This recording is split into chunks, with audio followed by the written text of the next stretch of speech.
With a motto of never stop learning, he buried himself in his studies day and night, eventually graduating with a master's degree and top-tier honors. After finally escaping that living hell, he bluntly declared to his friend, "I am never studying again. I'm going to live for myself, so I'm done with school." Just as this thought crossed his mind, Jack Kun was sent to reincarnate him. After all that effort, his knowledge and degrees were nothing but scrap paper. But he was gifted a second chance in another world, born as the third son of the prestigious Wardenaz magic family, the top house in the empire. Gazing at his tiny hand, Lihan Wardenaz was stunned, unable to believe what was happening. He remembered everything. Is this for real? Reincarnated into another world as a noble, and the third son of a powerful family at that? But his mood instantly shifted to overwhelming joy. I get it now. This is my reward for grinding through grad school in my past life. This is my chance to finally relax. He was wrong. The first law of the Wardenaz family was that the eldest son inherits everything. Aside from the eldest, everyone else has to figure out their own future. Fortunately, the family supports whatever Li Han wants to learn, and so, young Li Han grew up and started training in swordsmanship. He simply thought swordsmanship was convenient, and he didn't have anything else to do. During his training, his mentor, Arlalong, asked if he wanted to pursue the path of the sword. Without a moment's hesitation, Li Han replied, "Come on now, Arlalong. I'm going to become a mage. That's the most stable path." This answer left Arlalong looking genuinely surprised. Seeing that, Li Han worried he'd sounded too unambitious and tried to explain, but out of nowhere, Arlalong knelt down and wailed, "Boo-hoo! I am so moved by your brilliance, young master. Most noble children are full of delusions, ambition from a young age. But you, my lord, are already planning your future so practically. For someone who had finished grad school like Li Han, living realistically was a must. In this world, from the Knights Order to the Adventurers Guild, even the royal family, a skilled mage is always welcomed. And this is the place that trains those talents. Einregard, the best magic academy in the empire. And now Li Han, having reached the age to enroll, was starting a new journey in another world. Standing before the academy, Li Han Wardenaz looked clearly bored. Just gotta endure this for a few years. Seeing this, Arlalong encouraged him. "You'll do great, young master. Even the family head had to praise your talent." Li Han Wardenaz sighed. "I don't buy it. He wouldn't even let me practice magic because it was too dangerous for a kid. But thanks for the empty encouragement." Having worked with professors for so long, Li Han Wardenaz could easily tell what people were really thinking. Long wanted to follow the young master, but had to stop at the academy gate. From this point on, no escorts or servants were allowed inside. Li Han Wardenaz didn't really feel he needed them anyway, so he headed into the academy alone. But after just a few steps, he realized the place was packed.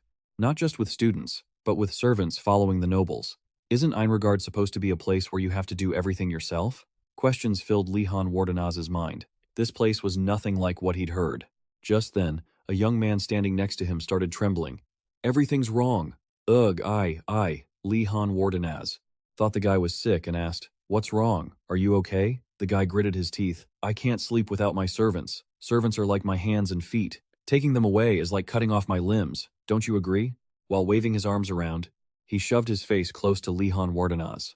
Li Han didn't know how to deal with this, so he just nodded to get it over with. Suddenly, the noble guy, thinking he'd found an ally, got fired up. He marched straight toward a professor to protest the rule about not bringing servants, but all he got in return was a mind control spell, turning him into a zombie-like puppet, muttering over and over, "I am sorry, I am sorry. The professors here are truly ruthless." Li Han Wardenaz watched the scene in shock. How do they dare use magic like that on nobles without a second thought? I guess the rumors are true then? That this place is full of monsters? And if you die, you'll be buried on the mountain behind the school? Li Han Wardenaz was already freaked out by the rumors. As he listened, the academy gates suddenly swung open. A blinding light and a voice boomed out. "Welcome to Einregard, you stubborn idiots." Facing this overwhelming magic power, everyone froze in place. This was the strength of the Einregard headmaster. "I swear I told you all to come here alone, but no matter. Even if you don't want to follow the rules, I will force you to comply." As the voice faded, all the belongings and servants of the nobles were sucked into the air and vanished without a trace. Despite the pathetic cries for help, the headmaster continued, "Why are you standing there like idiots? Move, move, move." The terrifying voice was actually coming from a blue skull, floating in midair. He couldn't tell if this was a magic academy or a dark mage's lair. The massive doors of the academy then slowly slammed shut, cutting off the outside world completely. That was the first day for Lihan Wardenaz at Einregard, the top magic academy in the Empire, and he had a bad feeling about this. Inside the academy, the pampered boys and girls still couldn't get used to doing things themselves, so they kept crying and screaming. Lihan Wardenaz was blending into the crowd when suddenly a female voice came from behind. Lihan Wardenaz of the Wardenaz family, right? I'm Yona Macon. Like the Wardenaz family, the Macon family is a lineage of mages. Lihan Wardenaz greeted her back with noble etiquette and asked why Yona Macon was looking for him. But as it turned out, the person who wanted to meet him was a prince of the empire. This was understandable. Einregard was the ideal place to learn and build connections. It was only the first day, and everyone was already eager to make friends. Standing before the prince, Lihan Wardenaz hesitated. Calling him Your Highness felt a bit much when the king had over 100 children. Even within the royal family, people only cared about the eldest child, and the king didn't care about his other children at all. Because of that, they had an even harder time living in a place filled with kids from major families, even if they were royalty. But they are considered even lower than Yona Macon's family. Lihan Wardenaz wondered why she was acting so friendly, and the other nobles had the same thought, starting to whisper. Why is she helping such an insignificant prince? But then again, making friends is better than making enemies. Lihan Wardenaz kindly shook Yona Macon's hand. Of course, what's wrong with making friends? Yona Macon smiled happily. Really? Thank you. You're the first one to agree. Hearing this, Lihan Wardenaz felt a weird itch. He felt like he'd just been scammed. This guy is Gainando, the 97th prince. There's a rumor he might actually be the 101st prince, but he insists he's the 97th. Clearly, he doesn't want to be past 100. This prince is truly childish. He gets annoyed by others teasing. Not only is he childish, he's also a fool. Just a little praise from Lihan Wardenaz and he's already acting all smug. While they were talking, Gainando looked at the crowd in the distance. Anyway, they rejected my offer but went to talk to Adinas. It was laughable. Lihan Wardenaz looked at Adinas, the 44th princess, or something around there, and thought to himself, she has a noble aura, just as you'd expect from the royal family. Naturally, everyone would follow her, unlike someone like Nando, who still thought Lihan Wardenaz was on his side. He pushed, so go handle her for me. You're tall and look pretty strong too. Of course, Lihan Wardenaz wasn't stupid enough to listen. Gainando, someone of noble descent, shouldn't bully others. Gainando still didn't get it and made another excuse. I'm not saying you should bully her, I meant punish her. But before he could finish, Lihan Wardenaz cut him off. They don't do that either. Think about it. Naturally, an idiot like Gainando couldn't think of anything, so he asked Lihan what he should do now. Although he didn't really care about this prince, Lihan gave him some advice. Generously forgive them, but if you don't want to, you should directly challenge them to a duel. As soon as he mentioned fighting, Gainando immediately became as obedient as a puppy. We don't need to make a big deal out of this. Since I am a noble prince, I will forgive them. Seeing Gainando so obedient for the first time, Yona Macon stepped up to give Lihan some praise. Wow, you're amazing. You can control his stubbornness. Even I, his relative, can't handle him. It was easy to see how hard a time Yona Macon had with this royal relative. Taking this opportunity, Lihan Wardenaz asked a question as well. Amazing is a bit much, but I understand you two are relatives. But why do you go to such trouble to take care of him? Just then, the green skull appeared again, interrupting their conversation. Having a fun chat, are you? You bunch of ironheads. Seeing the skull up close, Lihan Wardenaz was extremely shocked. A lich, an entity created when a mage is willing to pay the price to exchange their soul for immortality. Unbelievable. The headmaster is a lich. It seems Lihan Wardenaz had studied the theory very hard before entering the academy. He truly lived up to his reputation as a postgraduate. While everyone was still panicking, the headmaster posed a question. I have a question for you all. Why do I call you Ironheads? The first to raise a hand was Adinas, because the emblem for this year's students is steel. It was the correct answer, and her house was awarded 10 points. Hearing about this for the first time, Adinas asked in surprise, there's a point system for the houses? But the headmaster's answer was a total burn. Of course not. If you want to become a mage, first learn how to distinguish what is real and what is not. That's right, the symbol for this class is steel. Steel is a material that can change based on how it's crafted. It's a precious thing with many uses. A perfect material for new students like you all. These flowery words made all the students gasp in awe. Everyone felt motivated to strive harder. But what the hell? It was just another one of the headmaster's jokes. They'd been tricked again. The reason your symbol is steel is because your heads are completely empty. Lihan was speechless at this headmaster. While everyone else was frozen, only Lihan Wardenaz was looking around. Even if he teased them, no one could say a word. It was because moving in a place full of magical energy is unimaginably difficult, but now he found it easier. Maybe it was because he was getting used to it here? Was it thanks to the headmaster? These observations of his caught the headmaster's attention. After scaring the students, the headmaster finally stopped his games. It seems I've been too harsh on you kids who just traveled a long way to get here. Everyone, look at the door to the left. Just enjoy the feast and let go of all the fatigue from your journey.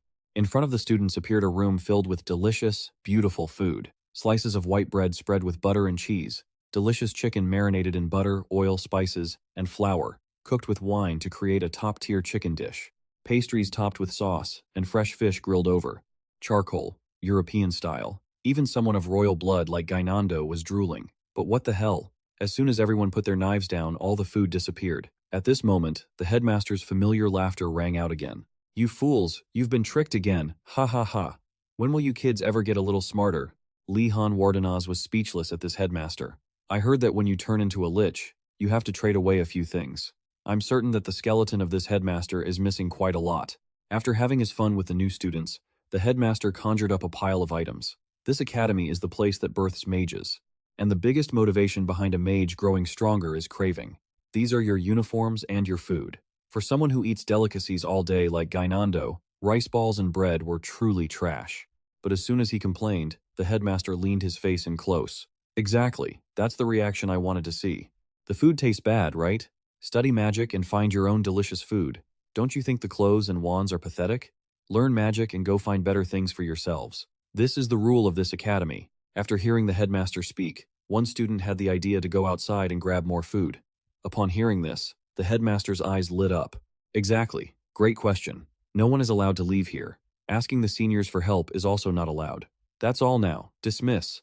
Good luck to you all. Move forward and turn yourselves into the greatest mages. After that bizarre announcement, Li Han let out a weary sigh. Every single world has professors like this, huh? I'm already sick of dealing with them. He was talking about the professor he just met. The look in his eyes was identical to his professor from his past life. Indeed, that gaze, filled with madness. As Li Han Wardenaz was standing there, dazed and lost in thought, Gainando came running over with a pathetic look on his face. Hey, Li Han Wardenaz, you're heading there too, right? They dare to treat us like this? With food and clothes this awful? How are we supposed to survive? But, Li Han, he didn't even bother paying attention to Gainando, reaching a conclusion instead. Wait, what if that skeleton is kinder than my old professor? Besides providing food, it even gave us clothes. Yup, this place was clearly much better. Our male protagonist's brain apparently wasn't very normal either. This must be the side effect of studying way too much in his past life. Back in the Empire, the Wardenaz family wasn't exactly famous in aristocratic circles. Very few people knew about them because this family always used magic research as a curtain to separate themselves from the noisy world outside. Because of that, when people mentioned them, there was nothing to say except for misguided misunderstandings. Hearing Li Han's statement, Gainando was too shocked for words. Even my servants don't have to live like this. What on earth is your life even like? Feeling sorry for Li Han, Gainando teared up and patted his shoulder. If you ever get the chance, come visit my house. Li Han didn't understand what was going on but just nodded in agreement. Honestly, these people were just unbelievable. After that, the two of them left together. You could say they had become friends. Enroga accepted anyone who enrolled. Background didn't matter, as long as you had talent. However, to avoid unnecessary conflicts between these difficult teenagers, the dormitory was divided into 4 areas corresponding to the students' backgrounds. The Tower of the Blue Dragon, the Valiant One. Only the noble descendants of the Blue Dragon could enter. That's right, only those with dragon blood flowing through their veins were allowed in. The Tower of the Eternal Fire Phoenix, where only those who had dedicated everything to the sacred flame could enter. A sacred and pure place reserved exclusively for priests and apostles. The Tower of the White Tiger, the Thunderous One. Only those who carry the fury that wipes out everything could enter. This is the tower where generations of the Knights Templar reside. They are ready to walk on both paths, the knight and the mage. The Tower of the Black Tortoise, the Wise One. This is a tower that only those with infinite patience can enter. There are many types of people here. Commoners, servants, actors, beggars, merchants, even low-ranking nobles. Compared to the other houses, members of this house are often discriminated against because of their low-born status. This is shown most clearly in the new students. But every story has its exceptions. In the eyes of Li Han Wardenaz, these students were the most potential business partners. He had to befriend them. Without commerce, there's no wealth, and the core of business is practical experience. He had to go and accumulate more. Just then, a voice of contempt rang out from afar. No matter how you look at it, I don't get why they let such low lifes in here. What are you looking at? Am I wrong? Seeing this guy dare to insult his future business partners, Lee Han Wardenaz stepped forward. The lowlife here is you. When we stepped in here, didn't we leave everything behind? A prideful person like you actually forgot this basic fact? These words received the agreement of the other students. He's right. Is he from the Wardenaz family, isn't he? The guys who had been spewing insults were now surrounded by the crowd and started blushing with embarrassment. They couldn't believe that the crowd's reaction would be like this. And Lee Han Wardenaz was extremely happy with this result. Great, the atmosphere is better now. Now I just need to go say hello, and that's it. But before he could even get close, everyone panicked and tried to run away. Lee Han Wardenaz? Don't be stupid. Don't look at or get near him. His family is dangerous. I heard their leader is an actual dragon. No, I heard they are descendants of ancient spirits. Lee Han Wardenaz stood there, frozen. He still didn't understand why everyone was reacting like that. He turned to ask Yona Maken standing next to him. Yona Maken, do I look that scary? Yona Maken replied naturally. No, not at all. Looking at you, I just see a genuine noble. Even until that moment, Lee Han Wardenaz still had no idea how famous his family was. Just then, Gainando came running from afar. Lee Han Wardenaz, Yona Maken, why did you two leave me, your prince, out of this? On the way, Lee Han Wardenaz continued the conversation from earlier with Yona Maken. By the way, Yona Maken, could you tell me everything you were going to say earlier? Yona Maken replied, about why I spoil him so much. It's because of his mother. Suddenly, a magnificent scene appeared at a banquet. Yona Maken, when she was young, had accidentally spilled a drink on the queen's dress, Gainando's mother. Everyone thought the Maken family was finished. Even if they were just children, they wouldn't be forgiven. But the queen not only didn't blame them, but she also kindly held little Yona Maken in her arms. It's okay, everyone makes mistakes sometimes. Miss Yona Maken, are you all right? This scene was absolutely cinematic. And of course, if it were one of the movies Lee Han watched in his past life, that's how it would be. But here, the reason was simply because Gainando's mother was super rich. Just by being friendly with Gainando, she would provide Yona Maken with a huge allowance. Hearing the reason, Lee Han's perception suddenly collapsed. But, what the hell? A thought that wasn't very pure popped into his head. If that's true, maybe I should become friends with him right away. These two were truly good friends. While talking, the three of them walked to their common house, the Tower of the Blue Dragon. But this academy was way too huge. Inside, there were lakes, forests, and mountains. It had everything. And yet, the headmaster made the students fend for themselves. Suddenly, a crowd ahead caught Lee Han Wardenaz's attention because it was the way to the Tower of the Blue Dragon, so he stepped forward to see what the gossip was about. Just as he squeezed to the front, Lee Han Wardenaz had to drop his jaw in shock. He didn't expect that. The famous Tower of the Blue Dragon would be this dilapidated. Gainando, the moment he saw it, started complaining. Even the servant quarters are bigger than this. They expect us to live in a place like this? I'm becoming more and more disappointed. But as they stepped into the tower, everyone seemed to disappear. The space suddenly changed. Lee Han Wardenaz was observing his surroundings, wondering what to do, when a voice rang out in his head. Welcome, little mage. Where do you want to go? It didn't take long for Lee Han Wardenaz to grasp the situation. The student dormitory was actually a magic tower fitting for a magic academy. He placed a hand over his heart and asked politely, "Where exactly am I allowed to go?" The tower replied, "You adapt quickly, don't you? Currently, the only places you can access are your private room and the first-year male dormitory lounge." Lee Han Wardenaz listened and immediately followed up. "Does that mean I'll be able to go elsewhere in the future?" The tower explained. "That's right. There are some places you can enter just by knowing their names. And there are others that require more specific information. But for now, you can't go anywhere else. The headmaster has strictly forbidden it." Lee Han Wardenaz didn't ask anything further and chose to head to his room. Before he teleported, the tower gave him a friendly farewell. It seemed Lee Han had made a good impression on the tower. Once he arrived at his room, Lee Han immediately started reading the Academy Handbook. It mentioned that, aside from the mandatory core curriculum, students could choose other electives. You could decide whether to continue them after a 1-month trial. Mages are those who seek the principles of the world. Even if others offer help, a mage must still walk their own path. Signed, Osu Gonodan Test. After finishing the book, Lee Han realized the headmaster wasn't as strict as he had thought. He felt that studying here was easier than attending university, and the room had almost everything he needed. Lee Han was the only one who felt this way. To the pampered noble kids, a room like this was nothing. They wouldn't even dream that they would have to live in a place like this. After understanding all the academy rules, Lee Han Wardanas decided to go to the lounge and ask everyone what classes they wanted to take.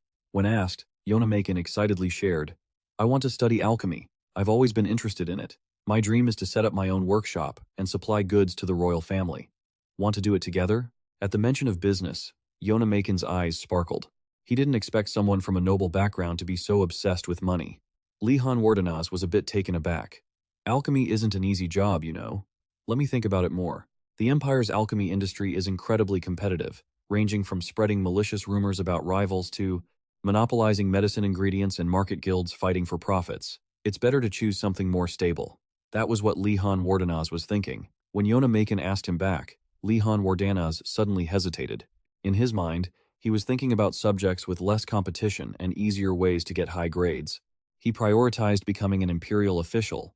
In other words, he wanted to work for the imperial government. Regardless of which major he focused on, grades and performance evaluations were the most important things. But if he said that directly, it would disappoint an enthusiast like Yona Macon. So, Lee Han found a diplomatic way to answer. "I plan to try out several classes first before deciding. One shouldn't decide such important matters too hastily." Just then, Gainando ran over, shouting, "Guys, we have a problem. I think there's a thief in my room. There's nothing in there. It's completely empty." Lee Han Wardanas and Yona Macon understood the problem immediately and were speechless. Even if Gainando repeated it, their reaction remained the same. It seemed they were getting used to the illness of these noble brats.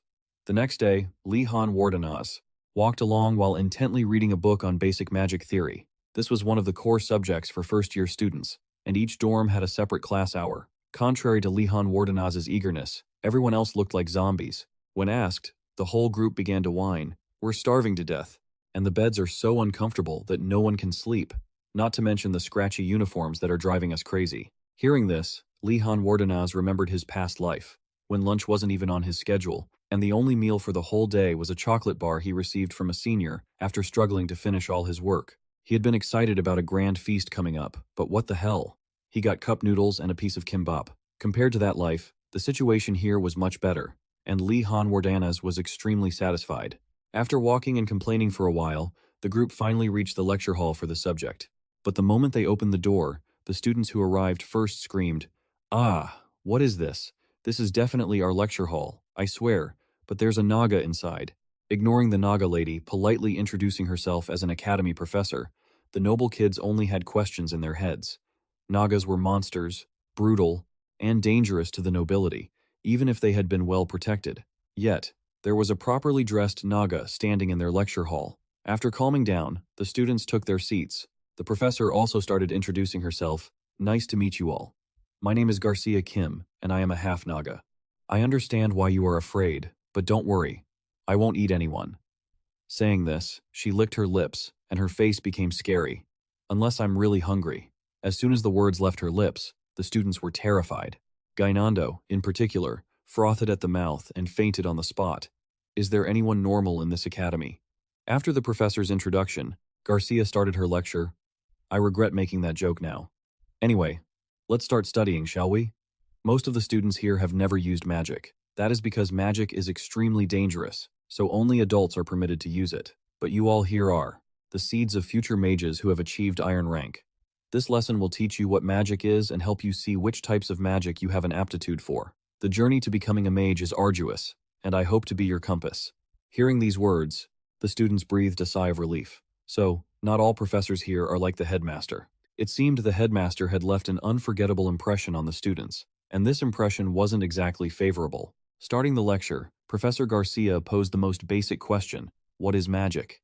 Almost immediately, Adenis raised her hand to answer. It is when a mage uses it to alter the external space according to their will. As expected of the top student, she was the first to answer every time and was never wrong. Professor Garcia Kim then added to this answer. That's a decent answer, but to add to that, the core of it is using mana as the driving force to reshape the world around you. Those who have joined this academy are talented enough to sense and detect this magical force, but actually wielding magic requires much more. You must summon the mana yourselves and weave it with precision. Only then can the spell be cast. Usually, people think you just need to chant a spell or perform some kind of action to cast magic, but the most important thing is your own will. Never forget that. After explaining the basics, she had the students take out their wands and try it for themselves. After a long while, finally, Li Han was able to use magic. While the other students were still struggling, Professor Garcia Kim carefully guided them with her words. I want you all to imagine a source of light in your minds while maintaining your current magical energy. At this moment, Yona Maken squeezed her eyes shut, trying to sense her magic. This is tough, so this is what it feels like to control magical energy? It's like trying to hold the reins of a horse galloping wildly. It'll just scatter if I lose focus. Seeing that the students had grasped the first step, Professor Garcia Kim waved her wand, guiding them to the next phase. While you are focusing on keeping the magical energy from dispersing, chant this. Ignite. Immediately, a brilliant light erupted from the wands, illuminating the entire lecture hall. The incantation can be anything you think of at that moment, but remember that a short, concise chant can help you maintain your focus better. Do you see? Observing the professor's demonstration, Li Han Wardenaz grasped the key points and summarized them into 3 simple steps. 1. Gather magical energy. 2. Shape the energy according to your will. 3. Chant the spell. But understanding the lesson doesn't mean you can execute it perfectly right away. Naturally, he failed his first attempt. Not just Li Han Wardenaz, the other students faced similar results. Magical energy surged out of control. Right then, Professor Garcia Kim flicked her wand lightly to ensure the students' safety. If you can't control it, magic can become unstable and hurt others. But as your professor, it is my responsibility to prevent that. Stay calm and keep practicing. Don't be afraid. If any of you still have magical energy left, try again. By the second attempt, 13 students had given up. Only 23 remained. Observing their expressions, Professor Garcia Kim smiled with intrigue. Lighting a spark might be the simplest spell, but it usually takes a month of practice to master. This is something every student must overcome on their own, so I won't tell you how. By the third attempt, half had quit. By the fourth, most had given up, leaving only 3. By the fifth, only 1 remained. By the sixth, only 1 student was left. Suddenly, Li Han Wardanez raised his hand. Forgive me, Professor. I'm sorry for interrupting, but I must keep practicing. It seems I'm the only one left. At that moment, Professor Garcia realized it was already the 7th attempt. Usually, by the 5th try, even the most gifted students have exhausted their mana. Regardless of how energetic they are, magical energy in the East is sometimes called spirit energy. A pretentious scholar might call it elements, and some stubborn priests would call it divine power. The energy behind these names is the source of a mage's power. Since every spell requires mana, naturally, an inexperienced young mage will encounter a phenomenon called mana depletion. But Li Han Wardanez still looked fine. Even though it was his 7th attempt, the professor was deeply intrigued. And because Li Han Wardanez had introduced himself by his given name instead of his family name, he earned bonus points in her eyes, as she saw a student practicing equality. Professor Garcia Kim wore a friendly smile. Would you mind coming forward? She had already memorized the name Li Han Wardanaz. She then asked him to place his hand on hers to feel the magical energy in his body. As soon as he touched her, he felt a massive source of energy as vast as a churning ocean, causing Professor Garcia Kim to momentarily lose herself in it. Only when Li Han Wardanaz spoke up did she snap back to reality. Professor Garcia Kim quickly pulled her hand away and said it was nothing, and the lesson would continue. At this, Gainando whispered to Yona Maken, Hey, shouldn't we save him? What if she eats him? I'm truly speechless at this kid's train of thought. Before letting Li Han Wardanaz return to his seat, the professor patted his shoulder and whispered that she wanted to speak with him after today's lesson. A while later, most students had recovered their energy. Professor Garcia continued her lecture. I'm sure you've all felt it by now, but your magical energy drains very easily. Don't be discouraged by that. The more you practice, the more your internal mana capacity will grow, and you'll eventually learn to use less energy. Sometimes, an overenthusiastic student will lose control during practice and get injured, so we must be very careful. Gainando and the other one, I don't eat students by the way. Poor kid, that big mouth of his is really going to get him in trouble. After providing careful instructions, the first lesson concluded. After class, Li Han Wardanaz went to the professor's office as requested. Forgive me, professor, but what is the matter? Why did you call me here alone? Professor Garcia Kim looked at Li Han Wardanaz with a meaningful gaze and spoke. Actually, the headmaster told me about you before today's lesson even began. Upon hearing headmaster, Li Han Wardanaz instinctively stepped back. Being noticed by that insane lich is truly terrifying. Professor Garcia Kim saw this and spoke up. Don't worry, the headmaster might seem a bit ridiculous at times, but he is a kind person. The students don't know this, but the headmaster has an incredibly good eye for people. Every year, he provides a lot of information about new students. Be careful with that beastkin student. He could burn down the middle house several times over. That student is a half-demon. Be cautious when using holy magic near her. And what he said about you, Lihan Wardenaz, is that you have the potential to be a big idiot. Professor Garcia understood the hidden meaning in that statement as soon as she heard it. He called you a big idiot. That can be taken literally, but in the East, there is a saying that a big idiot can also be a hidden genius. Something I thought was utter stupidity might actually have potential. It connects to what I believe is brilliance. He means he has already seen this student's immense potential. I wonder what kind of student he will be. Lihan Wardenaz, I have very high expectations for you. After staring at Professor Garcia for a while, Lihan Wardenaz spoke up and asked, Professor?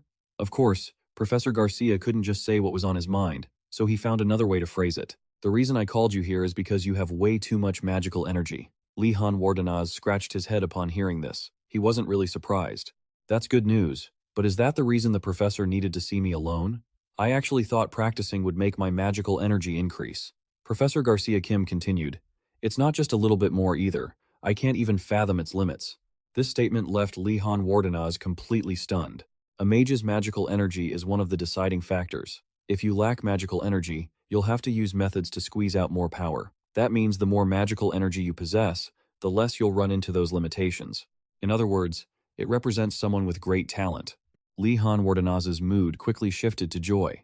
For a fleeting moment, he thought if what the professor said was true, the road ahead of him was paved with roses. But before he could celebrate for long, the professor said sadly, What a pity for you. Lihan Wardenaz asked, full of questions. What do you mean, Professor? Isn't it a good thing to have a lot of magical energy? Professor Garcia Kim picked up a cup of water from the table and began to illustrate. That may be true, but you have too much. Think of magical energy like the water in this cup. It's easy to control when it's this much. However, trying to control a total amount of energy like the ocean, isn't that going to be extremely difficult? Being a smart person, Lihan immediately understood the problem. Does that mean the level of difficulty in controlling magical energy and the fundamental principles of magic will be incredibly high? He collapsed to his knees, clutching his head in frustration. It's true that having too much of anything isn't good. Magical energy is no exception. At this moment, Professor Garcia Kim took out a bracelet and put it on Lihan's wrist. This is a bracelet that can absorb current magical energy. It will be helpful to you. Lihan Wardenaz felt energized again upon hearing this. So, will it be okay as long as I have this bracelet? Thank you, Professor. But of course, it wasn't that simple. If the problem were that minor, the professor wouldn't have called him into the office. Not knowing what to do, Lihan Wardenaz had no choice but to ask the professor for advice. Professor Garcia Kim thought for a moment and said, Using many incantations to drain your magical energy will be very beneficial. You are allowed to practice on your own because there is no risk whatsoever from exhausting your magical energy. This solution was simple but effective, yet it seemed Lihan Wardenaz didn't like it very much. On his way back to his room, he looked gloomy.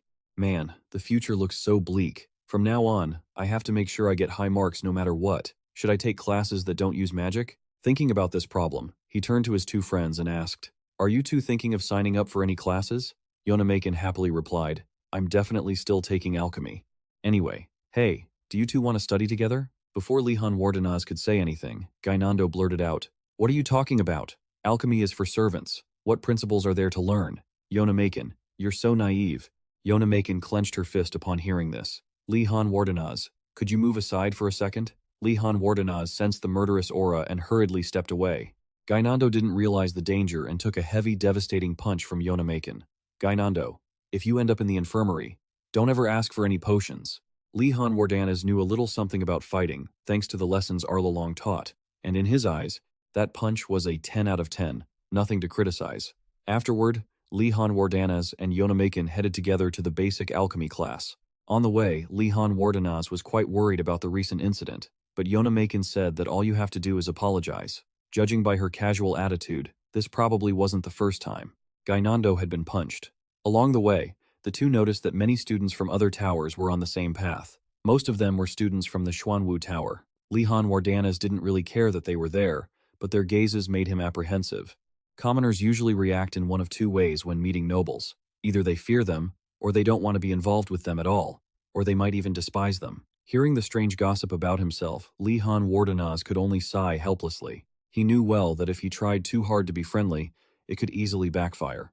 A moment later, the whole class had gathered, and from afar, a voice rang out. Has everyone arrived yet?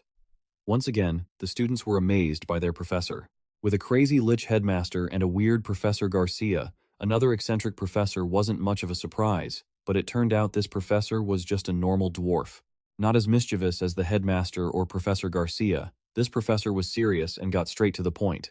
My name is Uregum Jimda, but you can call me Professor Uregum. I'm sure you are all thinking the same thing. We built such a large building, so why are we gathering in this field without a single table? As usual, Adinas raised her hand first to answer, to sense the mana coming from nature, right?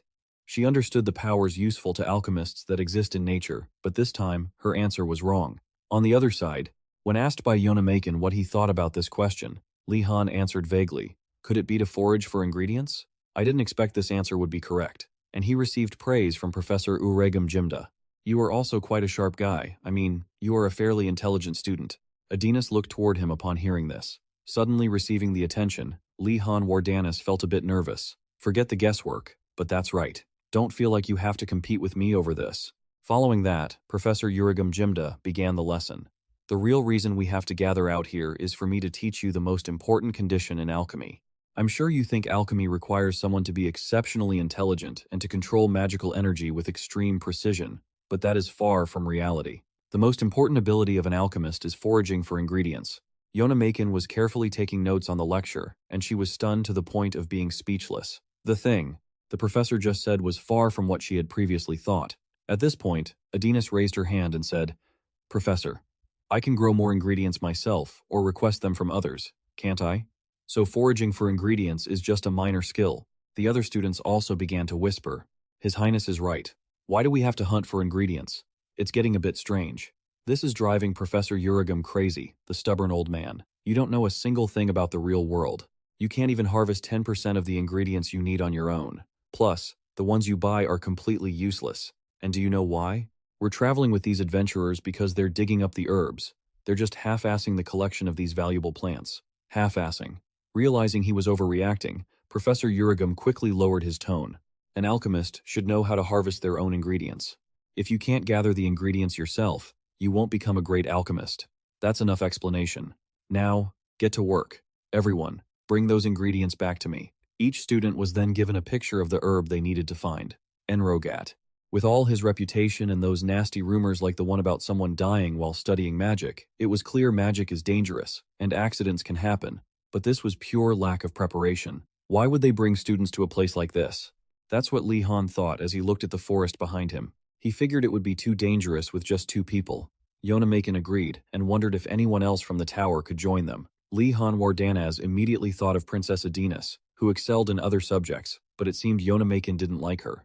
She didn't like the princess because she was incredibly difficult to deal with. Li Han Wardanaz thought that since they were only there to find herbs, it wouldn't be a big deal, but the 2 of them were already late. Adinas had already formed her own group.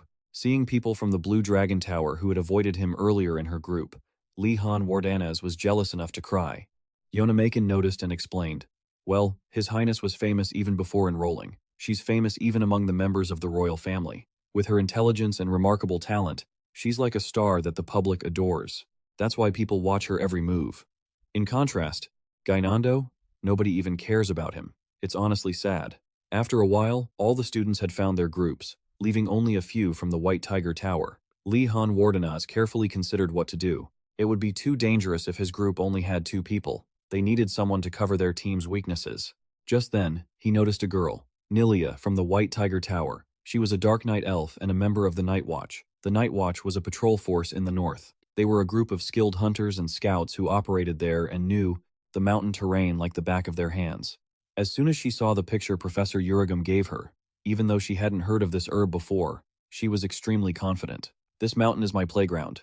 It won't take long to find the herb in the picture. This was her moment to show her skills and get ahead of the other students. Just as Nilia was about to head out, Li Han Wardanaz and Yonamakin called out from behind. Ahem, ahem. Hello there. I'm Yonamakin, of the Yonamakin house. I'm Li Han Wardanaz. Nice to meet you. Nilia realized immediately that Yonamakin was a noble, while Li Han Wardenaz stood beside her. Students from the White Tiger Tower usually didn't have a good impression of nobles, so she asked coldly, "What do you want?" When asked if she wanted to team up to go into the mountains, Nilia suddenly became guarded. "What is your true intention?" She clenched her fists, ready to strike at any moment. "All nobles are the same. They call us savages to insult us. Even when we show them the best hospitality, they complain that we treat them poorly.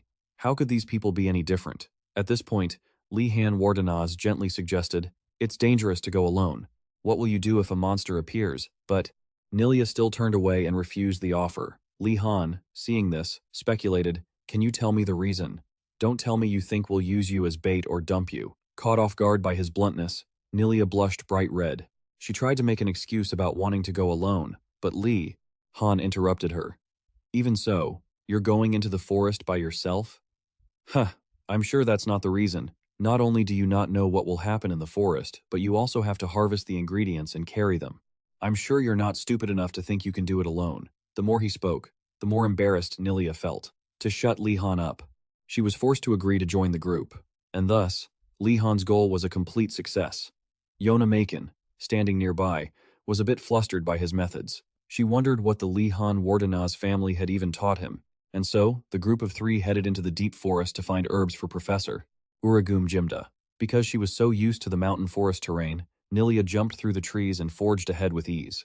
Witnessing these skillful moves, Yonamakin couldn't help but exclaim, "You're truly a skilled hunter. How did you know that?" Li Han explained. "Her muscles and calves are well developed, and the calluses on her palms mean she uses a bow frequently. Those are things you only see in experienced hunters." Nilia heard these analyses and became wary. Just from those clues, there's something strange about him. It's like he can read people's minds. Just then, Li Han said, "I was just bluffing. I mostly just looked at the Night Watch badge on her belt." Nilia nearly fell out of the tree. This team turned out to be not exactly normal either. After a few jokes, Nilia seemed to lower her guard. At this point, Yonamakin invited her to come down and walk together to keep the same pace. Nilia objected at first, but after hearing Li Han's logic, she couldn't argue back. The only one who can distinguish the herbs here is Yonamakin. If she collapses, what are we supposed to do? Nilia quickly changed the subject to hide her embarrassment. "But what is your role anyway? You guy over there. She's looking for herbs, and I'm the guide. You're doing absolutely nothing." If Li Han Wardanaz had said he was tagging along to freeload, Nilia probably would have gone crazy. So, he said that he was there to protect the two girls. Nilia heard this and asked, "Now that I look at you, you're quite strong. Perhaps you come from a knightly family? So why are you in the Blue Dragon Tower?" Li Han Wardanaz felt this was a chance to get close to her, so he introduced his background. "Actually, I don't come from a knightly family, but from the family of..." As soon as she heard the name Li Han Wardanaz, Nilia's face changed. Seeing Nilia's frightened expression, Li Han Wardanaz got scared too. Li Han Wardanaz turned to ask, "Yonamakin, is something wrong with my family?" Yonamakin patted his shoulder to comfort him. "Most noble families have some unpleasant rumors, but the Li Han Wardanaz family is quite an extreme case." Hearing this, Li Han was completely clueless. He wondered what those rumors could be. Yonamakin didn't hide anything and explained thoroughly. "It's said the head of the Li Han Wardanaz family is a dragon. After the undead rebellion, he used his own breath to incinerate all the undead into dried husks. The Li Han Wardanaz bloodline made a pact with an ancient spirit. Therefore, they gained incredible magical abilities at the cost of losing their emotions. The Li Han Wardanaz house is known for being merciless. The Li Han Wardanaz mages, the ones who came to quell the rebellion, caused an entire city to vanish. Those were the rumors being spread about his family." Li Han Wardanaz was so frustrated he felt like crying. He just wanted to scream, "What the hell?" Everything gets dumped on the Li Han Wardanaz family. Witnessing Li Han Wardanaz's reaction, Nilia, who had been cautious before, couldn't help but chuckle. "I don't know much else, but it seems the rumor that they've lost their emotions is definitely false." After that, the three of them continued their journey to find herbs in the forest. They hadn't gone far when Nilia signaled them to stop. It turned out she had discovered animal tracks nearby. "Look, something quite large passed through here. Since the tracks are faint, I think it's exerting effort to cover its own trail. I'm a bit curious what kind of creature it could be."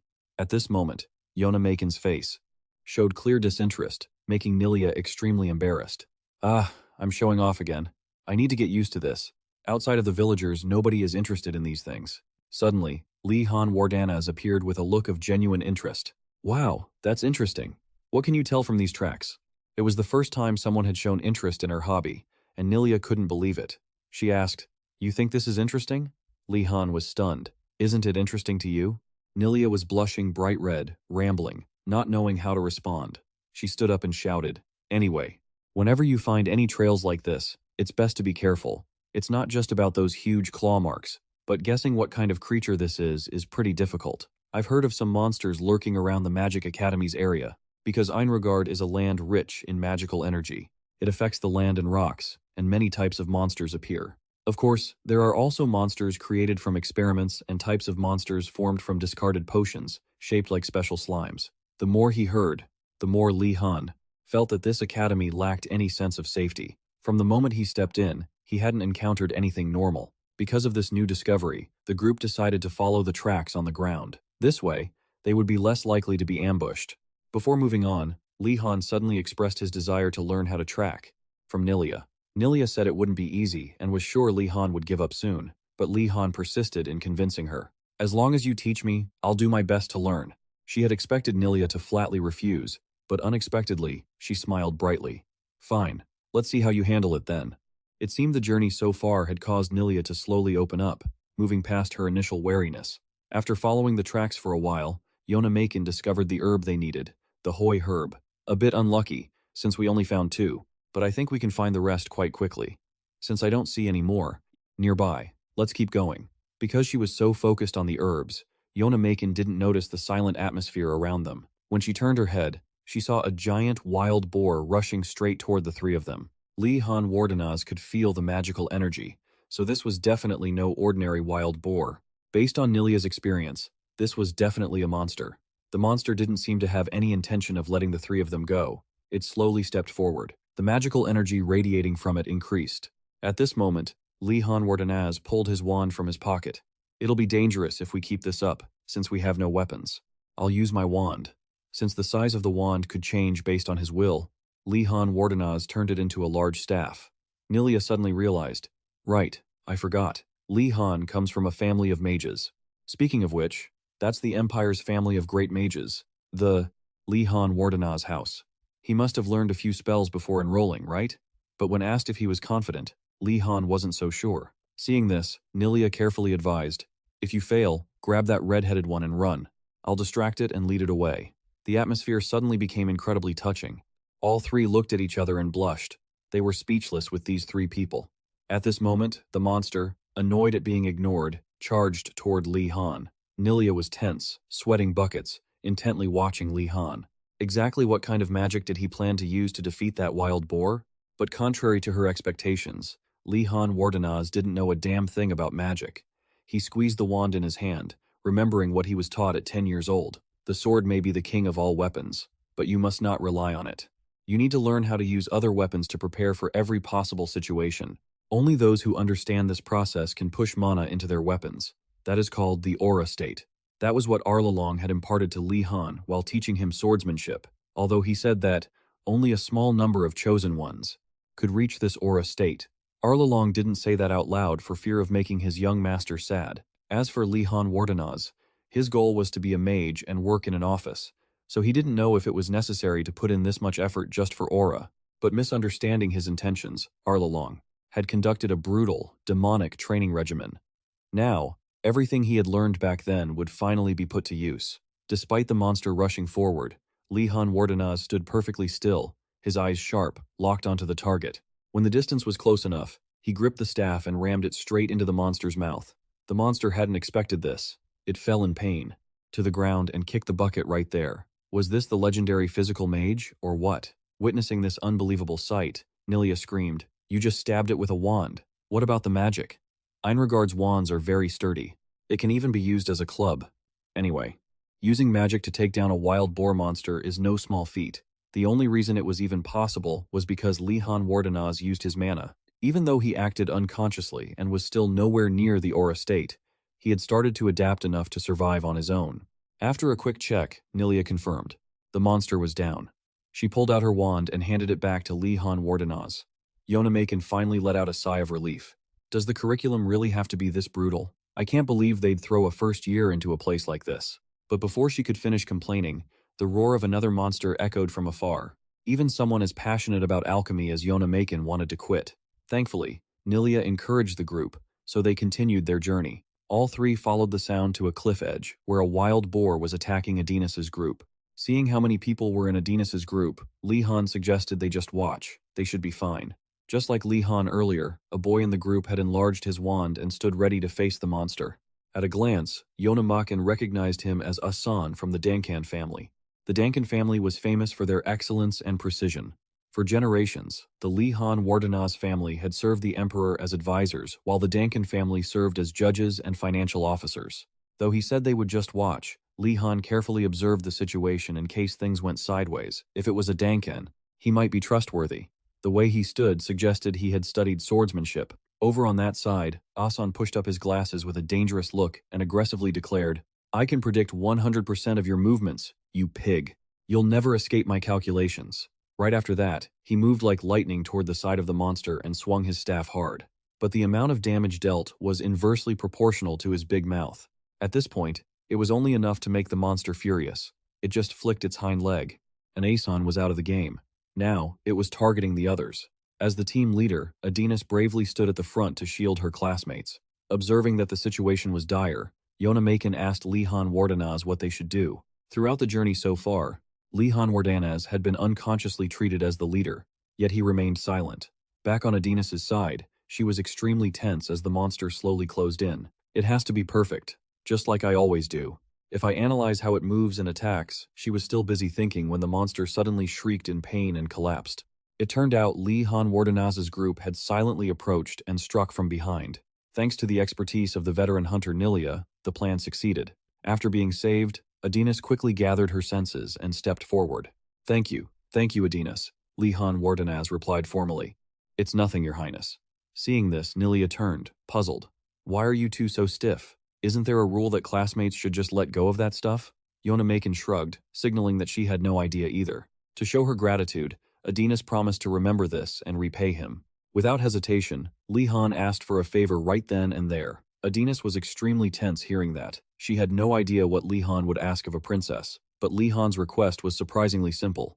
"Actually, could you suggest a subject that's easy to get good grades in? You have so many connections to others after all." Adinas was left questioning reality. A subject that's easy to get good grades in? What does he mean? Is Li Han Wardanaz really just asking which subject is easy to ace? Is he testing me? She was overthinking it so much that she didn't know how to respond. Just then, a chilling voice rang out. "I know exactly what kind of lesson you're looking for. I know it better than anyone." Hearing that voice, Li Han started to tremble. What is this? This ominous feeling, this sense of dread I used to feel back then, this atmosphere, it felt just like when I met my college professor in my previous life. As he suspected, Professor Uragam Jimda suddenly appeared from behind. Li Han Wardanaz, it's alchemy. His face was terrifying, as if he wanted to devour Li Han Wardanaz alive. Li Han Wardanaz tried to calm himself down. "Don't panic. I'm not that immature kid from before anymore." Then, he put on a bright smile and replied, "Professor, I'm sure that would be a great subject if I had enough passion and love for it." He was confident in his answer, thinking he would escape this awkward situation. "But hell," the professor continued, "is that what you think? Well, listen closely then. I will create that passion and love for you myself." This was truly outside of Li Han's expectations. Now he spoke his mind plainly. "I don't think I'm ready to study this subject yet, sir." But it was too late. He had already earned the admiration and jealousy of the other students. After all, not every first year gets personally scouted by the professor like that. Professor Uragam Jimda also knew that forcing a fruit to ripen doesn't make it sweet, so he just sighed and decided to end the lesson there. "I think that's enough for today. Unfortunately, the other creatures didn't get to cross paths with you all." Hearing that, Asan, face bruised, lifted his head and asked, "Does that mean you intentionally led them to us, Professor?" Professor Uragam Jimda explained, "Don't tell me you thought I would just let you go dig. For herbs, the goal of today was for you to face different situations while searching. Whether you catch it, avoid it, run, or hide from it, an alchemist must have the skills to deal with unexpected situations. Do you hard-headed kids understand now?" Looking at the sour faces of the students, you could tell how dissatisfied they were with this crazy teaching method. Just then, Yona Makin, holding the herbs, spoke up. "So, we don't need the other herbs anymore, right? We had to go through so much to get these. Look, sir, the three of us found them." Upon seeing the herb roots, Professor Urigam Jimda immediately rushed over and hugged Lee Han Wardenaz's group. What? I didn't think you would find it. In that case, you've all passed. You really are talented students born to study this subject. Meanwhile, the professor leaned into Lee Han Wardenaz's ear and whispered, just as I planned, student Lee Han Wardenaz, you must study this subject. Lee Han Wardenaz felt a chill run down his spine for a moment. Based on his experience from his past life, he was doomed. But now, he could only laugh through his tears. Finally, he had accepted this cruel reality. I'll give it my all. Alchemy is the subject of my dreams. Oh, the look in his eyes, that goofy smile. It seems the professor, Urigam Jimda, is quite impressed with this student. The kid seems very mature. Most boys his age are such rebels, but not him. And so, for defeating the wild boar and harvesting the herbs, I, Lee Han Wardenaz, will grant you a special privilege. I have a cabin in the woods. You are free to visit it whenever you like during this school year. Upon hearing this, Lee Han Wardenaz looked a bit annoyed. Is the teacher trying to make me do free labor again? Under the boy's judging gaze, Professor Urigam Jimda quickly explained. Let me clarify. What do you think students need the most? Snacks, right? Your life here has been quite a mess, and in just 1 week, it's turned into total chaos. Thinking about it, Lee Han had to agree. He's got a point. Who could stand this restricted menu? And everyone in my tower comes from nobility, Professor Urigam Jimda continued. My cabin is fully stocked with fresh ingredients, not to mention the vegetables I picked myself. Damn, this is basically an all-you-can-eat buffet. Just imagining it made Lee Han Wardenaz's eyes light up. Alchemy is truly the best, Professor. I'm speechless with this duo. But unlike Lee Han Wardenaz, the other students were extremely frustrated with this subject. What a crazy professor. He released a wild boar and made us deal with it. I'm never taking this class again. I honestly thought I was a goner. Ignoring the chatter, Lee Han turned to leave. I was about to complain about what a bizarre school this is, but at this point, nothing surprises me anymore. My current priority is securing food rations. Afterwards, the three of them, Lee Han Wardenaz, Yona Makin, and Nilia, struggled to haul the wild boar to Professor Urigam Jimda's cabin. Looking at this massive beast, Lee Han felt a bit uneasy. I learned how to process game from Arlalong, but doing this alone is going to be tough. Just then, Yona Makin, looking pale, rolled up her sleeves and stepped forward. Lee Han, let me help you. Seeing she didn't look well, Lee Han asked if she was okay. Yona Makin, despite being visibly scared, tried her best. Of course I'm fine, but could you spare me some meat? Seeing the two nobles getting ready to butcher the boar, Nilia was genuinely shocked. Are you guys really planning to butcher it? You're all nobles. You don't even know how to do it. At this, Lee Han Wardenaz and Yona Makin looked at her with total seriousness. Do you have a problem with meat? That question was truly a fatal blow. After eating the rations given by the headmaster for so long, how could anyone stand it? Right now, meat is more precious than gold. Finally, Nilia decided to join in. Let me show you the skills of a hunter. Nilia was genuinely good at this, while Yona Makin was quite familiar with processing materials. Lee Han thought that with these two friends, things would go smoothly. Professor Urigam Jimda didn't help directly, but he did bring over some tools. For the butchering, once fully equipped, the three got to work. Lee Han's series of skillful moves made Nilia look at him in a new light. She wondered if the house of Lee Han Wardenaz taught such things. Yona Makin, despite being a bit shy, did her job well. Every part of the wild boar was utilized to avoid waste. Meanwhile, Lee Han Wardenaz sat fanning the fire, thinking about the future, this life in hell. Who knows how long it will last? Perhaps I should store some of this away for later. Watching from the start, Professor Urigam Jimda praised the group. Oh, are you making smoked meat? Impressive. No matter how good the weather is, it spoils easily, so smoking it is the right choice. The person the professor paid the most attention to was Lee Han Wardenaz. I'm quite impressed that a kid, who's only had 3 days of alchemy, could reach this level. He constantly exceeds my expectations. Just then, the professor's stomach growled loudly, drawing everyone's attention. And so, Professor Urigam Jimda contributed some extra ingredients, and Lee Han Wardenaz rolled up his sleeves to cook. With his skills, Lee Han Wardenaz conquered everyone with a divine meal: cooked meat, bread, and butter. The atmosphere was light and melodious, along with a few friends. The third day passed without turmoil. They ate, they talked, and they laughed. Happiness is truly that simple. After the feast, the group faced one problem. Even though they had smoked a lot, there was still raw meat left. The group was already so full they couldn't eat anymore. While they were agonizing over what to do, Nilia suggested an idea. What about sharing it with our friends at the tower? Lee Han Wardenaz and Yona Makin locked eyes. They both had the same thought. You mean we should sell the meat? What a brilliant idea. Of course, that wasn't what Nilia meant, but she couldn't stop these two crazy people. All the students at the Blue Dragon Tower are rich, so money shouldn't be a problem, right? They're all nobles, so they wouldn't want charity, would they? Looking at the two in front of her, Nilia was speechless. Are all nobles like this? Li Han Wardenaz with his motto of no work, no food, and Yona Macon with her motto of save every penny. They really are a power couple, but Nilia didn't know that and asked, are you guys really planning to sell meat for money? When invited to join in, Nilia quickly hugged her bag of meat. No way. I just want to share it with my friends. No matter what the other two said, she stuck to her guns. Looking at these three kids, Professor Urigum Jimda couldn't help but exclaim. All three are talented and passionate, but they also look like potential troublemakers. I'm sure there'll be a headache in the future. The Blue Dragon Tower is built far from the main tower. It always greets students warmly with the scent of young leaves. However, today was a bit unusual. As they walked by, the students were drawn to the mouth-watering scent of grilled meat. Greeting them was Li Han, along with Yona Macon, smiling brightly. You guys haven't eaten yet, right? This strange sight left everyone stunned for a moment. What are you two doing? Don't tell me. At that moment, Li Han Wardenaz spoke up. Come on in and sit down. We prepared this for everyone. As soon as they heard that, everyone's mouths started watering. After all, it had been a long time since they'd had meat. But of course, nothing was free. Li Han smiled and gestured, 1 silver coin each. To these noble students, that amount was nothing, so they all happily agreed. As soon as they took their first bite of meat, they all burst into tears. How long has it been since we last had meat? It's melting in my mouth. I can't believe they're giving us something this amazing.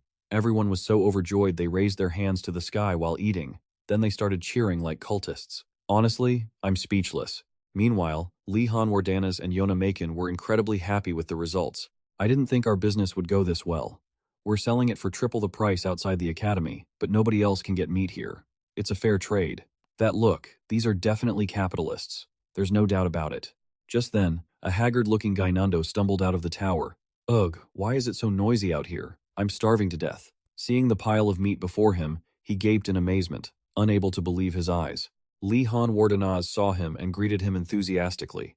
There you are, Gainando. Come eat with us. Hearing that, Gainando's face lit up, and he sat right at the table. I can eat with you? In that case, I won't hold back. Thanks a lot. But before he could even put his knife down, Li Han Wardenaz stopped him. 1 silver coin, my friend. Hearing about the payment, Gainando's eyes went wide. You're charging me? Li Han Wardenaz, drawing on his experience, immediately manipulated his psyche. A noble's honor doesn't allow for freebies. Although Gainando wanted to pay, the headmaster had forbidden them from bringing anything into the academy, so he didn't have a single coin in his pocket. And of course, Li Han Wardenaz had already planned for that. He pulled a contract and a quill from his pocket. That's not a problem. Just write down how much you ate and sign here. Gainando was trembling all over as he grabbed the quill, weeping like a storm. Li Han Wardenaz, why are you so incredible? He didn't even bother reading the contract. I just signed it immediately. As he ate, he felt grateful toward his friend. How could I ever cut ties with such a wonderful person? I really do have a good eye for people. So this is what true friendship is. This guy is honestly a fool. And so, everyone was happy that day. The next day, during the basic magical properties class, the noble students started complaining. Everyone thought that, as nobles, they didn't need to attend such classes since they were already perfect. Hearing this, Li Han Wardenaz could only offer a wry smile. Just then, a familiar voice rang out. Good morning, everyone. Greetings, you blockheads.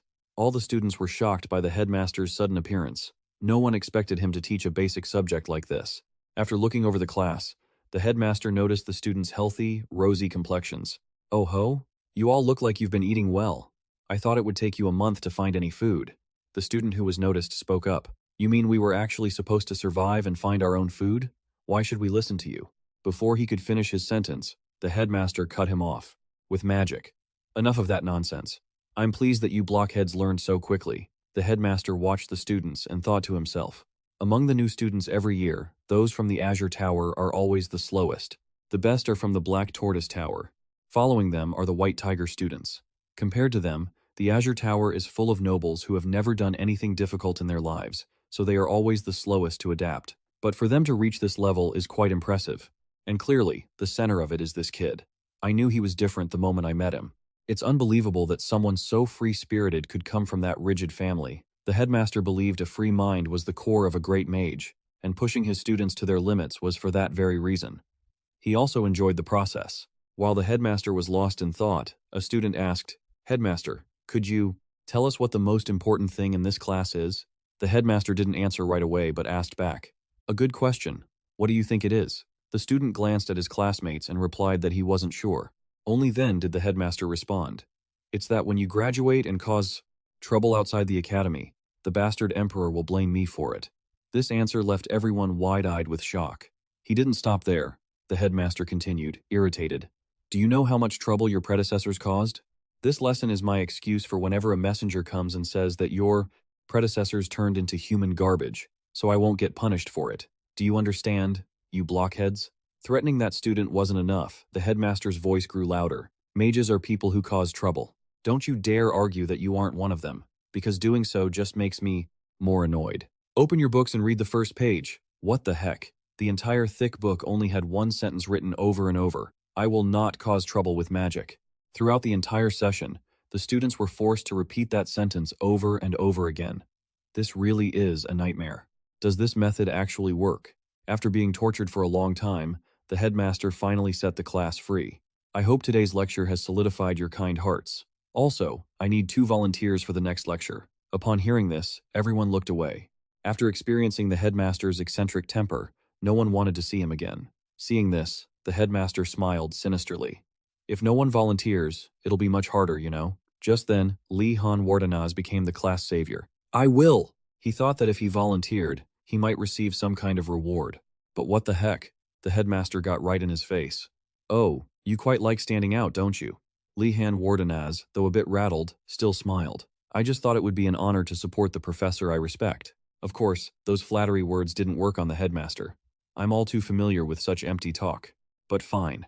Opportunities only come to those who are ready to stand up and seize them. From his words, you could tell the headmaster knew exactly what Li Han's purpose was in volunteering. When the headmaster looked away, a pale-faced Gainando pulled on Li Han's sleeve. "Are you insane? Who knows what that crazy headmaster will make you do?" At this moment, another classmate patted Gainando's shoulder. "Don't stop him, Gainando. Li Han Wardanaz isn't crazy. He's sacrificing himself for us." Gainando trembled all over, his mind in a fierce internal struggle. "If it's like this, shouldn't I sacrifice myself for my friends? Just move, come on, feet, move." But just as he was about to speak, Asan was one step faster.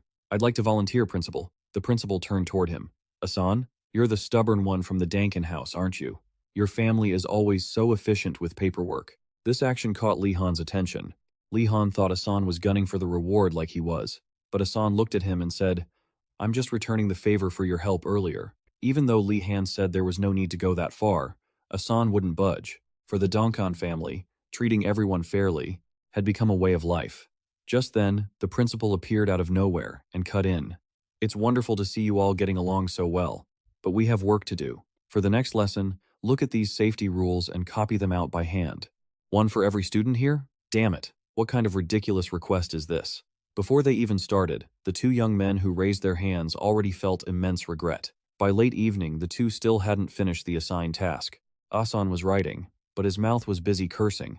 "I can't believe it. He's making us do this pointless busy work, when he could probably finish it in the blink of an eye." He was so angry he felt like he was burning up, completely the opposite of his usual gentle demeanor. In contrast, Li Han Wardanaz felt fairly calm. "I think I understand the principal's intention.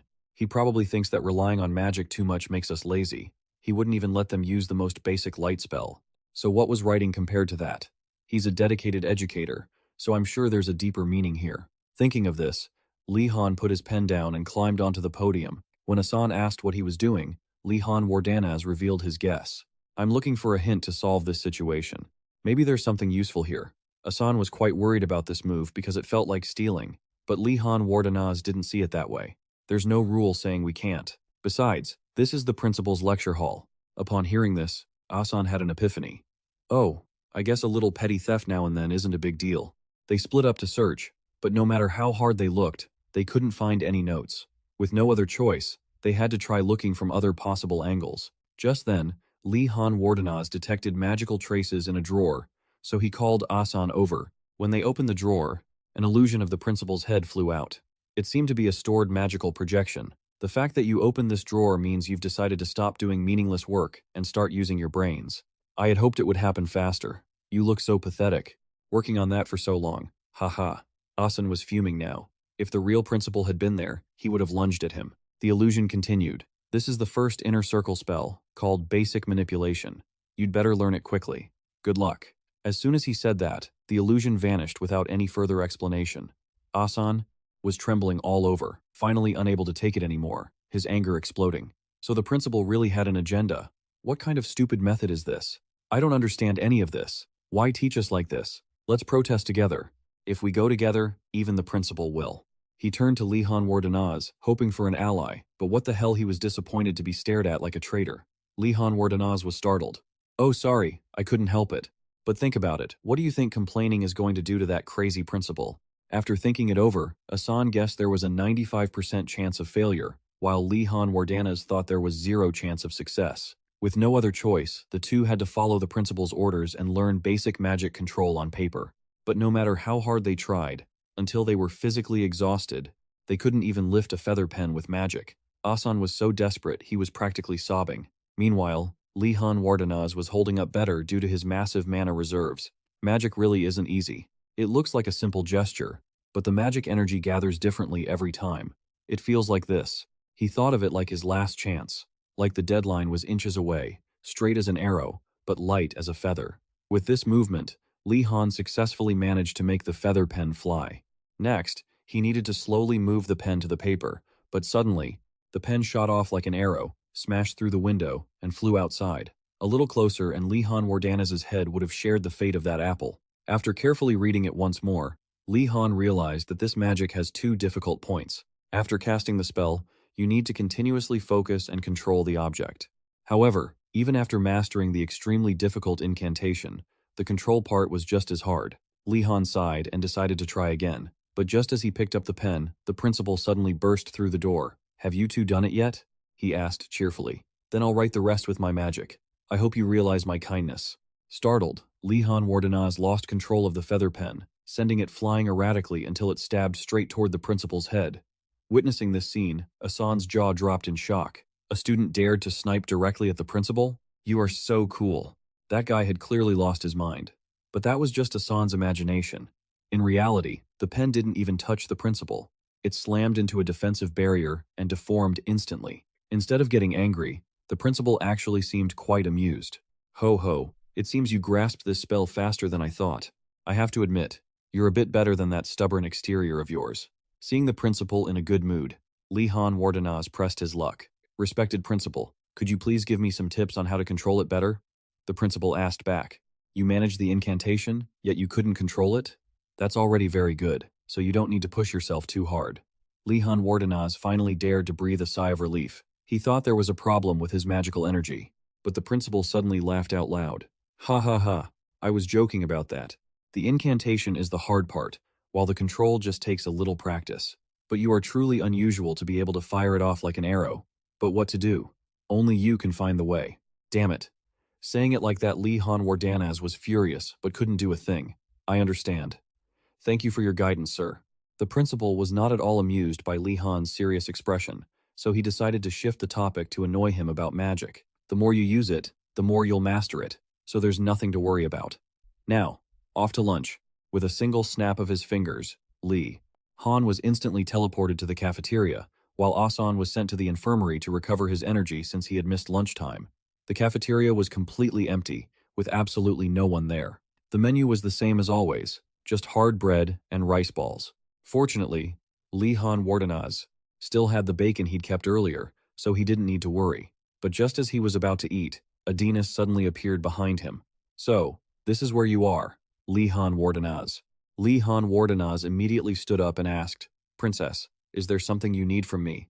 Adinas then pulled out the documents that Lihan Wardanaz had asked for last time. Holding the course materials in his hands, Lihan Wardanaz was incredibly excited, but after reading just a small part, he suddenly felt like something was wrong. These were lists of popular courses. These weren't the easy classes to earn points in. Popular? And furthermore, General Alchemy was a popular course? After reading through the list, Lihan said to Adinas, Princess, I think there's some misunderstanding here. I meant a list of courses that are easy to earn points in, but this is a list of popular courses. It's the exact opposite of what I wanted. Adinas still didn't understand what Lihan Han meant, so he explained again. Popular courses have many participants, making it hard to earn points. Unpopular courses have little competition and are easy to earn points. That is what I wanted. Adonis was stunned upon hearing this. So he's looking for easy classes? But he's a son of the Wardenaz family, she had always thought. He was like other noble children, but it seemed he was completely different. After understanding Li Han Wardenaz's intention, she took out another list. While I was compiling that list, I also put together a list of courses to avoid. Li Han Wardenaz's face lit up with joy when he received this list. This is it. I can see the poverty and boredom. Nobody wants to take these. First, basic swordsmanship. It's very rare for anyone at a magic academy to study swordsmanship. Basic magic dueling. Maintaining distance is the same.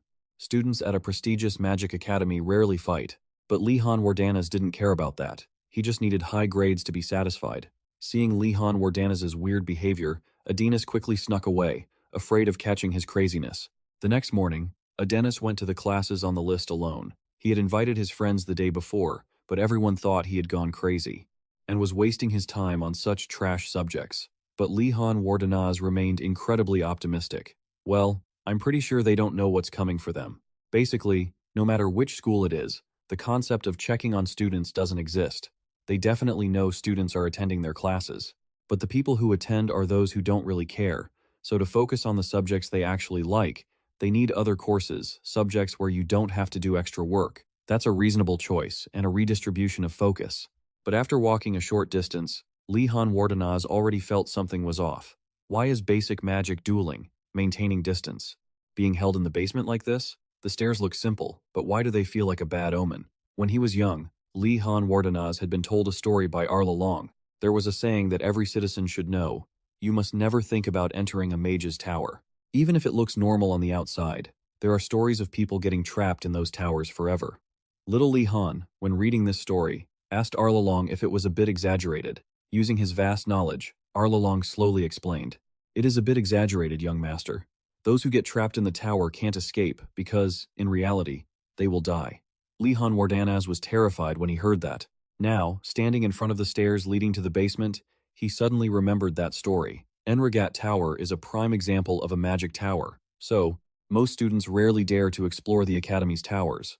Even though he was a bit scared, Li Han Wardanaz tried to reassure himself. It's an academy anyway, so it should be fine, right?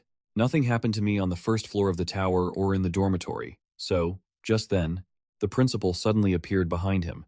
Planning to go to the first basement level, are you? Li Han Wardanaz, already scared, was startled enough to almost wet his pants, but he suddenly realized this was his chance, so he quickly adjusted his attitude.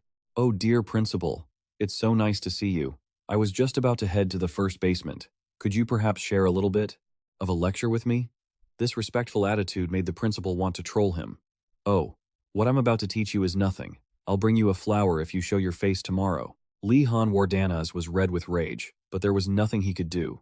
Damn old man, he could only put on his usual practiced smile. And an entity that can smile without any malice or inner resentment can only be a student who has graduated. After saying goodbye to the trolling teacher, Li Han Wardanaz slowly headed down to the basement. He looked around as he walked, trying not to look too scared. Even though that old man tried to spook him, it looked pretty normal down here. But why did he have such a bad feeling behind this door? It must just be his imagination. Just then, a few other students arrived, making Li Han Wardanaz feel a bit less worried. I knew there were others taking this class. There are so many students in the academy, why would I be the only one? But it turned out these two had just taken a wrong turn. Even if the semester was over, they wouldn't want to take this class. Furthermore, other students at their tower had already been so scared that they had all run away. But it was too late to turn back now. Li Han Wardanaz gathered all his courage and pushed the door open to enter. Thankfully, there were 3 other students in the class. Otherwise, he would have run away. As soon as they saw Li Han Wardanaz, these 2 guys started whispering. I think this guy came to our class by mistake, right? I wonder how terrible this class is that everyone thinks that way. Li Han Wardanaz then noticed the orbs placed on the table and wondered what they were for. Suddenly, a voice echoed from the darkness. It's time. Go take your seats. Li Han Wardanaz looked back and saw someone sitting on a chair. I didn't even know someone was sitting there. With pale skin, a sorrowful gaze, and long fangs, was he a vampire? Before starting the lesson, the professor introduced himself. My name is Volody Bagret, and I will be in charge of basic magic dueling, maintaining distance. I hope we get along. Then, the professor picked up the orb in his hand. What is before you is an orb made of soul stone. It is a very precious ore that, with magical energy, when the stars align, they radiate a divine energy. Spirit stones are materials created through the absorption of that specific energy. Now, stand up and channel your magical energy into those orbs. Lihan Wardanaz stood up immediately and followed the instructions. Deep down, he was worried about whether he could actually pull it off. After all, he had failed at even the most basic spells, like the light spell. Suddenly, all the students' orbs floated right into midair. Lihan Wardanaz watched them, his jaw hitting the floor. I did it that easily? Don't tell me these aren't just regular spirit stones but actual artifacts? At a glance, I'm pretty sure the professor created them himself. I've heard custom artifacts are super expensive. Just then, a student lost control of their orb, sending it flying toward the ceiling. Luckily, the professor stopped it before it could punch a hole through the roof. The orbs are linked to your will, so you can control them. But I've placed a few restrictions on them so I don't have to fix the classroom afterward. Hearing that, the student let out a sigh of relief. But suddenly, the orb slammed right into their stomach. They almost passed out. Turns out, the professor hadn't finished speaking. Those restrictions don't apply to you. Be careful not to break the orb. But it seemed that even if a student broke theirs, the orbs wouldn't even be scratched, Professor. The professor didn't care about the students and continued giving orders. Make the orb float and draw a circle. Even if this is an artifact, doing this kind of thing was still too hard for Lihan Wardanaz. The orb wouldn't move the way he wanted. Just then, a student shouted, "Professor, I drew a circle." The professor didn't even look at him and demanded he do it again. This was such a bizarre requirement. Lihan Wardanaz wondered if this was all they would do in class. So he asked, "Professor, how long do we need to draw circles for?" The professor replied vaguely, "Until you can. Draw a perfect circle, of course." Two male students heard this and immediately asked to go to the bathroom. The professor said there was no need to ask, and just to go. And so, the two male students packed their bags and bolted from the class.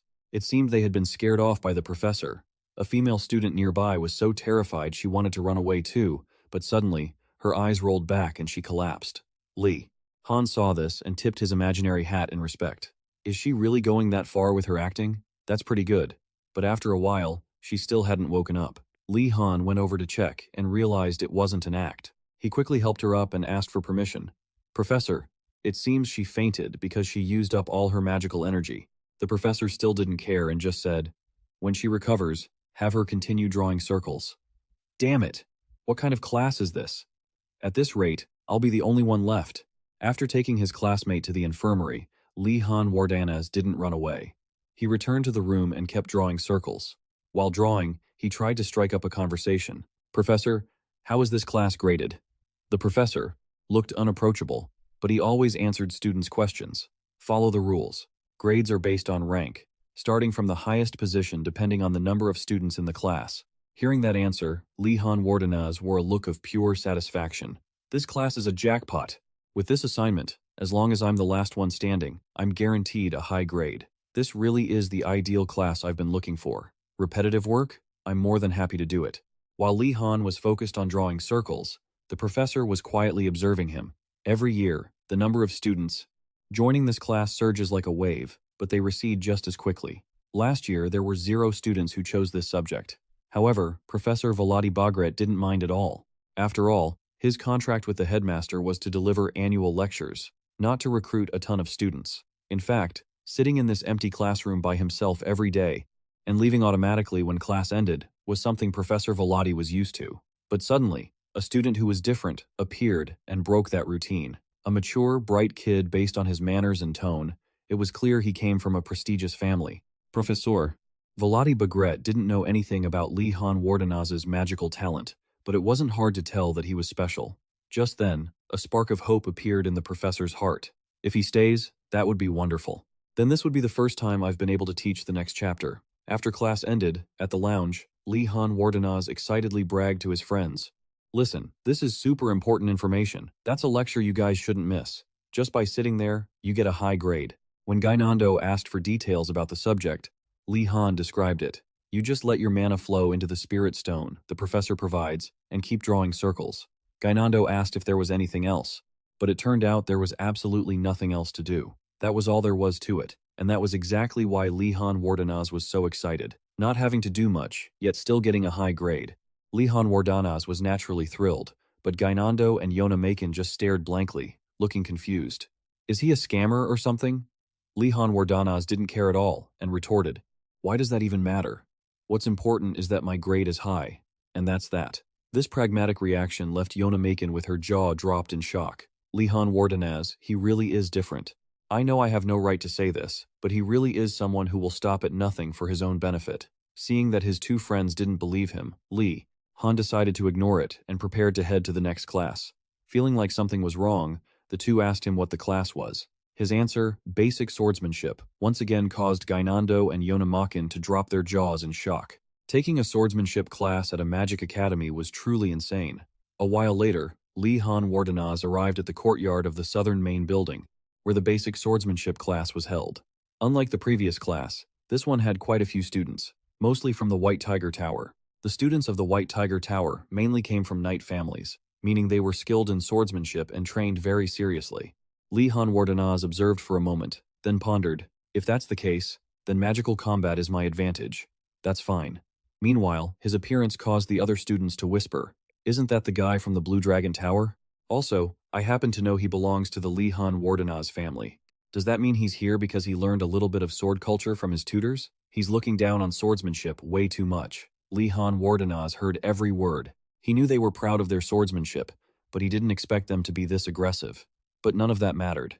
Li Han Wardanaz just saw them as immature kids. Just then, an elf student walked over. Hey, you're from the Li Han Wardanaz family.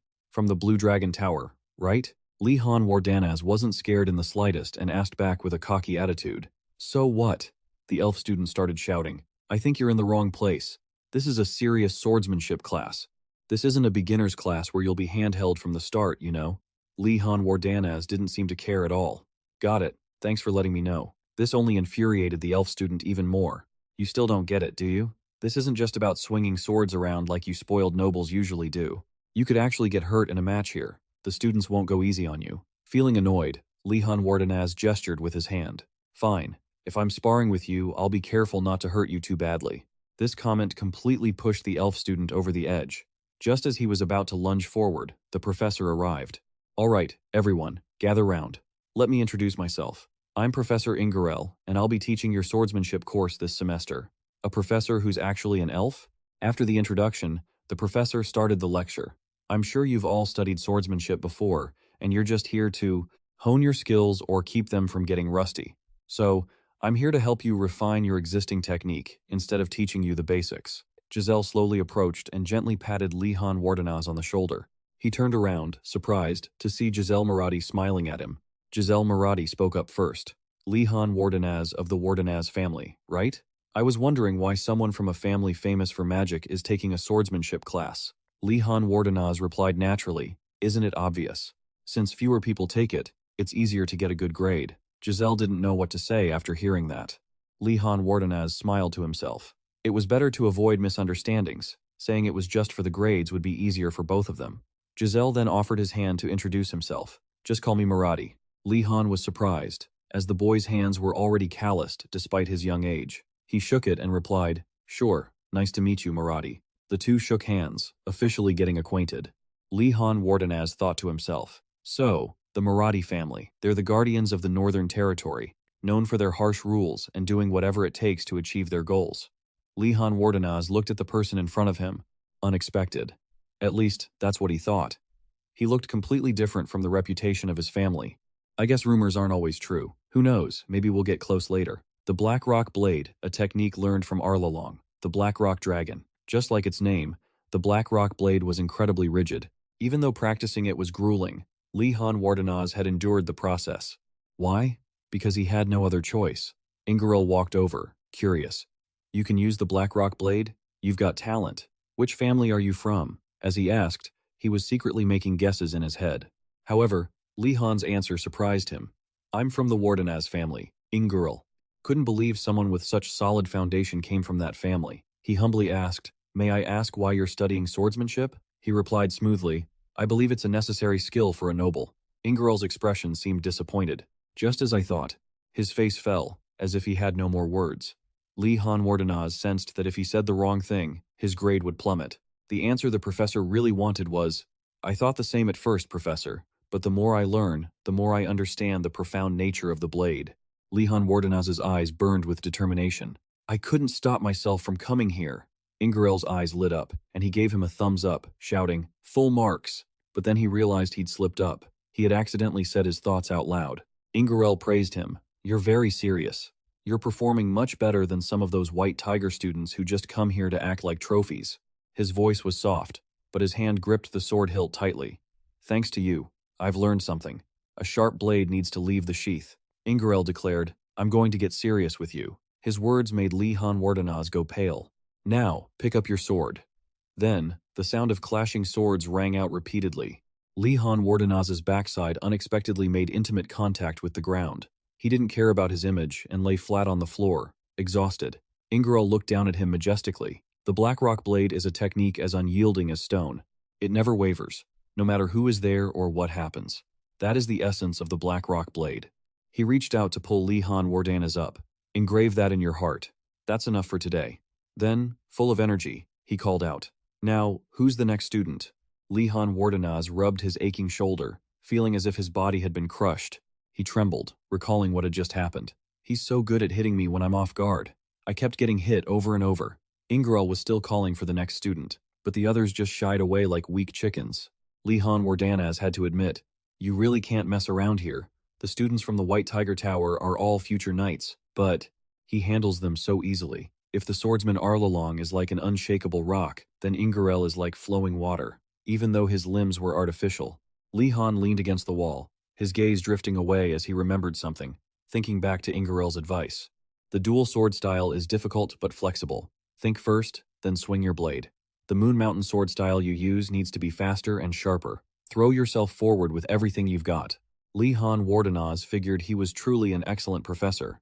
He could identify a student's technique and give them direct advice. He looked at everyone around him chatting happily and felt a bit helpless. Why does it feel like I'm the only one getting hit the most?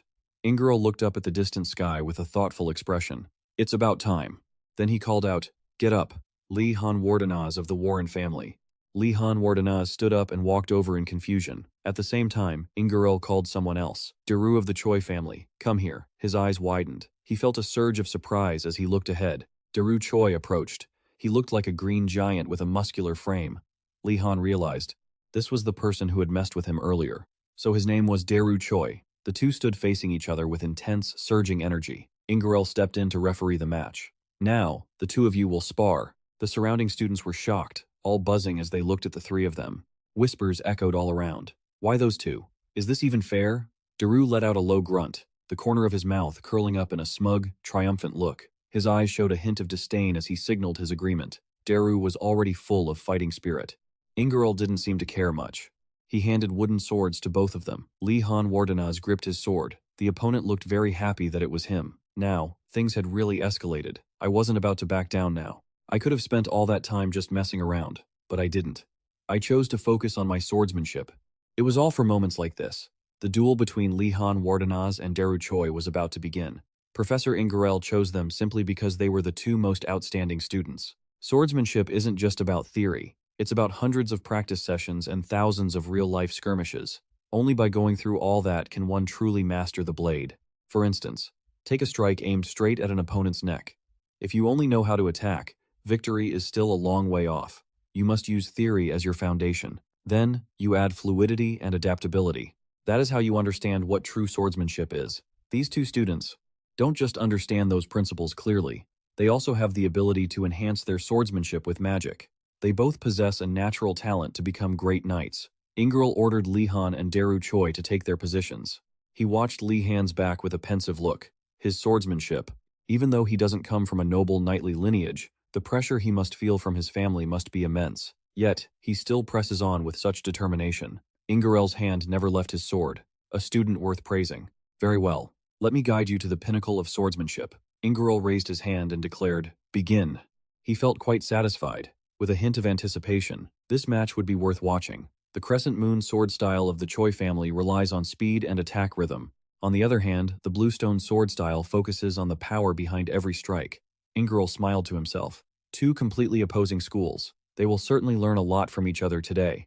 This is the true meaning of being rivals. Daru Choi stomped his foot hard to show his dominance. He taunted, "Lee Han Wardenaz, aren't you going to make a move?" But Lee Han didn't budge. His spirit remained as steady as a mountain, waiting. Daru didn't wait any longer and rushed forward at incredible speed. "Then I'll take the lead." He lunged with his sword, surrounded by a powerful blue aura. The tip of Daru Choi's blade was right in front of Lee Han Wardenaz in the blink of an eye. Lee Han used his leg as a pivot, digging his toes deep into the ground. He struck back, swinging his sword, followed by a cloud of dust kicked up toward his opponent. Daru Choi clearly hadn't anticipated that. He squeezed his eyes shut and shouted in annoyance. The other students gasped. "Throwing sand? Seriously?" One student turned to the professor. "Is that even allowed, professor?" But contrary to everyone's dissatisfaction, Ingarel was delighted. "Absolutely brilliant." That made the female student pale and freeze in place. Ingarel kept on praising them. Regardless of the means or methods, he insisted that this was a true fight to the death, and Lee Han understood that better than anyone. Then he looked at the other students. To them, this must seem very strange, as they come from families where honor is placed above all else. It's only natural they wouldn't understand. Furthermore, Lee Han ignored everything around him and focused solely on victory. That is what a true swordsman is. At this moment, the battle was still raging intensely. Daru suddenly winced, his face twisting as if he were in pain. He used his sword, trying his best to block Lee Han Wardenaz's strike. Daru Choi cursed under his breath. "These dirty tricks, I was too careless because I underestimated his background." Lee Han Wardenaz felt things were going well. "Good. My opponent can't think clearly yet. I must seize the chance to attack," he decided and struck resolutely toward his opponent. Earlier, while observing, I realized his technique was excellent. He lifted his leg and grinned sinisterly. Without a second thought, he stomped hard on Daru Choi's foot. Following that, Lee Han attacked repeatedly. "I need to visualize my victory right now." At this point, Daru Choi couldn't take it anymore. "Trying this hard?" He pushed himself up with his hands, making a small thud. You have to admit, Daru's evasion skills had leveled up. The proof was how quickly and agilely he rolled away. This happened so suddenly that Lee Han didn't see it coming. Daru thought, "It hurts. Why did it turn out like this? This isn't the time to be distracted." Ingerol watched from the sidelines and applauded. "Very impressive." Daru Choi put his hands on his knees, cursing to himself. How humiliating. Suddenly, he let out a roar and charged toward Lee Han, full of frustration. "I won't let you get away with this."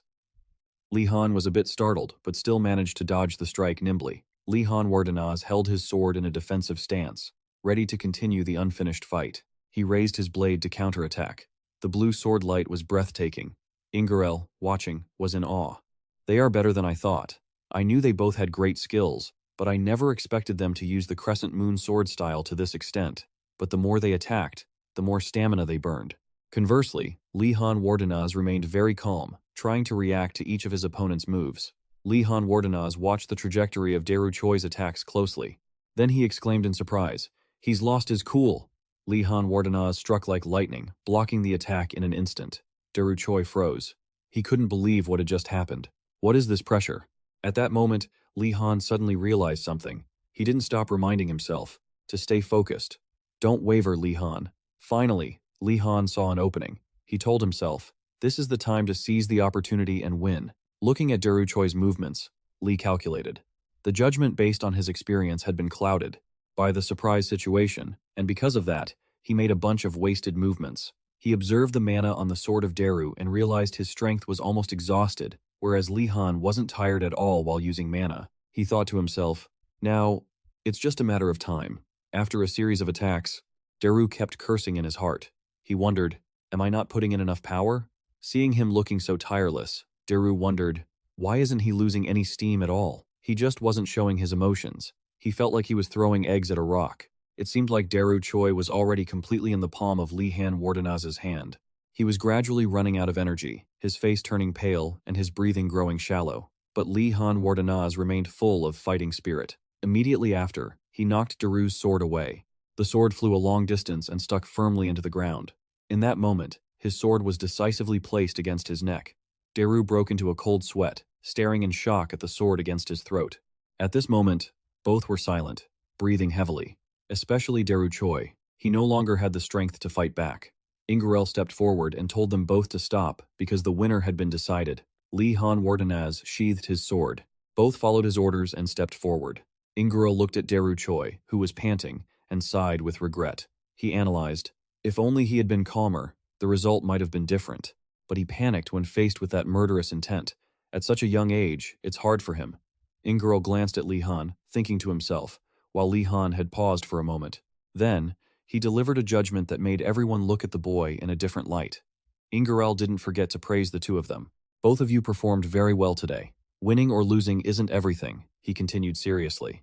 Do not be arrogant in victory. Do not be discouraged in defeat. That is how you improve. Then Ingurel said, now, shake hands. Lihan Wardanas, judging by his personality, thought the boy wouldn't let it rest there. If he attacked, I would. Just then, Daru didn't act as expected. Instead, he reached out his hand and said sincerely, it was a great match. I truly apologize for being disrespectful earlier. His final words surprised the other man even more. You truly deserve to receive that. Lihan Wardanaz was still assessing Daru Choi. He didn't seem to be waiting for a chance to attack while he was off guard. Afterward, he reached out and shook hands, responding indifferently. I'm sure you only said that because you were worried. Seeing the two of them like that, Ingurel clapped in satisfaction. He turned back to glare at the people sulking behind him, saying, what are you guys doing? Why aren't you clapping? Night fell, and the moonlight illuminated the school grounds. In a corner by the wall, a group of people had gathered.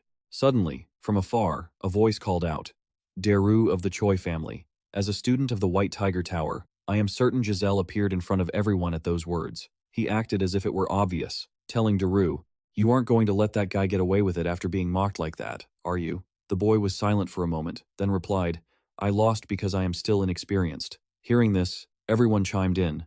That's because he played dirty. It's not your fault. Daru Choi, but Daru Choi disagreed. No, it's because I am still weak. Giselle laughed. That doesn't matter anymore.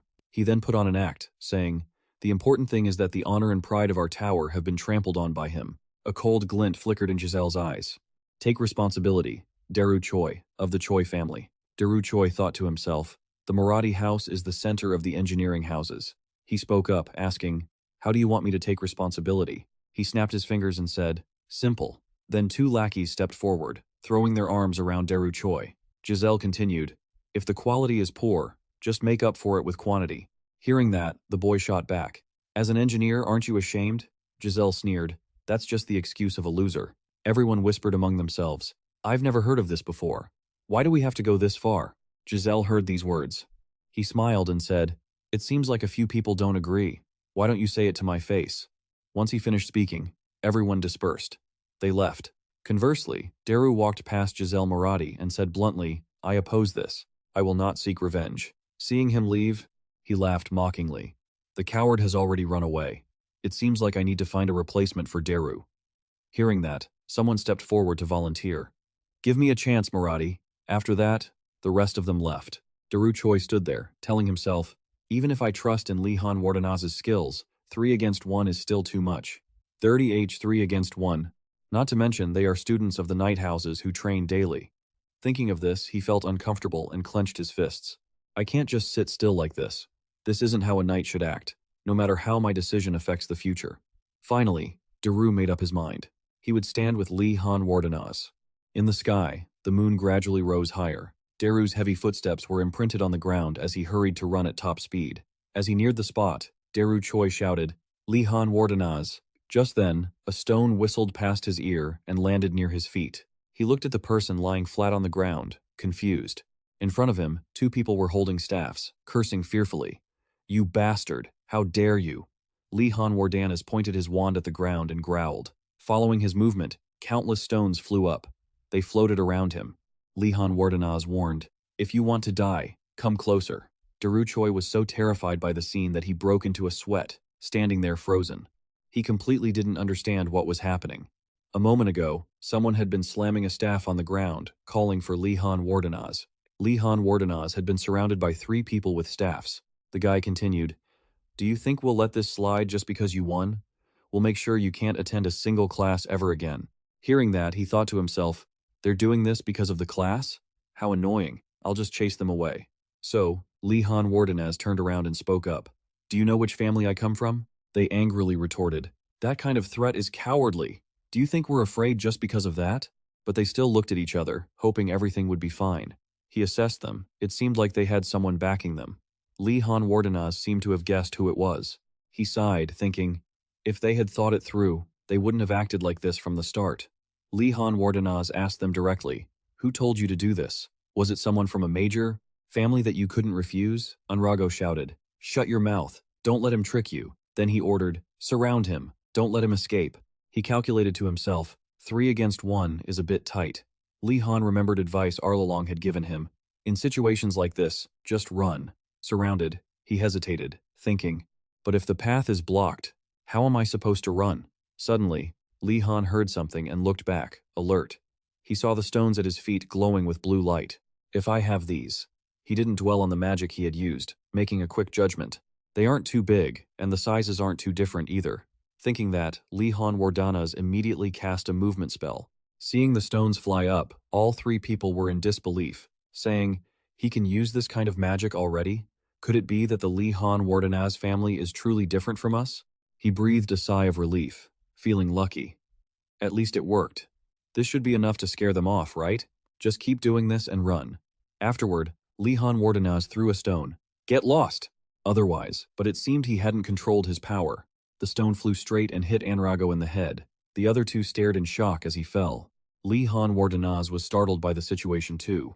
They immediately raised their staffs and cursed. That bastard, how dare he? Li Han Wardanaz thought to himself, damn it, I didn't mean to do that. I need to practice more. The other 2 started whispering, these stones are going to fly at us, and we don't have time to prepare anymore. Even though he was a black robe who could use such powerful magic, at this moment, his whole body was glowing with a mysterious blue light. Li Han Wardanaz sighed inwardly. This isn't part of the plan, but I've got to keep the act going. He pointed his wand at them and threatened, if you want to kill me, bring it on. He reminded himself to keep a poker face.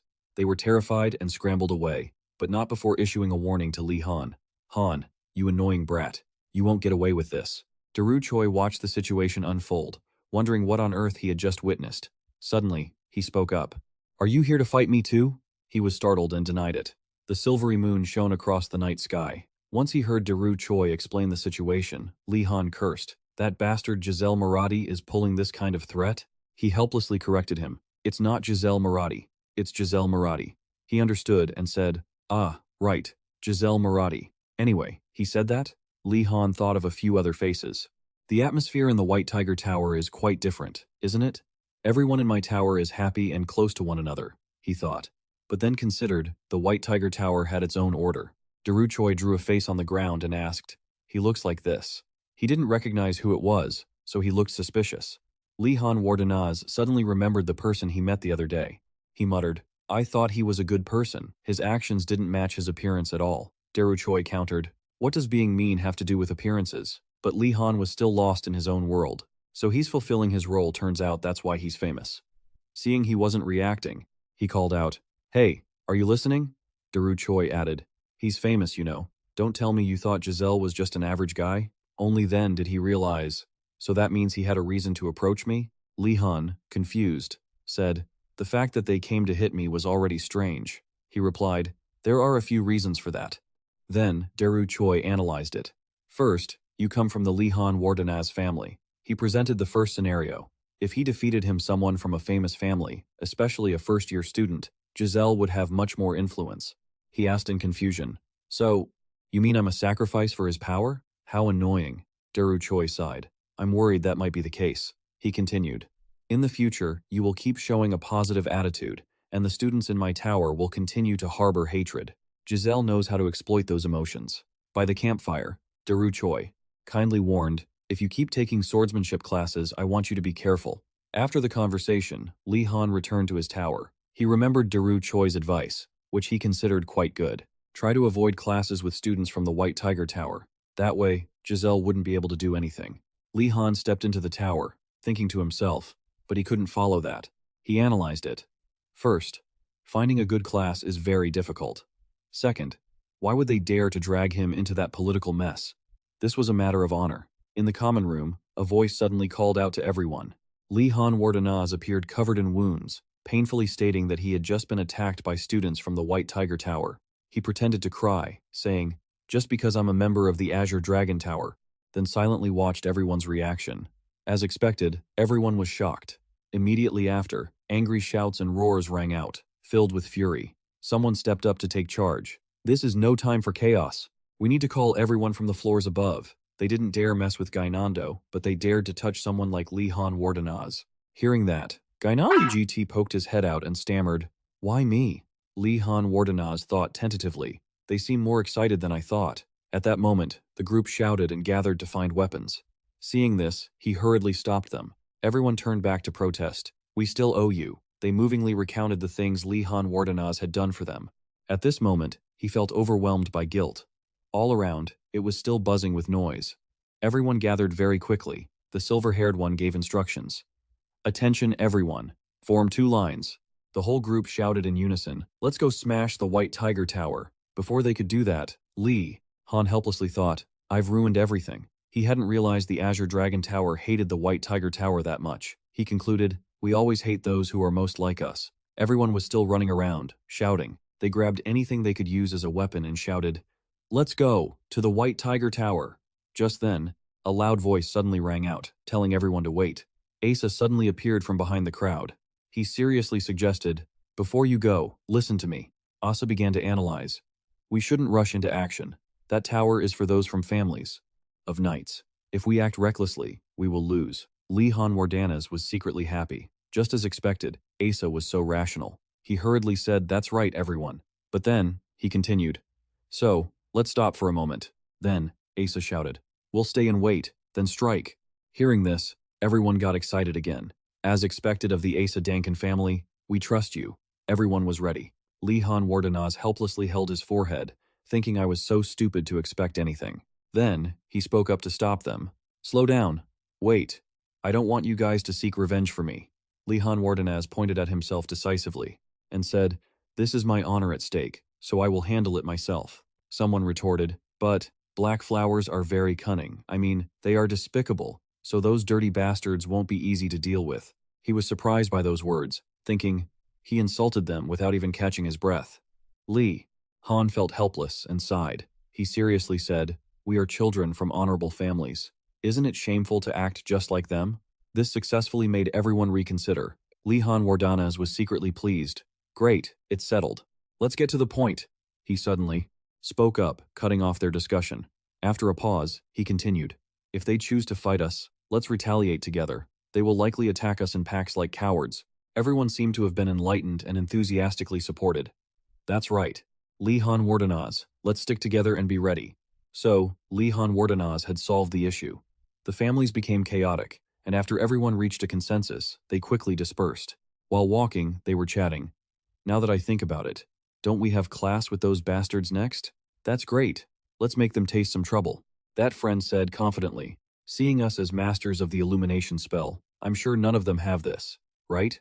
This remark surprised Li Han Wardanaz, and he realized something strange. He watched their retreating figures, worriedly thinking, "Wait, no way, right? Am I the only one who hasn't mastered the illumination spell?" Li Han Wardanaz felt the distance between him and his teammates as if separated by a deep abyss. The next day, Yonamakin yawned and walked into Li Han Wardanaz's room, whispering, "Good morning, Yonamakin." She was startled by the sight and screamed, "You scared me!" Yonamakin asked with concern. "What happened to your face?" he asked, reaching up to touch the dark circles under my eyes. "I stayed up all night practicing magic," I replied. She asked back in surprise, "Practicing magic? You can't even use magic yet." "Wait, you were given permission last time, right?" Li Han Wardanaz stood up, wand in hand, and asserted. He continued, "The others said they've already mastered the light spell. That's the first time I'm hearing of this." Right then, someone else walked over. Two people spoke up at once. It was Gainando. "Why is he here at a time like this?" Li Han Wardanaz greeted him, but noticed Gainando looking left and right, acting suspicious. He saw him carefully reach into his robe and sneakily pull out a sausage skewer. He walked happily toward the fireplace to grill it, leaving the two of them baffled. Yonamakin said helplessly, "He's royalty," but Gainando's eyes lit up as he stared at the sausage in his hand. Suddenly, Li Han Wardanaz stepped closer and said, "We aren't going to steal it from you, so feel free to eat." Gainando was startled and yelled. Gainando asked nervously, "How long have you been there?" He calmly replied, "Ever since you were busy taking out that sausage." Hearing that, he hurriedly denied it.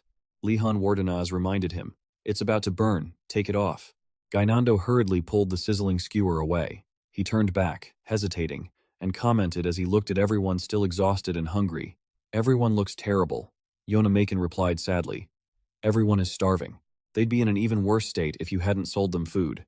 Without that, things could have been much worse. Lee Han Wardenaz stroked his chin, calculating. We should prepare ourselves. There aren't many rations left. He sighed and added, Professor Uragum Jimda is very stingy, even though we tried to take some ingredients from his carriage. They remembered the scene where they went to steal bread. Uragum Jimda had shouted, Those loaves of bread are for me to eat. Since when did you kids start putting jam in your bags? Just eating enough to fill your bellies is fine. Why did you take extra? The two of them had a headache, realizing there was no way to steal them.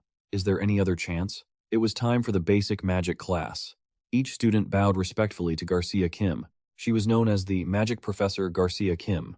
She cared for her students so much that she could immediately sense the strange changes among them. First, a week after joining the academy, the students became very hungry. Second, she could feel the tension between the towers. Due to their different backgrounds, the rivalry was intense. The tension between the Blue Dragon and White Tiger towers was particularly sharp. Seeing the students glaring at each other, Garcia quickly said, Hey, you guys over there, sit down quickly. She remembered Headmaster Osu's words. The more they compete, the stronger they become. That was one of the headmaster's countless viewpoints. Thinking of this, Garcia Kim sighed. However, she couldn't agree with that. She hoped everyone would treat each other well. Then, her eyes brightened and she raised her voice. Everyone, sit down. The students were startled by Garcia's intensity.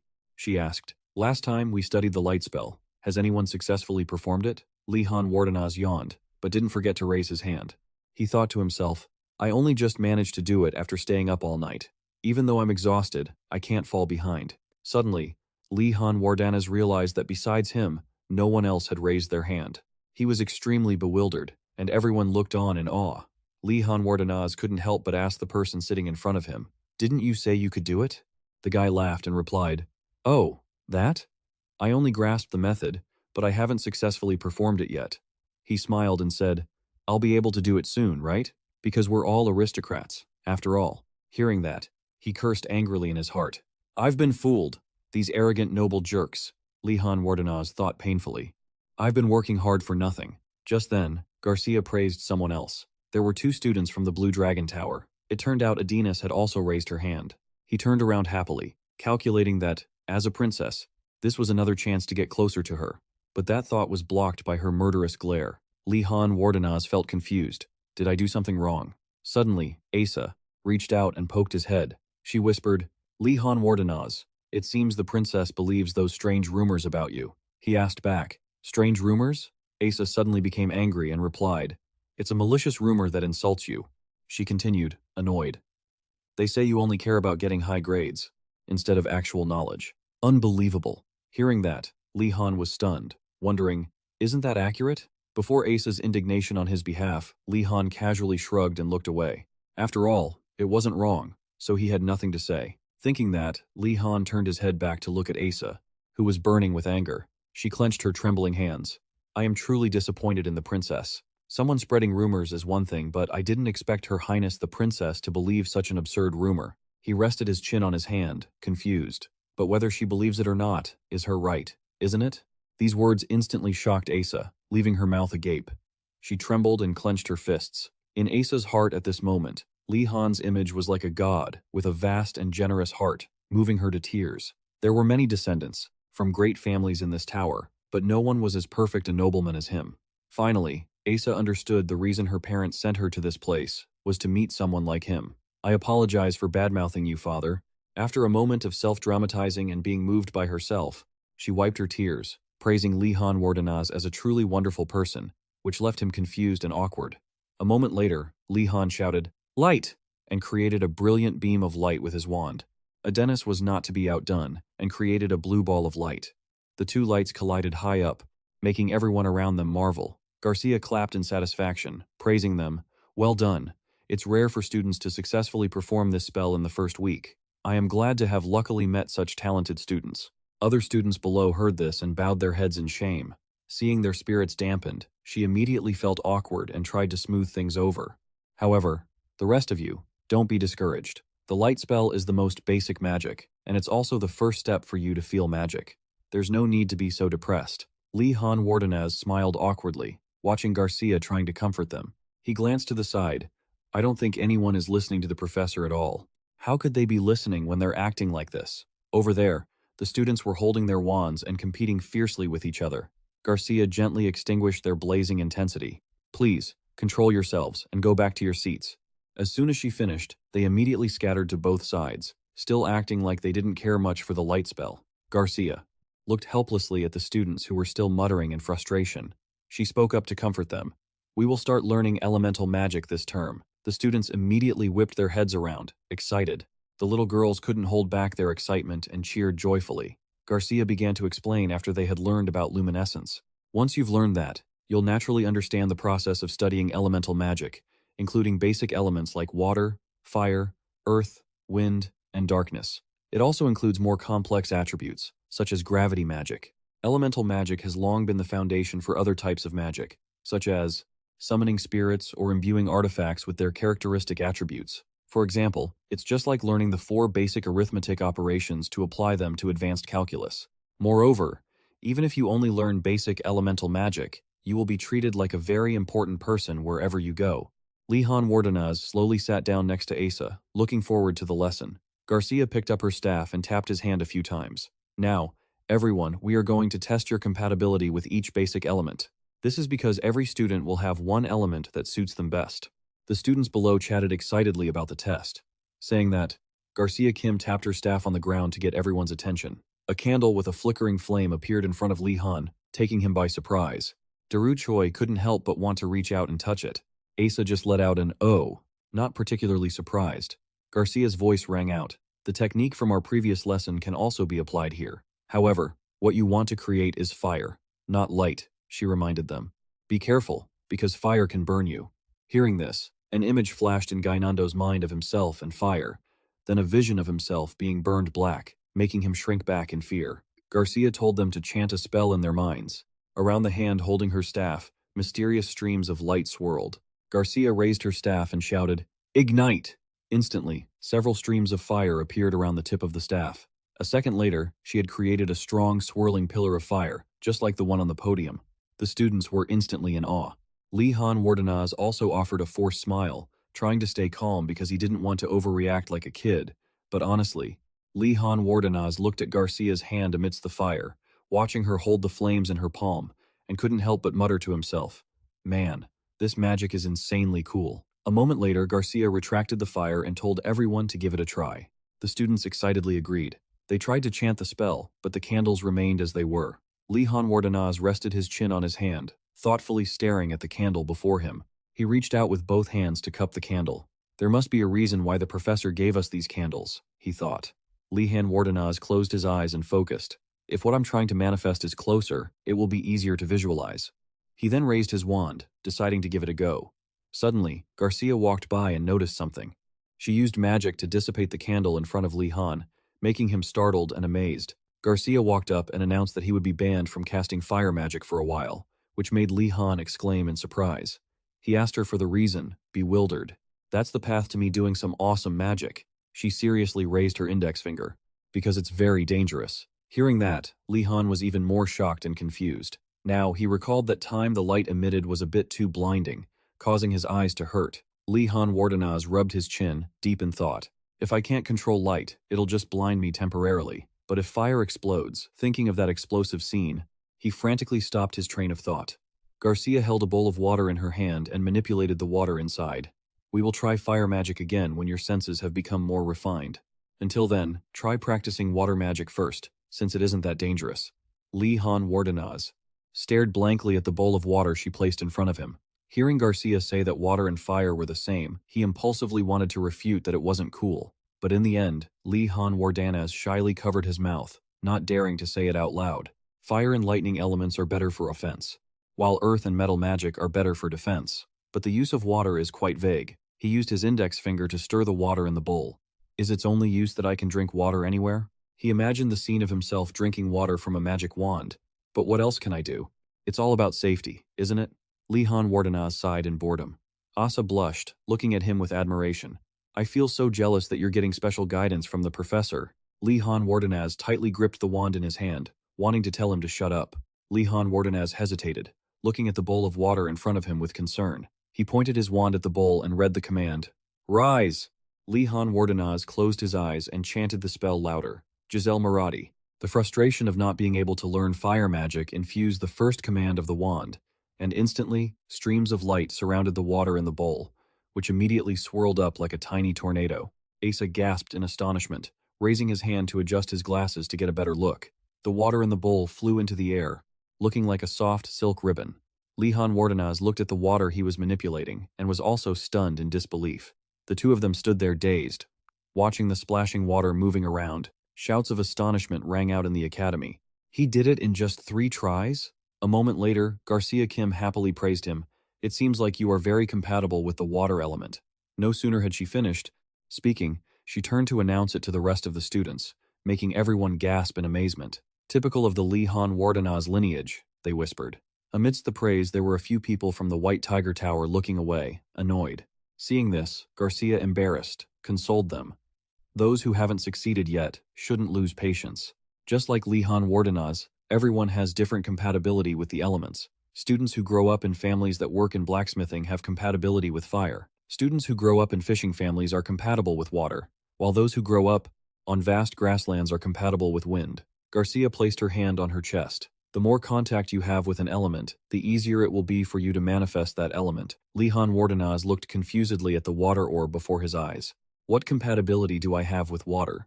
If there's any connection, it's just being dunked in water by the professor.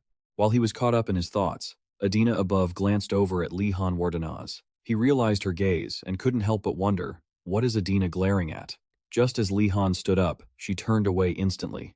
He was guessing that Adina must have been looking at him when the water orb in midair slipped and a ton of water poured down onto Lihan's head, making him cry out. Garcia looked at the soaking wet Lihan, who was standing there dazed, and covered her mouth to laugh. If you lose focus, you won't be able to maintain the shape of the element. Next time, try to keep the shape as long as you can.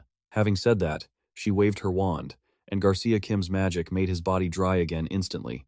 Lihan looked at her with admiration. Professor Kim was truly like a beacon of light for this academy. He clutched his chest, moved, and asked, I understand now, Professor. How long should I keep this up? Garcia rubbed her chin, deep in thought. Usually, you'd need to hold it until your mana runs dry, but that won't happen to you, she suggested. So, just keep it up until this class ends, okay? Lihan Wardenaz's face went pale immediately. Isn't this just torture? He saw Garcia Kim turning to walk away and quickly raised his hand to beg for help. But unfortunately, she left Lihan Wardenaz standing there in confusion. Lihan Wardenaz clenched his fist so hard his veins popped. He almost forgot. She was also a professor at this crazy academy, so, essentially, she was just as loose-screwed as the rest of them. Garcia stood from afar, watching him fall apart. She gave a meaningful smile at this exceptionally talented student. Maintaining magic like that for a long time puts a lot of pressure on an AI's mental capacity. It's like trying to balance a spinning top on your fingertip, Garcia muttered to herself. But Lihan needed proper training. The fact that he could create such a large water sphere in only 3 attempts was already an unexplainable talent. And furthermore, he was also one of the people with the most abundant mana in history. For those reasons, I need to polish this rough gem. Garcia believed Lihan would do well, but at this moment, he was crying and cursing the professor in his heart. There was quite a significant misunderstanding between them. The lesson ended, and everyone said their goodbyes as they left under the dazzling sun. A voice pleaded, Please, just listen to me. Lihan Wardenaz argued, feeling frustrated. Don't you think that's a bit too much, Professor? Uregum Jimda cleaned his ears, looking confused. He mentioned the princess who could control the fire element. Yona Makin was very happy to discover she was compatible with the wind element, while Gainando almost burned down the whole classroom. Lihan shouted in frustration, and I was only allowed to use the water element for the entire class. The old man just stroked his beard, pondering. Maybe Professor Kim likes you, which is why she trained you that way. Hearing that, he immediately scoffed, completely disbelieving such an excuse. So that's why I have to use my precious day off to do gardening? Urugum felt a bit guilty upon hearing that. The old man sighed and waved his hand. You really are a kid who loves to complain, aren't you? Didn't you say I had to do it? Lihan Wardenaz couldn't help but glance at where Uregum was sitting, flashing back to a short while ago when he ran over saying he would help. Uregum was very pleased, but when he said he would eat the old man's food as payment, Uregum was about to agree but froze because Li Han was standing right in front of him, loaded down with bags. Since I already ate, I'll take some home too, okay? Uregum immediately barked at him to put it down. Watching Li Han Wardanez sigh as he dropped the pile of stuff on the ground, the old man broke into a sweat. You really can't let your guard down for even a second with this brat. Uragam dropped some tea leaves into a cup.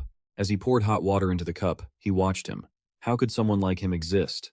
From the Li Han Wardanez lineage, I suppose? At this moment, Li Han was happily looking at the carrot in his hand. Uragum took a sip of tea. Are there any other issues? Are you having any conflicts with the White Tiger Tower? Hearing that, he finally remembered and turned his head. Actually, the situation with the White Tiger Tower is quite troublesome. The old man lowered his head to pour tea into the cup. I'm sure things won't change much this year. It's always been like that.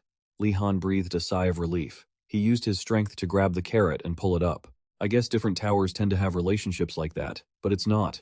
Isn't it wrong to confront each other in the academy like that? Hearing this, Uragam laughed loudly. If they want to pick a fight, just let them. Focusing on magic training is more useful. After saying that, the two fell silent. Li Han Wardanez muttered in his heart that he had already fought them. Both of them thought of the same thing and felt flustered.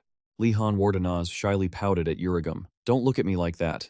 I didn't do it on purpose. The old man frowned and took another sip of tea. Usually, conflicts don't happen in the first week. He recounted with a weary tone about being attacked just because he chose the swordsmanship class. Hearing this, the old man immediately choked on his tea. While Uragam was wiping his mouth, Li Han Wardanez stood up to check on him. The old man pointed at him angrily. Why did you choose that subject? Isn't that just encroaching on their territory? Because tigers are animals with highly territorial behavior. Li Han brushed his hands off. I have the right to register for any subject I want. Uragam sighed and raised his hand. Well, the problem is already solved anyway. He took a sip of tea. You seem to be doing okay.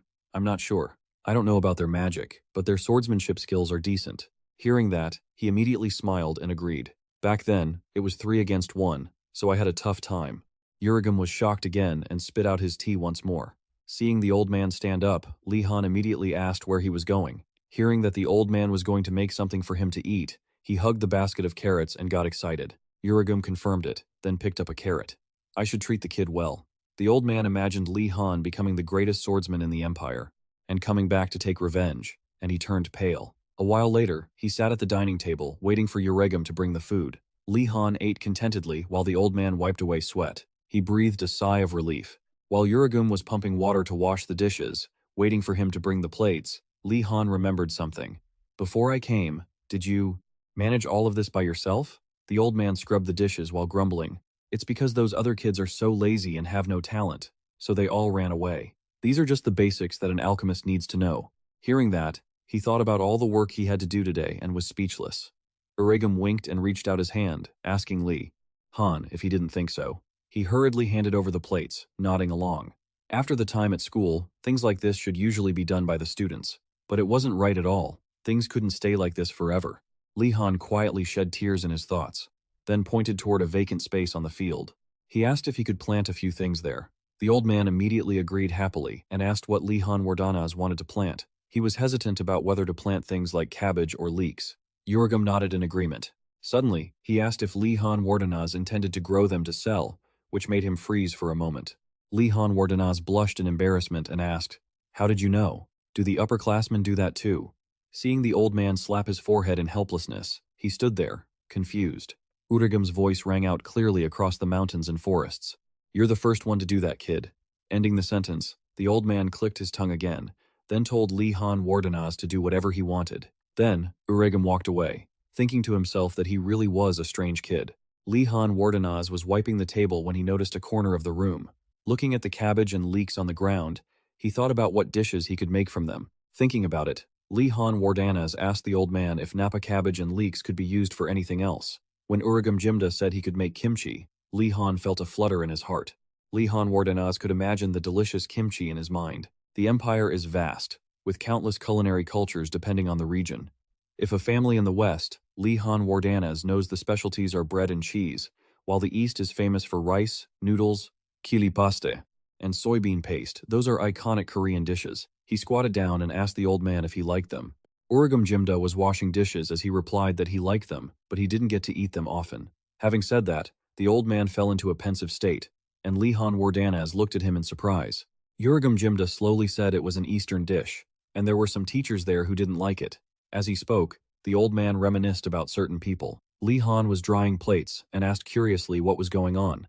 Jimda kept washing, saying, "Teacher has some distant relatives living in the east. You have no idea how much they complain every time we meet." Then, Jimda went on a long rant. Li Han Wardenaz was speechless after hearing it. He set down the dishes and said he understood. He had heard that Easterners were quite strict, but he didn't expect it to be to that extent. Suddenly, the old man looked up and asked what Li Han Wardenaz planned to do this weekend. Seeing him look so haggard, Jimda asked, "Do you have work to do?" He looked at Jimda, puzzled. "Are you the type of person who would make me work all weekend?" For a student whose emotions had been paralyzed like Li Han, being forced to work on the weekend was nothing strange. The old man raised his staff and said with a scheming expression, "You won't even have time to come here. Think carefully. What will those starving students do?" He immediately had a thought and replied, "Burn the school down." Jimda broke into a cold sweat and said, "That's a bit extreme." The old man stroked his beard. When cornered, they will find something to eat and survive. Jimda explained to Li Han, the Black Tortoise house would look for fruits and berries. The White Tiger house would go hunting. He immediately wondered about the Azure Dragon house. Hearing this, the old man sighed. Those kids are always slower, but there are always talented individuals, and they will eventually stumble upon a suitable method. Finishing his sentence, Jimda glanced at Li Han. Naturally, this year is very different from previous years. After that, he mentioned the Vermilion Bird Tower. Jimda said they had to be completely separated. Those are not children who can be swayed by greed. The Vermilion Bird Tower was established by apprentice priests. It is a place for their ascetic training. Even in the harshest conditions, they will not stop praying. Li Han Wardenaz brushed the dust off his shirt, lost in thought. This faith was truly respectable. I definitely couldn't do that. He put on his coat.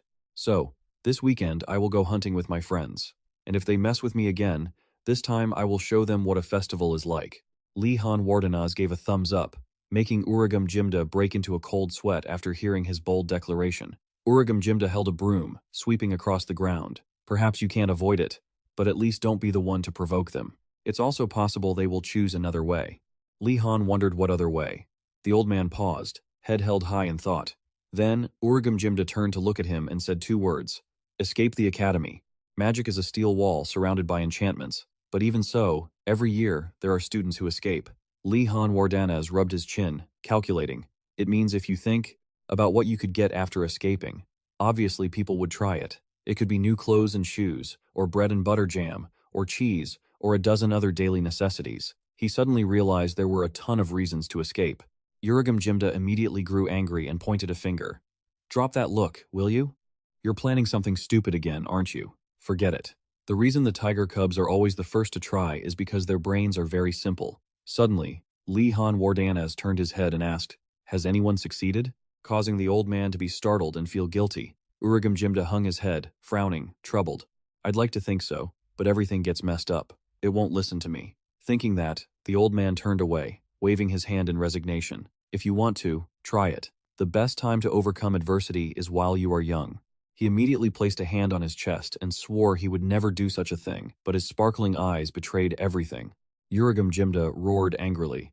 "Don't say that with that look on your face." A long while later, in a room with tightly drawn curtains, the light from a candle seemed to be the only light in this dark room. Daru stood before three mysterious black-cloaked figures. Hearing the person call for focus, he immediately tensed up and stood at attention.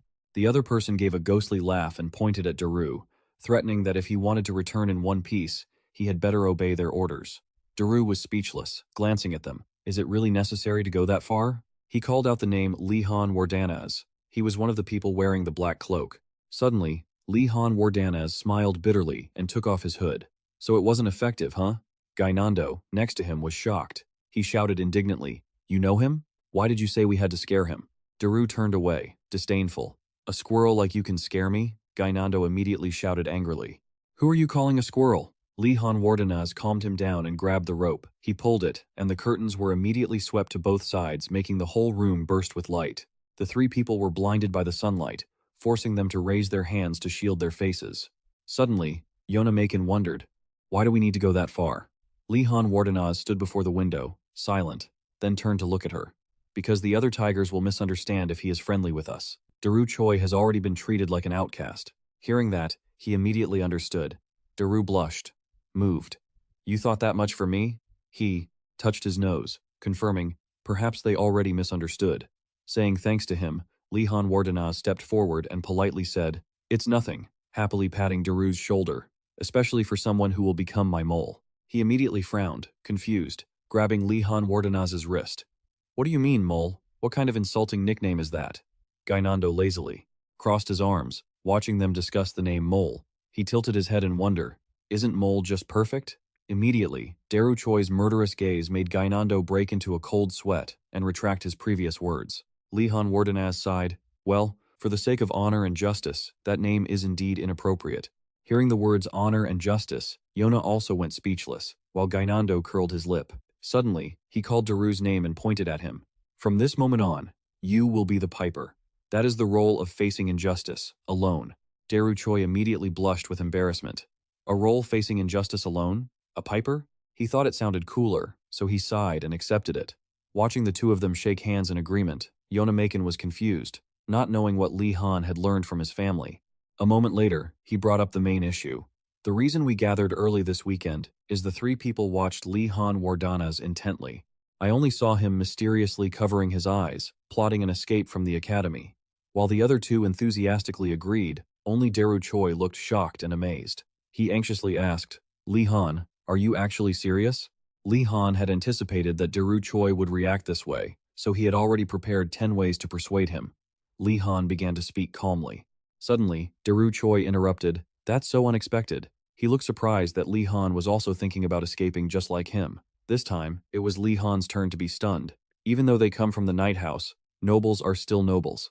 The White Tiger House has never had an empty stomach. That is why their hunger is even more intense. Elsewhere, someone was hugging their stomach, which was rumbling from hunger. "We can't keep going like this. We have to go hunting." Immediately, someone responded, "If those guys in the blue tower can do it, so can we." As the others were noisily demanding a fight, someone walked over. Giselle Marathi spoke up to reassure them, asking them to calm down. He led the group standing there, drawing the attention of everyone in the room. Giselle Marathi raised his hand to advise them. "Hunting is fine, but think about it. Do you think hunting here is easy?" The creature that Lihan Wardanaz hunted was a monster intentionally released by Professor Kim. "If you want to hunt one like that, we have to go deep into the forest. Are you okay with that? We aren't familiar with the terrain there at all." Hearing this, the others immediately looked at each other with worry. One person quickly turned to ask for his opinion. Giselle smiled arrogantly, saying he had a plan. He stood from above, looking down at the academy grounds. He spoke powerfully. "We will escape this place. I will make it happen, and you won't need to eat meat from that beast anymore." He confidently pointed to himself, making promises. After hearing Giselle's sweet words, the other students were immediately excited and wanted to confirm. Suddenly, one of them doubted the feasibility of this. Giselle pointed to his head, saying he already had a plan. "Those who want to follow can come. I don't want to find an escape route alone." Saying that, he turned to leave. They immediately cheered, "Giselle Marathi is the best." Suddenly, Giselle spoke, causing them to stop. "I will be the one giving orders. If you do anything useless and ruin the plan." He turned his head, looking at them darkly. Giselle narrowed his eyes and growled, "I won't let it slide." Having said that, he turned his back and left with the others. "Good night, everyone." In a corner where no one knew, Daru was hiding behind a pillar, having heard it all. A moment later, outside, there was the sound of someone exclaiming in surprise. That person seemed unable to believe what they had just heard. "If I listen to you, can I come along too?" Lihan Wardanaz rested his chin on his hand, pondering with bright eyes. Seeing him so happy, Daru hesitated before speaking. "After everything that happened with Giselle Marathi, you can still say that?" he asked, confused. Lihan laughed loudly and waved his hand. "Come on, nobody cares about those little things." Looking at Gainando and Yona Maken shaking their heads vigorously, he wasn't so sure. He turned away. Lihan Wardanaz walked while pondering. This is trouble now.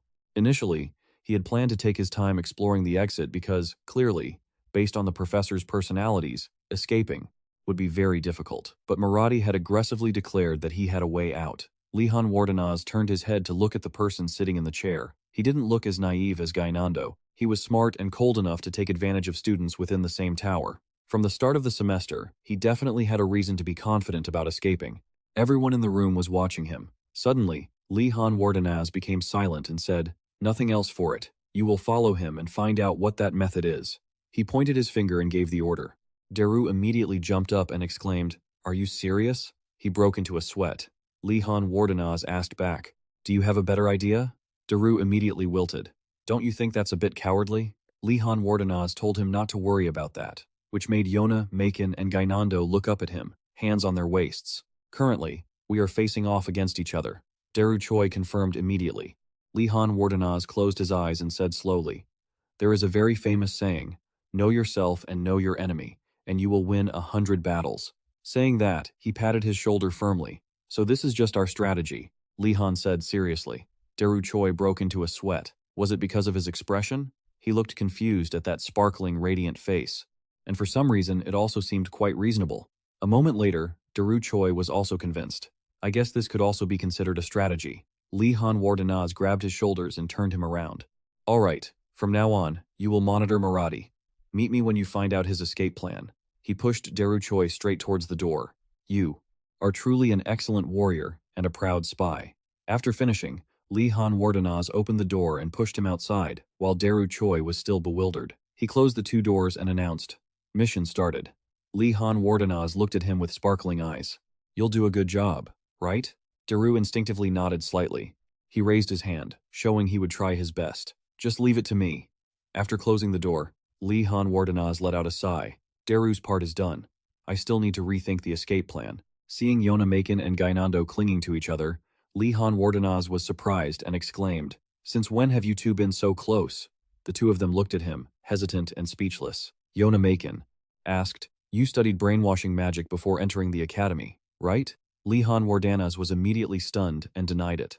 The afternoon had faded. A fiery red sunset gradually covered the academy. Lihan Wardenaz hurriedly walked to a certain room. Inside were Yona, Maken, and Nilia. Both looked up at the person who had just arrived. Both Daru and Gainando were also present. Hearing Lihan start, he raised his hand to speak. Thank you all for attending the first meeting to plan our escape. Nilia immediately exclaimed in shock. You want to escape from the academy? Are you crazy? I thought you were just going hunting. Her face turned pale as she shouted. Lihan Wardenaz calmly reassured Nilia. I have a plan. Hearing that, she immediately froze out of curiosity. Nilia thought, if it's Lihan Wardenaz of the Lihan Wardenaz house, he must have a way. He is completely different from everyone else. Thinking that, she frowned and asked, what is the plan? He immediately took out an extremely ugly drawing of Giselle Marathi. Lihan Wardenaz pointed to the picture on the paper, excitedly presenting it. Among the students of the White Tiger Tower, there's this guy who knows how to escape. We just follow him and copy him. Hearing that, Nilia was shocked to the point of being speechless. He calls that a real plan? She was trying to find advice, but suddenly, Yona Maken had an idea. She winked and called Lihan's name. This plan won't be able to succeed without Nilia, right? He also seemed to understand Yona Maken's intent. He covered his chest, acting sincere and agreeing. How could we do it without her? Nilia saw this and was flustered, stammering. Suddenly, Lihan's words made her pause. Your positioning ability and hunter's instinct are the keys to the plan. Nilia is the only one who possesses both.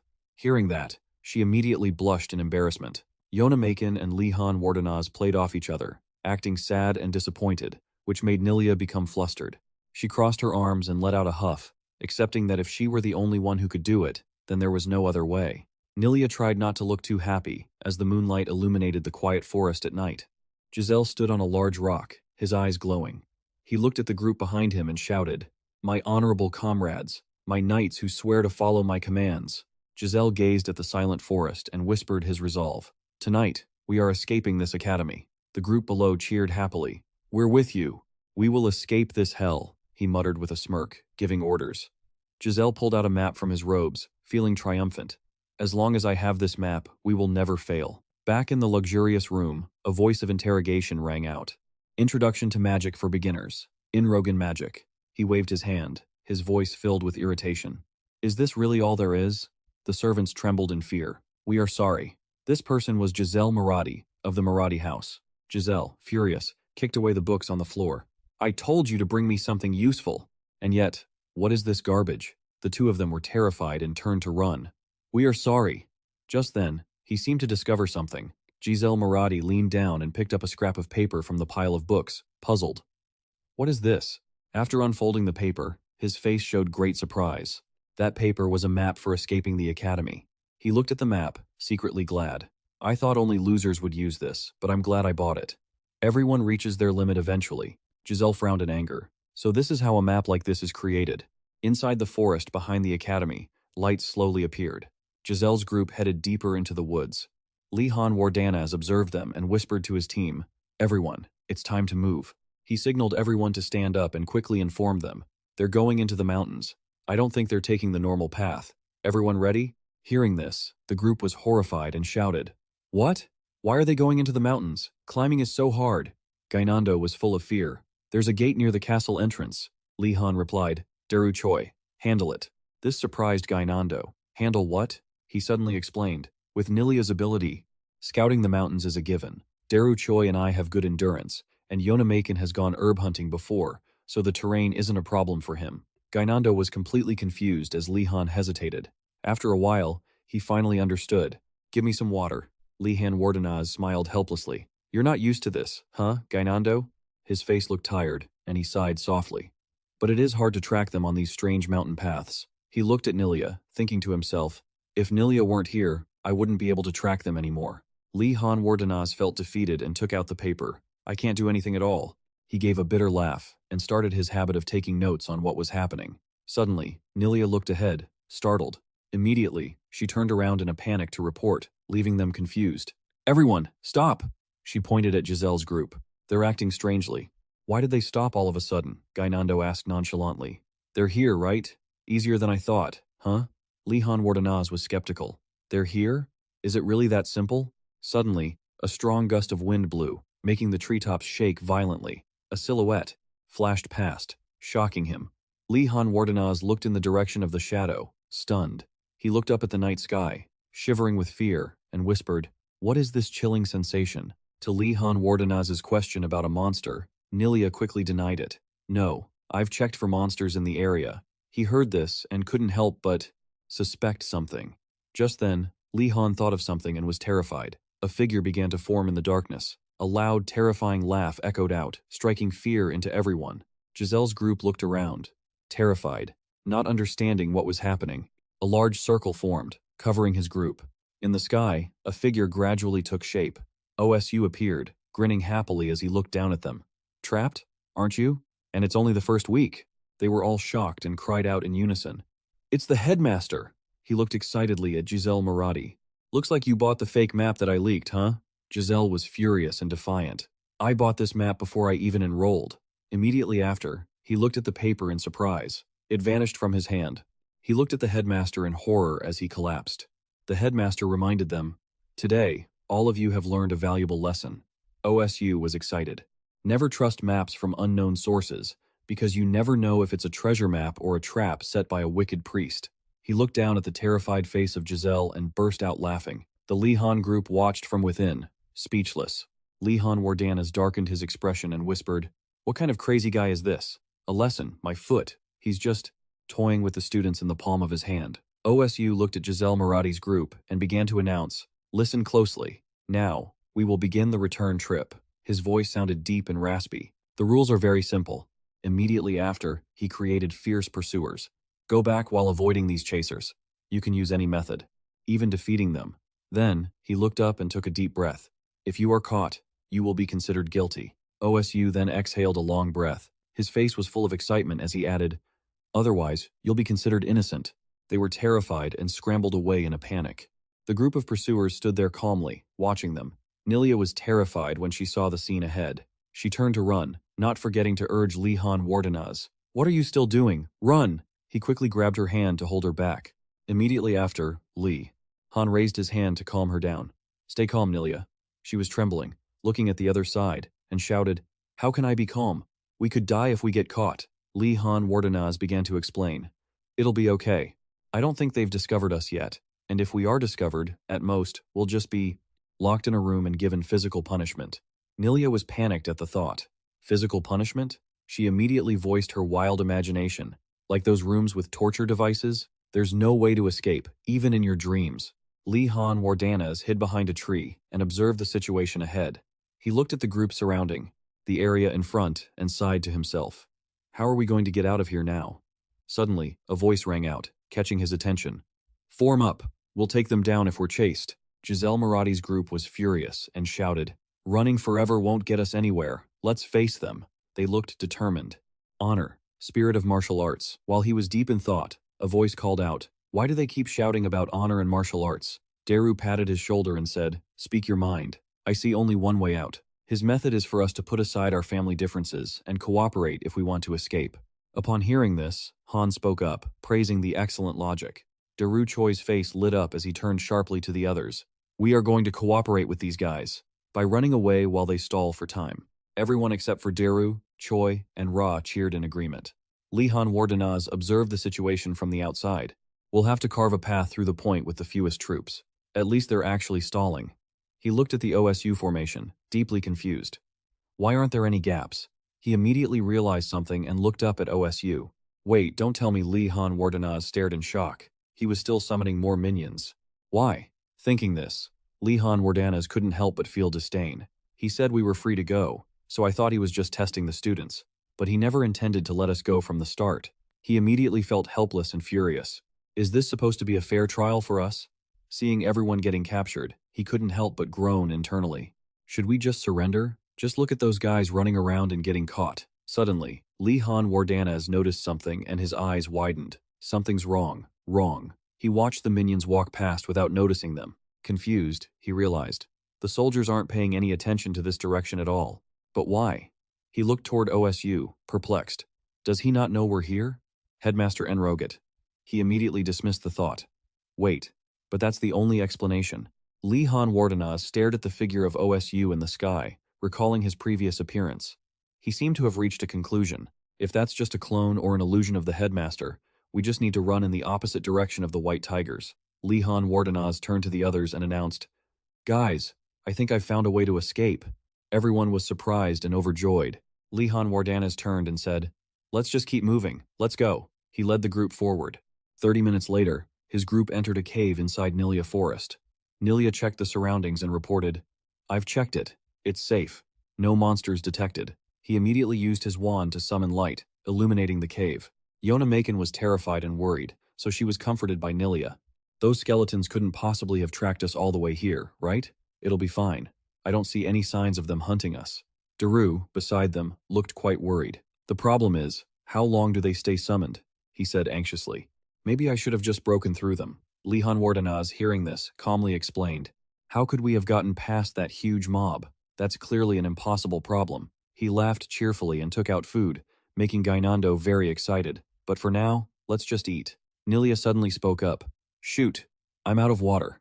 Li Han Wardenaz heard her and immediately used magic to create a water wave, surprising her. Nilia's face lit up with excitement. "Water magic, I'd only heard rumors about it, but it's truly better than I thought." She immediately held up her water bottle, thinking, "This will be so cool. It'll be helpful for my hunting trips." Beside her, Yona Macon gritted her teeth and shivered. "Can someone start a fire? It's so cold." Hearing this, she immediately used her wand to create a large flame. The fire was lit, to everyone's admiration. "That's awesome," Nilia said. "Thank heavens it worked on the first try. It was super unstable before." She looked embarrassed. "Honestly, I'm jealous of Li Han's water magic. I want water elemental magic more than fire." Hearing this, Li Han immediately teared up, surprising her. "You're jealous of my water magic? What's gotten into you?" He immediately restrained himself, clenching his fist and gritting his teeth. "Nilia, you should be grateful for the magic you possess." Li Han Wardenaz, and she stood on a high hilltop, looking down at the forest below. He commented, making Nilia terrified. "Has he lost his mind? The soldiers are still swarming. You're not wrong, but is it okay to insult him like that?" He immediately turned to Nilia and patted her shoulder. Li Han Wardenaz's face broke into a radiant smile. "Magic is cultivated from a clear mind, so never limit yourself by how you express yourself." Hearing this, her face darkened. Coming from him, that sounds strangely convincing. Immediately, she shouted, "Headmaster, you jerk!" She cursed passionately. "You creepy old skull face. I hope the wolves eat you tonight." Suddenly, a figure appeared inside, causing her to scream in terror and hug him tightly. "I'm sorry." Li Han Wardenaz looked cautiously at the newcomer. Giselle slowly emerged from the shadows, confused. "What are you guys doing here?" He and his teammates gradually appeared. Both sides were stunned to see each other. The mystery slowly unfolded before everyone's eyes. Li Han smiled and invited them into the cave. Giselle's group entered with caution. "Rest for a bit." Gainando pouted, complaining, "We don't even have anything to eat." Before he could finish, Daru beside him silenced him. Immediately after, he seemed deep in thought.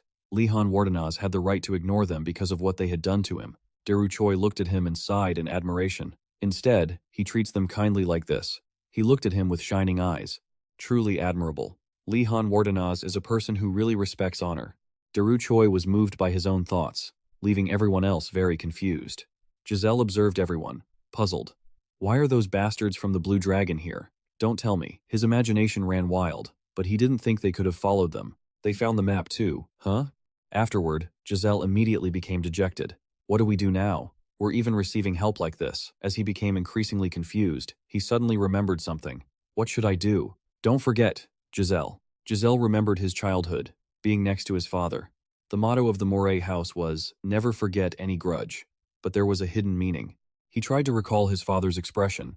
Immediately after, he grinned wickedly as he remembered the last sentence. Kindness is only repaid when you remember it. Giselle began calculating in his head and started a conversation with Lee Han Wardenaz. First, I need to build trust. Before he could finish, a minion in Giselle's group suddenly fell down in pain. Gainando and Daru saw this and were terrified. Why did he just collapse? The person next to him stepped forward to check and couldn't help but conclude, he must be exhausted. Right at that moment, both of their heads started spinning. Suddenly, they all collapsed to the ground. To the horror of Giselle was incredibly shocked and shouted, "What is going on here?" He immediately sensed something was wrong, spun around, and confronted Lee Han Wardenaz. What met his eyes was Lee Han Wardenaz's cold, expressionless face. Lee Han Wardenaz immediately dumped the cup of water in his hand and chuckled softly. Unfortunately, you realized it too late, Giselle. Giselle was in agony, clutching his head and trembling uncontrollably. You poisoned the water. Giselle's face went dull and pale. You won't get away with this, Lee Han Wardenaz. Lee Han Wardenaz sat there, calm and serious, watching. Giselle Marathi collapsed. Immediately, he clapped his hands excitedly. Done! Everything is ready. He ruffled the hair of Giselle Marathi, while constantly calculating in his mind. Maybe it's a bit overboard, but if someone hates me for no reason, I should give them a reason, right? Gainando and his friend were extremely agitated seeing this. What is this, Lee Han Wardenaz? Did you put poison in the water? I drank some too. Yona Macon and Nilia, seeing them so panicked, spoke up to explain. It's just a sleeping draught. We didn't put any poison in the water. He was extremely surprised to hear them say that, and couldn't help but feel flustered. You guys knew too? That's because your expressions were too obvious. Lee Han Wardenaz looked at the unconscious Giselle Marathi and sighed softly. I won't overdo it just because of a personal issue. This is necessary. He suddenly stood up and announced his plan to everyone. Everyone, stay calm. We have to leave them near the wanted criminals. Daru Choi, seeing him carry Giselle Marathi away, was startled and asked back, Are you really going to do that? Lee Han replied, causing his face to darken. You know what Marathi is like, don't you? He seemed to have compromised and changed the subject. But where did you find the medicine? Yona Macon heard this and spoke up to explain, flashing back to a previous time. Inside the forest, Yona Macon had suddenly discovered the herb. Lee Han Wardenaz saw it and understood her completely, excitedly explaining. It makes you sleepy when you crush it and mix it with water. We should take some. Maybe it will be useful sometime. She couldn't help but look at him and sigh. I didn't think we would use them like this. Moving to the middle of the quiet night forest, Giselle's group were all unconscious and lying on the ground. Suddenly, shadows appeared, staring at them. Right after that, they were carried away. Lee Han Wardenaz stood on the hilltop, looking down, and marveled. All right, they'll disperse soon. He stood up and spoke softly, confusing Yona Macon. Now we should finish the rest of the work, right? Lee Han Wardenaz shrugged nonchalantly.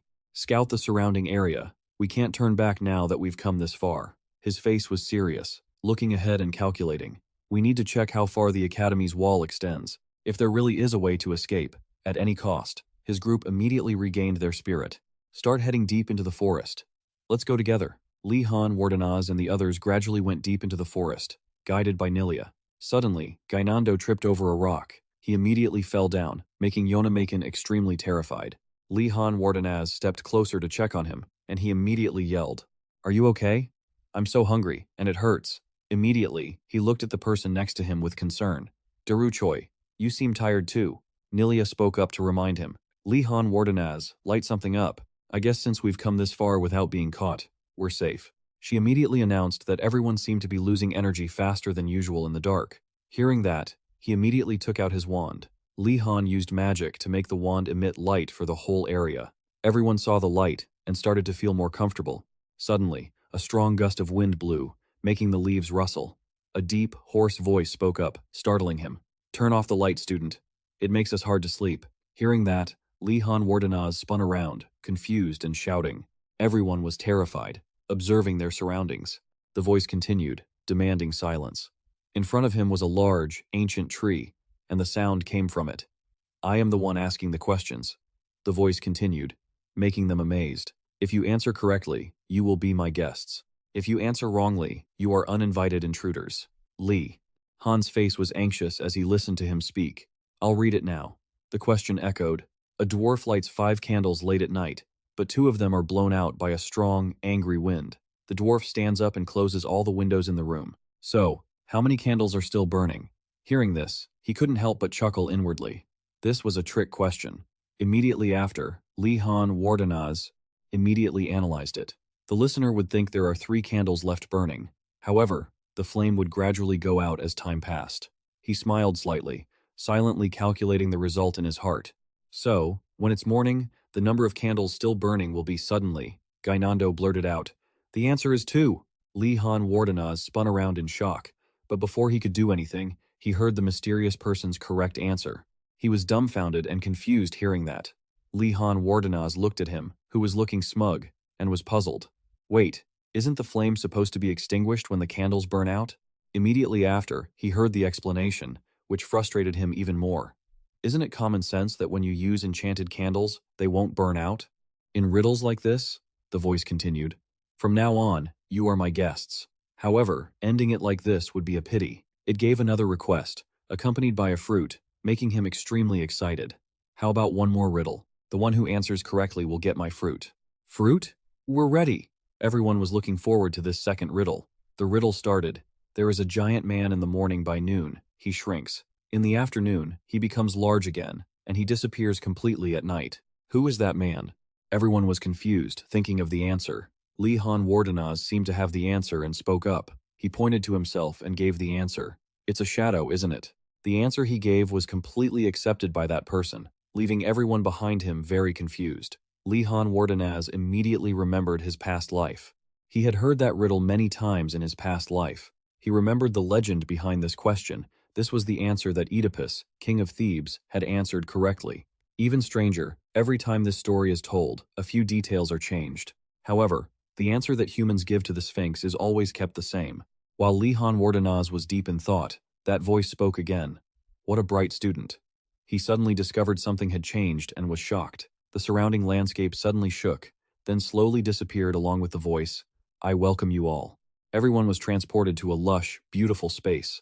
They looked around in amazement and couldn't help but exclaim at the sight. These were all spirits. A tree branch brought a cup of water in front of him, taking Li Han Wardenaz by surprise. As the cup was offered, a voice echoed, "You must be tired from your long journey.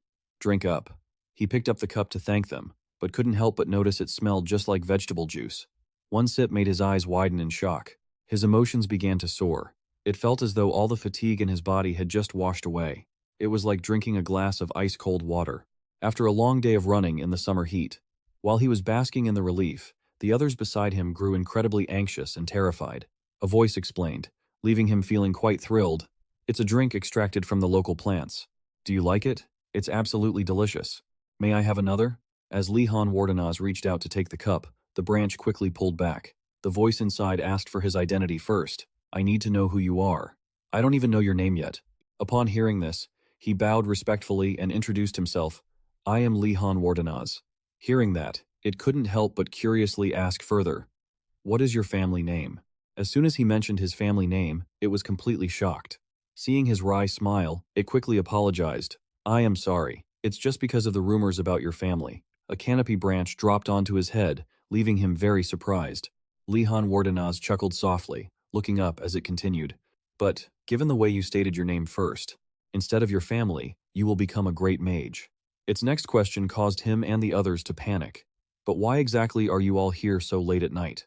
Li Han Wardenaz quickly thought it over, placed a hand on his chest, and lied with a radiant smile. "We were just out for a late-night stroll." Hearing that, it immediately called his bluff. "You are trying to leave the academy, aren't you? But it's only been 1 week since you enrolled. Why are you already planning to run away?" Li Han Wardenaz coughed lightly. "We have some personal reasons." He looked up at it and gently asked, Sir Spirit, could you give us some advice? Its answer left him deep in thought. There truly was a way out, however. The new students could never use it. Li Han Wardanaz immediately made a suggestion, but was flatly refused. In that case, sir, could you tell us where the academy walls end? It kept explaining to everyone that those walls were all enchanted, so if you aren't careful and touch them, you will suffer quite a bit. Li Han Wardanaz clenched his fist as the result became clear. It meant that trying to hug the academy walls to find the end and sneak out was not feasible. The branches kept patting him. At the very least, for now, don't try to escape. Everything seems quiet for now, but in just a few weeks, the monsters will start to awaken. Li Han Wardanas bowed his head to thank him for the information. Seeing this, it couldn't help but sigh. Look at this kid. It looked at him, unable to stop analyzing him. There was no sign of discouragement in his eyes. He was even sharper than before because he was thinking so much. It mused to itself. Watching him will be very interesting. Its voice continued. Right, I said I might give you a gift, didn't I? He was incredibly surprised. The branches quickly moved toward him, making him startle. His eyes widened in amazement as he looked up at the canopy. A large, glowing wooden staff gradually appeared from the tree. Li Han Wardanaz immediately remembered Garcia's words. An artifact is to a mage what a part of their own body is. And among those artifacts, a staff is indispensable. The new students were all very dissatisfied with what the academy had provided. Li Han Wardanaz held the staff in his hand, dazed. He was one of the few who had received a staff of his own. Everyone was completely stunned when they saw him receive the scepter. Is it okay, young man? Li Han Wardanaz held it, feeling a sense of comfort and freshness. The ancient tree was slightly startled. It couldn't help but look at him, evaluating him. He wasn't an ordinary boy, just as expected. It watched the light, flickering on the scepter in his hands. The souls residing within that scepter, it would be difficult for a boy his age when making a mistake.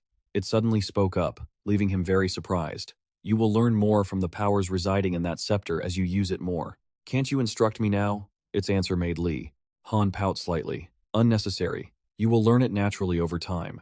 The ancient tree couldn't help but laugh inwardly at his talent. It immediately recalled the time before the one who reminded him of the man who lost his memory. Li Han Wardanaz, the one I met centuries ago. Just as expected from the Li Han Wardanaz bloodline, his voice began to resonate. It's time for everyone to return. Right after that, his group was sent flying away. Well then, goodbye for now. The ancient tree had just used magic to push everyone out while reminding Li Han Wardanaz, stop using magic around these buildings. Your magic is very strong. It has awakened the plants around here. Everyone was simultaneously pushed outside. They all fell to the ground in great pain. He stared blankly, listening to his words. Remember that question you asked? His voice slowly faded into the forest. It would be the answer. Everyone left the spirit's domain. All the undead had vanished. His group headed down the mountain as the sun rose. Everyone returned to their rooms, exhausted. The sound of hurried footsteps running up the stairs and the sound of a door being pounded echoed outside, making him wake up in a start. Li Han Wardanaz, with a tired face and messy hair, was confused. What's wrong, Asa? Highly agitated. Please forgive my rudeness, but there's an urgent matter. He immediately recounted what had happened yesterday. Are you crazy? No, the principal is holding an event outside. Li Han Wardanaz widened his eyes in surprise. Asa's words were like a reminder of what happened yesterday. It woke him up. He was trying to catch the students who were plotting to escape. He couldn't help but exclaim to himself, I should act more serious than usual in situations like this. He looked at Asa and agreed. Right. I will wake everyone up and then head out.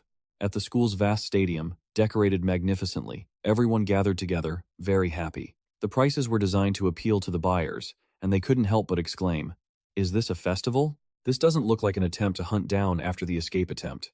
He held a piece of cake in his hand, thinking to himself, what is he plotting? On the podium, the loud voice of OSU pulled him back to reality. He, visibly thrilled, reminded everyone to pay attention as they stood on the platform, full of excitement under his introduction. This weekend, the priests from across the empire will visit our academy. Give them a round of applause. Li Han Wardanaz clapped along, but couldn't help thinking to himself, the principal's welcome party is certainly warm. Madrid smiled softly and bowed respectfully. Thank you, Principal Osu.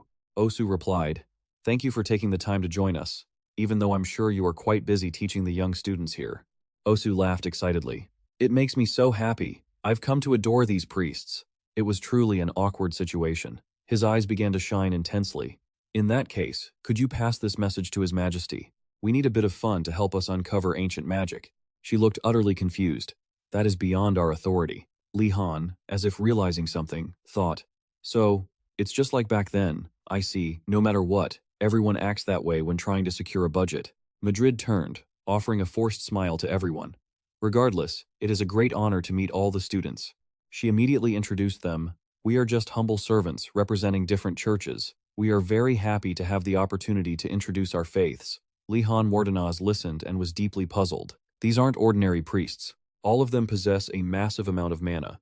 While he was pondering, Osu came up beside him. It's very different from the mana of other priests. He was incredibly startled and turned to look at him. Immediately after, he slowly spoke up. I understand now. After all, the mana of these priests is so special, it's called divine power. Li Han Wardenaz listened and followed along with his response, prompting him to probe further. I see. No wonder I had such a strange feeling about them. Do you have the ability to detect mana? Li Han was startled and worried upon hearing that. His voice echoed again. Why are you trying to hide this talent? Not many students can detect mana like you. Li Han Wardenaz immediately spoke up to explain. I still feel I have many shortcomings. Osu sighed. I've told you already. That's not true at all. From now on, be confident and show your talents. Li Han turned pale and confused. What on earth is he talking about? He looked around and exclaimed. This is my first time meeting priests. Osu sighed. I'm not surprised, given that you come from the Wardenaz family. He immediately looked at Li Han as if lost in thought. That's because you are like me, with no interest in faith. We are too wise to place our trust in gods. Li Han Wardenaz listened and contemplated silently. My father said divine power is just a product of fanatical faith, he thought, after seeing strange rumors about his family. They probably share the rumor that my family hates priests. I must keep my distance from them, the reputation of my family. Osu, standing beside him, began to ramble, but these priests are truly pathetic. Why must they go to such lengths for a bunch of good-for-nothing students who only care about food? The incredibly enticing dishes had already been prepared for the party. Li Han Wardenaz softly called out to him, his eyes fixed on the food table. He smiled brightly and asked, Do you have any faith recommendations, sir? He seemed immediately annoyed. Did you not hear what I just said? Shortly after, he paused. Wait, did you say faith? He immediately turned to look at him. Are you planning to join multiple faiths? Osu looked at his face, which was beaming with confidence. He unconsciously clenched his fist and wondered, It's been a while, but I'm still impressed. Osu, as if guessing his intentions, sighed. Does he think I don't know what he's planning? He intends to join a few groups and take everything they have. I'm speechless, he sighed. Immediately after, he assessed him with great interest. I really like this kid. How impressive. Looking at the surrounding scene, Osu hummed. First, I recommend the Pressing of Faith, a group with rules of self-sacrifice, so they will likely welcome you. Next is the Colosso Faith. Since they worship gods of chaos, they don't care whether you believe in other gods or not. Finally, there is the Capoleo Faith, which worships swordsmanship and might welcome a strange kid like you. Hearing this made Li Han startled as he thought, he already knows I study swordsmanship. He recalled the memory of that day when a professor patted his shoulder. I like you. Come to my office. Li Han Wardenaz judged internally. I don't have a good impression of that professor. Noticing he was paying too much attention, Osu gently patted his head and announced, I must be going now. Li Han Wardenaz replied, Thank you for the recommendation. As he spoke, I need to meet the students currently being held in the detention room. I hope you make the right choice. As he was busy saying goodbye, he suddenly froze and wondered, what did he just say? Osu's power surged. He transformed into gusts of wind and flew away, leaving Li Han full of questions. He talked about those people? At this moment, he reminded himself, I need to be more careful. Suddenly, Yona Maken called Li Han's name. She happily said, There you are. Where have you been? Hearing that, he replied, I was planning to stop by the Prasinga group. Yona Maken was surprised. I didn't know you were interested in them. After hearing Li Han continue, I plan to stop by there, then go to Colosso and Capoleo. Yona Maken looked as if she understood. His eyes fell on what she was holding in her hand. What's in that basket? Hearing that, Yona Maken replied, Oh, right. Here, take this. She offered him a sandwich. Li Han Wardenaz asked, Where did you get this precious item? Yona Maken said, From the Fleeman faith. They worship the god of gold. Then she explained, Since my family used to give them a lot of money, they recognized me first. He couldn't believe it.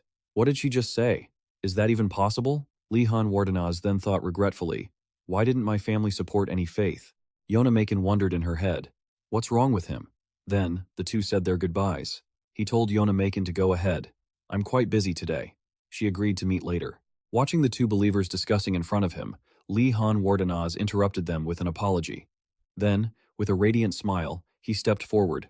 I came to learn about the Prasinga faith. Hearing that, they happily welcomed him. We didn't expect you to visit us. At this moment, two friends passed by, confused. Why is he going there? As for Li Han, he was smiling brightly. I've always been interested in learning about it for a long time. Oh, ho, guided, are you? Right this way, please. Then he turned to Digiling and asked, could you help a little? She immediately replied, coming. Seeing that, Li Han stood frozen in his tracks, looking at the two small horns on Digiling's head and her melancholy golden eyes. Finally, giving a general assessment from top to bottom, he noted her appearance. That's a half-demon. Li Han Wardanez analyzed. The rarest race when it comes to hybrids. If an AI's ancestors once made a contract with a demon, it's possible one of their descendants is affected again. He stared intently at Digiling. Because she was easily isolated due to her appearance, they often felt timid. Oho reached out an arm and introduced her. She is Digiling, a new student from the Fire Phoenix Tower. Even he looked surprised. I didn't expect there to be other followers besides Digiling. Han expressed his opinion. It's only natural once they know of Prasinga's noble will and believe in him. His gaze was resolute. There are two important things to remember when joining the faith. Li Han associated this with a scale what one receives and what one must do. After seeing the general layout of the place, he exclaimed that although it didn't look like much, judging by the piles of tools and equipment, Li Han Wardenaz thought to himself, the truth is, there are tons of artifacts I can detect through magic. At that very moment, purple light rays surrounded them. He predicted, is the Prasinga faith related to crafting artifacts? Suddenly, his tone became respectful. Lady Madrid is over here, she asked back. Oho, someone wants to become a follower? Then she slowly stepped forward, causing a slight earthquake. Li Han Wardenaz was extremely stunned. The footprints Madrid left behind were imprinted into the ground. She said, it's a pleasure to meet you, with a gentle smile while introducing herself. For some reason, it made him break into a cold sweat. Li Han Wardenaz smiled awkwardly as he greeted her back, simultaneously feeling incredibly surprised that despite her small stature, she could leave such footprints on the ground. As if she could read his mind, Madrid explained, you must be surprised. It's actually because of the artifact I'm wearing. She clasped her hands together and continued, it's cursed and can increase the wearer's weight by several times. He asked skeptically, why are you wearing it? With a face full of reverence. Madrid replied, of course, because of Lord Prasinga. Li Han Wardenaz was truly bewildered. Why though? She exclaimed that Lord Prasinga is the one who bears the pain of the world alone, so they must also share that pain by wearing cursed artifacts. Everyone pulled the cursed chains from Prasinga's body. He asked to be excused from understanding this situation, while simultaneously thinking to himself, I must be crazy. He couldn't believe the principal's words. And suddenly, Madrid looked sympathetic. You probably don't want to walk this path because it's very arduous. He prepared to take a step, ready to bolt. If that was the case, Li Han Wardenaz told himself in his mind, I'll just agree to the request and leave here. Madrid sighed, but I'm very sorry. I had prepared an artifact as a gift. I suppose that even if it's called an artifact, no one wants to carry it an artifact that absorbs mana. This made his footsteps stop. He was amazed and thought, wait a minute. What is it cursed with? Memories of Garcia Kim at that time flooded back. His problem was having too much mana. That artifact could be useful. Li Han Wardenaz returned to face her and questioned, besides absorbing mana, does it have any other effects? He smiled eagerly. It's cursed, so it must have other functions, right? Hearing this, Madrid kept his composure. The main effect is Madrid analyzed to herself. Just like how every action has an opposite side, the greater the power an artifact contains, the stronger the curse. Lord's artifact not only contains a curse that increases gravity, but also a curse that increases divine power. She made a sound of realization. She then replied to Li Han, this artifact also has invisibility magic. Then Madrid's gaze turned away, but that's not important. The issue is that the wearer will have their mana absorbed. I understand your feelings, but he immediately shouted, what are you talking about, ma'am? With one hand placed on the chest, Li Han sincerely expressed, I am ready. Hearing this, Madrid was extremely shocked. Oh, great, Saint Prasinga. I thought he would walk away. Afterward, she felt ashamed of herself. Why didn't I recognize the sincere faith in his heart? In another aspect, Li Han Wardenaz swallowed hard. His face smiled happily while he exclaimed in his mind, invisibility too?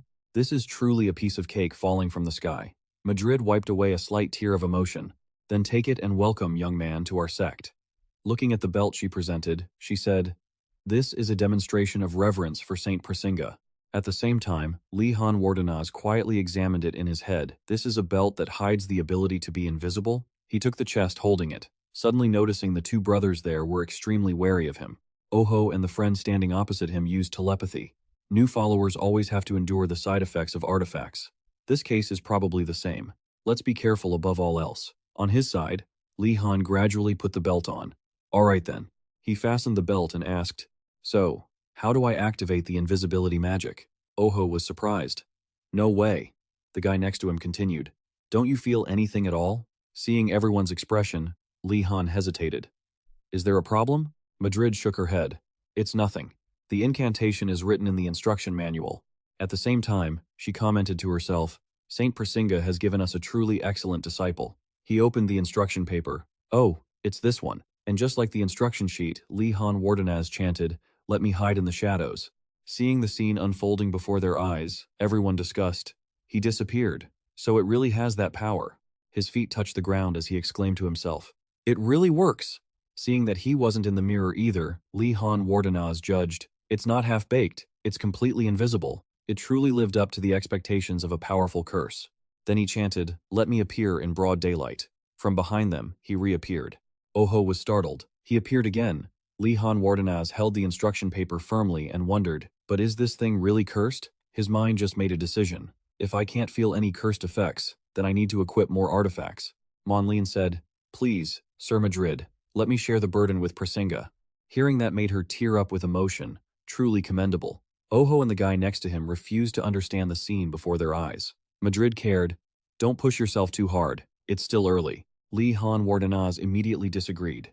"This is what I must do." Her shout and his were so loud they echoed out of the tent. "Fellow believer, Sir Madrid." It even echoed up into the white clouds that were turning a blue-purple color. Li Han Wardenaz stroked the belt lightly. He sighed, feeling a bit sorrowful in his heart. "In the end, I didn't get anything else." But then he smiled. "However, this will be very useful for escaping." Cutting off Li Han's train of thought was Madrid's voice. "And this event marks the birth of the Prasinga sect." She concluded, "Let's stop here for today. Thank you for listening." Immediately, he praised Madrid's lecture. Looking at the writing on the board, Li Han considered, "To summarize the doctrine, it doesn't matter how, but the core is that you need to equip cursed items." Suddenly, Madrid raised her hand to stop him. "Wait, before you go, please, take this." It was a basket of food. She smiled kindly. "I thought you might need it, so I prepared some." Li Han was moved and called out to the nun, his face bright. Li Han felt a surge of happiness, thinking to himself that choosing this path was truly a brilliant decision. It had been a long time since he felt such warmth. Suddenly, Digiling poked his shoulder lightly. She held out another basket of food. "If you don't mind, could you take these as well?" Li Han Wardenaz asked, confused. "But these are your rations. Why give them to me?" Digiling shook her head immediately and replied, "I am a devotee of Saint Prasinga. Such luxuries do not suit me." He watched as she turned and walked away. Madrid tried to call out to Digiling again. At this moment, Li Han wondered, "Is this normal at the Vermilion Bird Tower? They're completely different from the rest of us. What are the other three towers even doing?" The representatives of the three towers were incredibly hyperactive and a bit eccentric. When he prepared to leave, she said, "Could I ask you for a small favor?" After that, Madrid explained, "Could you look after Digiling? As you can see, the girl is quite hard on herself." Li Han Wardenaz looked hesitant. "But I don't belong to this tower." Then, seeing the stern look on her face and the basket of food Madrid was holding in her hands, he did a complete 180-degree turn. He put the basket on his head and laughed. "Forget it. It's no problem. Let the crows fly by." Across the evening sky, he heard Li Han Wardenaz say, "I'll do my best." He started the conversation. "Should I call you Sister Digiling?" She replied, "You can call me whatever you like." Then Li Han Wardenaz asked, "What is the Vermilion Bird Tower like? I'm curious what you all do in your spare time, since I don't see you interacting with others much." Hearing this topic, Digiling proudly recounted, "We pray in our rooms in the morning, afternoon, and sometimes even at night." The scene of the nocturnal forest appeared. She continued, "Some even go into the forest or up the mountains to pray at night." He questioned, "Wait, at night? Are you allowed to do that?" "Because the Einregard dorms have strict rules all week, except on holidays." Digiling smiled faintly and nodded slightly. "At the Vermilion Bird Tower, we have special permission due to our unique status." Li Han Wardenaz commented to himself, "So, as a monk, I don't need to follow the curfew." He immediately imagined that if he wore priest's robes, he could stay out longer. Then Li Han Wardenaz asked brightly, "Sister, do you think I could own a set of priest's robes?" Her face fell, and Degiling kept walking. "Your prayers won't be any less effective just because you're wearing robes." He ran after her to explain. "It's not that. I just want to understand Saint Prasinga and her will better." Hearing that, she let out a sigh as if a burden had been lifted. "In that case, I'll prepare a set for you next time we meet."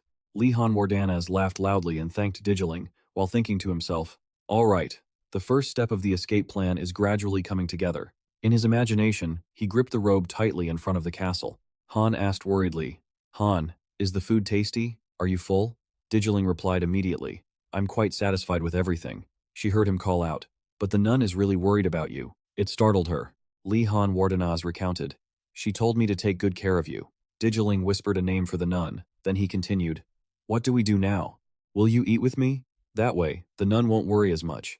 She countered, "Right now?" Li Han Wardanaz stopped in his tracks and thought to himself, "Fine, whatever," he exclaimed internally. "I'm so grateful to the person who gave me such a precious gift." A gloomy aura radiated from Li Han Wardanaz.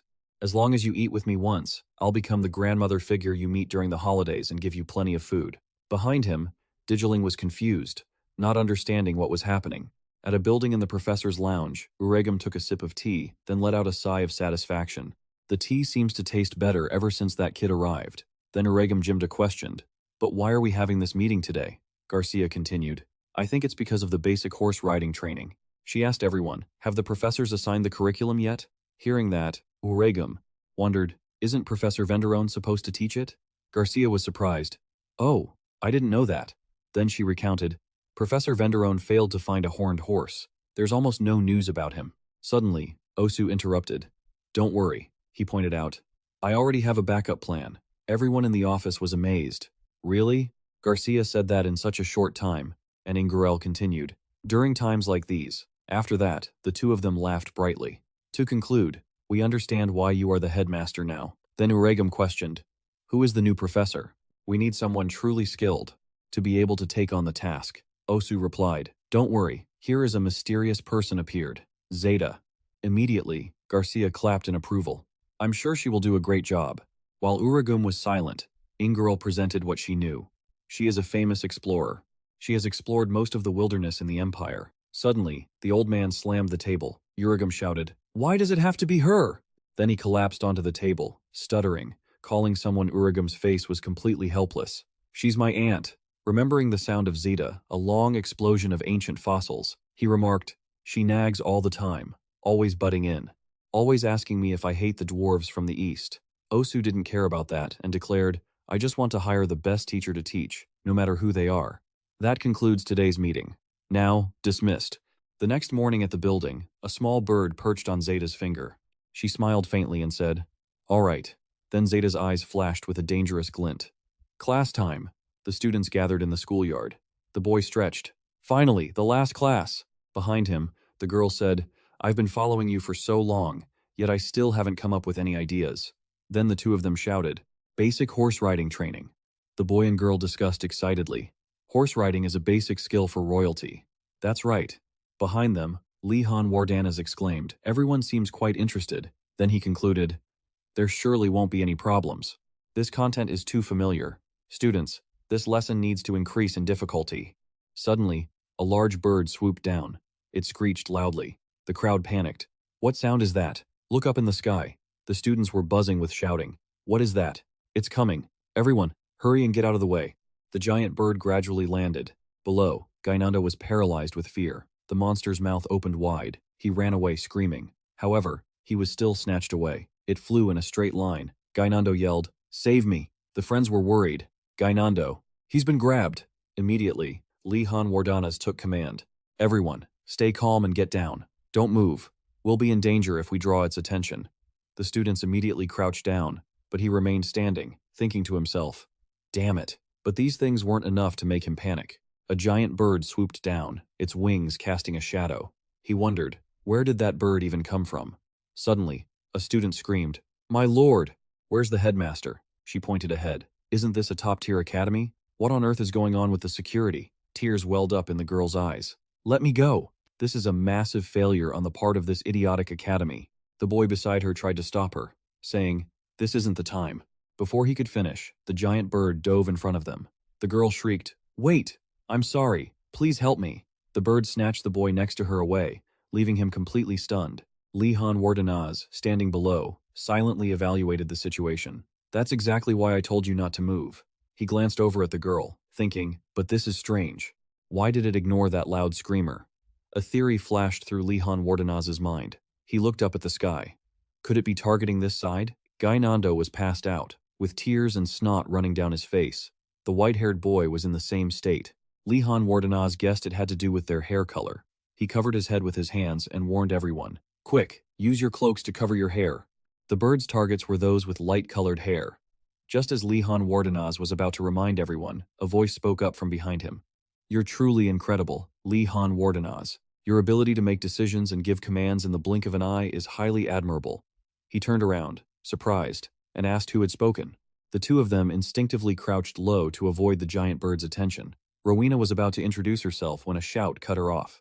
A group of friends pointed at him, drawing everyone's attention to them. It turned out the girl thought he was an ally of Marathi and intended to cause trouble for Li Han Wardenaz. Hearing that, the group started clamoring, wanting to gather and drive him away, leaving Rowena flustered as she explained, "I have nothing to do with Giselle Marathi. You all have the wrong idea." Just as he didn't know how to explain, a hand reached out to stop both sides. Adinas used her status as a princess to guarantee, "I assure you, this person is fine." Everyone was surprised she stood up to protect him. Li Han saw this and asked directly, "Do you two know each other?" Only then could he properly introduce himself. "I am one of the knights under the princess. My name is Rowena." Li Han was extremely surprised to hear him introduce himself, because no one was allowed to bring servants or bodyguards into the school. Then he realized that every rule had its loopholes. A person might not be allowed to bring a servant, but the academy couldn't do anything if that servant joined as a student. By circumventing the rules this way, one could bring them along. Seeing Adinas bring Rowena into the academy, Li Han looked up at the sky and then at Gainando. Even though he was royalty, he had been snatched away by the giant bird. Poor guy. Rowena opened the conversation with him. "Lord Li Han Wardenaz, I would like to ask for your help." He understood his own abilities.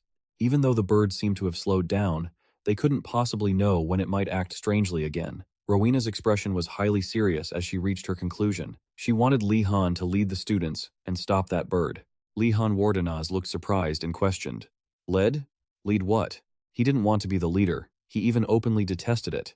But his friends patted his shoulder. "Please, become our respected leader." Li Han Wardenaz sighed inwardly. Leading a group never ended well, but they didn't know his inner turmoil. Everyone was cheering, ready, and waiting for his orders. Seeing everyone's enthusiasm, Li Han Wardenaz couldn't bring himself to refuse. He struggled with his thoughts for a long time, and finally, he helplessly surrendered. He was crying on the inside, but on the outside, Li Han Wardenaz put on a leadership facade and ordered the vanguard to start. Seeing his leadership presence, Rowena fell into deep thought. She remembered a few days ago, she had been incredibly shocked by the news that the commander of the Blue Dragon Tower wasn't Princess Adinas, but Li Han. It was unbelievable to her, because since childhood, Rowena had seen the princess's excellent leadership abilities long before entering the academy. Not accepting this result, she crumpled the news scroll. Rowena guessed firmly, "There must be some reason behind this. I must see and verify it for myself." Returning to the present, she hadn't given up on her intention to discover Li Han's secrets, even while he was trying hard to plan and lead. The truth would surprise Rowena, as Li Han had bought the loyalty of the other students with just some food. Because of that, everyone was very united and worked together to discuss the plan. Li Han Wardenaz hypothesized that if his judgment was correct, he had a solution. Then, he asked to borrow something from the students. "Before we finish, let me ask, does anyone here have something shiny on them?" Seeing this, a female student handed Li Han a mirror. He felt his chance of success was very high. Faced with the hopeful and encouraging gazes of everyone, Li Han nodded seriously in response. He held the mirror high to provoke the giant bird and draw its attention. "Hey, you bird, if you're so great, come out here. You love shiny things, right?" The mirror in Li Han's hand reflected the light. The sunlight reflecting off the mirror blinded the giant bird, and it grew furious. It let out a long shriek and dove straight down. Li Han Wardenaz seized the moment, reminding everyone to prepare according to the preset plan. All the students were united, listening to his command. They stood in lines and created a wall. Li Han Wardenaz slipped to the back to hide, ready to give that giant bird a finishing blow. He estimated the distance, holding his breath and waiting for the moment.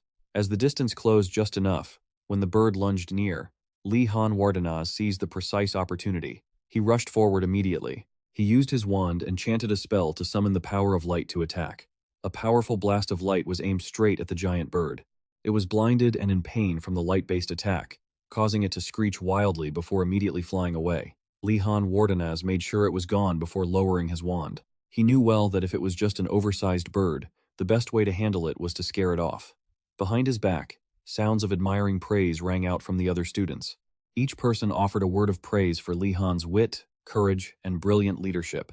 He was praised until he was embarrassed and just wanted to shift the attention. But what had happened to Gainando and Maradi? Suddenly, the sound of that bird reappeared, causing Li Han to be surprised as well. Not only that, but ear-piercing human screams also echoed through the space. No sooner said than done, the giant bird released Gainando and Maradi. Li Han managed to catch Gainando just in time, but Maradi fell right on top of another student. Everyone was stunned. The two guys made a dramatic return, though both of them looked ghastly pale and completely drained. Yet, that giant bird still refused to leave. It acted as if it were reporting to a figure perched on the high branches. The person gently soothed and comforted the bird. There, you've done all you could. You must be surprised. Huh? Come on, let's go, the woman said, then leaped down from the high branch. She landed spectacularly, causing the leaves around her to flutter. Zeta lifted her goggles. She greeted the students. Nice to meet you, kids. The students were completely bewildered by Zeta's appearance. They asked each other, who is that? Why did she jump down from the tree? Li Han Wardenaz remained silent. No wonder he felt everything was strange and coincidental. It turned out she was the cause of it all. Looking closely, he felt she looked a lot like Professor Urigam, likely a relative. Then, Li Han Wardenaz dismissed the thought, as such a coincidence was impossible. Suddenly, Zeta's hand rested on his shoulder. Her face looked truly terrifying as she assessed that he had great potential. Immediately, Li Han Wardenaz recalled his direct encounter with Professor Urigam. Li Han Wardenaz froze, feeling this scene was all too familiar. Everyone around him was confused, wondering if Zeta was a professor. Li Han finally mustered the courage to ask her, do you have any relation to Professor Urigam? To his surprise, Zeta grinned and replied, how did you know? I'm her relative. That left him stunned, wondering, seriously? Li Han Wardenaz told himself he shouldn't stand out in front of the professors like this. Just as he was thinking that, from behind, a hand gently placed itself on his shoulder. His friends immediately shouted to the professor that Li Han Wardenaz was Professor Urigam's top student. Professor Urigam glared at him so much that she once invited him into her office. Even as he tried to stop them, the other students clamored to show off Li Han Wardenaz's achievements to her. Zeta listened and stroked her chin, clearly intrigued. This reaction left little Li Han Wardenaz helpless, as it was too late to change anything. He could only try his best to build a good image for himself. She clapped a few times to get the students' focus. Then she pointed directly at herself and introduced her name as Zeta. Technically, this course was supposed to be taught by Professor Venderone, but he had disappeared during his search for the Keelan, so Zeta would be teaching in his stead. The students were stunned upon hearing this, but then they became incredibly excited. Because Thunderstep was a legendary adventurer, known for subduing giants and discovering the Fire Spirit Mountain, Li Han Wardenaz stood on the side, feeling helpless because no one noticed the forgotten things. Once Zeta finished her introduction, she threw a question at the students. Can anyone guess why I came here with the Thunderbird? It turned out that Giant Bird was a Thunderbird. It possessed a massive body and violent behavior. It also had special abilities like controlling thunder and whirlwinds. Li Han wondered, how could she bring a monster like this? Perhaps the Empire should keep a closer eye on this academy. Gainando, beside him, was pale with fear because he had just been snatched by a Thunderbird. Some other students assumed their goal for the semester was to ride a Thunderbird. Hearing that, Zeta burst out laughing, saying that even in 15 more years, they wouldn't have the skills to ride one. She pointed directly at Li Han Wardenaz and told him to try asking a question. Not entirely sure, he replied. Is it because you want us to see how we react when dealing with a dangerous monster? When Li Han finished speaking, another student denied it, saying there was no such thing as a escape from monsters class. But he was shocked because Zeta confirmed that he was correct. And she also understood why her relative liked Li Han so much. The reason she taught this was because students never knew when danger might strike. It was part of the journey, so they had to train for it. After that, Zeta reassured the students, because the core of this semester was still focused on learning how to ride. She told everyone to follow her to the stables, and specifically named Li-Han Wardenaz as the team leader. Zeta wanted him to continue assisting her during the teaching process. Even though he didn't want to, Li-Han Wardenaz couldn't refuse. Everyone followed her. As they walked, Zeta explained that horses were the most basic animal to learn on when starting to ride. If you can't ride a horse, you can't ride anything else. Everyone walked and yawned, because it was all stuff they had already been taught. Li-Han Wardenaz looked around and saw that everyone was relaxed because they were already used to riding horses. Suddenly, Zeta turned around. She wore a warm, motherly smile, but Li-Han Wardenaz only felt a chill down his spine. This feeling made him sense that something was wrong, so he turned to warn Yonamakin to be careful. His expression was extremely serious because Li-Han Wardenaz realized today's lesson wouldn't be as simple as just riding a horse. Standing in front of the stable, Li-Han Wardenaz looked around. Zeta walked in front and introduced it. This is the Engorgati stable. It made every student marvel. The students were overwhelmed by the rare and high-quality horse breeds. Zeta asked if they were ready to ride, and received a definite yes. She had prepared a lottery box. Since skills were needed to ride well, she wanted each person to come up and draw. Once the drawing was done, Gainando was first in line. Everyone was jealous because he got to go first, but Gainando didn't care about their mockery. He quickly walked a lap to choose a horse. Gainando suddenly stopped and chose a black horse that looked extremely fierce. Both Li-Han Wardenaz and Yonamakin found it confusing because they could see that horse was already hard to tame. Gainando didn't realize it, still thinking the horse was bowing to him. Then he was immediately bucked off. Li-Han Wardenaz and Yonamakin didn't bother to pay attention. Poor Gainando was bucked off in a heartbeat. Everyone was panicked because that horse was truly fierce.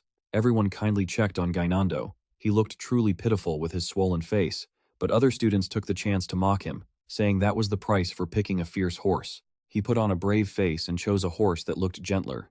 But that horse wasn't as gentle as it looked. It bit his head in the blink of an eye. He called for help, but the others didn't care, even mocking the stupid blue dragons who always liked to talk but had no ability to tame horses. Before he could finish, he was also kicked away by the horse. The arrogant ones were terrified because every single horse there was incredibly fierce. Li-Han Wardenaz watched everyone and came to a conclusion. These horses were all fierce, even toward the female students. At this point, they realized there was no such thing as an easy task. All the horses here were incredibly violent. Zeta observed the scene and laughed heartily. She reiterated the goal once more, to learn how to ride, and the first exercise Zeta assigned to the students was to become friends with all these horses. Horses everywhere. Li-Han Wardenaz is kneeling before her, and next to him, a blue-haired guy is also kneeling. What the heck is going on? Zeta happily waves her hands, saying, "They might open up to you if you truly take care of them." She points at the four of them as they stand there, dumbfounded. That's the goal of this mission, to bond with at least one of them. Li-Han Wardenaz looks anxiously at the two aggressive horses, thinking, those aren't even regular horses. I'm pretty sure she's plotting something by giving us this task. He thinks about choosing the most docile-looking one, and just as he raises his hand, Zeta grabs Li-Han Wardenaz's hand and says, "Li-Han Wardenaz, follow me." He awkwardly agrees and follows her to a stable. He is surprised to see a white horse with pristine snow-white fur. She strokes the horse's face and says with a smile, "Of course, I wouldn't give a mediocre horse to my nephew's top student. I want you to take care of this one." Hearing that, a black-haired guy looks on with jealous frustration. Why is he the only one who gets it so easy? Asa, standing behind Li-Han, says excitedly, as expected of Li-Han, the professor even chose the most special horse for him. Li-Han Wardenaz thinks annoyedly, "Shut up, you guys." Zeta laughs, looking at him. "Those kids are so simple-minded." She points at the glowing white horse. "This is truly a fine horse, but he's also the wildest and hardest to tame." Li-Han Wardenaz clutches his head in frustration. She continues, "Feeding and taming a monster might even be easier than this kid." She says she knows it might be a difficult task for a male student, but he turns to her, clenches his fist, and says excitedly, "Does that mean I'll get some extra help?" Zeta gives a thumbs up and smiles at Li-Han Wardenaz. "But if it's you, someone who can tame a thunderbird all by yourself, then this should be a piece of cake." He cries internally, thinking, "Damn it, this is why you shouldn't stand out too much." Scene change to a log cabin. The door slowly creaks open. Uregum, terrified, forces a smile and starts stuttering, "Aunt, what wind blew you here?" Zeta waves and greets him. "You should say hello first. Don't you have any manners?" Uregum asks timidly, "Long time no see. How have you been?" She walks straight into the house. "Let me check out your place." Uregum watches Zeta walk in and invites her inside. His expression returns to normal. He looks up at his mentor and asks, Lee Han Wardenaz, what is this about? He scratches his head, smiling awkwardly. Professor Zeta told me to bring her here, so here we are. Zeta starts inspecting Urigam's place. The house is covered in dust, making her choke. Look at all this dust. When was the last time? You cleaned? Don't wonder why you're still single living like this. Uragam clutches his head in helplessness. Zeta sighs and complains about Uragam not trying to find a girlfriend. When will you stop living so sloppily? Uragam breaks into a sweat and replies, I'm thinking about that. Let's have lunch first. Uragam gets anxious and asks Lee Han Wardenaz, Lee Han Wardenaz, have you eaten yet? He thinks to himself, please say you haven't eaten. Lee. Han smiles with a slightly scared expression. I'm starving, Professor. Uragam invites him to sit. Zeta hears this and adds, that's right, you shouldn't skip meals while you're still growing. She stretches her arms and looks at the two of them. Uragam, you sit down too. Today, I'll let you both taste some Eastern cuisine. Uragam whispers, actually, I don't really like Eastern food. Zeta's gaze turns sharp, holding a sharp knife. She looks at Uragam. What did you say? He immediately replies, nothing at all. Lee Han, Wardanez, and Uragam are now sitting at the table. Uragam clutches his face and sighs. The thing I was worried about finally happened. Uragam asks him, anyway, how have things been lately? Before he can finish, he suddenly slams his hand on the table and shouts, wait, what is that on your chest? Lee Han Wardenaz looks down. There is a small glowing twig on his chest. He reaches into his shirt. Teacher, are you talking about this? As soon as Lee Han pulls it out, the twig transforms into a massive staff, radiating blue light. Uragam looks at the staff and says happily, you've got yourself a new staff. I can feel the energy of the green forest. He asks where he got it. Lee Han Wardenaz is startled and goes blank. By now, the staff is no longer glowing blue. He starts telling him where he found the staff. Uragam looks surprised. So, you just happened to walk into the forest, happened to run into a treant, and then happened to receive this staff? Lee Han Wardenaz laughs and says, exactly. I mean, if we expect something, life just becomes a series of coincidences. His teacher doesn't buy it, thinking, he's definitely trying to hide something. Zeta, who is cooking behind them, also thinks, he's definitely trying to hide it. He recalls standing before that massive tree. Uragam asks, so, did that spirit give you a tricky riddle? Lee Han Wardenaz is surprised by the question. How did you know that? Uragam suddenly crosses his arms and sighs. Because it's a famous spirit. He thinks about that tree. It stands alone in the forest. The tree is quite pitiful, but one cannot deny its vision and depth of knowledge. He shouts in surprise at Uragam, so, is there anything special about this staff? Right then, Lee Han holds the staff, thinking, there must be something hidden within the spirit's words. Some kind of supernatural ability, perhaps? Breaking his train of thought, Lee Han Wardenaz gets excited, his eyes shining, as he looks at the staff, imagining various techniques, like becoming invincible with it in his hand, or possessing soul magic, or maybe some cheat ability that uses a massive amount of his mana. Just then, Zeta brings over a bowl of soup. She sets it down and looks at him. Of course there is. Lee Han Wardenaz asks excitedly. Really? She replies. That's right. It can help you become a talented farmer. She smiles at Lee Han Wardenaz. He stands there stunned, imagining himself farming. Uragam speaks up. That's all you can expect from a treant. It just helps your crops grow faster. Hearing that, he hangs his head in disappointment. Zeta turns away. Uragam crosses his arms and looks at him. You mean that's not good? You'll need this ability someday. Lee Han replies disappointedly. I guess so, but she asks what he plans to grow. He smiles. I plan to grow something edible. On the table, there are 2 jars, one red and one purple, plus some milky white jars and a basket. Zeta looks at him. If that's the case, I can help you. Lee Han Wardenaz immediately asks, really? Zeta gives him a thumbs up. After lunch, follow me. After lunch, he follows her out to a plowed field, carrying a basket with some small plants and a shovel. Zeta stands in front, pointing ahead. She instructs Lee Han Wardenaz. The most important crops are those similar to potatoes and yams.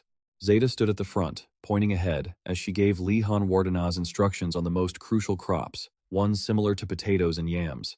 With a small shovel in one hand and a basket on his lap, Lee Han Wardenaz turned his head and said, it's going to take a while before you can harvest these, but make sure to show them some gratitude when you do. Zeta listened happily. As he hoed the dirt, he thought to himself, stay positive.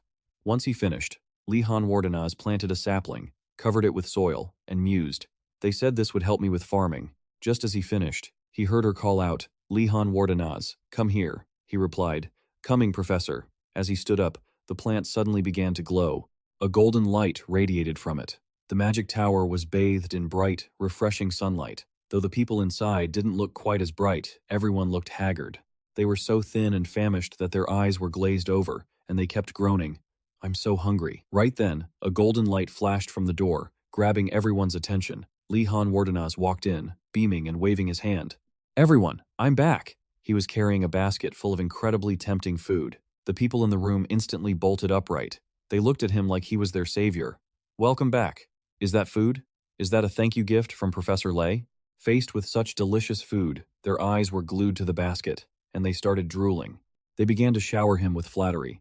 "As expected of my esteemed friend, truly, the greatest family the Empire has ever seen." Seeing their gaunt, starving faces, Li-Han Wardenaz couldn't help but think of little chicks waiting to be fed. He sighed. Only a few weeks have passed, and they've changed so much. He set the basket down, rolled up his sleeves, and said with a smile, "Wait a moment, I'll make some soup for you all." Then, he expertly placed a pot of water on the nearby stove. His skillful movements as he chopped vegetables and cooked made the whole group swallow hard, staring intently at the man cooking for them. Yona Macon rested her chin on her hand, smiling broadly. In her mind, she couldn't help but think Li-Han Wardenaz looked just like a master alchemist, carefully crafting a magical brew. He tasted it, licked his lips in satisfaction, and said, "It's ready. Bring your bowls over." Hunger made the others obey instantly. Their empty stomachs were quickly filled. The scene of them eating was surprisingly cozy. Suddenly, a friend tapped Li-Han's shoulder, stuttering as he scratched his cheek. I have a small favor to ask of you." As a result, Li-Han Wardenaz appeared at Adinas's door. She was reading inside when she heard the knocking. She opened the door, surprised to see him. Li-Han Wardenaz smiled and held out a bowl of soup. "I made some food. Try a little." Adinas took it, suspicious. "This for me? Everyone else already had some, so you didn't have to worry about me." Li-Han Wardenaz's reply startled her. She looked down at the soup, hesitant, but Li-Han urged her on. Reluctantly, Adinas took a bite. Her eyes widened. The fresh, rich flavor of the vegetables filled her mouth. The look of contentment on her face made Li-Han feel very satisfied, watching her intently. "I planned on letting her eat in her room. She must have been really hungry." Adinas shyly closed the door. "Thank you. I'll return the favor," she said. Li-Han Wardenaz walked slowly down the stairs where the others were waiting. The guy from earlier eagerly asked, "How was it?" He replied, "She seemed to like it." The guy's face immediately relaxed, and he let out a sigh of relief. "Can I keep asking you for that from now on? We'll pay you double the silver this time." At the mention of double, Li-Han Wardenaz's eyes lit up. He gave a thumbs up, quickly agreeing. "It is truly an honor for a noble like myself to serve the royal family." Seeing him accept, everyone let out a sigh of relief. They looked extremely happy and reassured. Watching this, Li-Han Wardenaz couldn't help but marvel. It seems the royal family really is something big. Huh? Well, except for that guy Gainando, of course. That afternoon in class, Volody Bagrat sat in his chair, arms crossed, keeping watch. He tapped his fingers, thinking, "My contract states I only have to teach at fixed hours. Recruiting students isn't my duty." His eyes suddenly darted to Li-Han Wardenaz, who was training nearby. "But that amount of mana, I would definitely regret it if I let him slip through my fingers." A possessive thought crossed his mind. Volody Bagrat gave a dry cough. "Do you have any questions?" he asked suddenly, making Li-Han jump. Li-Han broke into a sweat. "Did the professor realize I was slacking off?" he stammered, thinking of a random question. What is the point of training like this?" Volody Bagrat seemed surprised and asked back, "Did you not read the lecture notes?" Li-Han Wardenaz's face darkened, speechless. "You're the one who asked if I had any questions." He quickly changed his question. "Then I want to know what this kind of training has to do with combat." Hearing the question, Volody Bagrat closed his eyes in contemplation, which made Li-Han nervous. Then, he suddenly opened his eyes and said something that made Li-Han feel chilled.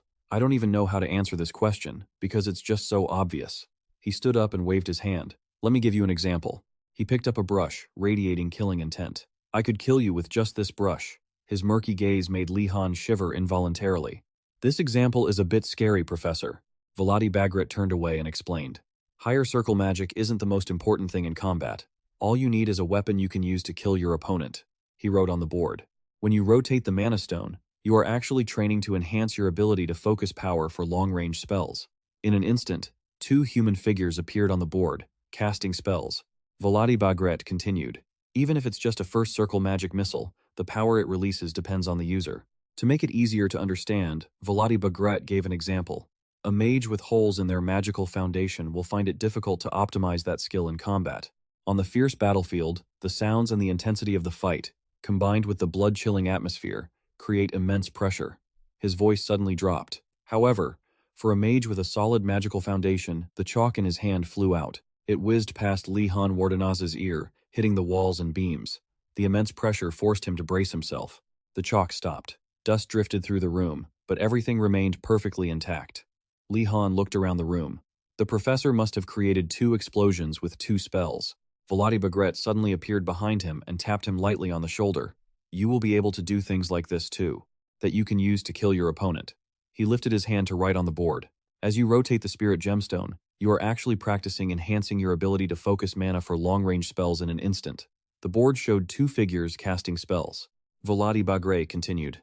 Even if it's just a simple fireball spell, the power it releases depends on the user. To make it easier to understand, Volati Bagret began to give an example. A mage with a flaw in their magical foundation will find it hard to optimize that skill in combat. On the brutal battlefield, the sounds and the crackling of fire, combined with the bloodthirsty atmosphere there, create immense pressure. His voice suddenly dropped. However, for a mage with a solid magical foundation, the chalk in his hand flew off. It whizzed right past Li Han Wardanaz's ear. The chalk flew erratically, striking the walls and rafters.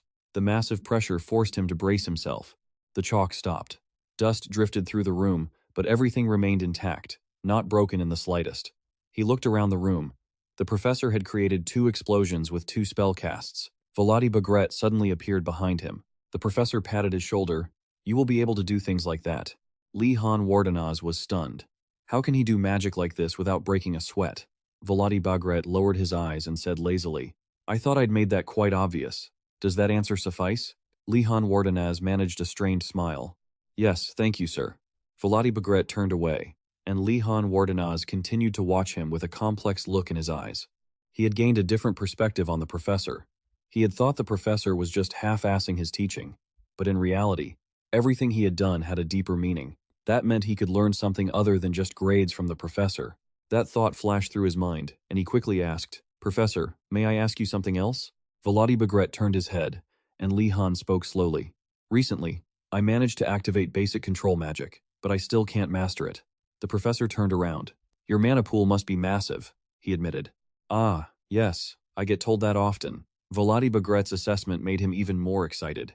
The professor had pinpointed the problem immediately. Surely, he must have some input on this. Li Han was filled with anticipation. Maybe he even had a logical solution for it. He wondered what method the professor would teach him. Suddenly, Volati Bagret reached out and grabbed Li Han Wardanaz's wrist to drain his mana. He commanded him to stay still. A wave of purple energy enveloped him.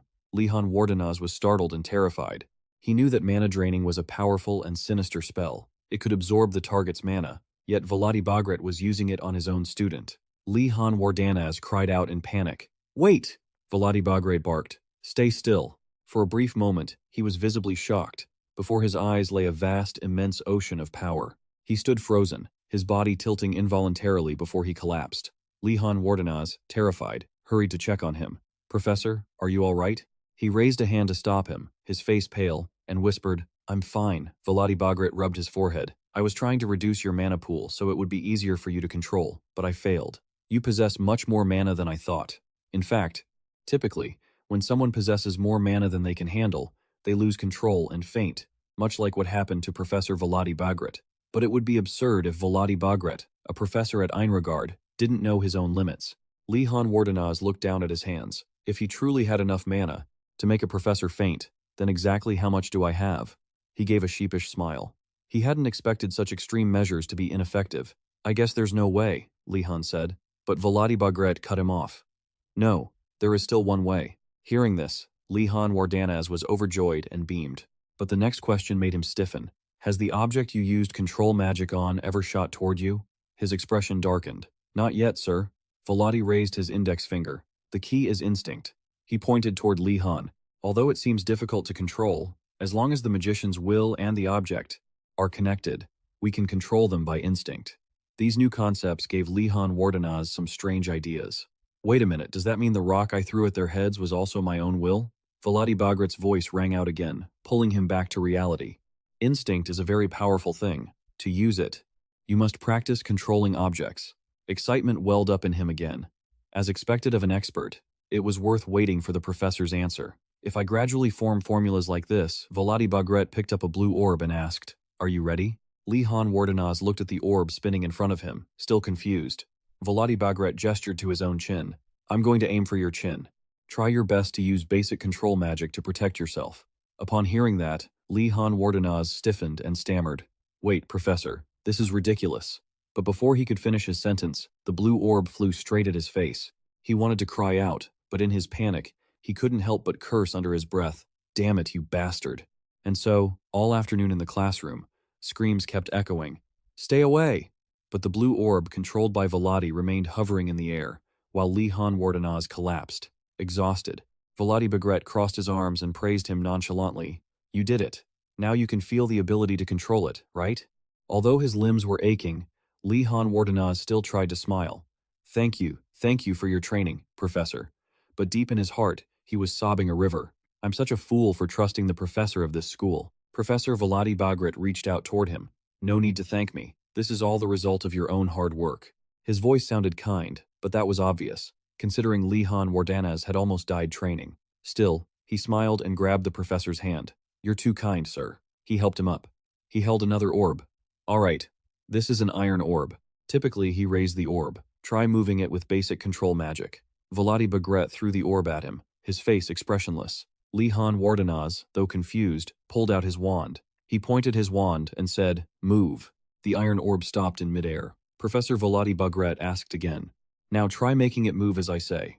Li Han Wardenaz followed his instructions. Up and down, clockwise, counterclockwise. The orb was like a good little dog following the direction of Li Han Wardenaz's wand. The professor nodded with satisfaction. "That's enough."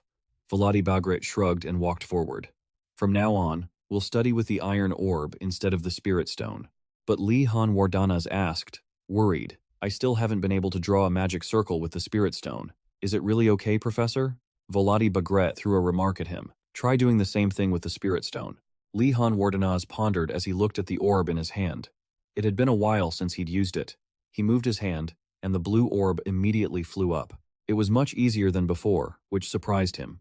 Volody Bagret explained, "Magicians are born from harsh experiences." He sat down and let out a sigh.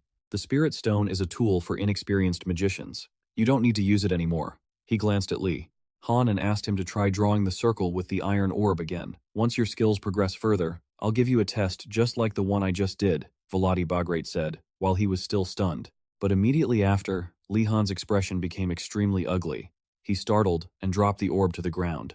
Professor Volody Bagret remained expressionless. He had long realized that there are two types of people in this world: those who are afraid of death in life-threatening situations, and those who react decisively and wisely. Li Han Wardenaz was the second type. Therefore, he had the qualities to become a battle magician. A determination rose within him. "If that's the case, I have to teach this class in a different, more effective way." The castle loomed on the hilltop, magnificent and grand in the evening sun. Li Han Wardenaz walked toward Digiling and spoke up. "Sorry, have you been waiting long?"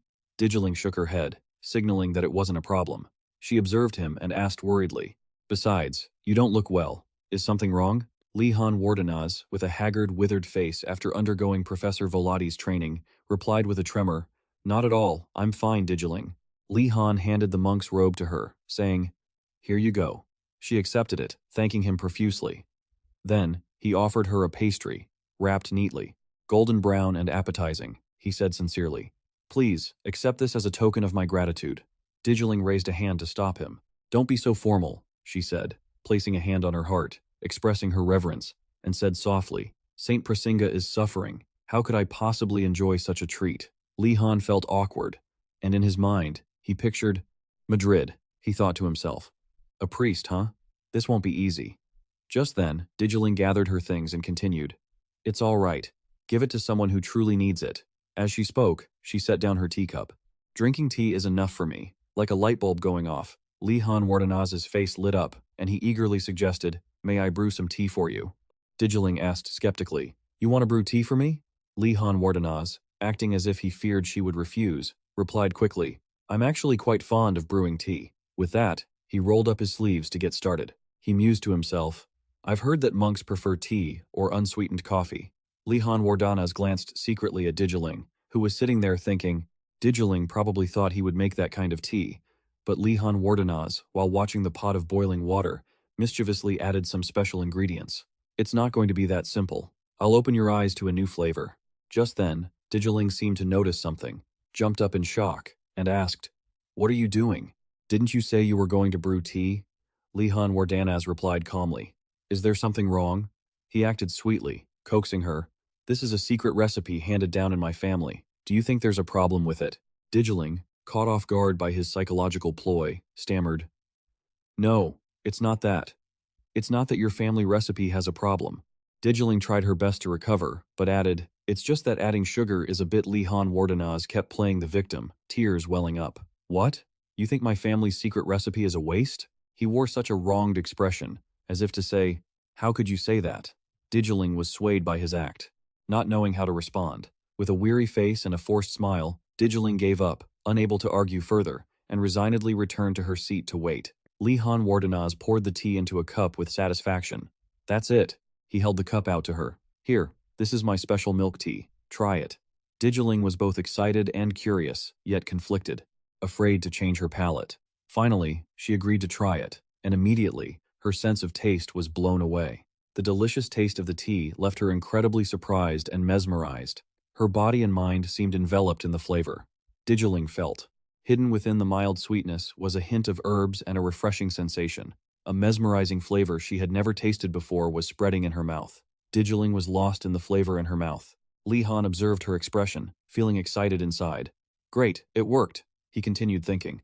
Allow me to brew the next tea. The process of making the new tea involved adding sugar, nuts, and cocoa powder to boiling water, then stirring in milk, and finally, cornstarch. Finishing the process, he produced the final product, Warden Family Special Cocoa Tea. Digiling looked at the new cup of tea awkwardly, questioning reality. She confirmed, Isn't this just soup? No. To give Digiling a way out, Lihan Wardanaz pulled his old trick again. It's tea, a traditional drink from my family. Digiling gave up, accepting it. Fine, stop blabbering. A second later, she took a bold sip and was immediately stunned. Digiling couldn't stop drinking. Lihan Wardanaz watched with interest, thinking, How is it? Delicious, right? A totally new sensory pleasure for you. He continued to secretly smile, satisfied, thinking. Using this method, in his mind, an image of himself looking like a devil appeared, tricking Digiling into eating. I'll fatten you up with drinks that aren't tea, but taste just like tea. The evening sun began to set. The cocoa teacup was cleaned out. Digiling said with satisfaction, That was delicious. Suddenly, Lihan Wardanaz approached who knows when and placed a hand on her shoulder. He put on a sinister act. Now that you've had a taste, you won't quit, will you? From now on, come here as promised. Digiling shuddered and replied, You don't need to act all dangerous. The night grew late. The moon had risen high, round and bright, casting its light. A conversation started. Thank you for the cup of tea. You're welcome. I'll see you tomorrow. Back at the tower, flickering lights showed two figures walking and talking. Let's head back. I hope tomorrow's class will be more peaceful. Lihan Wardanaz stood by the wall, waiting for everyone to close the doors before revealing himself. He secretly made a sound. Everyone turned back. Lihan Wardanaz hid, thinking, Since it's curfew, all students must return to the dormitory. But the next second, he turned away, covering his face. But I'll go out in the middle of the night to pray. He then walked quickly away. Lihan's figure was free and uninhibited, standing out in the dark night. He thought, happily, I'm just a young priest full of faith. The scene shifted to the prayer hall. Han was already there, cautious, thinking, I must be very careful. Who knows what traps are around here? He walked through the hallway of the shrine, thinking, Luckily, the first floor is fine, just as I predicted. Lihan Wardanaz recalled a memory. At this moment, he thought, Thinking about it, this is the first time I've come to the Great Hall since the entrance ceremony. Lihan Wardanaz carefully observed his surroundings, busy thinking. First, I must check the places I've never been to. Suddenly, he noticed something strange. Rathford's figure appeared ahead. He observed silently, careful not to alarm him.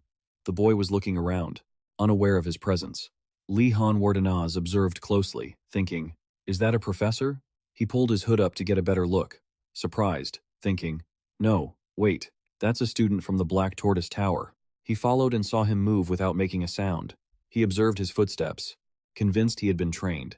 Rat people are usually not welcomed by the Empire. Many have criminal records for theft or are vagrants. He really wanted to believe that was just a prejudice, but seeing the key in the boy's hand, he assumed the goal was too obvious. He thought, if we have the same goal. He walked up and held a knife to him, threatening, don't make a sound, or I'll kill you. The boy was terrified but very obedient, making no sound. He smiled, satisfied. He thought, cooperating with him would be a good idea. A moment later, a sound of complaining rang out. You scared the hell out of me. The boy hugged his chest and sighed in relief. I thought you were a professor. I didn't expect it to be another student. He apologized for what happened earlier and then asked for his name. The boy started to introduce himself. His name was Rathford, a professional thief from the White Crow Guild. No student intentionally provoked him, but he always felt like an outcast, so he always longed for peers. Since the tower acknowledged him, he began searching for where the essentials were being organized, and after a thorough investigation, he found the most likely door. He even used his talent to craft a key for it himself. Holding the key in his hand, he complimented his own craftsmanship. Impressive, isn't it? He replied cheerfully. That's because I spent all my free time making it. He asked back, but who are you, anyway? Judging by your attire and actions, are you from the White Tiger Tower? He smiled and replied, I'm Lihan Wardenaz. Lihan Wardenaz, from the Blue Dragon Tower. Upon hearing his name, Rathford was startled. That was the infamous high-ranking noble family. Seeing the boy's expression, he quickly reassured him. No need to be so surprised. He held out his hand toward him, suggesting, 2 is better than 1, isn't it? The boy, hearing that, became even more panicked. I can't believe it, you're a high-ranking noble. He smiled and pointed at himself. Well, what do you think I'm doing? The boy approached him and asked, Are you serious? He laughed and said, We don't have much time, let's go. He looked at the sealed door and asked, Will it open? Rathford replied, It won't open. It's probably protected by magic. He crossed his arms and thought to himself, As expected, conventional methods aren't enough. His gaze landed on the symbol on the door. Looking at the symbol, he felt amazed. He told Rathford to stand aside. He held the key, which also had the same symbol as the one on the door. He put the key in the lock and tried to open the handle. Rathford was extremely surprised when the door opened. He asked him, Where did you get that key? He told him he stole it from the headmaster's drawer earlier. He didn't tell Hassan, but he had found it, along with a note from the headmaster. He had kept it just in case, not expecting it could be used here. Rathford looked at him in terror. What kind of person is he? He told himself to be careful because he smelled a trap. The two of them slowly opened the door. A passageway leading down appeared. He said, Let's go, but Rathford didn't budge. Suddenly, the boy lay his ear against the floor. He heard sounds from below and discovered there were people there. Hearing that, he was delighted. He had finally figured out where the supplies were coming from. It was because of underground transport. If they moved the goods after curfew, students wouldn't notice. He confidently told him, I guarantee the essentials are down here. Let's head down. The two began descending the dark staircase for a while. Rathford said in a low voice, It's this dark, even though we just came down here. Since he couldn't see anything anymore, he wanted to light it up, but was immediately stopped by him. He sternly reminded him, Don't do anything stupid. This is something the headmaster is hiding. There's no way things are that easy. Hearing him speak, the boy found it reasonable. I forgot to consider that. In his heart, he was extremely curious. Who is he? He seemed used to situations like this. Rathford suddenly remembered the stories. He couldn't even whisper his name. Princes and princesses had to hold their breath when standing before him. He could even tame a lightning bird with just a single spell. Rathford was even more terrified thinking those rumors were true. While he was busy thinking, he turned back and said to him, We've arrived. The two stealthily observed. He thought, This whole floor must be a storage room. He warned, Be careful when we enter. A current of air swept past the lamp. The air then turned into sparks. The sparks moved in a Z shape, appearing denser and denser. Lihan Wardanez reminded him to be careful when infiltrating. The sparks flickering on the lamp began to sway, emitting sparks that hit the walls. The sparks became increasingly dense. He silently observed them. Why would there be something like this? All the lights had turned on. Footsteps echoed. He panicked when he realized someone was coming. He looked at the person approaching, wondering, Are they the storekeepers? The person who had just appeared began checking the inventory. He and Rathford silently watched the person recounting the items. He signaled for silence to Rathford, thinking to himself, I didn't think everything would be this detailed. Suddenly, a voice rang out from behind. Who are you? Hearing the voice made him freeze, cursing under his breath. We've been found out. He and Rathford turned to look at the faceless person who had asked. He was tense but told himself to stay calm, to keep a cool head to figure out a response. He decided to use light to blind the person, but when he saw the other's eyes, he was amazed. There were stories told that losing one sense would enhance the others, but he still felt it was unreasonable for Bampatan to have found them, because they hadn't made any noise, and Bampatan shouldn't have been able to distinguish them from other things around here. Bampatan didn't know Lihan's thoughts at the time, but suddenly he felt something through his covered eyes. He saw two figures in front of him. One of the two shadows emitted an abundant source of mana, transforming into a powerful, vast, and infinite flow of water as if it could drown everything. It made him freeze. Bampatan unexpectedly bowed his head in respect to Lihan Wardanas. He felt the sensation of overwhelming mana, acknowledging him as his master, then left to continue his work. Lihan Wardanas watched Bampatan's shadow leave, feeling unbelievable. He thought about the master Bampatan had just mentioned. He said to Rathford, "It seems he can identify us through mana. Things really aren't as easy as I thought." He patted Rathford's shoulder to reassure him and continued moving, carrying the regret of not being able to take this place. Because the quantity was inventoried in detail, the two began looking for an entrance. Rathford, as if seeing something, hurriedly told Lihan Wardanas, "I can hear many things moving in this direction." The boy led him through the turns. He couldn't help but praise his ability to navigate, even though it was his first time here. "Amazing," he asked curiously. "But why were you talking to me so formally back there?" The boy didn't answer, telling him not to mind it. Rathford suddenly felt they were near the destination.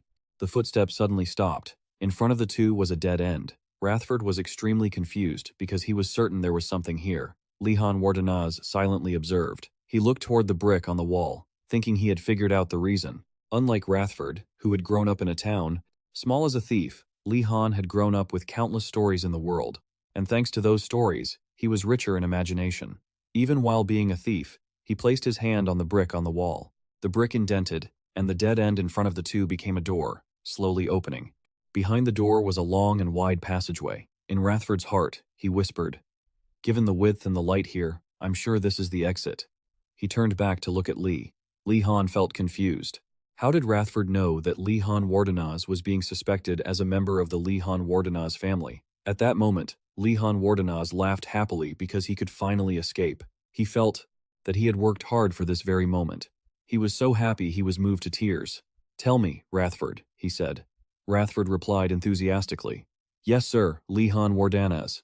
The staff were still working. The staff of Enragat always had to endure and strictly follow 3 rules. They were not allowed to talk about what they saw, and they were not allowed to start a conversation. They were not allowed to be curious. Even when a priest and a student appeared on the opposite side of the entrance, they didn't utter a single word. Lihan and Rathford talked secretly, trying to ignore them. "They're acting really strangely," Lihan said. Rathford agreed. "I think they're trying to pretend they haven't seen us." Lihan rubbed his chin, deep in thought. He could avoid unnecessary suspicion. He went over and initiated a conversation with an old man. He wanted to use a horse-drawn carriage to leave. The old man happily agreed. As the carriage rolled away, Lihan Wardanas reassured Rathford, who was sitting next to him. "Calm down. There's no problem for now." But the problem he noticed was that the way Rathford was evaluating him was a bit intense. He looked at the 2 people driving the carriage. Neither of them said a word. He thought to himself that this was reasonable because this world wasn't easy. Enragat was a symbol of royalty and mages, so it had many enemies. Not only political forces, but because all valuable goods went in and out of there, the risks involved were certainly very high. He thought this tension might be a side effect, but it was still too unreasonable to stop newcomers from leaving. The carriage suddenly stopped. Rathford and Lihan were puzzled as to why it had stopped.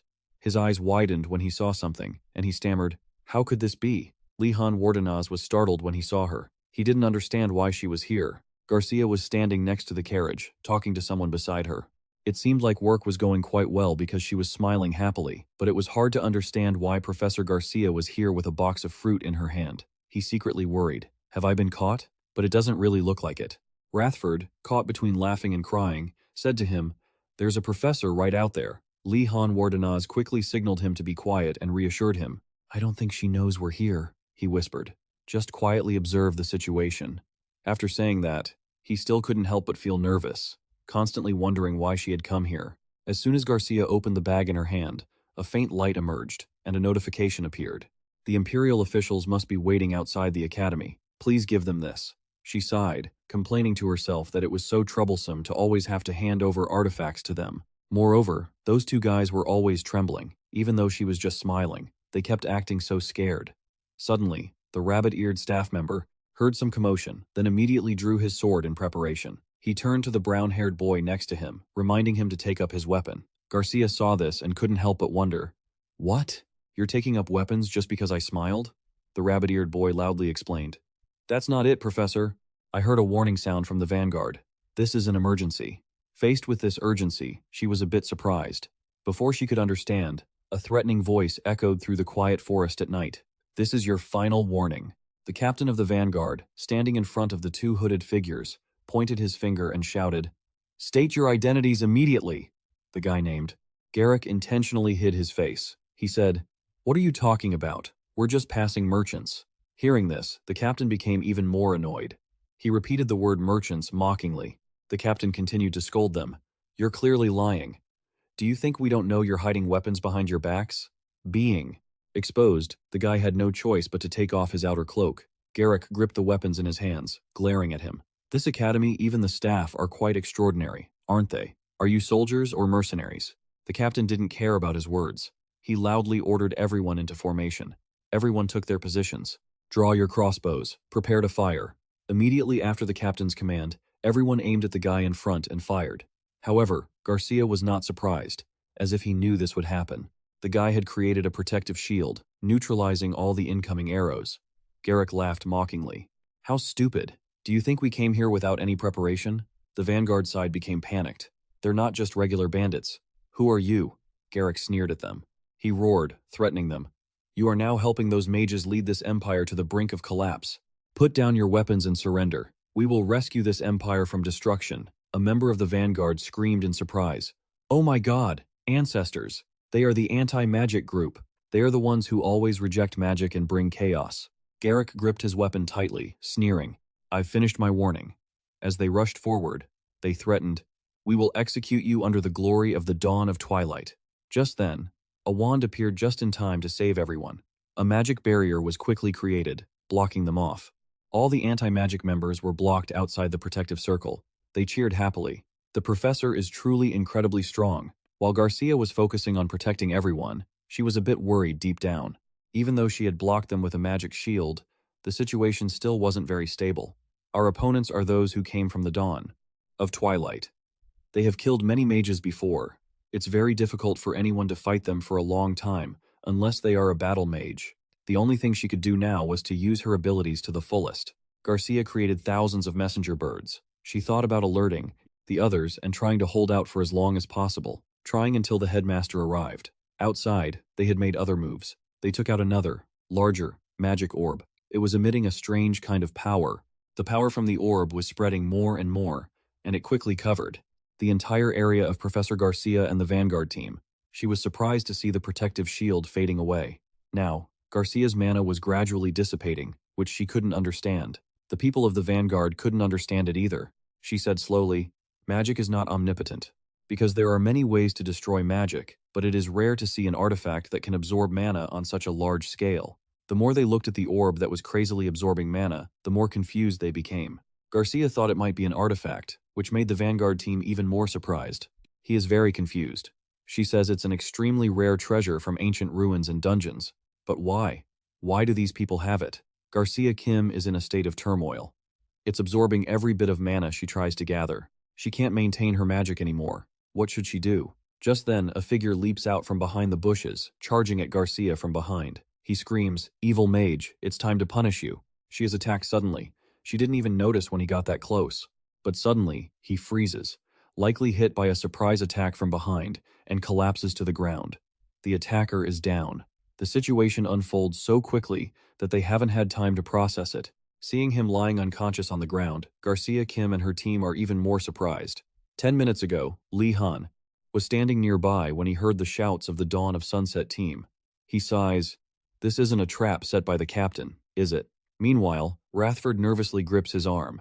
Lee Han Wardenaz, what should we do? Lee Han immediately orders him to use stealth. Afterward, he whispers the plan to Rathford. He seems worried about him, but Lee Han calmly reassures him. I have a plan, don't worry. His footsteps grow more urgent as he keeps calculating in his heart. The Dawn of Sunset team is an anti-magic organization. If they aren't stopped now, they will cause even greater trouble in the future. Thinking this, he becomes even more determined. Hiding in the darkness to conceal his movements, Garcia and the Vanguard team are still in shock, looking at the man in front of them who was suddenly knocked out. Lihan Wardenaz approaches and calls out to the professor, surprising her. Lihan Wardenaz, why are you here? Garcia looks around, unable to see him yet. Lihan Wardenaz explains vaguely. Professor, just know that I'm currently using invisibility magic. It's a long story. Afterward, he asks the professor for instructions. She quickly understands the situation and rushes to direct everyone behind her. Everyone, grip your weapons tight because we have requested reinforcements from the school. They will be here soon. Until then, Lihan Wardenaz, we need you. Everyone quickly prepares crossbows to fire at the enemy. Garcia shouts loudly, telling him to just hide so he doesn't get hurt. The Dawn of Sunset team rips through the barrage of arrows, advancing like a storm. Lihan Wardanaz is startled by their combat speed. The enemy's speed is truly formidable. They are all assassins. He is surprised that the professor isn't using magic. Garcia explains that it's because all her mana is being absorbed. A second later she realizes, why are you still able to maintain your invisibility spell? Only then does he realize a vague thought flashing through his mind. Garcia has just had a new idea and says excitedly, it's because your energy is as vast as the ocean. Lihan Wardanaz, quickly transfer some mana to me. He agrees immediately. The two hold hands tightly, creating a connection. She can feel the source of mana powerfully being transferred into her. It quickly appears on Garcia's wand, surprising her. Lihan Wardanaz also didn't expect that magic to be so strong. A giant ice scepter emerges from the shifting mana, making them surprised and afraid. Suddenly, beams of ice shoot out, flying rapidly toward the enemy. The Dawn of Sunset team panics, calling out to each other to stay away from it.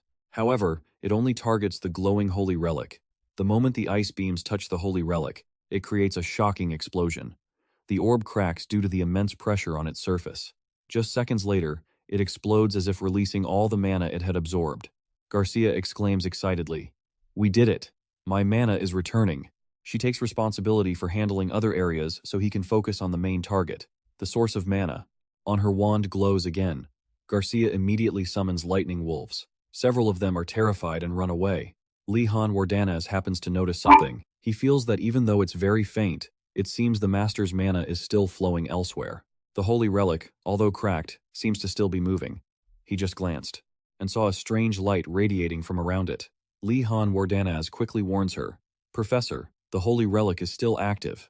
The Dawn of Sunset team takes advantage of the moment Garcia Kim isn't paying attention and charges in. Attack everyone, quickly, so that mage can't cast her spell. She curses uncomfortably. Damn it! They got close while I was attacking the holy relic.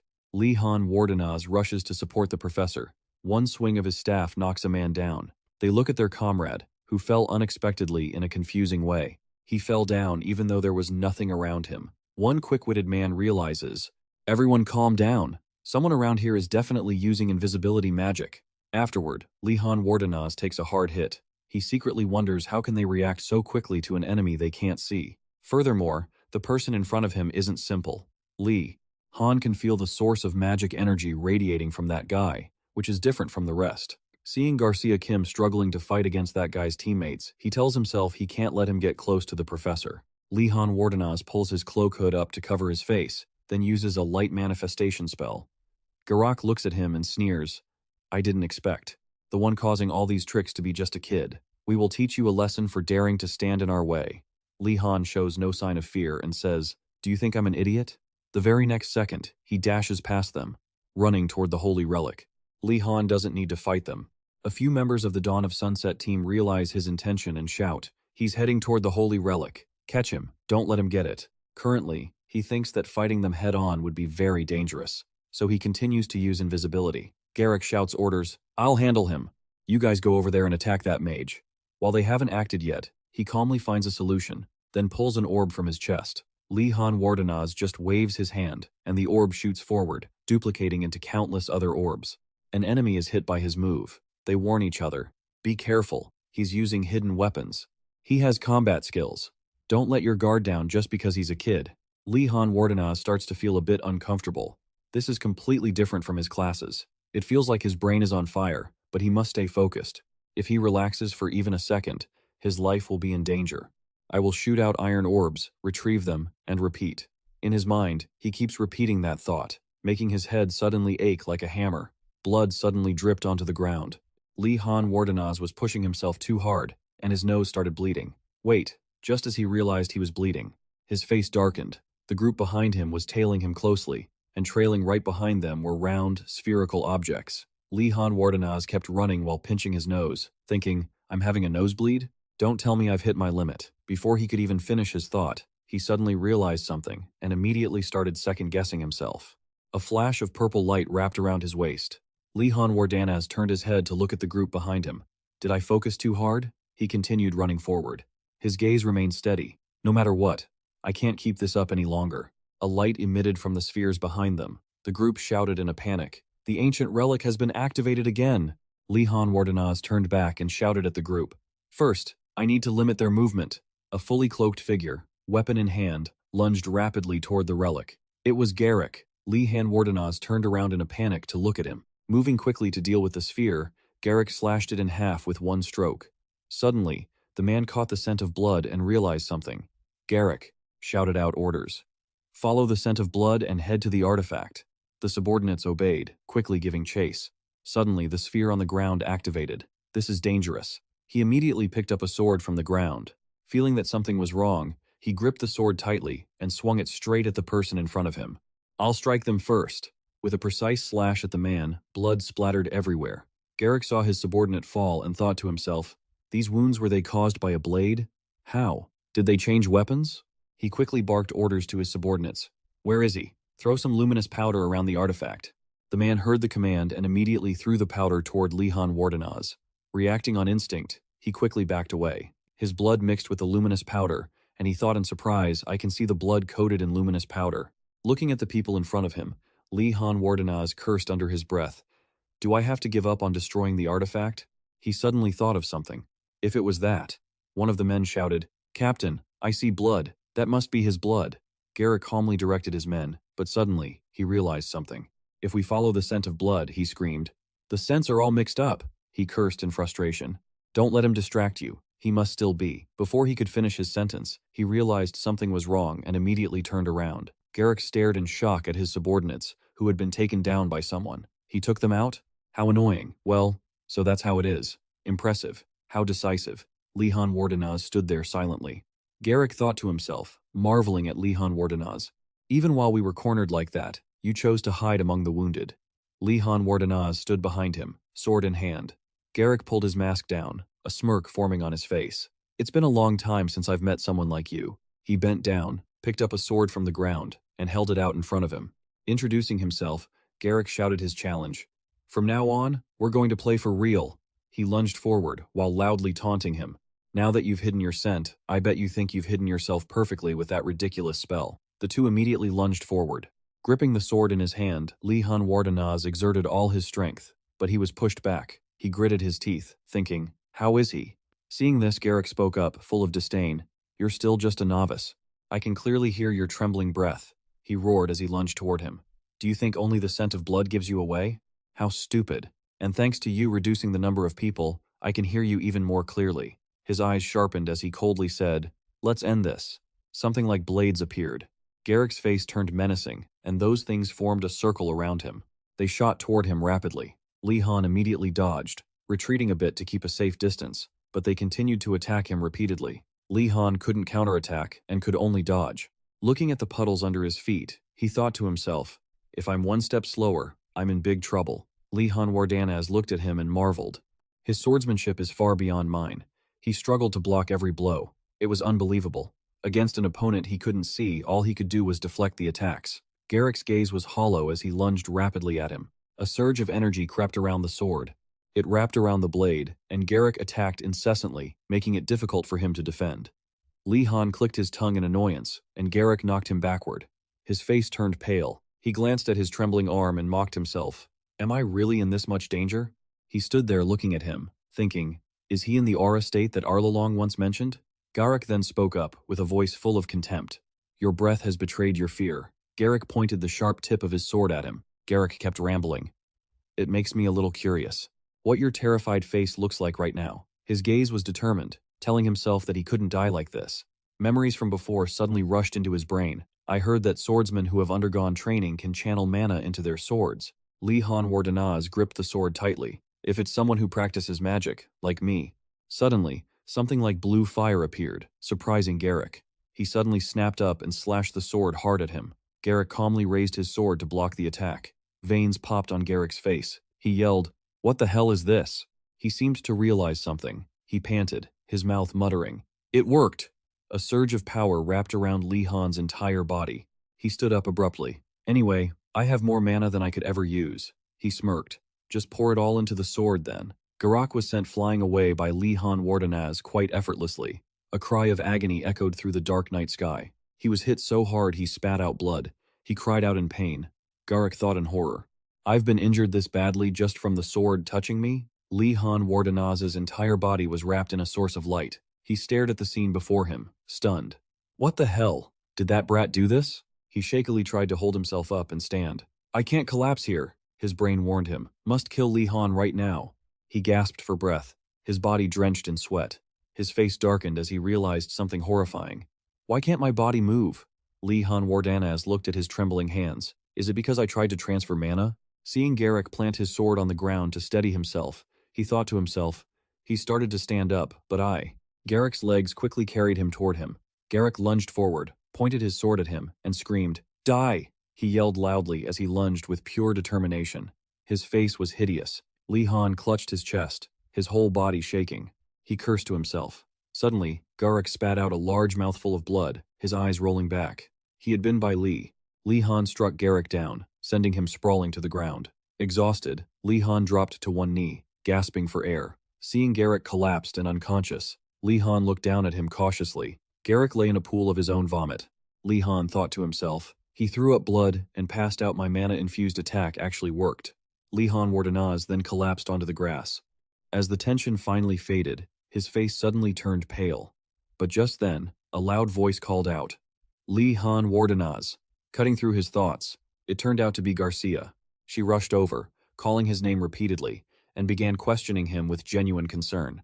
Li Han Wardenaz didn't respond. He was still lost in his thoughts. "How, Professor, she's being surrounded by the enemy." Concern was written all over Garcia's face. Li Han noticed the group behind her had all been taken down, left completely incapacitated. She spoke up. "First, let's check if you're injured." Li Han Wardenaz gave a strained smile, thinking to himself, "There was no need for me to worry about her, was there?" He looked at her, his eyes tearing up. The professor had been able to handle everything on her own. Garcia gently reassured him. "You don't need to worry anymore," she continued, speaking to Li. "Han, the most reliable support team is arriving soon." Just then, a green light appeared, engulfing the entire area. A massive skull manifested in the sky. It was the headmaster of Aero Guard Academy, OSU. Seeing this, Li Han Wardenaz wore a forced expression, silently mocking himself. Who would have thought I'd actually be happy to see that skeleton? Suddenly, his vision blurred. Exhausted, Li Han Wardanaz drifted off to sleep in Garcia's arms. "I can finally rest now." A carriage soon appeared, and they began loading the mercenaries away. In the silence that followed, a voice rang out. "I apologize, Professor Kim." OSU spoke up, taking responsibility with Garcia. "It was my fault for putting you in danger. I should have foreseen this." Garcia waved her hand, signaling that there was no need to worry. "It's all right, Headmaster." Suddenly, an AI-like voice interjected. "Could it be? The infamous Dusk Dawn squad has appeared." OSU called the others over to assess the situation. Vladi Bagret stood with his arms crossed, looking at them, and muttered, "This doesn't look good at all." He started blaming the headmaster. "As the head of the academy, you should have considered all the possibilities." OSU shyly told him to shut up. He then turned to Vladi Bagret and asked, more importantly, "Who is that behind you?" After hearing this, Vladi Bagret turned around and identified the man by name. He explained the stranger's status, noting that he held a fairly high position within the Dusk Dawn squad. He was a fierce combatant, nicknamed the Mage Assassin. OSU lifted the man's body up. He was still breathing. "I will handle him." He glanced to the side, looking slightly hesitant. OSU looked at the people sprawled on the ground and noticed the ancient artifacts lying next to them. A thought immediately crossed his mind. These traces, this isn't the mercenaries' fighting style. OSU seemed to realize something as he looked at Li Han Wardenaz, who was being treated on the carriage. Did that kid do this? He was astonished and asked himself, what kind of monster has the Li Han Wardenaz family raised? Suspicious, he leaned his face close to Garcia, who nervously began to explain. Everything was so dangerous, if not for Li Han Wardenaz's support. This time, OSU's words caught Garcia Kim by surprise. He pointed to the ancient artifacts scattered on the ground. I didn't expect a freshman to be able to use magic in combat like this. The kid must be extremely proficient in offensive magic. They both looked at Li Han, who was fast asleep. OSU sighed and looked at the mercenaries. It seems he didn't just use magic to harm them. Fragments of the battle featuring Li Han appeared in his mind. He silently assessed. This kid is interesting. Under Garcia's surprised gaze, OSU licked his lips in amusement. He rubbed his chin and declared loudly that the boy had to be his. OSU continued. A direct disciple, a special teaching method that focuses on passing everything down to a single person. He blushed, looking embarrassed as he said, I want to mold him using this traditional method. Hearing OSU express this, Garcia sighed. If you do that, His Majesty won't let it slide. Li Han Wardenaz suddenly felt uncomfortable and let out a soft groan. OSU heard this and rubbed his forehead, annoyed. There's no other way. After all, I'm the one who mandated that all students must be trained. He regained his composure immediately and chatted happily. Still, there will be plenty of opportunities to teach him. I'll wait for my turn. Li Han Wardenaz's body suddenly stirred, and he mumbled a few words in his sleep. That night, Li Han Wardenaz had a nightmare. A stream of light emanated from OSU's mouth, and with it, small skeletons emerged. He ordered them to clear the area and reminded them to provide fair compensation to the mercenaries for their contribution this time. The skeleton subordinates immediately complied with his command. He closed his mouth, but the lingering effects of the smoke remained. OSU added, pointing to the orb rolling on the ground. Don't forget to take this ancient relic back. OSU looked over at Vladi Bagre and saw him busy with something. He walked over to ask what he was doing. Vladi Bagret replied, I'm investigating their strange postures. OSU agreed, then startled. Don't tell me this was also Li Han's doing? OSU asked curiously. What kind of magic is this? Has that student reached this level already? Suddenly, Garcia Kim raised her hand and spoke up. That was me. She covered her face. I'm the one who punched them. Under the night sky, the moon shone, creating a beautiful picture. At this moment, Li Han was sleeping peacefully on a comfortable bed. He thought to himself, so comfortable is the situation stable now? Li Han slowly opened his eyes and looked to the right. Is that OSU? OSU stared at him and asked, Are you awake, student? Li Han startled and shouted, Why is the headmaster here? Li Han looked around, wondering where he was. Garcia spoke up. Everything is fine now. She looked at him proudly. You must have been terrified by the ambush. You did a great job. Li Han Wardenaz tried to recall what had happened. He remembered the headmaster arriving after he had passed out. He praised Li Han for doing a great job.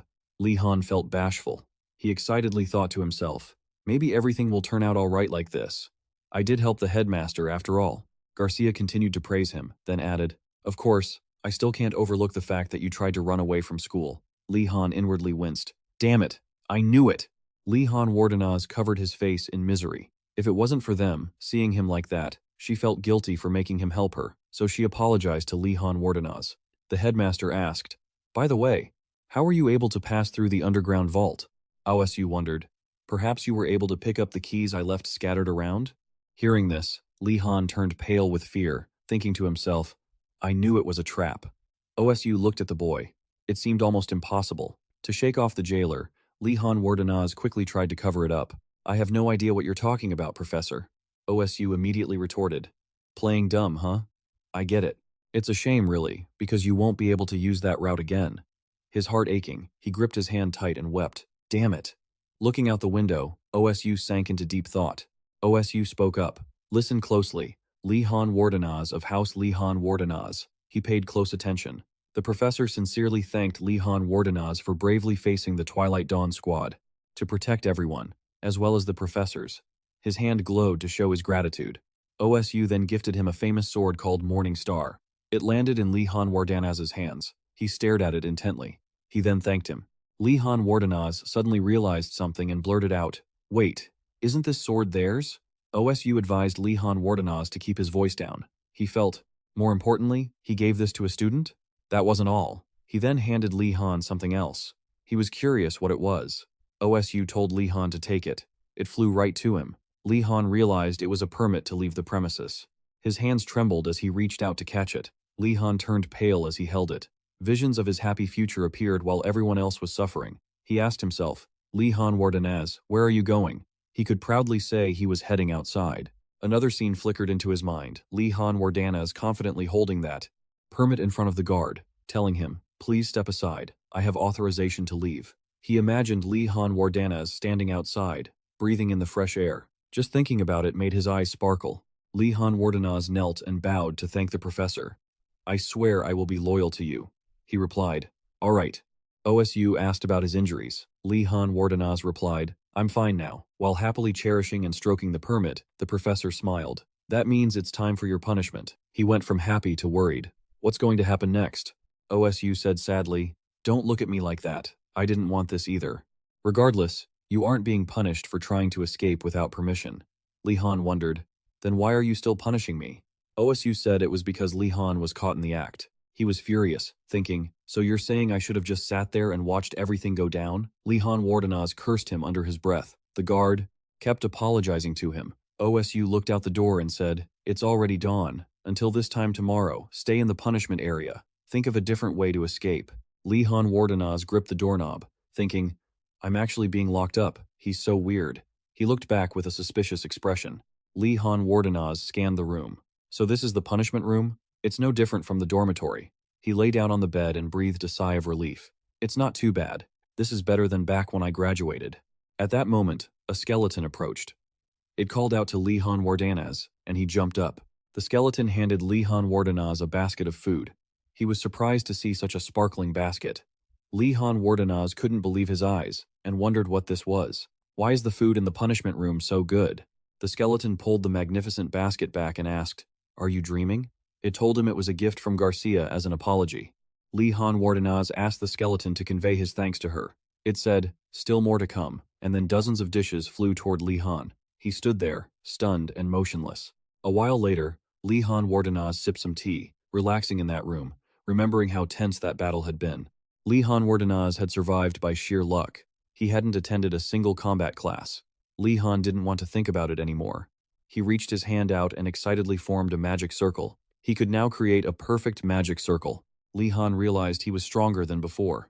He turned pale and grew a bit angry, thinking he had essentially proven Professor Velati's words. Adversity makes one stronger. Lee Han Wardanaz buried his face in the table. I'll definitely die if I have to do that again.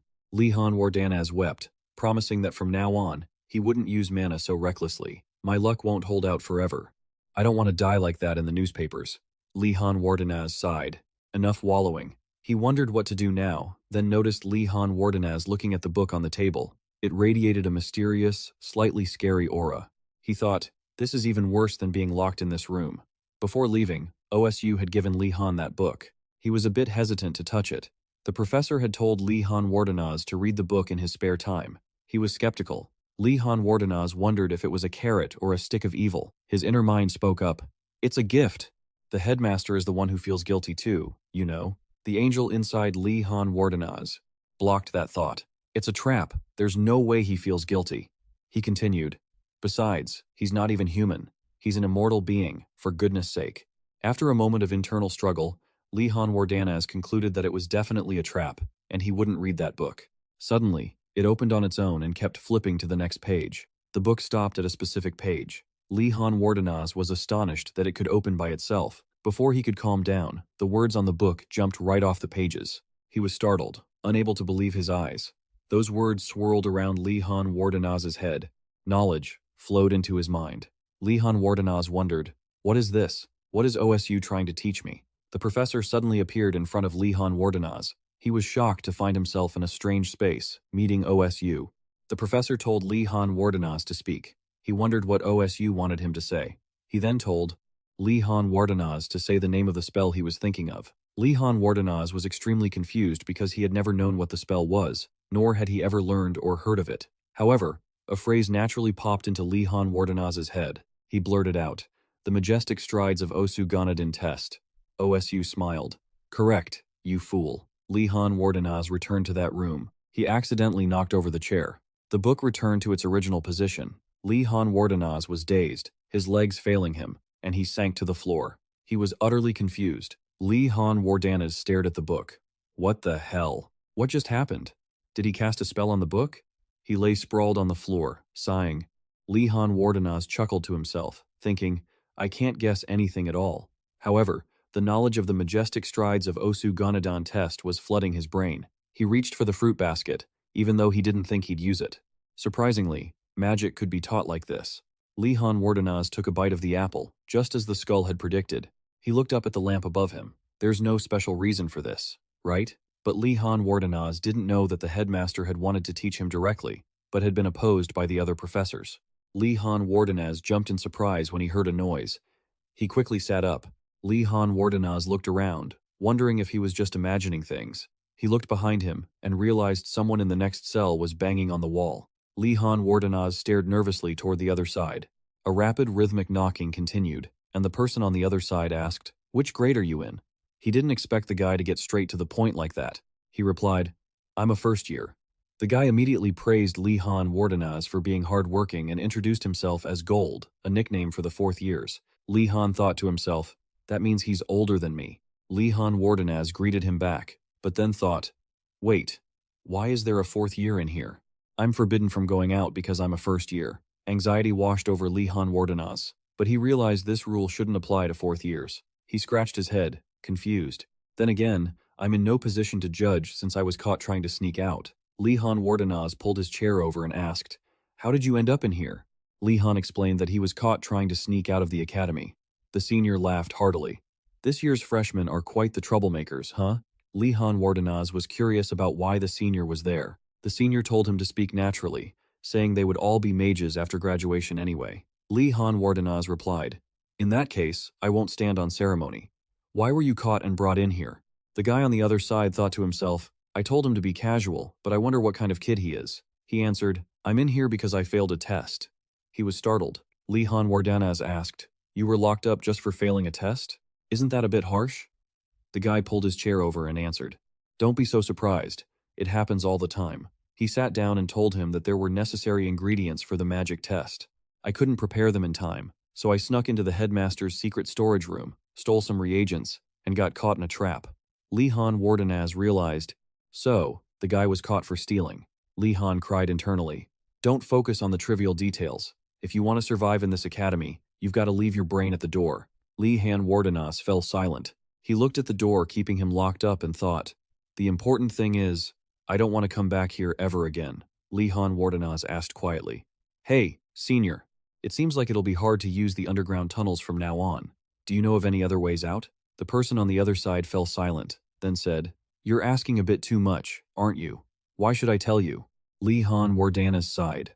"I see. You want to play it that way, huh?" he shouted. "Skeleton." The guy on the other side panicked, afraid of what Li Han might do. A moment later, a bag of items appeared. The knocking sounded again. The senior was terrified that his punishment period would be extended because of this. Suddenly, snacks appeared in the hands of the guy on the other side. He was stunned. The skeleton said those snacks came from the next room. "Eat up." The senior was bewildered, not understanding what was happening in the next room. A loud scream echoed out, and the guy asked, "How are you able to do that from inside a detention cell?" Li Han Wardenaz took a smug sip of tea. "Those were just fruits." The senior couldn't believe that even though Li Han was in detention, he could still eat so well. The guy was curious about who Li Han Wardenaz was. He was restless and finally said, "All right, I'll tell you." That made Li Han happy. The power of snacks really was something. The guy continued, "But I have to be clear, this is just something I heard from the upperclassmen. I've never tried it myself." Li Han Wardenaz slumped down, thinking, so the information isn't certain. However, he crossed his legs, understanding that in his current situation, he had no other choice. He spoke up, "I'll make my own decision after I've heard it all." The next day, Li Han Wardenaz and Yona Maken were walking together on a quiet path.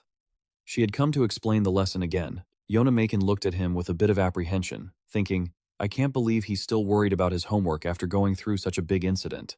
It's always so scary." Li Han Wardenaz stopped, and they both looked up as he said, "Looks like we have to go here again today, the holding pen." Li Han Wardenaz remembered the words of the guy from the next cell. "Have you heard of the bell tower at the top of the school? Rumor has it, there's a special holding pen there that not many people know about. It's a pen for flying beasts. The professors often ride them to fly around, or it's where the staff lets the eagles rest when they're delivering royal mail. Because those beasts are blessed with a special kind of magic, they can enter and exit the academy freely." He looked at the sky and thought, even if what he said is true, Li Han Wardenaz was worried that even if he went, he couldn't necessarily ride those beasts easily. He placed his hand on the door. "But it's not like there's zero chance." Li Han Wardenaz pushed the door open. A spark of hope ignited in his mind. As long as the chance isn't zero, it's worth a try. Li Han Wardenaz walked in brazenly. Everyone around him was terrified. A girl blurted out, "Wait a minute, isn't he that Li Han Wardenaz kid?" A boy, who was currently getting his head bitten by a horse, shouted, "What? Li Han Wardenaz?" The atmosphere turned gloomy. She was worried. It can't be a mistake. And he was trembling, wondering why Li Han had come here. Sweat was dripping down the girl's back. Li Han felt helpless. "You guys need to stop judging people by their family names." Yona Macon looked at him and gave a strained smile, wanting to say that their reaction was clearly because of the rumors about him. Suddenly, someone behind him called out Li Han. He turned around and realized it was Rathford. The boy bowed to him. Li Han was startled, looking around at everyone in confusion. "Rathford, what's gotten into you?" He told him to speak normally like before. Rathford replied, "I can't do that. It would be very disrespectful to you, Lord Li Han Wardenaz.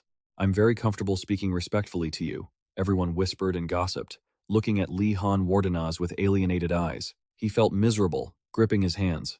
"Great, even more misunderstandings today."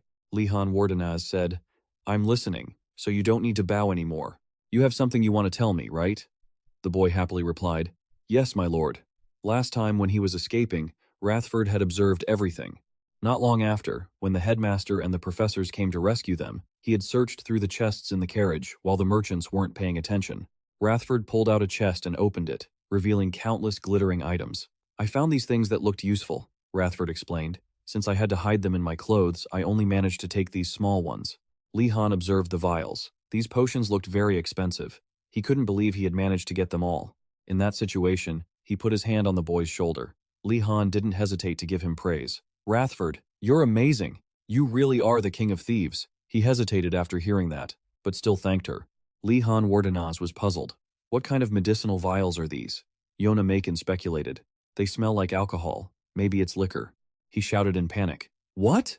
Seeing this, she reassured him. "There are more substances in here than just alcohol, so don't worry. To understand all of this, we need to do more research." Li Han Wardenaz thanked Rathford. He bowed his head. "It is my honor to offer this to you, sir." He reminded him, "Don't be so formal." Nilia walked up from out of nowhere. She greeted everyone, but Li Han Wardenaz didn't notice Nilia's presence. "Oh, that's right. Do you want to help me take care of the horses?" Rathford immediately agreed. The scene before them was quite normal, but she was overthinking it negatively. He patted him on the head. "You're a big help, you know." Yona Macon, meanwhile, compared Nilia to Rathford. She even mocked her, "I'm the only friend the two of you need." Nilia turned pale.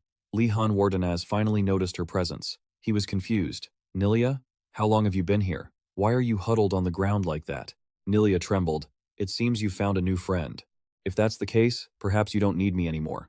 Li Han Wardenaz tried to call her back. Yona Macon didn't seem to understand what was going on. Birds perched on the roof. Nilia smiled bitterly. "I guess I misunderstood." She reassured her. "Of course not. That would never happen." Rathford explained, "I am not a friend, but a subordinate." He was immediately silenced by him. Li Han changed the subject. "Let's take care of the horses now." He observed Hesiod. Li Han thought, "It seems obedient. No, it might just be pretending to be good." Looking at the attitudes of the other horses, this one was likely. It raised its head haughtily. He immediately used his hand to block it. Hesiod was extremely surprised by Li Han's action. He smiled. "I knew it wouldn't be easy, so I prepared this in advance." Li Han Wardenaz took out a brush. He brushed its mane. "That's right. Good boy." Hesiod was incredibly angry. Nilia suddenly looked toward Li Han Wardenaz. She was sweating bullets. "It looks like a battlefield over there." The lights illuminated the entire stable. He sat down on the ground. Li Han, Wardenaz, and Hesiod were both exhausted. He continued to brush its mane. Li Han Wardenaz looked at Hesiod. It seemed like it was completely worn out. "I didn't expect brushing its mane would be this difficult." "Are the other ones the same?" Unexpectedly, things were going much smoother for the others than he thought. Yona Macon checked in on Li. "Han, how is it on your end?" He was silent for a moment before replying, "I'm not done yet." She felt suspicious. "That's strange. It should have opened up by now." Rathford agreed with Nilia's opinion. She started wildly speculating. Could it be a monster? Thinking about the professor's terrifying academy and their brutal behavior in the name of academic achievement, this scenario was quite possible. There might be hybrid blood beasts mixed in here. Li Han Wardenaz shook his head. "No way. That's a bit of a stretch." Elsewhere, sunlight shone down on a small house. The fire in the wood stove was roaring. Uragum, Zeta. The new students seem to be working very hard in the stables. Zeta drank some tea. Even though I chose the short-tempered horses, they will open up if they see the new students' efforts. But if they attack the students, they won't have an easy time. She laughed loudly. The old man asked, "Is Lihan Wardana's doing okay?" Zeta replied, "The kid is quite hard-working. He'll be fine." Uragam replied, "Is that so?" She said confidently. "Even though a griffin is a bit hard to handle, with hard work, intelligence, and a little luck, it will be tamed soon." The old man's face turned pale. Uragam spilled tea out of his cup. Zeta knocked the tea away. "It's too hot. Why are you so distracted?" The old man asked. "Did you just say griffin?" At that moment, she realized she had let something slip. Zeta tried to explain. "No, you misheard." Uragam Jimda slammed the table and shouted, "Tell me the truth! Did you really turn a griffin into a horse?" A griffin is a monster with the head and wings of an eagle and the body of a lion, because they are very stubborn and picky. Not just anyone can become their master. Even though there are small differences in habits and habitats between regions, they all share one trait. They are not suitable for beginners to tame. Uragam angrily scolded her. "Are you out of your mind? My apprentice had to take a day off because he was injured.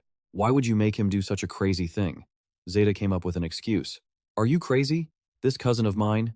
How dare you yell at your elder?" But the old man wouldn't let it go. "There are rules that must be followed. How could you turn a griffin into a horse?" She tried to defend herself. "Its strength has been limited by me to be equivalent to a safe horse, right?" Uragam became even more intense. "Do you think griffins are as dumb as slimes?" The sky was clear, surrounded by majestic mountain ranges. Lihan Wardanaz leisurely took Hesiod for a walk. He looked at it. "You're finally listening. You don't like pointless fights either, right?" Lihan Wardanaz smiled awkwardly, he thought. "But based on the fact that it's still fine after wearing these things, it has more mana than I thought. Maybe it really is a hybrid, or the absorption rate of the ring is just low. I need to find a way to increase the absorption rate." Suddenly, someone ran past. Lihan thought, "It looks like he can't control his horse." Seeing that, Hesiod sighed. He guessed, "You want to take a break?" Lihan smiled. "At first it just wanted to tear me to shreds. I didn't expect to be able to communicate with it naturally like this. The two of us have grown closer." He reached out his hand. "Eat some sugar." Hesiod didn't want to admit it. It was gradually listening to the boy. It thought, "This sugar cube is so sweet. I've never eaten anything like this when I was out in the wild. No, I can't be like this. My ancient wild bloodline is reminding me of my dignity. I cannot easily give in." Lihan Wardanaz pondered. "Even though it's closer to me, I still wonder." He accidentally blurted out, "How can I increase the mana absorption rate of the item?" Hesiod's face turned pale. Lihan Wardanaz noticed it didn't look well. "What's wrong? Tired?" The next day, during the basic alchemy class in the morning, a student asked, "Why aren't we listening to the lecture outside today?" Someone immediately explained, "This place is located in the sensory building, separated from the main building." The girl opened the door. She observed the classroom. "This place is so warm and comfortable. I feel uneasy." The other student reminded, "Don't be fooled. Maybe the professor is hiding a monster in the classroom." The boy here shouted loudly, "Everyone, split into groups. We need to prepare in case a monster appears." The other student was worried about Adinas. "Princess, we will protect you," they said. Lihan Wardanaz chuckled to himself, thinking they were beyond saving. Suddenly, Asa appeared and said, "Don't worry, we won't lose to them." However, he flatly refused. Uragam reminded them, "What are you kids doing? Sit in your seats." He immediately obeyed. The student asked, "Excuse me, Professor, weren't we supposed to have class outdoors today? Last time you said we had to collect 10 ingredients in the garden." The old man sighed. "Do you plan on brewing potions outside too? I know what you all are thinking, but don't worry. Unlike outdoor classes, classroom lessons are easy and safe." The students didn't believe Uragam's words. The old man began the lesson. "Now, let's start. I want everyone to pour water into the cauldron in front of you." Uragam lectured, "Alchemy is a complex art. There can't be a single wasted step. Anyone who disregards the basics will never become a great alchemist. Open your books. We will be making low-grade mana recovery potions." Lihan Wardanaz opened his book and read the lines, thinking, "This is going to be difficult." At first glance, alchemy seems easier than other subjects. Most people think that you just have to follow the pre-written recipes, but after trying it, no one dares to say that anymore. Alchemy is like cooking extremely complex dishes, doing everything at once in a short time. You need to prepare fresh ingredients from many places, and memorizing how to process them as well as the cooking order are just the basics. To get the timing right, you finally have to know how to stir the cauldron delicately. If you can't manage all that, then it's no surprise. The old man smiled. The new students certainly weren't having an easy time. Uragam started to notice Lihan Wardanas, who had already closed his book with a calm expression. Lihan Wardanas leisurely stretched out his arm and began using his knife to chop the herbs. Lihan Wardanas continued to tear up other ingredients. He did everything in a very short time, and quickly put everything into the pot. Everything he had just done left the old man extremely surprised. Uragam was pale, thinking, why is he so good at this? He looks like an alchemist who has been trained for many years. The old man smiled. Unbelievable. Geniuses like this actually exist. He stared at Uragam. Lihan Wardanaz seemed to have guessed what he was thinking. He focused on stirring the potion, but thought, that's not it, Professor. I had to do similar work in my past life. Uragam put a spoonful into his mouth and tasted it. After one spoonful, he could feel the mana energy filling his body, and he felt very refreshed. Uragam praised Lihan Wardanaz. This mana potion is well made. He smiled. It's incredible. Your body contains so much mana that you can't even tell if the mana has been restored. After speaking, Uragam announced loudly to everyone that a student had succeeded in crafting a mana potion. Upon hearing this, everyone was surprised because the person was Lihan Wardanaz.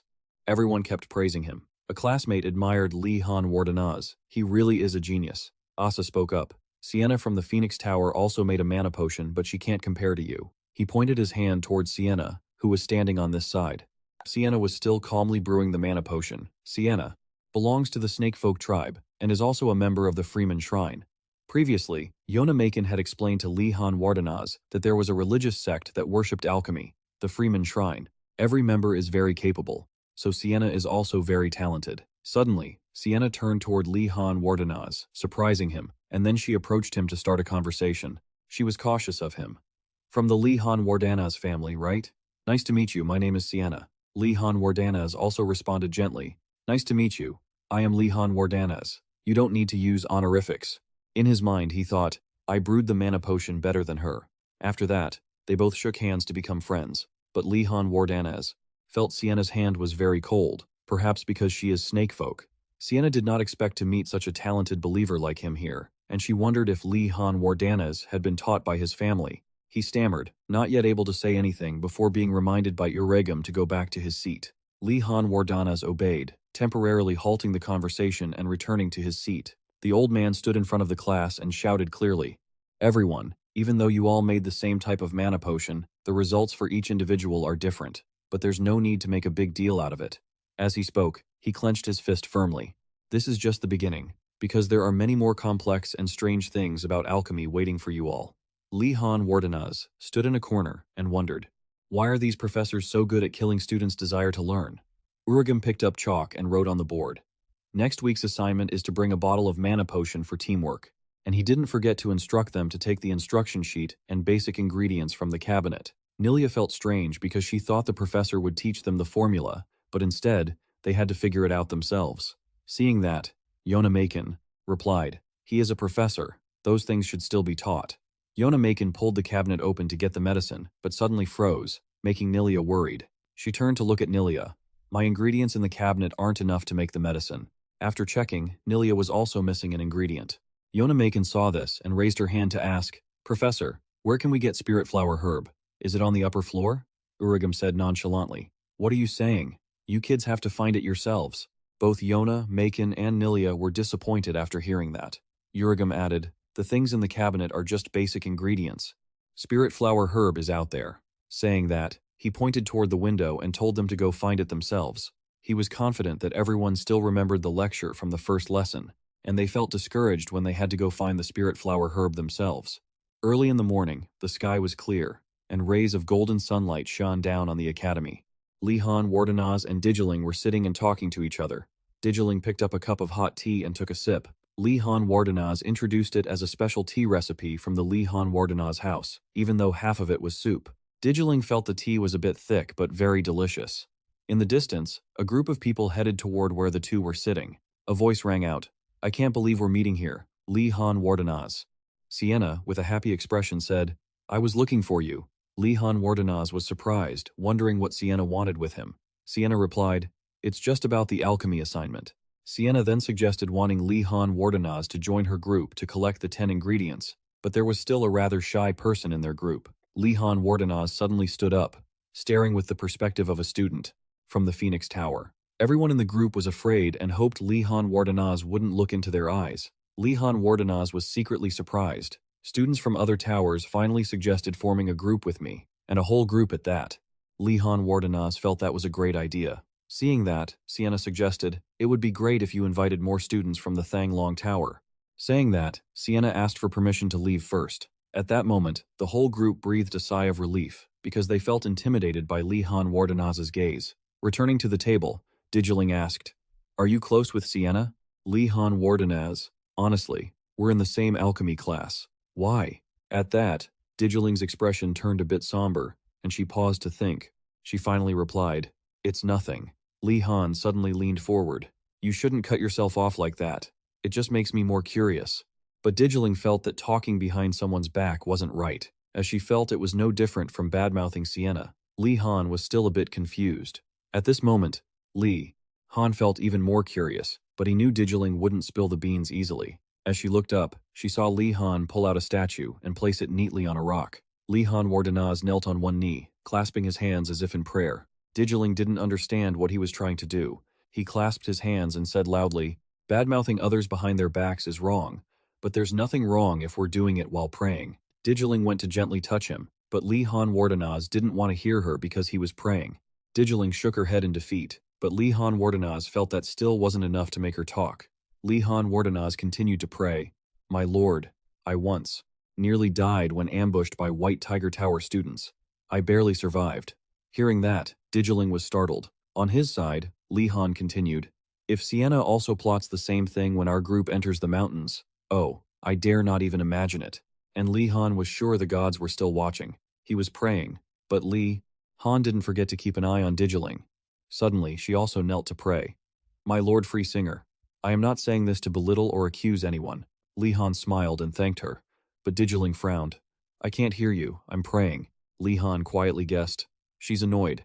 Everyone at Phoenix Tower is kind and devout, but not everyone can shed worldly emotions, even though faith should not allow for jealousy or pettiness. Last week, at the Phoenix dormitory, a new student crafted energy recovery potions and brought them for everyone to try. 2 other students drank them and praised the potions, saying how refreshing they were, and complimented the student for doing a great job. One student even joked, "Maybe you're even better at brewing these than Sienna." Seeing Sienna approaching, that student immediately asked, "What do you think, Sienna?" She smiled. "Compared to them, I'm still inexperienced." Nothing happened at that moment, but by the next day, Sienna brought a few bottles of potion and said happily, "I brewed some energy recovery potions. Would you like to try some?" Everyone accepted and thanked her, even praising how it blew their fatigue away. 2 of them felt refreshed, and at that moment, they didn't pay much attention. But the next day, and the day after that, Sienna kept doing the same thing. After they finished drinking, she would ask how they felt. Sienna kept asking for their opinions like that many times, and each time she wanted validation. By the time they realized something was off, one student praised Sienna as the best. She only stopped once she heard that. Hearing the story, Li Han Wardanaz's face darkened. Then he relaxed his expression. "So, she has a competitive spirit, huh?" Digiling frowned and retorted. But things didn't stop there. A while later, Sienna happened to run into that student who crafted the potion. The student greeted Sienna warmly and even praised her potion as wonderful, but was ignored by Sienna. That made the student awkward, only daring to softly call her name. Digiling stood in the corner, witnessing the whole thing, and she also held herself back because of Sienna's actions. Returning to the present, Digiling continued. She intentionally ignored him. Li Han Wardanaz silently marveled. "She's that petty?" He thought to himself, if such a small thing made her react like that thinking of this. He remembered the praise he had received. Li Han Wardanaz grew suspicious. "What about the praise I received in class?" Li Han Wardanaz clenched his fists and asked, "Is there anything else you want to tell me?" She immediately said softly, "I'm just praying." "I don't know what you're talking about." Having said that, she stood up and left without another word. Li Han Wardanaz clenched his hand into a fist. If things were like that, Li Han Wardanaz felt he needed to be extremely careful in alchemy class. However, Li Han Wardanaz still had to face another challenge. In the basic magic properties class, OSU told his students that they must learn to love and cooperate with one another. He didn't care about their personal feelings, and he would assign them group projects. The assignment OSU gave was that members of each tower would infiltrate other towers to steal the flag placed in the student hall. They had to figure it out from the lecture and grab it before the next class. After that, OSU pointed to the sky and announced class was dismissed. The students left in a depressed, sullen state. One student thought, how does that teach us magic properties? Isn't he just trying to get us to fight each other? Another student complained, what kind of crazy class is this? They wondered why it had to be the White Tiger Tower, and they couldn't possibly negotiate with the other side. The White Tiger Tower's target was also their tower's flag, so why couldn't the two sides just negotiate? A student sighed, as if they'd keep their word. That female student also shook her head. They're a bunch of shameless demons. The students quickly got discouraged and dismissed everything, feeling it was a waste of time. A student said, if it's just one assignment, Lehan Wardenaz observed, sensing the situation wasn't good. He thought to himself, I can't lose my drive like this. Giving up before the assignment starts is no different than throwing away my grades. They didn't know what kind of homework this crazy school would assign next. Yet they were going to give up on a simple task. Lehan Wardenaz was determined not to let his grades drop, so he called everyone back. Lehan Wardenaz advised them not to give up yet. Seeing him speak up, the students turned back and chirped, asking if he had a plan. One student with sparkling eyes said, I knew you were hiding your skills. Seeing that, the student next to him nodded vigorously. Lehan Wardenaz thought to himself, these guys change their tunes fast. Just as Lehan Wardenaz was about to speak, someone cut him off. It was Asa. I think I know what you're about to say. He raised his glasses, looking cool. There's a 95% chance you want to sneak into the White Tiger Tower. Lehan Wardenaz replied, you're right, but, although he hadn't finished, it was enough for the students to express their admiration for Lehan Wardenaz. They surrounded Lehan Wardenaz and Yona Makin, saying they knew the plan would be risky and asked to join. Then they shouted loudly, the only person who can lead us is you, the one who came up with the plan. Hearing this, Lehan Wardenaz didn't feel very happy. He realized they just didn't want to think for themselves. When they saw Lehan Wardenaz agree, they kept cheering. Just wait, White Tiger Bunch, we're coming to take it all. Lehan's face was cold. Just as I thought. He felt that the charms class was completely meaningless.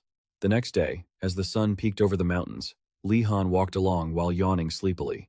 As he walked, Lehan suddenly stopped to gaze at something for a moment. He thought to himself that since the sun was rising and his deadline was approaching, he should sneak into the White Tiger Tower. To finish Professor Uragum's assignment, he arrived feeling a bit anxious, wondering which task would be tougher. Pushing the door open, Lehan saw Vladi Bagre sitting there reading a book. Seeing Lehan arrive, Vladi closed the book he was holding and spoke up. You're 11 seconds late, Lehan. Lehan quickly bowed, apologizing sincerely. Professor, I'm so sorry. I was taking care of the horses. Vladi Bagret replied that he didn't need to apologize, adding, you're the one suffering the consequences. Hearing that, Lehan Wardenaz gave a strained smile and wondered to himself, where on earth does the professor learn to say things like that? Vladi Bagret pointed forward. Let's start. Try spinning that iron ball, Lehan. Lehan followed orders immediately. With a wand in one hand and the ball in the other, he began to spin the iron ball in a circle right in front of Vladi Bagret. Watching this, Vladi Bagret thought to himself, it seems that previous battle truly awakened him. His control is better than I expected. A moment later, Vladi Bagret nodded in satisfaction. Good, go back to your seat. Lehan was surprised by the praise and quickly thanked him. Lehan Wardenaz carefully placed the ball back in its place. He thought it was a rare compliment from Vladi Bagre. The professor walked over to Lehan Wardenaz. I heard you learned how to summon a water elemental. Let me see. Lehan Wardenaz nodded in agreement and complied. He began to summon the water elemental with just the two words, flowing stream. As he did so, he thought to himself, thanks to Professor Garcia Kim's punishments, her lessons, I've been able to control these things. Vladi Bagret pointed at the iron ball and told him, now, compress it to the size of that iron ball. Lehan Wardenaz looked, agreed, and gave it a try. He began to draw the water orb closer to himself, and then Lehan started compressing the water elemental into the shape of the iron ball. As he did, Lehan Wardenaz lamented internally that it was harder than he thought, because the professor told him to compress it. Not just remove water, it required more effort. Lehan Wardenaz looked at Vladi Bagret and seemed to notice something. His face filled with anxiety. Why is the professor picking up the iron ball? Don't tell me Vladi Bagret began using his power on the iron ball, sending it flying at high speed toward Lehan Wardenaz.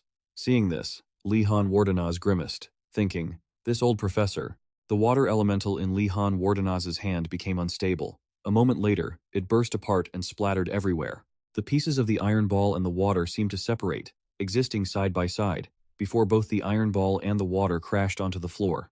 Lehan Wardenaz stared at them, falling with a look of pure shock. but Volody Bagre remained calm, silently watching. Seeing him nonchalantly pick up another iron ball, Li Han shouted, "Wait, Professor!" He hesitated, stammering. "Don't tell me you're planning to throw another iron ball at me?" Volody Bagre replied coldly. "Why? Is there a problem?" Li Han hesitated, trembling. "It's just I think it's a bit dangerous." But Volody Bagrat insisted that it was highly effective. While Li Han felt a bit confused, Volody continued, "You must have experienced something similar when fighting those anti-magic foes." He explained that those stressful moments sharpened Li Han's concentration and instincts, boosting his mana control. Volody argued, "Why look for a complicated solution when the answer is right in front of you?" Li Han trembled. "Wait, is he serious? I almost died back then." Volody thought Li Han had understood his goal, so they both continued. Li Han bit his tongue. "Fine, whatever.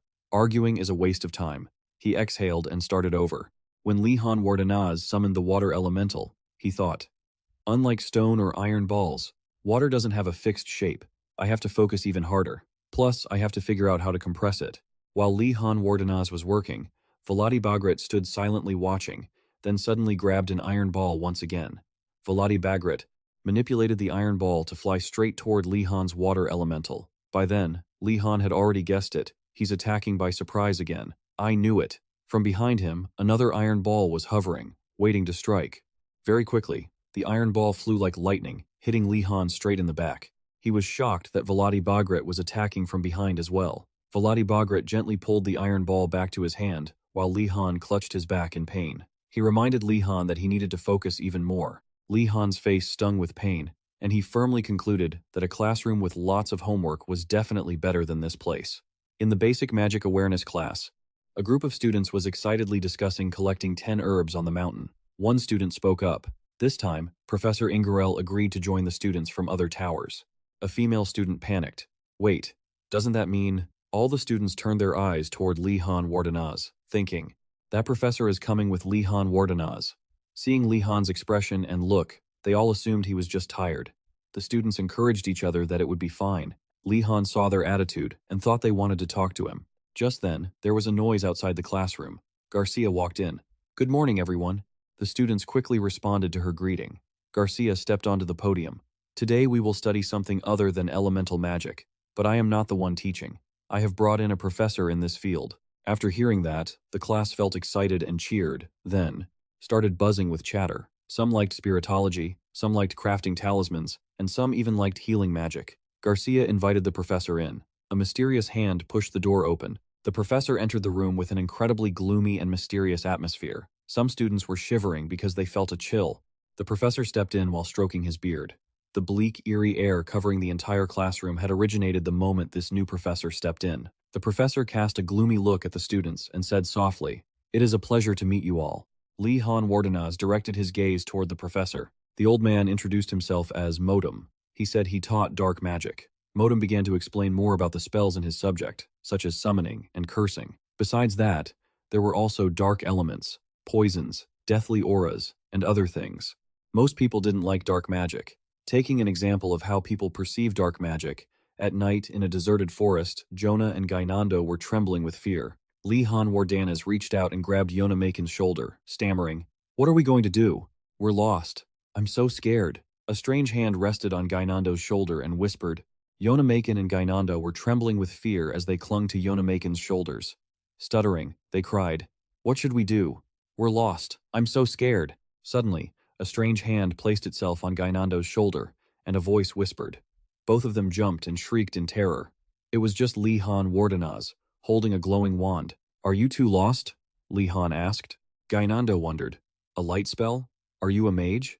Do you know how to get out of this forest?" Li Han Wardenaz refused, saying he had other things to attend to. Behind Li Han, a skeleton appeared.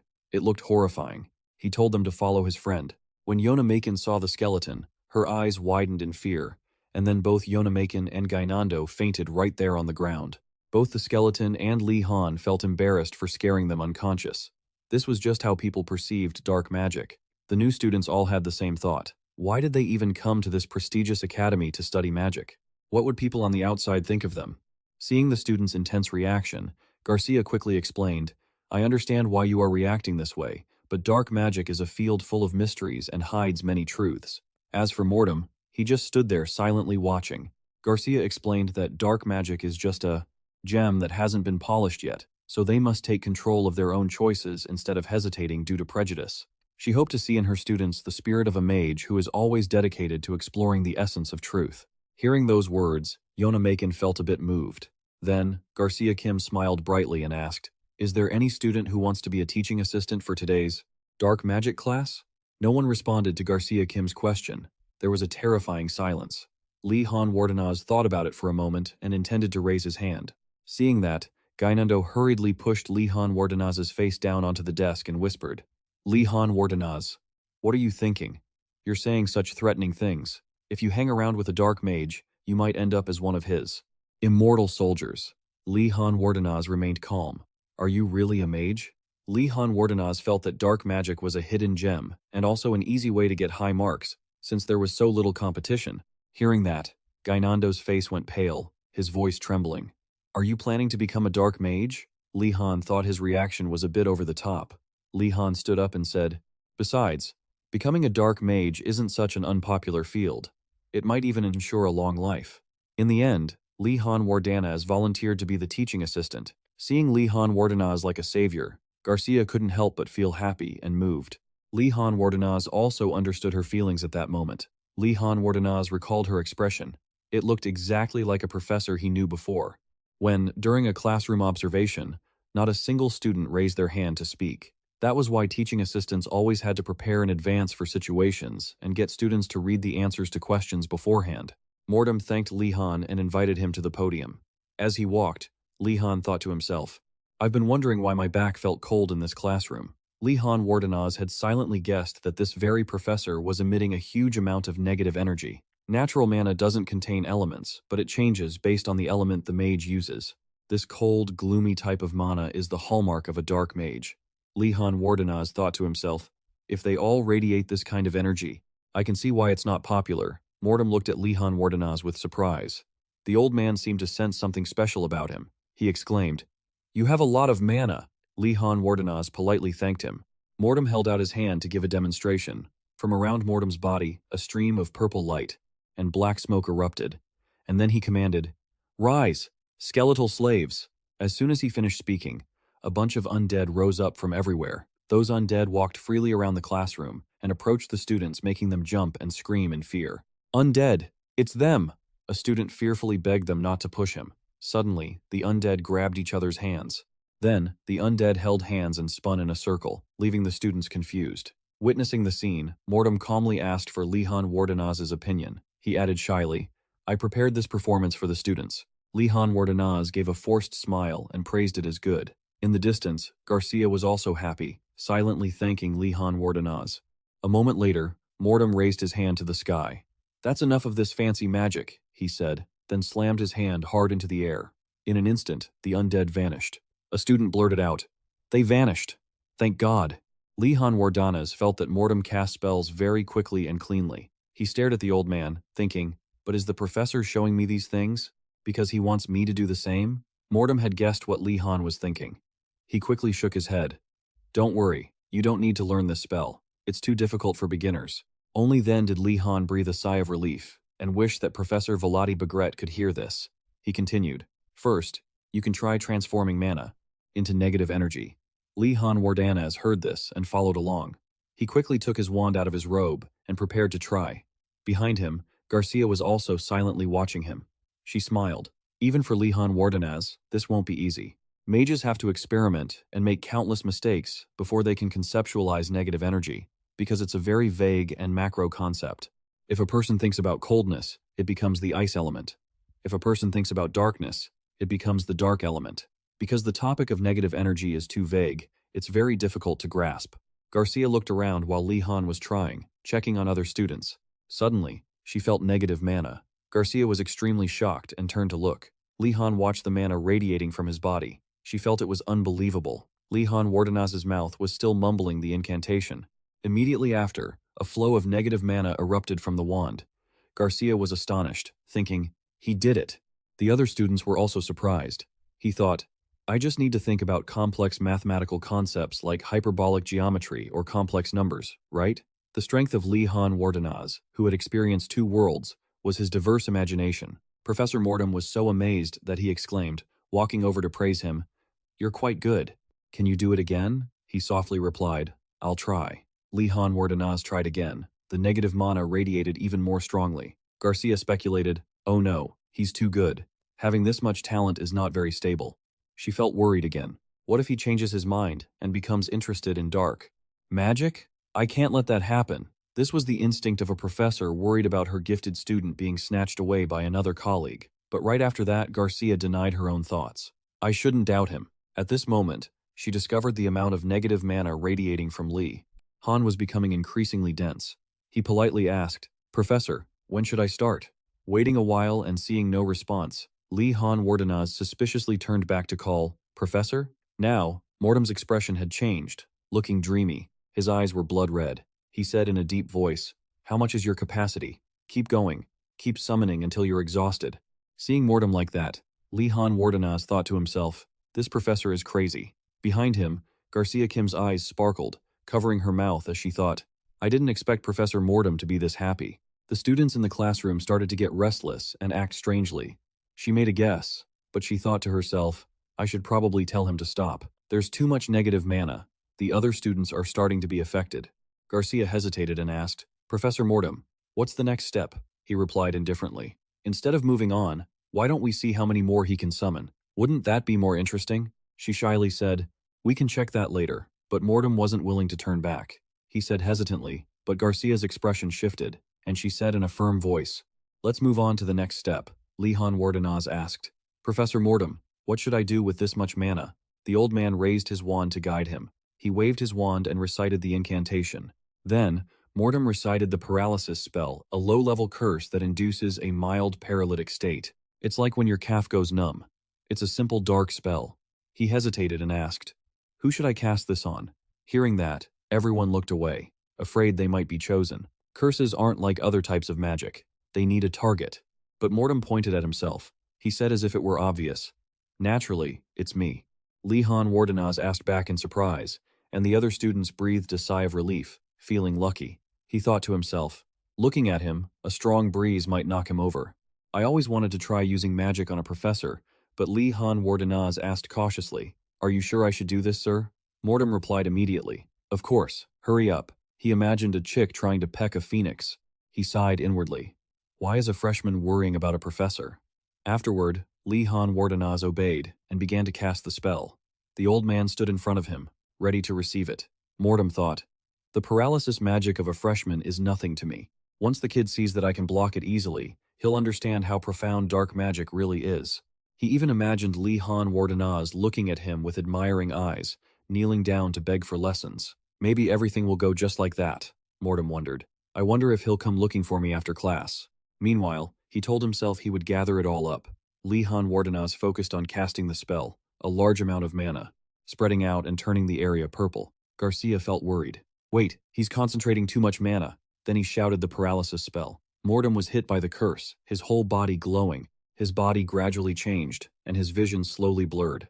All the students gasped in surprise. The moment he fell to the ground, Llewellyn rushed over. He called out anxiously, "Professor, are you okay?" At this moment, Mortem's face was purple, and he was muttering something. Li Han Wardenaz immediately thought about going to prison for murdering a professor. Right after that, the old man suddenly pushed his hands against the ground and jumped to his feet. He looked at Mortem, confused. The old man had no expression at all. Then, suddenly, he laughed and said, "Everyone saw that, right?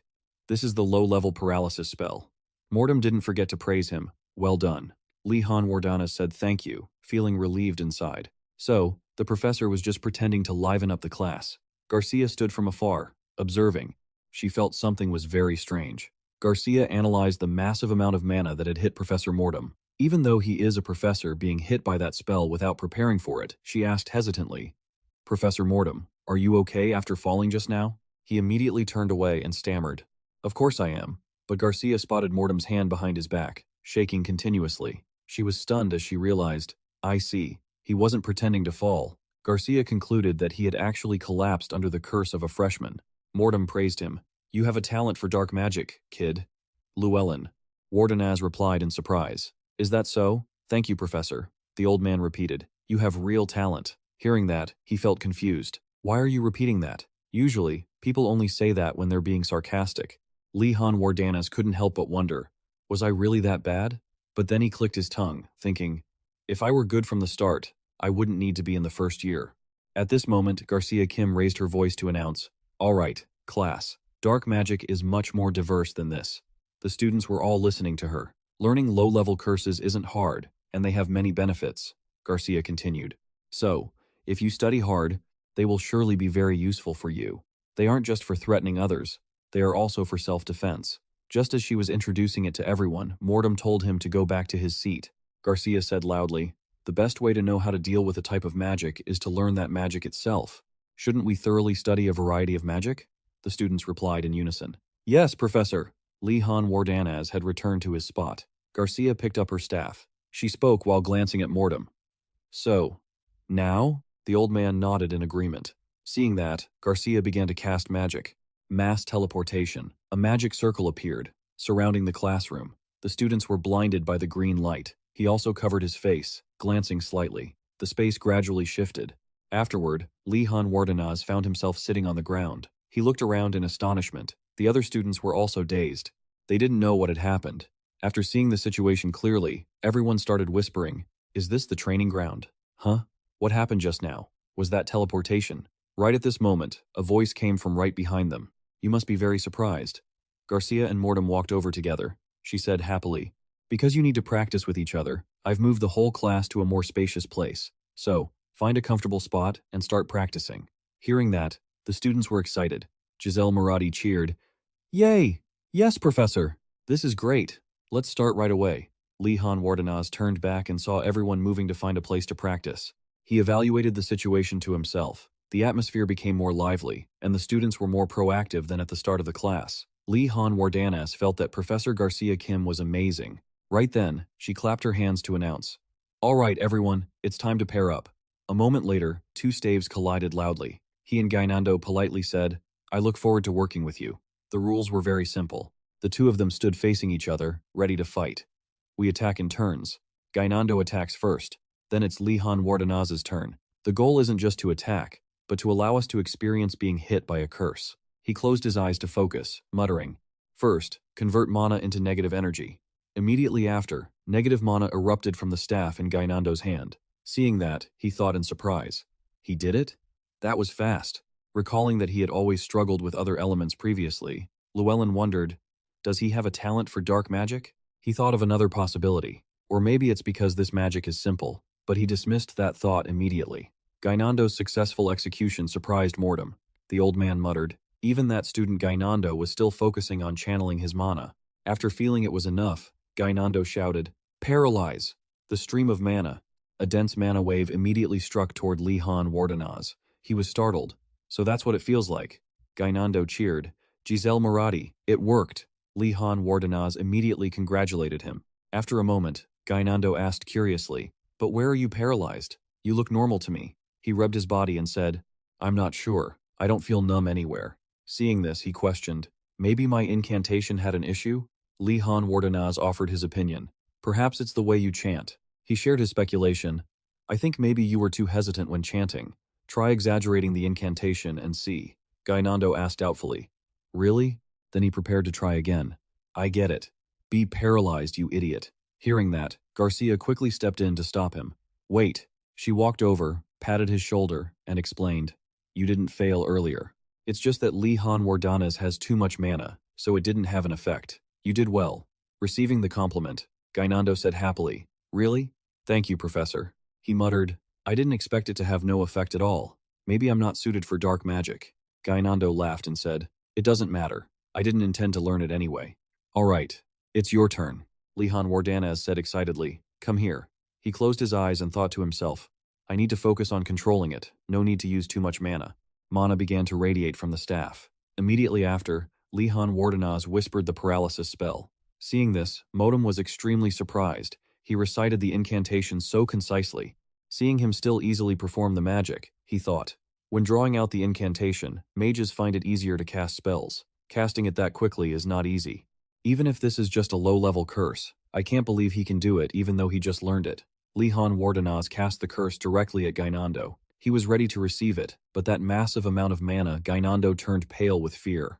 As soon as the flow of mana got close to him, he suddenly leaned back. Because he leaned too far back, he fell straight to the ground. Everyone around was attracted by the shout of Gainando. He paused for a moment, then hesitated and said, "Shouldn't I have dodged?" He hurriedly stood up. "Embarrassed," he said. "I just did it by instinct." Hearing that, Motum was extremely stunned. The words "by instinct" made him find it hard to believe. He thought to himself, not only can he transform elements quickly, but he can also accurately sense dark mana. Motum asked himself, what is this kid's name? The more he thought, the more excited he became, to the point of trembling. He concluded, with this talent, he is a once-in-a-generation genius. Afterward, the class ended without any major incidents. Everyone cast curses on each other, and everyone enjoyed this fun lesson. At this moment, Garcia walked over and clapped her hands to signal. She spoke up, "All right. You all practiced happily, right? Let's give a round of applause for Professor Motum, the guest lecturer today." Everyone happily clapped. Seeing this, Garcia asked excitedly, "So, are you all interested in dark magic now?" But the whole group was silent. Only one person said, "A little bit." She whispered into Motum's ear, "Professor Motum, say something to the class." Only then did he speak.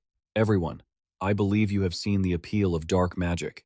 Motum surprisingly said, "There are some students who have also shown interest in it." This statement left everyone bewildered. Afterward, everyone turned to ask each other who liked it, but it seemed like no one did.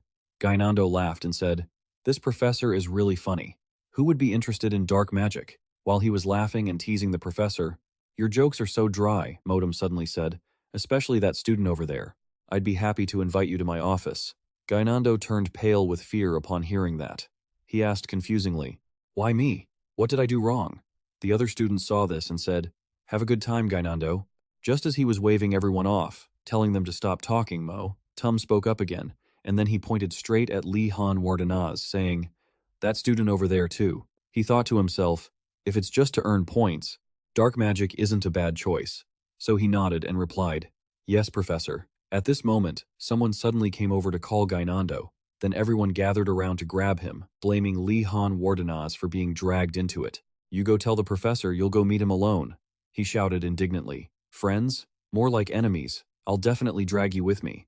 Behind them, Garcia was saying words of thanks and bidding farewell to Motum. Hearing Gainando say that, everyone shouted, "Take that back," but he firmly said no. Garcia quickly intervened.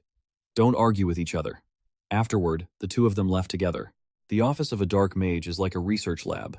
This is a place where students are one of the subjects that the professor researches tirelessly. It sounds very strange, but it's true to what I described. Lihan had heard these things a lot back home. At that time, he even thought it sounded like a master's training school. He wondered, does that hell exist in every world? At this moment, the two were standing in front of the tower. Gainando was trembling in fear beside him, while Lihan stood tall, thinking to himself, "But today is different. I'm only a first-year student, and this is simply a counseling session." In front of them was the workplace of Professor Motum, the black stone tower. Looking at the wooden crates with dangerous symbols along with all kinds of bones in front of the door, he remarked, "Just by looking, you know what this place researches." Gainando stammered, "What did I do wrong to be called in privately?" Lihan Wardanaz comforted him. "Maybe it's not because you did anything wrong," he replied indignantly. "What else could it be? It's definitely because the professor has a grudge against me. Dark mages are all easily triggered." But he ignored those words, sighed, and said, "Let's just go in." Lihan Wardanaz stepped forward and knocked on the door to call for the professor. The door opened automatically. As it gradually widened before them, Gainando grew even more fearful and began to tremble. "Look, the door's opening by itself," he said. Lihan tried to reassure him, "Calm down," but he seemed to notice something else. The entire tower was shrouded in a hazy mist. It was so thick that Lihan Wardanaz couldn't see clearly. He wondered where the professor was. At that moment, Motung was sitting in his office, and upon receiving the news, he calmly said, "Oh, they're here." Motung ordered, "Director, bring the kids here." He immediately refused. "No, the headmaster has forbidden you from approaching any new students." The old man hesitated. "Oh, is that so? That's not good, is it? I can't do it in secret." Hearing this, Director asked in shock, "Professor, have you lost your mind? You just got out of the detention block not long ago." Motung corrected him. "That wasn't a prison, it was a confinement room." Then, he waved his hand and said, "Regardless, I've received the news now. You can head back." He had no choice but to leave. Motung swung his magic wand. At that exact moment, he cast a spell. Where Li Han was standing, a gust of wind suddenly blew, sweeping away all the hazy mist. Once the surroundings grew quiet again, the two were finally able to see the entire tower clearly. After surveying the place, he thought to himself, the inside of the tower is more ordinary than I expected. But as he looked at the desk in front of him, Li Han Wardanez stopped and began to speculate. All the furniture here is made of bone. For dark mages who can control skeletons, bone furniture is highly sought after. Suddenly, Motum appeared right at the desk, leaving both of them flustered. He said gently, "Welcome, you two." They politely greeted him back. Motum nodded and said, "Have a seat." Li Han glanced at Gainando and saw him sighing with relief. He thought to himself, he didn't realize the table and chairs are made of bone, did he? The professor smiled and asked, "Do you know why I called you both here?" Gainando answered immediately, "Yes, sir." He lowered his head and added in a quiet voice, "I think it's because I made a mistake." Motum spoke at the same time. "You both have a talent for dark magic." They both spoke simultaneously. This left them both confused. The professor asked, "Wait, what did you just say?" Gainando replied, flustered, "Oh, nothing, sir." Then he wondered to himself, "Did I hear that right?" He pondered, "I have a talent for dark magic?" Gainando still looked down and whispered, "Li Han Wardanaz, you heard it too, right? That I have peerless talent?" Li Han helplessly replied, "He didn't say peerless." Gainando hesitated and asked, "What should I do? I have no interest in dark magic, but I have incredible talent for it." At this point, Gainando looked up, beaming, and said, "What do I do?" Seeing this, Li Han Wardanaz thought in disbelief, "He's just going along with it?" Motum took out some candies and said, "Eat while we talk." Then, he explained, "Because you both have a knack for dark magic, I called you here to give you some advice. Dark magic is more fascinating than you think." Hearing this, Li Han Wardanaz thought to himself, "I feel like I've heard this somewhere before." He imagined the professors teaching top-tier subjects who were often arrogant or dismissive, saying, "You want to learn from me with your skill level?" So, what about the professors teaching minor subjects? The professors in our department are at the bottom of the social ladder. But even so, they still tried to remain optimistic and move up. He rattled the candies in his hand, feeling sympathetic. This situation is just like mine. I can empathize with the desperation of professors in unpopular departments. A while later, the two of them walked out of the tower. Gainando hummed happily, saying, "I never thought I was such a sought-after talent. What should I do now?" Seeing this, Li Han judged silently. "Look at how cocky he is." Setting that aside, they had other problems to worry about. A few minutes ago, they had received a gift that looked like a bone. Gainando asked curiously, "Professor, what is this?" Motum smiled and said, "I hope you keep it safe." He said a bit shyly, "This is a gift I have for you two." After that, Motum waved goodbye and turned to leave. Li Han called out, "But what is this, Professor?" But the old man had already left without answering. Gainando insisted, "Li Han Wardanaz, let's go."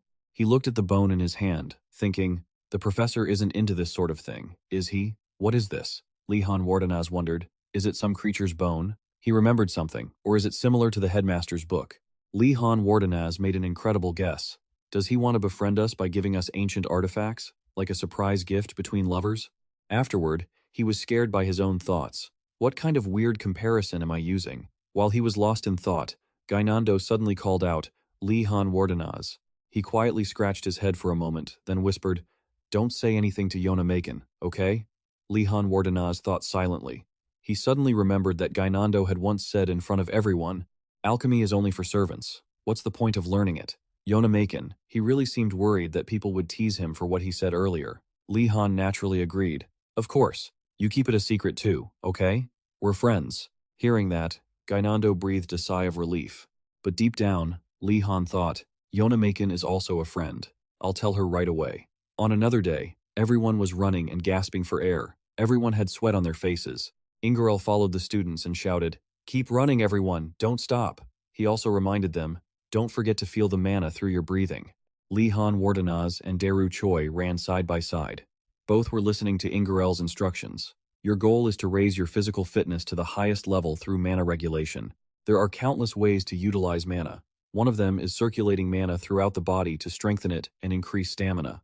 However, this phase was extremely grueling for them. Everyone was running until they were nearly exhausted. He ran up to Ingarel and called out, "Professor!" Li Han Wardanaz said while running, "I have a question." He smiled and asked, "Li Han Wardanaz, what is it?" He said bluntly, I have to go up the mountain, sir.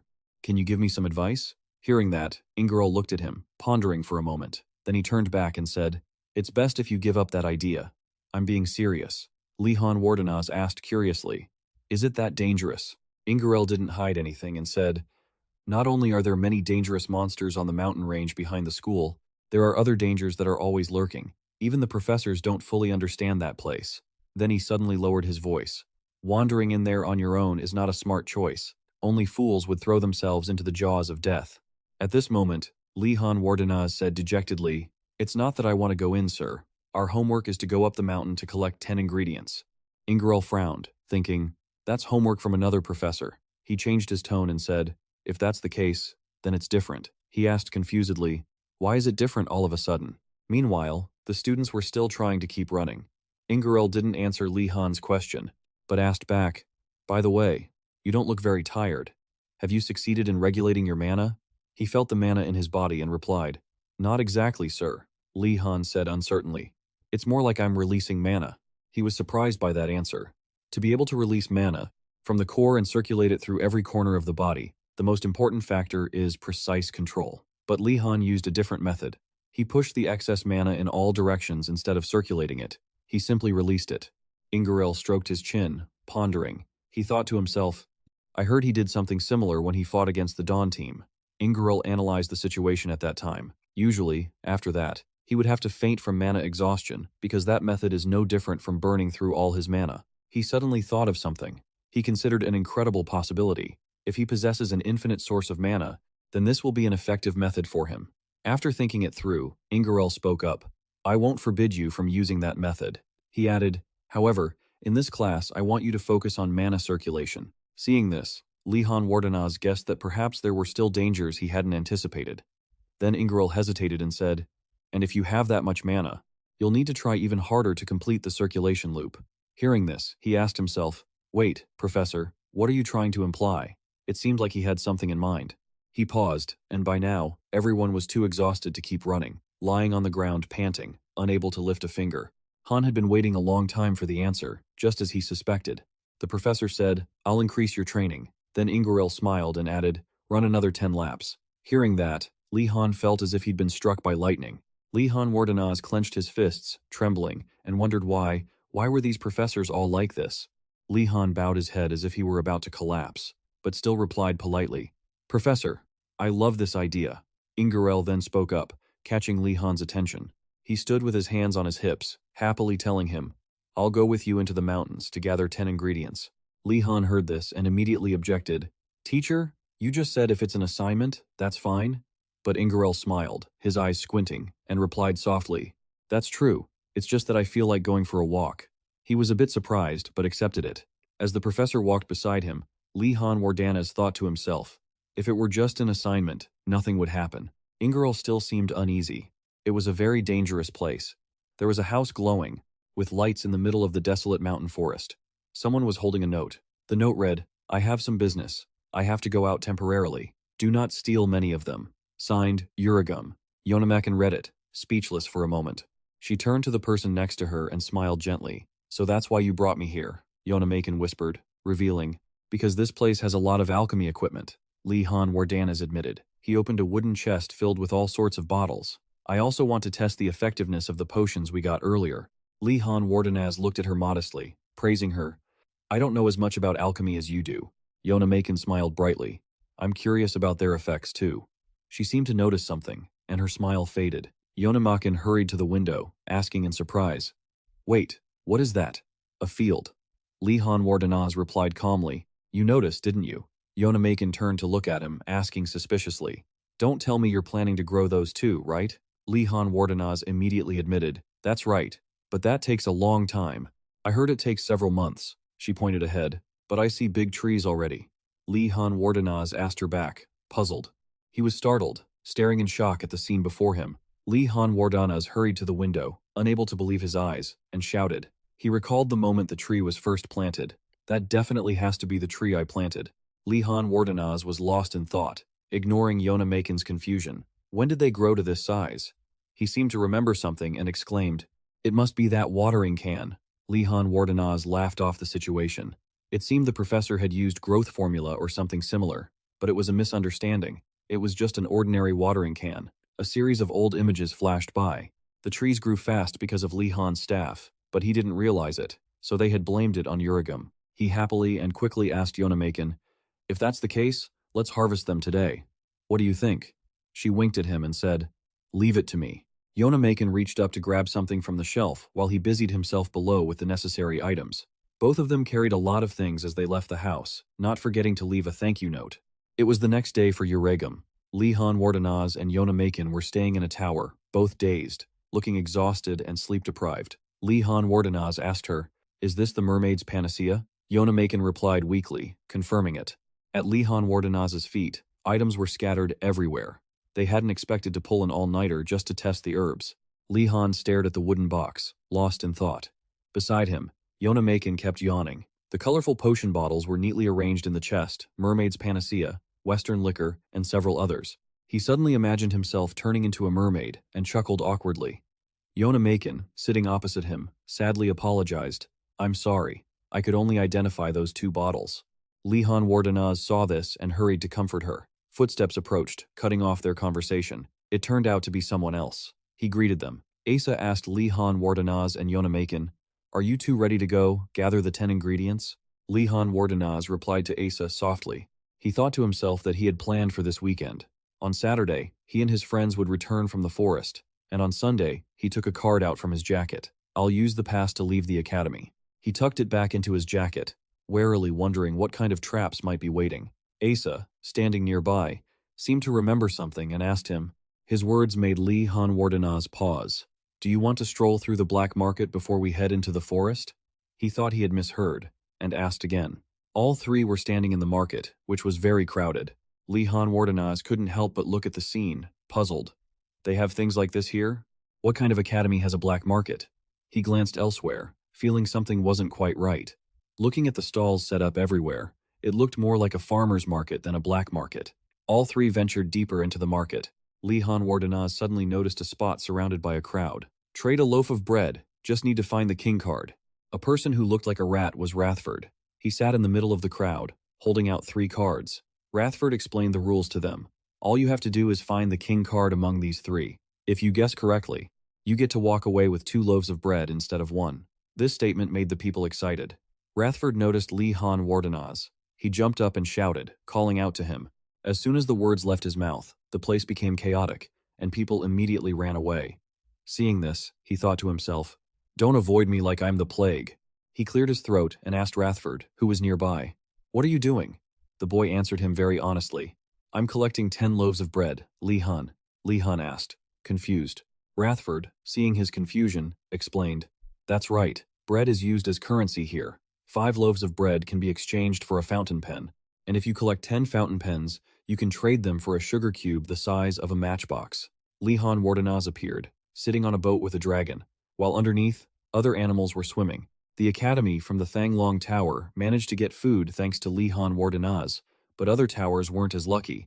They had to make a living in very harsh conditions. Yonamakin noticed a small stall. "Can I take a look at the goods?" The merchant quickly agreed. Li Han Wardanaz looked around.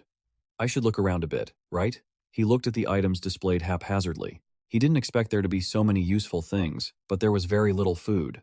Why was there fake food? He rubbed his chin, silently inspecting. There were quite a few daily necessities. Li Han Wardanaz found a few items he liked and stopped. He stood between stalls, bathed in a type of blue light. Li Han Wardanaz was surprised to see the things on the table, a pile of artifacts, a gemstone hovering in mid-air. They were so rare that some people never get to see these antiques in their entire lives.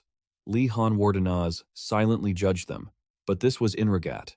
The students here were incredibly talented. They could craft items that, while simple, were very useful. He reminisced about the time before, smiling slightly as he thought to himself. Ignoring Rathford, who was standing beside him full of questions, he thought, "I can talk more naturally here if I say I'm from the White Tortoise Tower." Rathford whispered to him, "Is there something you find beautiful, sir? I've tried one of these before. They're useless." Li Han Wardanaz noticed a pristine white cloak. He asked, "What about that cloak?" Rathford, standing next to him, explained, "It's a protective cloak." He recalled the scene from that moment. It can block attacks from sharp weapons, but it's a 50-50 chance. He picked up the cloak to inspect it. But isn't it still useful? Rathford placed a hand over his heart, looking respectful. You're truly amazing, sir. Looking at everything from a positive perspective, such a generous aura. That is what makes you a true noble. Li Han Wardenas, hearing this long speech, told him to calm down.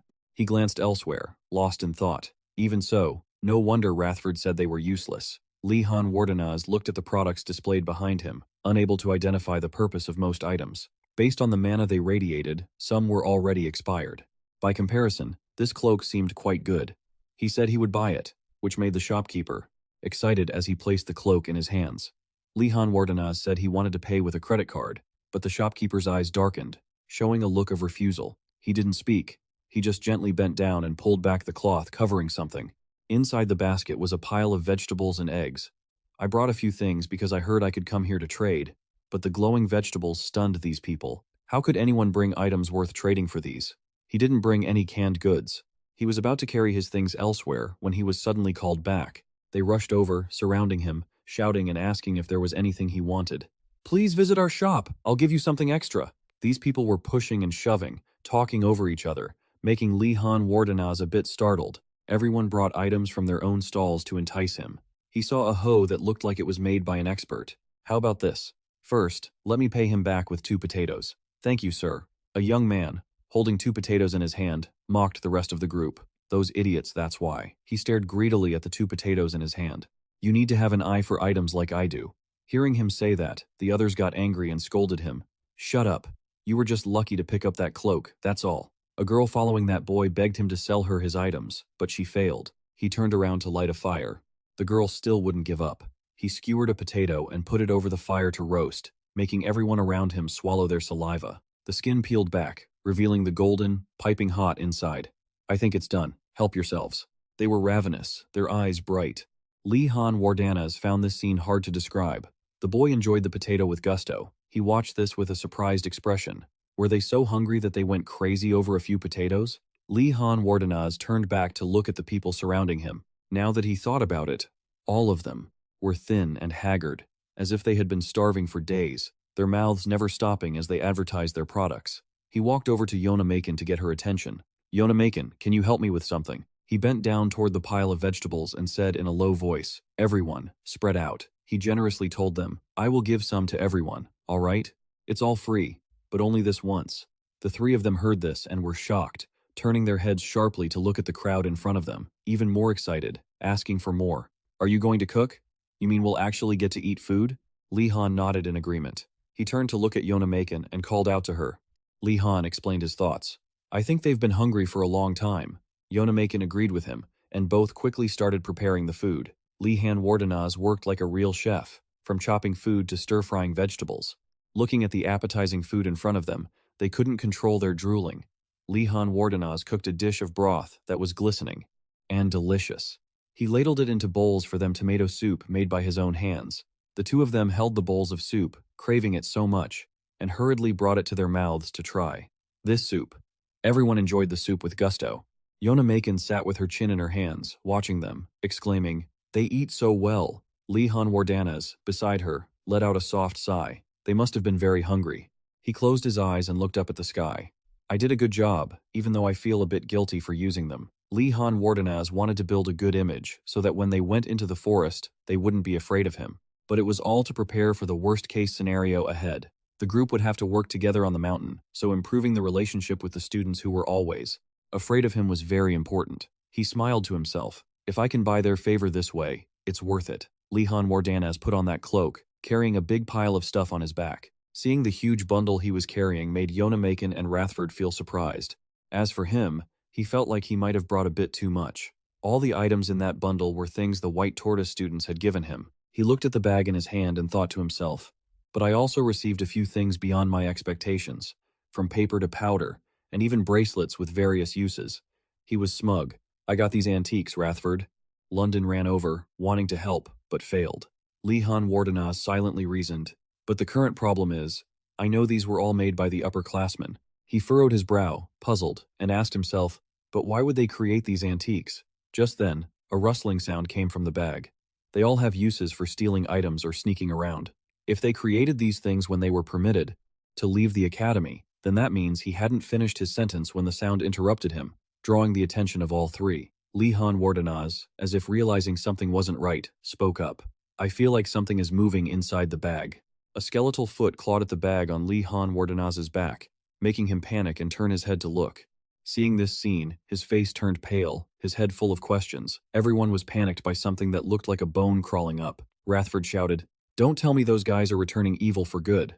Then it crawled into Li Han Wardenaz's chest. He and Yonamakin called his name in worry, but Li Han Wardenaz put up his hand, indicating, "I'm fine, wait a second." He felt the bone piece going down. It touched the remaining bone piece on Li Han Wardenaz's body, and then they clicked together to form a whole. Then, it crawled out from inside Li Han's pocket and hovered in front of him.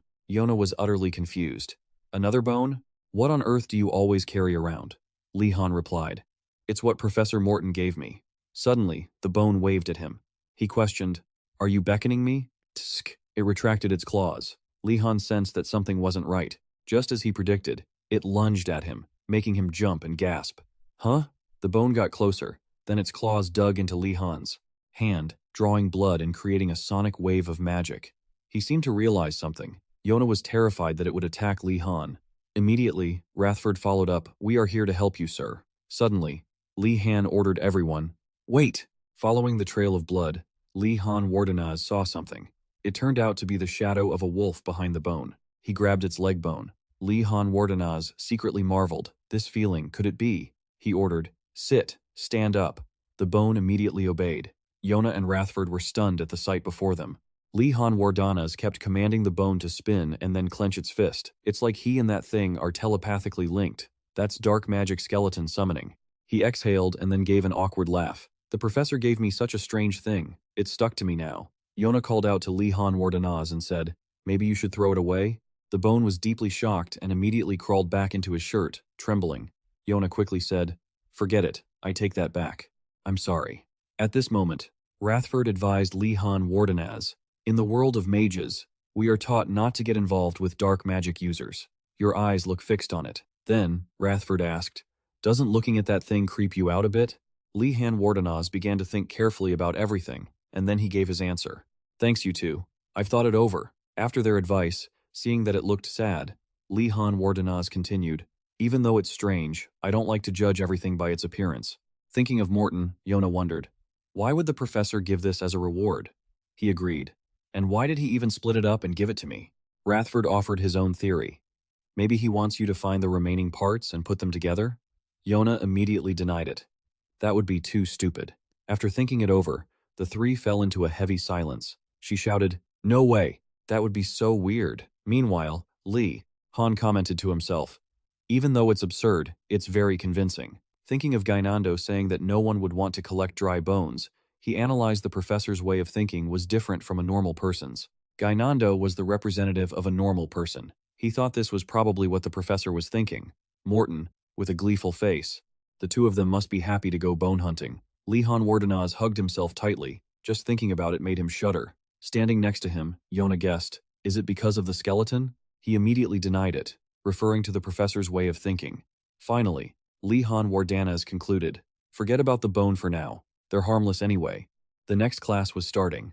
Currently, Ingrul was standing in front of the students. On the left was Nilia's group, and on the right were Rowena's friends. In front, there was also a group of students praying. Li Han thought to himself, "All 4 towers are gathered now." Ingrul reminded everyone, "The first and second priorities are safety." He commented to himself, "After all, this mountain holds many unforeseen dangers. Having a professor with us is the safest." He requested the students to gather by tower, remember each other's faces, and keep track of the number of students present. "We will take attendance frequently." Hearing that made 2 students panic. "Is this place that dangerous?" Another group of friends whispered, "Don't separate, okay?" "I agree." Seeing everyone like this, Ingrul thought to himself, "Very good, the kids are all alert now. Let's go." He commanded, "Pay attention and follow me." A skeleton hid behind a high branch, watching them walk away. Its eyes suddenly flashed. "The sky is so blue today." Ingrul poked his staff into the ground. "This is exactly the place." Then he announced, "You will collect 10 ingredients for class here." 2 friends searched in the bushes, while others searched on the branches. In short, Ingrul saw everyone searching. He smiled and secretly commented, "Everything is going so smoothly. At this rate, By the time we descend the mountain, suddenly hearing a strange sound, Ingarel turned his head. It turned out to be large magical hands rushing to attack. It clasped its hands together, and the branch stuck in the ground slowly collapsed. The students were still laughing and talking, and no one knew he had disappeared. A girl turned around and said, "Professor, I have a question," but she didn't see Ingarel anywhere. The girl was extremely confused. Where did the professor go? Then, she was startled as she looked at the scene before her, and her voice became small.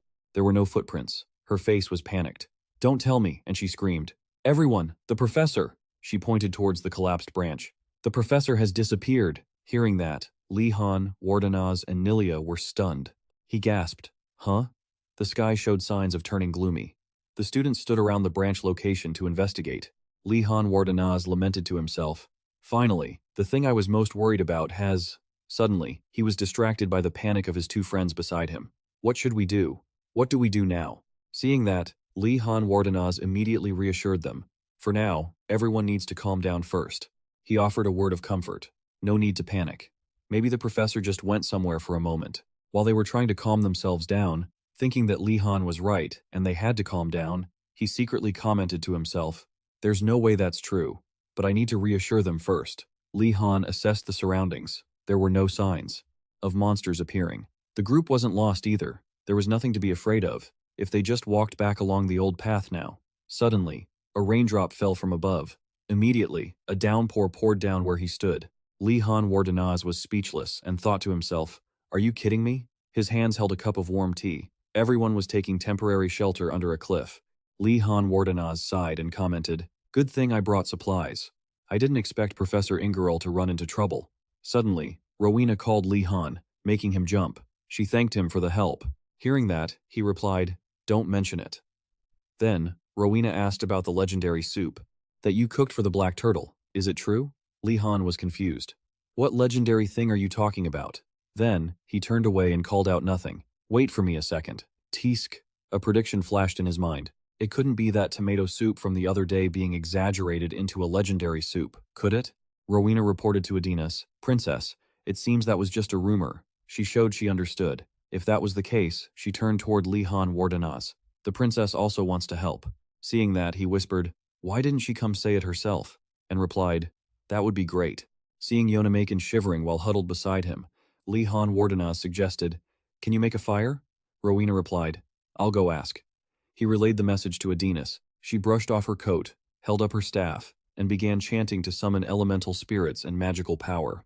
She stepped toward the pile of firewood, focused her energy at the center, and suddenly, flames burst forth. Li Han Wardenaz was amazed. "So that's how she calls the spirits?" The boy behind him questioned. "Wait, we haven't even learned spirit summoning yet, have we?" The girl beside him couldn't hide her admiration, saying, "Princess, you're amazing." Li Han thought to himself, this is a completely different reaction compared to Professor Mo's dry bone summoning. Professor Mo lost before the fight even began. Everyone sat around the campfire to discuss. Now that it was warm and comfortable, they wondered it had been raining non-stop, so why was there such a clear, bright moonlight above? Suddenly, the moonlight enlarged and flashed brightly. Donna looked into her tea, confused, wondering why the water was rippling, before hearing a deep rumbling sound. Yonamakin asked, "What was that sound?" "It's like something huge is moving." Hearing this, Li Han's anxiety spiked, and he jumped to his feet. "Hold on!" The noise was getting closer. Looking toward the black clouds and the full moon in the distance, its eyes suddenly flashed unnaturally. Li Han and Yonamakin were stunned by what they saw. Near the vermilion bird and white tiger statues in the cave entrance, there was a faint glimmer. The others were facing the same situation. Right then, Li Han was standing before the massive monster. Rowena reminded everyone not to act recklessly. He explained that a golem's behavior follows specific principles. As long as we don't provoke them, they won't attack us. They aren't like wild monsters. Golems are created by mages who place a magical core into a sculpture, made from materials of their choosing. The problem is, when their cores break in battle or they are torn apart, there's a chance they merge with other miscellaneous creatures. The golem's eyes flashed even brighter. Finally, Rowena concluded, that's how rogue golems that don't obey their masters are born. Li Han Wardenaz felt lucky that the destroyed golems still followed their original rules. However, his gaze turned sharp. Li Han Wardenaz surmised, maybe its command is to kill all the new students. The rain grew heavier, and small branches and dirt fell to the ground. The golem used a finger to draw a line. Then it stood still. Nilia asked, "A line?" Yonamakin guessed. It means we aren't allowed to cross it. Li Han Wardanaz voiced his opinion. What would happen if we crossed it, I wonder? Asa was startled. Li Han insisted. I'm going to check right now. She tried to stop him. Don't, it's too dangerous. Li Han Wardanaz reached into his pocket and replied, I'm not going to do it directly. Li Han Wardanaz took out a bone. Everyone had a different expression. Asa asked, what kind of weird thing is that? Li Han Wardanaz continued, just a summon. The reason I have it is a bit unusual. He commanded it. Go forward, then come back. The bone obeyed and lunged toward the golem. As soon as it crossed the line, it was crushed by the golem. When the golem opened its hand, it had shattered into pieces. Li Han Wardanaz observed. It attacks if we cross the line. Asa panicked. Doesn't that mean we're trapped? What should we do now? Suddenly, he was surprised by the sight in front of him. The bone emitted a flow of magic, and then it restored itself. Li Han Wardanaz cheered. Well done, come back here. Seeing this, Rowena was dumbfounded. He wondered, what did I just witness? Can a summon recover that quickly? Rowena stared at him, analyzing. As I recall, resummoning takes a lot of time and mana. Suddenly, some arguing caught his attention. I told you I was right. You were wrong. Rowena stopped analyzing now. Wasn't the time to think about that and tried to intervene. Everyone, please, calm down. But he was pushed aside by someone. Shut up. This isn't the business of an outsider from the tower. Yonamakin and Nilia stood nearby, truly not knowing how to handle it. Then she said, Li Han Wardanaz, I think you should stop them. Seeing him not reply, Nilia called Li Han Wardanaz's name again, and tugged his sleeve. She asked, why are you just sitting there thinking? He apologized to Nilia, and then Li Han said, I think I just found a clue to get us out of this situation. This made her freeze. The arguing group immediately turned cheerful. Is that true? That's great. Li Han, you've saved us. Looking at the faces of his fans, he felt embarrassed. Well, Li Han Wardanaz stated his thoughts. It seems this whole thing is a trap set by the professors. Everyone was in complete shock upon hearing that. They shouted in unison, huh? On the other side, Ingeril's arms were tied, and his legs were bound by magic. He looked extremely annoyed. Please, let me go right now. Ingeril couldn't believe it. Why would you kidnap a fellow professor? Osu tried to explain. Calm down. You'll understand after we explain it to you. Ingeril replied. Fine, explain it then. Osu presented his logic. If a reliable professor stays by the kid's side, they won't be able to grow. Ingeril looked completely helpless. Is he being serious right now? He insisted. One day, you will understand my intentions. Ingeril gave a dry laugh. All right then. He then raised a question. But what do you intend to do? If something unexpected happens that we aren't prepared for? Hearing this, Osu turned to look at Uragam Jimda, asking silently, and he replied, they will have to overcome it on their own. The old man agreed. Shouldn't the students be handling it themselves? Ingeril truly couldn't understand Osu and Uragam Jimda's logic. He lamented to himself, I forgot that all these mages are like this. He and the old man were delighted when Ingeril said, I understand. But if things go beyond control, I will intervene. Osu affirmed, that's fine too. Hearing him say that, it seems you've also understood the joy of watching these kids grow up.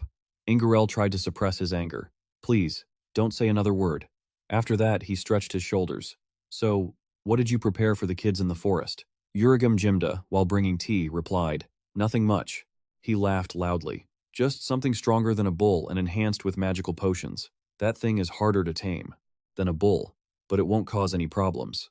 Hearing that, Ingeril remarked, well, that should be fine. Outside, the sky was blue, the clouds white, and the sun shining. He said, anyway, a bull is better than a golem or something like that. Beside him, Osu kept agreeing. Exactly. In complete contrast, at that location, it was raining cats and dogs. The golem stood tall there. The group was discussing, while Professor Ingeril, well, surely he must have participated in setting up this plan too. The two friends muttered about how nasty those damn professors were. Nilia asked, so, what are you planning to do now? Li Han Wardanaz replied that the plan hadn't changed much. Pointing at the golem, he said they first needed to figure out a way to take it down. Li Han Wardanaz was met with silence from everyone. He wondered to himself if he was asking too much of them. Then, Li Han Wardanaz shouted, everyone, focus! Since this is a pre-arranged trap, there has to be a way to overcome it. The group cheered up immediately. That's right, isn't it? There's no way the professors would use a golem without leaving a solution, Nilia said, breathing a sigh of relief. Meanwhile, he thought to himself, regardless, Li and he looked toward the forest, wanting to test something. A while later, With the rain still falling, everyone split into groups to discuss. Maybe it has a weak point? How can we distract it? As Nilia turned to ask, Lion, what do you think? She froze. She saw the golem, but he was nowhere to be seen. Nilia panicked and screamed, Everyone! Lion has disappeared too! The whole group fell into utter panic. Asa shouted, He got kidnapped too. The girl beside her suggested, I'll try to sneak into the golem to find him. Suddenly, Sonner pointed forward. Wait, everyone! Over there! It turned out Lihan was standing behind the golem. They were stunned and called his name. Asa cried out worriedly, Run away! If you stand near the golem for too long. Her voice suddenly trailed off. Huh? Why isn't it reacting? Asa asked, confused about what had happened. And why are you standing there? Lihan Wardenaz looked down at his belt and replied, I used an invisibility spell while the other students were panicking. He had decided to conduct a simple experiment to see how the golem would react while Lihan Wardanaz was invisible. Luckily, the golem didn't detect him, and Lihan Wardanaz had crossed the safety line. Furthermore, he had realized another piece of information.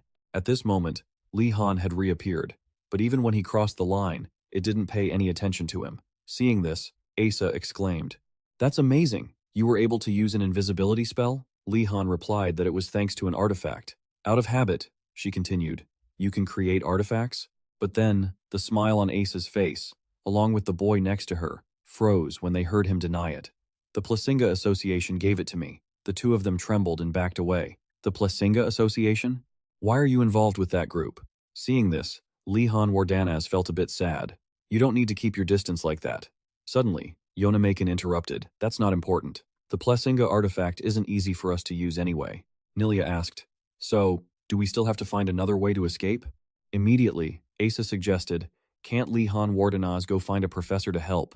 He stated firmly that it was impossible because this was a trap set by the professors themselves. Then, Lihan Wardanaz put his hand into his pocket. So, we have to solve this problem another way. He held his staff and tossed an iron ball. Lihan analyzed that if this were a test, it had to be within the reach of a first-year student. He told everyone try attacking the core that is controlling the golem. Lihan Wardanaz's eyes were determined. If we do that, we can end this. The iron ball struck the golem's core directly. Through the silhouettes, we only saw something flying everywhere. Everyone cheered happily. That's amazing! They were excited, but Sonner's expression was stunned. She hissed, then called Lihan Wardanaz's name. His face at that moment did not look good at all. Remembering the scene from moments ago, Lihan Wardanaz couldn't believe it. The moment the ball hit the golem, he felt his body lose control over it. Seeing the iron ball stuck in the core, Lihan Wardanaz was annoyed. Damn it, I can't use it anymore. He rubbed his temples and evaluated the situation. The golem is a monster that moves thanks to mana emitted from the core. If the iron ball isn't working, Lihan Wardanaz gripped his staff tightly and repeated in his head. If the iron ball doesn't work, then he affirmed that he would try another way. Magic power surged. On the other side, Ingarel was silent. He was truly worried and asked himself, Is this okay? What if a student gets hurt? Seeing this, Osu comforted him. Don't worry so much. He acted as if his own trials were much scarier. Hearing that, Ingarel didn't know what to say, while Uregum continued. The trials you're referring to must be from the ancient days. Osu was confident. This batch of new students is very interesting. They will overcome adversity. Lihan Wardanaz was with those kids, after all. Ingarel said he knew that, but Osu reassured him again. No need to worry. Uregum poured him a cup of tea. Drink a little, but the old man spilled it everywhere. The two were stunned when they heard him speak, especially when he said, Especially since that kid has already learned magic from my grimoire. Ingarel couldn't believe it and asked, What did you say? He learned from your grimoire? Osu refused to take the blame. It's not just me. Professor VG also taught him privately. He then turned toward Uregum and you too. The old man immediately denied it. Professor VG and I only taught a few first-year lessons. Hearing Osu's argument, what Professor VG taught was already beyond that level. Uregum asked, What on earth? It's tight in here. Shrink yourself. The old man stroked his chin. From what I've heard, he's teaching the 3-ring magic circle. The number of magic rings determines the difficulty of the spell. It requires specific steps to use the incantation. 1 is elemental magic. 2, rings can maintain its shape. A person creates a magic circle that appears, and 3 rings can control the magic, with the nucleus moving like a star, and the circle. The 3-ring magic circle is actually when one can create all 3 at the same time. But if he can create them one by one, he will quickly master the 3-ring magic. Osu concluded as such. At this moment, Li Han had already created a water orb. He judged in his head, the water orb is weaker than the iron ball, and it's hard to maintain its shape. Li Han closed his eyes and whispered to himself, think, think, even those insane professors. He felt that it shouldn't be completely unreasonable. There must be a way. Suddenly, Sonner spoke up, questioning, what are you doing? He opened his eyes and replied with a grunt. She continued, why are you spinning the water orb? Li Han Wardenaz felt embarrassed, thinking to himself, I'm so used to spinning water orbs that I did it subconsciously. Then, a thought flashed in his mind. Wait a second. Spinning. He looked at the water orb on his hand. Li Han Wardanaz exclaimed, perhaps if I imagine them forming a spiral, and it shoots out as fast as an arrow. If I spin the water orb really fast, it will have more piercing power than a regular shot. Li Han Wardanaz affirmed to himself. Then, lifting his staff, he noticed that it was just like a bullet. Li Han Wardanaz spun the water current from his magic staff rapidly and created a giant water orb with immense destructive power. He was proud that he had succeeded. Seeing Li Han Wardanaz create a giant water orb like that, Yona Macon worriedly called his name. Yona Macon's face was etched with worry. Even though she didn't know what kind of spell it was, she pointed straight at the giant sphere of water with a tense tone. Isn't that thing a bit too big? The water orb was indeed nearly the size of the golem itself. With that kind of destructive power, if it lost control, the consequences would be unimaginable. The other students started whispering among themselves, some even questioning Li Han Wardanaz. What exactly has he been studying? Is it really okay to just leave it like this? Isn't it dangerous if he casts the spell wrong and that thing comes flying toward us? Just as everyone was doubting him, Asa stood up to defend Li Han Wardanaz. Everyone, just trust him. There is no way he'd fail at such a simple spell. Not only Asa, but Nilia also agreed with her. She convinced the other students that Li Han Wardanaz wasn't that weak. Both of them turned their gazes toward Li Han Wardanaz, certain he could do it. Li Han Wardanaz, however, wasn't feeling happy at all. Once again, he felt helpless under the immense pressure on his shoulders. Mages of the past had always said that magic is a world of its own, a complete system. If someone dared to disrupt it, they would suffer the consequences. The spell Li Han Wardanaz was using was high-level magic he'd learned from upperclassmen. First-year students hadn't been taught this type of spell yet, but Li Han Wardanaz possessed such a massive amount of mana that he could bypass standard principles. As he used his mana to maintain the rotation speed, the water orb couldn't handle the sheer volume of energy and started to deform. Li Han Wardanaz came up with a solution. Increase the size of the orb. As the size increased, the rotation speed slowed down, so he pumped in more mana. The process repeated continuously, resulting in the giant orb they saw now. Faced with the high expectations of Asa and Nilia, Li Han had to reassure them, don't worry, I can control it. Even so, Li Han had to admit to himself that maintaining this massive water orb was incredibly stressful. Thinking that, he decisively leaped up, looking for a chance to land a critical blow on the golem. Eager to end it all, Li Han stood tall, gripping his staff firmly to control the orb, and shouted the attack command. The water orb surged forward instantly, racing toward the target. The water orb collided with a powerful impact, intended for the golem, but unexpectedly, it missed and hit its shoulder instead. Li Han Wardanaz was both shocked and worried. If the orb just hit the shoulder, it would be a huge waste of a spell that was so difficult to create. But luckily, even though the water orb only struck the golem's shoulder, the force of the attack was so great that the entire body crumbled instantly. Everyone was absolutely stunned by the massive impact of the water orb. The golem shattered into rubble, causing a major tremor. The students who had seen how powerful the golem was just moments ago were shocked, especially since their previous attacks had barely even scratched it. Yet now, it had been smashed to pieces. Everyone was in awe, shouting and praising the talent and raw power of Li Han Wardanaz. Nilia didn't miss the chance, gesturing toward Li Han Wardanaz with a proud look. Did you see that? What did I tell you about Li Han Wardanaz? He looked at his staff, lost in thought. I didn't expect it to be that strong. At first, it couldn't even scratch the golem. I don't know if the water orb is strong or if the golem is just weak. He gripped his staff, feeling that it didn't really matter. Li Han Wardanaz felt he could do it because of Professor Vladi Bagret's lessons, but in reality, he hadn't actually taught him any of this. Suddenly, his face went pale as a sheet. Li Han Wardanaz was exhausted, his knees buckling, unable to stand. His friends were deeply worried, all of them wanting to carry him so he could rest. Finding a relatively safe spot, everyone decided to stop there. Li Han Wardanaz was anxious because Professor Ingeril still hadn't returned.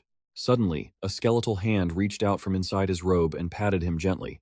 Li Han Wardanaz was surprised it had moved on its own. A rumbling sound from the ground made him change his expression. From afar, a giant golem was chasing another group of students. They were shouting at everyone to run. Li Han Wardenaz cursed under his breath. Useless idiots.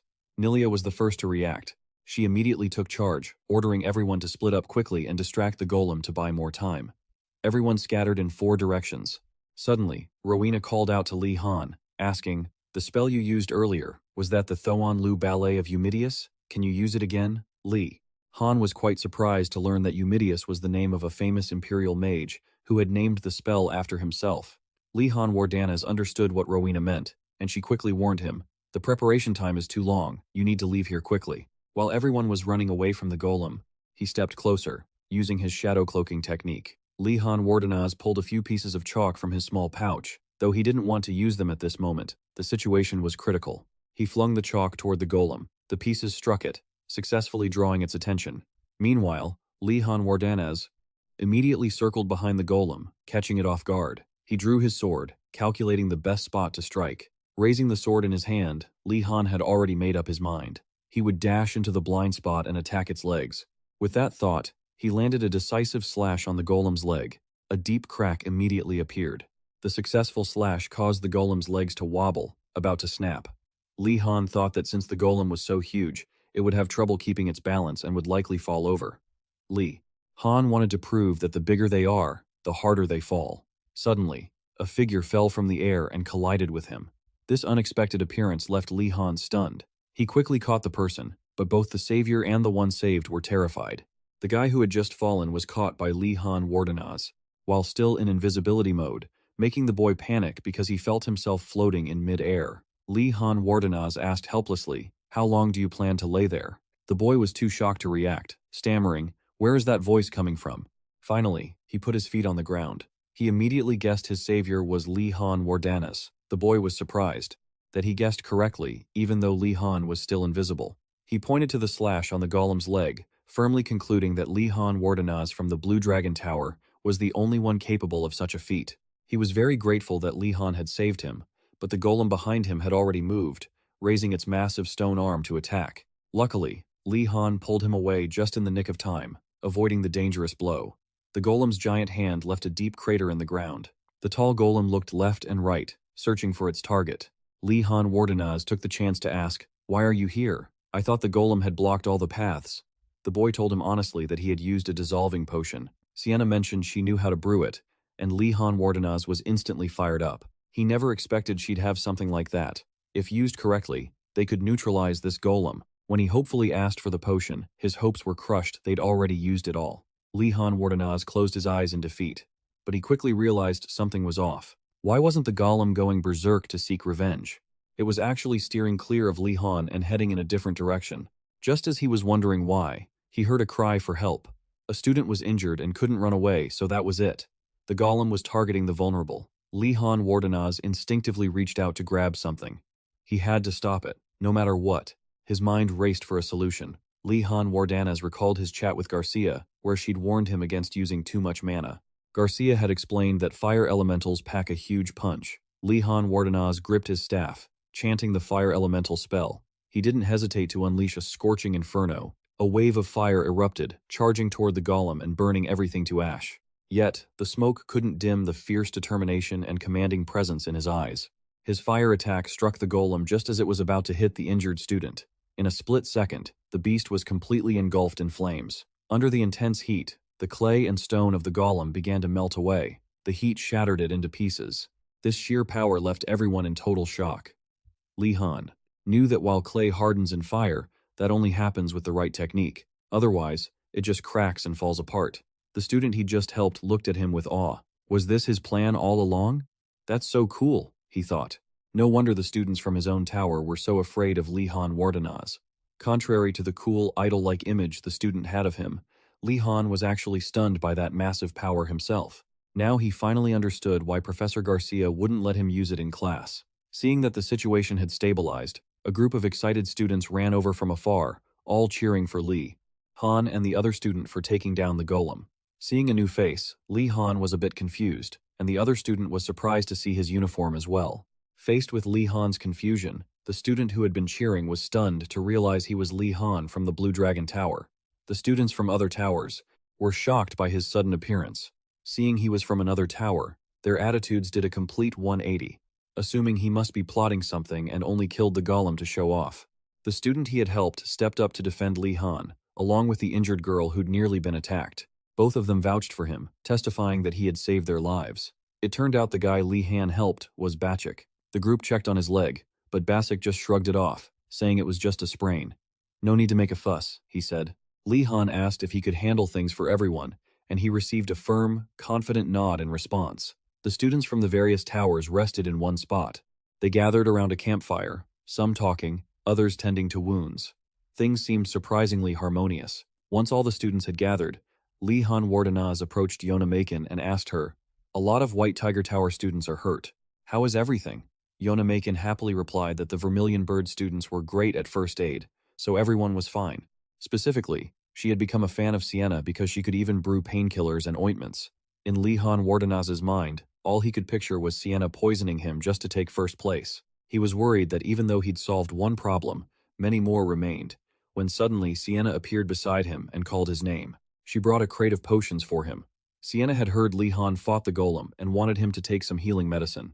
Seeing the medicine she brought made Li Han turn pale. He assumed that she was already trying to get rid of him. In Li Han's eyes, Sienna looked like she was radiating killing intent as she offered him the potion. He tried to stay calm, thinking positively that this might be his chance. Just as Yona Maken spoke up to say, "It's fine. Li Han isn't hurt," he snatched a bottle of healing potion from the crate. Li Han Wardanaz didn't say a word, downing the entire bottle in one gulp. After finishing, he even tilted the Broblement bottle upside down to prove he drank it all. Li Han Wardanaz even kept praising Sienna's potion as the best healing tonic he'd ever had. His actions left Yona Maken's eyes wide with shock. Not understanding why he was acting like this, Li Han Wardanaz squeezed his eyes shut and used his bootlicking skills to praise her as a talented individual. Hearing those compliments, Sienna beamed with delight. She was so happy she handed the rest of the potions over to him. Li Han Wardanaz wiped the sweat from his forehead, thinking to himself that his flattery was probably enough for now. The two sides chatted and then parted ways. Li Han Wardanaz sighed in exhaustion, but he had achieved his goal. The impression of Li Han in Sienna's eyes had improved. She went off to praise him to her friends. "He's so polite and has such a good eye for quality. He's truly from a prestigious family." Li Han Wardanaz felt lucky that his flattery had worked. The two waved at him from afar in a friendly manner. He felt proud that not only Sienna, but a few Vermilion Bird students also had a good impression of him. Yona Maken, behind him, was speechless. She patted his shoulder, jokingly assuming that Li Han must owe Sienna money, which only made him offer a wry smile. Finally, all the students headed down the mountain, trudging along together, heavily laden with supplies. Suddenly, a student spotted Professor Ingorel and Professor Uregum leisurely strolling up from the distance. Old Man Uregum casually greeted the students. "We're back." In contrast, Ingorel was full of worry. "Are you kids all right?" The students called out for the professors in unison. It should have been a touching moment, but in reality, every student was absolutely livid because the professors were only just now returning. The students' resentment toward the professors felt like it was about to manifest physically. "When I become a high-ranking mage, I'm going to beat those two. I'll become the strongest swordmaster in the Empire and crush them under my heel. If I become a high-ranking official, I'll—" The students' inner thoughts made Ingorel's skin crawl. Uregum, however, just laughed heartily, knowing by the look in the kids' eyes that they had learned a lot. Everyone looked at Uregum with daggers in their eyes, yet he kept rambling on about alchemy. The old man acted upright, advising the students. "You must always be vigilant. Disaster can strike any time, anywhere." Hearing this, the group of students just wanted to create a disaster themselves to make the irresponsible professor pay. At that moment, Professor Ingorel stepped forward to apologize. He insisted he really wanted to be with the students, but the headmaster had forced him away. However, none of the students believed him. They felt all professors were the same. No matter how much Ingorel pleaded, the students were heartless. "It's too late. We will never trust you again, Professor." Seeing that the students didn't believe him, Ingorel felt a sense of despair as if the sky had collapsed. He slumped down in defeat, muttering, "The students I taught with my own hands, they don't trust me." Li Han looked over everything and felt satisfied. They don't trust the professors anymore. They've truly matured. This is how people become adults. Then he looked at Professor Ingorel's reaction and judged that he was telling the truth. Li Han had to admit that being kidnapped by the headmaster was a ridiculous excuse. But in his mind, he pictured the cunning skull-headed Professor Uregum. It was possible he was actually capable of that. Not to mention, Professor Uragum Jimda was also noticing Professor Ingerell's mood. After deep reflection, he sat down to talk to him. Lihan Wardenaz stood by Professor Ingerell, shining with righteousness. I believe in you, Professor. You've suffered enough, Professor. I believe you. The man was so moved he nearly cried. Uragum saw Ingerell hugging Lihan and exclaimed, That kid really knows how to suck up to people, doesn't he? The old man turned to ask the students how the training was going. Asa obediently replied, It was extremely great, sir. He excitedly recounted the details of how Lihan used water bombs to destroy the Earth Golem and used fire to incinerate the other one. Uragum heard Golem and grew confused. The old man rubbed his head and told the students to wait. Uragum also asked in bewilderment, What golem are you kids talking about? And what about the bulls? Where did all the bulls go? He insisted, I only prepared bulls. But not a single student believed him. They showed their disdain openly. Professor, you can stop now. Do you think we're children? The consequence of losing trust once is losing it 1,000 times. No matter how much the old man explained or swore he only prepared bulls, the students just sarcastically replied, It's definitely just a coincidence. Clearly, the golems appeared by chance. We should believe you, Professor. A wall had formed between the teacher and his students. Uragum, shameless as ever, wondered when the students had become like this. He rushed over to Lihan Wardenaz to get to the bottom of it. Uragum asked in disbelief, and Lihan firmly confirmed it. Professor Ingerell's hand patted Lihan Wardanaz's shoulder, his face full of killing intent directed at Professor Uragum. Ingerell gritted out every word. What did the kids just say? The old man had no way to deny it, only stuttering. It's just a misunderstanding. I prepared both bulls and golems, but it seems the bulls disappeared. Uragum begged Lihan Wardenaz for help. Say something. The Earth Golem was prepared beforehand, right? Lihan Wardenaz? Just a moment ago he was still right there, but he had vanished without a trace. Before the old man could beg the students for help, everyone had already scattered. Ingerell threatened him from behind. Shall we have a private chat? Uragum's screams for Ingerell to calm down echoed everywhere. Lihan Wardenaz, having achieved his goal, gloated. He stuck his tongue out and ran off without even looking back. That same afternoon, golden sunlight shone down on the academy. Inside the reading room, the table was covered with many different books and documents. Students were reading very attentively, but everyone looked dejected. One student couldn't suppress his anger and yelled, I don't understand any of this. Why does a noble like me need to read this stuff? Elsewhere, a female student also yelled furiously, How would I know what the cost of creating a magical seal is? Just use my family's money. The other students also began to get irritable. The scene turned chaotic. In times like these, sweets were their salvation. Food was arranged neatly on the table. Everything looked very appetizing and cost only 1 silver coin. Seeing this, everyone didn't hesitate to spend their money to buy those delicious treats. And this was a self-service stall set up by Lihan Wardenaz. Although he was lazy to invest in this, it was unexpectedly effective. While everyone was snacking, one student said sarcastically, Is the homework too hard for you guys? That student bragged.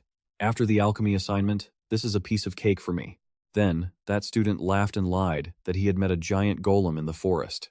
Another student saw this and looked on with contempt. He said, talking like he just defeated a dragon. The girl behind him saw this and remarked, I think he's pathetic too. Lihan Wardanaz stood from afar observing them. He thought to himself, Do you guys think only you had to go through that?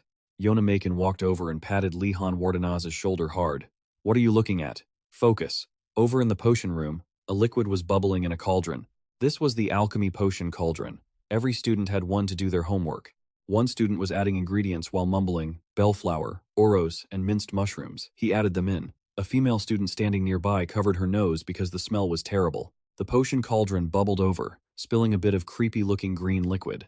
A few seconds later, that liquid erupted out of the cauldron. Lihan Wardenaz felt that quite a few people had failed. The other students were closing their eyes and coughing violently due to the failed potion. At this moment, Lihan Wardenaz felt something was strange. Lihan Wardenaz knew that alchemy required precision. A small difference could lead to failure. He looked closely at the formula sheet. He knew that none of the students had succeeded. Even though the assignment was quite difficult this time, it seemed the formula had been wrong from the start. It appeared Lihan Wardanaz had discovered something surprising, so much so that he raised his hand to cover his mouth. Seeing Lihan's strange expression, Yona Macon asked him. He offered his opinion. I just thought of this. Could it be that Professor Uragum gave us the wrong instructions? Lihan continued. And he wants us to discover that for ourselves. Hearing this, the other students were also shocked and turned to look at him. They all stopped what they were doing and stood there thinking for a moment. A few students couldn't believe this was the truth, but some other students were furious because they also thought this was Uragum's conspiracy. After all the difficulties they had endured, they had fully adapted to this demon school. They all felt this was too hard for them. Li Han thought to himself, now is not the time to be angry. Even if we want to punch the professor, we still have to finish the assignment first. Thinking for a while, Li Han also asked for Yona Makin's opinion. She replied, I think one of these ingredients is the problem. Li Han reasoned, this could be a trap. We have to consider all possibilities. Yona Makin looked over at the pile of ingredients and hesitated. The problem was, they didn't have enough ingredients to test them one by one. Yona Makin was a bit disappointed. Although it will take time, I think we should read other textbooks to find a way. As for Li Han Wardenaz, he clenched his fists. He thought that there was no way there would be enough time. His eyes showed clear determination.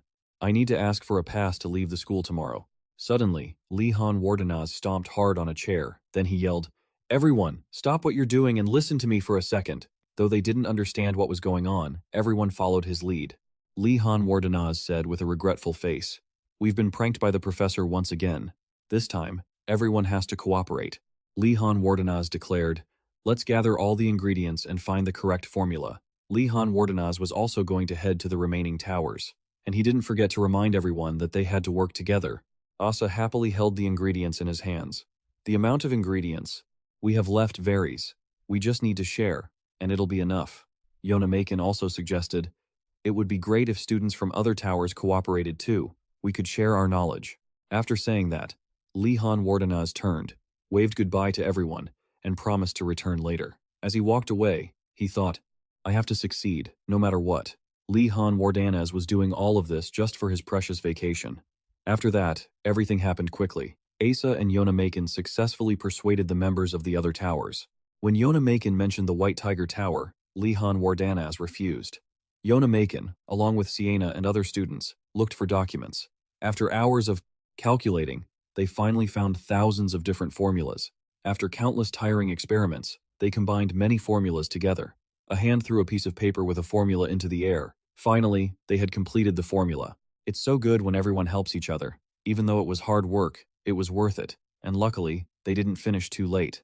Sienna approached Li Han Wardenaz. Now we just need to follow this formula correctly.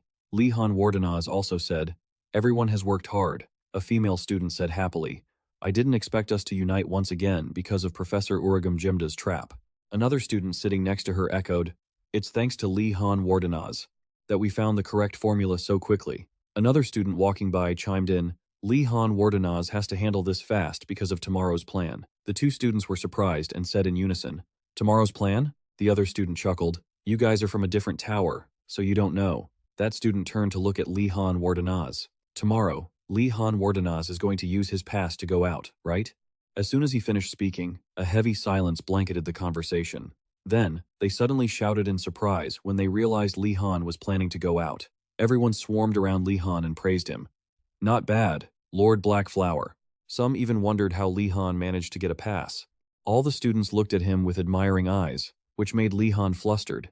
He thought to himself, now that I think about it, it seems the students from other towers don't know what kind of pass I have. It's definitely going to cause a scene. A male student appeared from behind Li Han and asked, what do you plan to bring back from outside, Li Han Wardenaz? Before he could answer, a female student suddenly popped up and pointed at herself. Food, of course. There are so many cute and sweet little snacks. Seeing that, Nilia also wondered, what about clothes? Durable and comfortable clothes would be great too. Asa also spoke up, I want books and study tools like brushes. Seeing Asa say that, someone remarked, can you eat books? Or maybe you can drink ink. Of course, Asa also liked food. His eyes were determined. But we need books. Asa recounted that he used to go to the Royal Library. Usually, that is a place with thousands of books organized systematically for easy searching. He continued with a pained expression. But the Enregat Library is not like that, because the books here are just scattered everywhere, making it impossible for me to read any of them. He pushed up his glasses. At this rate, I'll pass out from searching for books before I even touch my homework. We have to find the necessary books quickly. Hearing that, everyone was convinced. While everyone was discussing, Gainando suddenly chimed in. Things like, magazines or novels are definitely a must to kill time. Card decks and chess too. A male student saw that and pointed at Gainando, then yelled, why are those things important? He immediately countered, "They're important to me. How can you guys ask for the things you want, but I can't?" After saying that, Gainando turned toward Lihan Wardanaz. "What do you think about the things I listed?" But Lihan Wardanaz had already disappeared, so Yonamakin had to tell them, "Guys, Lihan Wardanaz has gone to sleep." A silence hung over them. Meanwhile, Lihan Wardanaz had reached his bed, laid down, and started to fall asleep. In his head, he thought to himself, "Tomorrow is an important day. I'll get to go outside." Lihan Wardanaz took advantage of being in his best state to do some things. Suddenly, his eyes opened wide. It turned out he had been overthinking and was so worried that he couldn't sleep. He reasoned to himself that there was definitely a trap waiting for him to fall into. For example, a limit on the number of items he could bring back, or a limit on the weight and size of the items. Lihan Wardanaz remembered the past. After all, how far is the village from here? It couldn't be a day's journey, right? At this point, Lihan was still tossing and turning, unable to sleep. He thought to himself, if the other party is the headmaster, that's highly likely. I must quickly learn magic to help me move fast. Suddenly, a book surrounded by a magical aura was pulled out, then unexpectedly fell to the ground, startling Lihan. Lihan Wardanaz looked at the book and wondered, is that the book the headmaster gave me earlier? Why is it moving on its own? Suddenly, the book opened itself. The lines of text in the book started flowing out, making Lihan Wardanaz feel amazed. They moved incessantly toward Lihan. Wait, this again? Those spells gradually merged into Lihan's body, making him wince in pain. A moment later, Lihan opened his eyes. Lihan. Looking around in bewilderment at the strange scenery, he realized he was in an unfamiliar, desolate place without a single soul in sight. Lihan Wardanaz crouched down, grabbed a handful of dirt, and quietly examined it. This is the illusion the book created, just like last time. Just as Lihan Wardanaz stood up, the book suddenly appeared again. The book opened itself to the Gonadan test page. He stopped in his tracks, feeling proud, then rested his hands on his hips and wondered, wait, this is the magic I learned last time, but only the theoretical part does it want me to keep learning now. The book nodded in response. Lihan Wardanaz smiled to himself, thinking, it's introducing this magic because it saw how troubled I was. It really is a good book. But Lihan Wardanaz didn't have time right now, so he decided to come back tomorrow and told the book to take him back. Seeing that, the book's attitude changed. It immediately drooped and flipped its pages repeatedly. Lihan Wardanaz felt a bit confused, thinking, is its personality just like the headmaster's? I take back my praise from earlier. After thinking that, Lihan Wardanaz took out his wand and gripped it tightly. With no other choice left, Lihan Wardanaz closed his eyes and muttered, I'll learn this as fast as I can and get out of here. Early the next morning at the academy, the sky was clear and gentle rays of sunlight shone down on the academy. Headmaster Uregum Jimda appeared with an aggressive tone. Criminal number 24601. You there. Hearing that, the student hurriedly denied it. Master, I'm not a criminal. OSU realized his mistake and chuckled sheepishly. My apologies, I'm getting old and a bit senile. Beside him, Lihan Wardanaz was still standing there, yawning. He thought back to last night and murmured to himself in amazement, not expecting that he could learn magic even in his dreams. Truly, there were all kinds of training methods in this world. At that moment, Osu looked down and congratulated him. Having been granted permission to head out, Headmaster Osu smiled cheerfully and said this was a reward for what he had achieved, telling him to be proud of it. Lihan also bowed politely to thank Osu. Osu then began to lay down the rule that he had to return through the main gate before the sun reached its zenith tomorrow. If Lihan failed to return on time, a search party would be dispatched. Lihan had half guessed it already, but he hadn't expected Osu to play it so big. Osu continued speaking. He was only allowed to bring back things he carried by himself, and borrowing carriages or any other means of transportation was strictly prohibited. These were conditions Lihan had already anticipated. After that, Headmaster Osu encouraged him to do his absolute best. As soon as he finished speaking, a gateway swung open right before his eyes. Lihan Wardanaz looked up at the sky with a slightly puzzled expression. Lihan Wardanaz felt that the rules weren't quite as harsh as he had originally thought, since he had already prepared for potential weight and item limits. With that thought, Lihan Wardanaz turned around and left, his face clearly showing joy and excitement.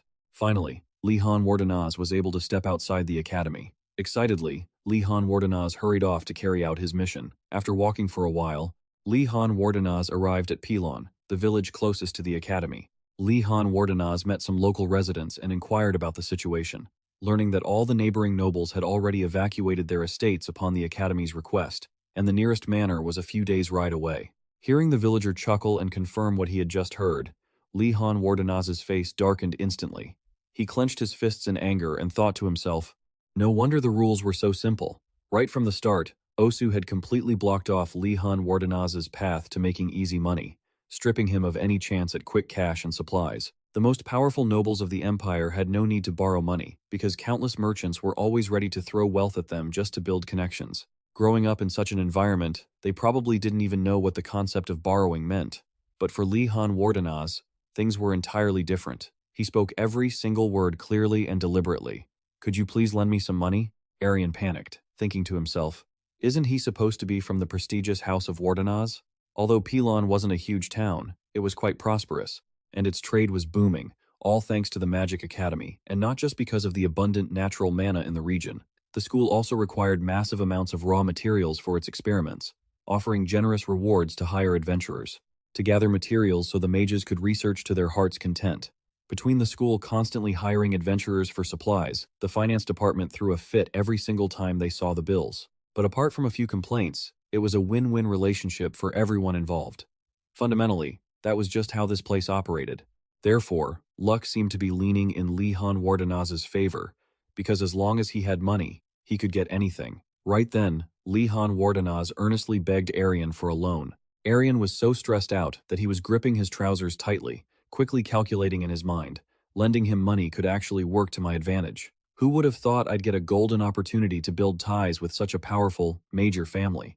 Though he felt anxious and jittery, he worried it might be a massive loan that the trading post couldn't possibly handle. Gathering his courage, he spoke up and asked, how much do you need? Li Han Wardenaz seemed hesitant to say, which only made Arian even more nervous and distressed. Seeing him hesitate like that, Arian thought the sum must be astronomically high and unspeakable. Fueled by fierce determination, he thought, fine, even if I have to drain my own private savings, I have to seize this chance to forge a connection. Li Han Wardenaz finally spoke up. Could you lend me 20 silver coins? Hearing that, Arian rushed to reply like a programmed machine. Of course we can lend you such a large sum, but… He suddenly froze, thinking he must have misheard. Seeing his reaction, Li Han Wardenaz stammered and lowered the amount.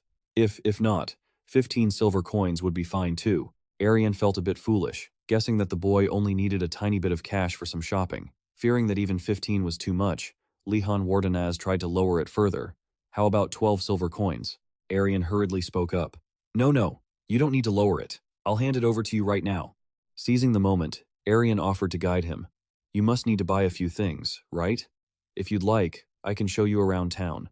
Li Han Wardenaz readily and happily agreed. After Li Han Wardenaz stood up and left the table, Arian noticed something felt quite off. Both plates of appetizers on the table were completely licked clean, even though Li Han Wardenaz hadn't appeared to eat a single bite. Arian looked at him a bit more closely, and noticed his coat pockets bulged slightly. A rather unpleasant thought flashed through his mind, but then Arian quickly brushed it off, telling himself, he's a noble from a high-status family, surely he wouldn't do something like that. And right after that, he began plotting how to deal with this young aristocrat. Even though the boy was a student at the Magic Academy, he was still just a freshman. Once they got to the shops, the kid would definitely splurge and spend recklessly. Whenever the boy wanted to buy something, Arian would calmly take total control of the situation. It was a brilliant plan to impress the young noble. However, things didn't go according to plan at all. When they reached the grocery store, Li Han only wanted to buy items that could be stored away in huge quantities, namely, canned food.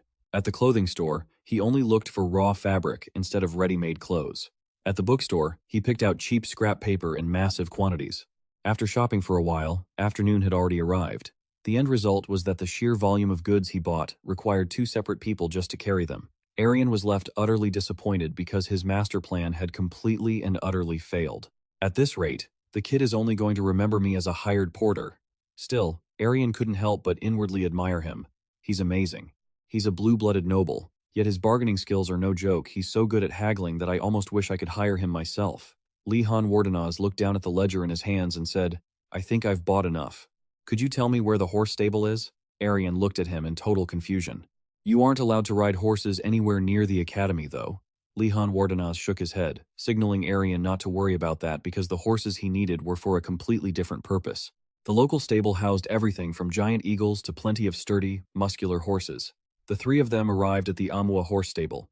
Li Han Wardenaz gazed around for a moment and thought to himself, is this really the biggest stable in the village? As soon as he stepped inside the ranch, he greeted everyone. The owner of the Amua stable looked him over and said, you must be a student from the Magic Academy. What do you need? Li Han Wardenaz scanned his surroundings while thinking, they've got quite a lot of horses. It really lives up to its reputation as the largest stable in this region.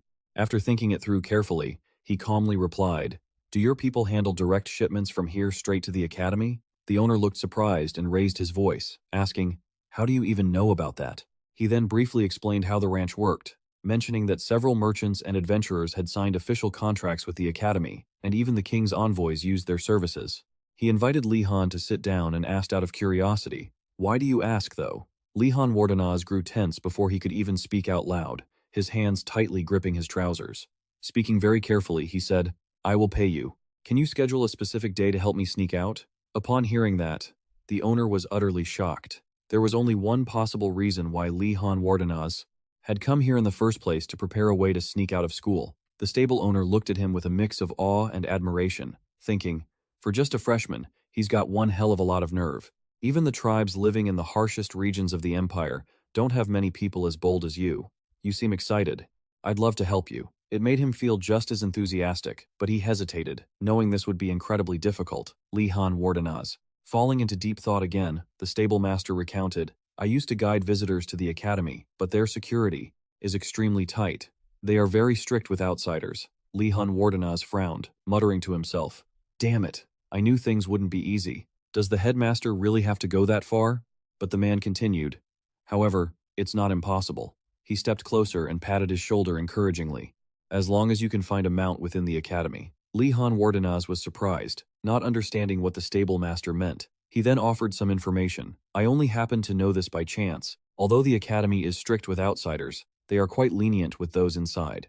Perhaps it's because the students have complained many times about having to fill out so much paperwork before leaving. Hearing him say that, he suddenly remembered that last time, it was a long time before he realized a professor was accompanying him.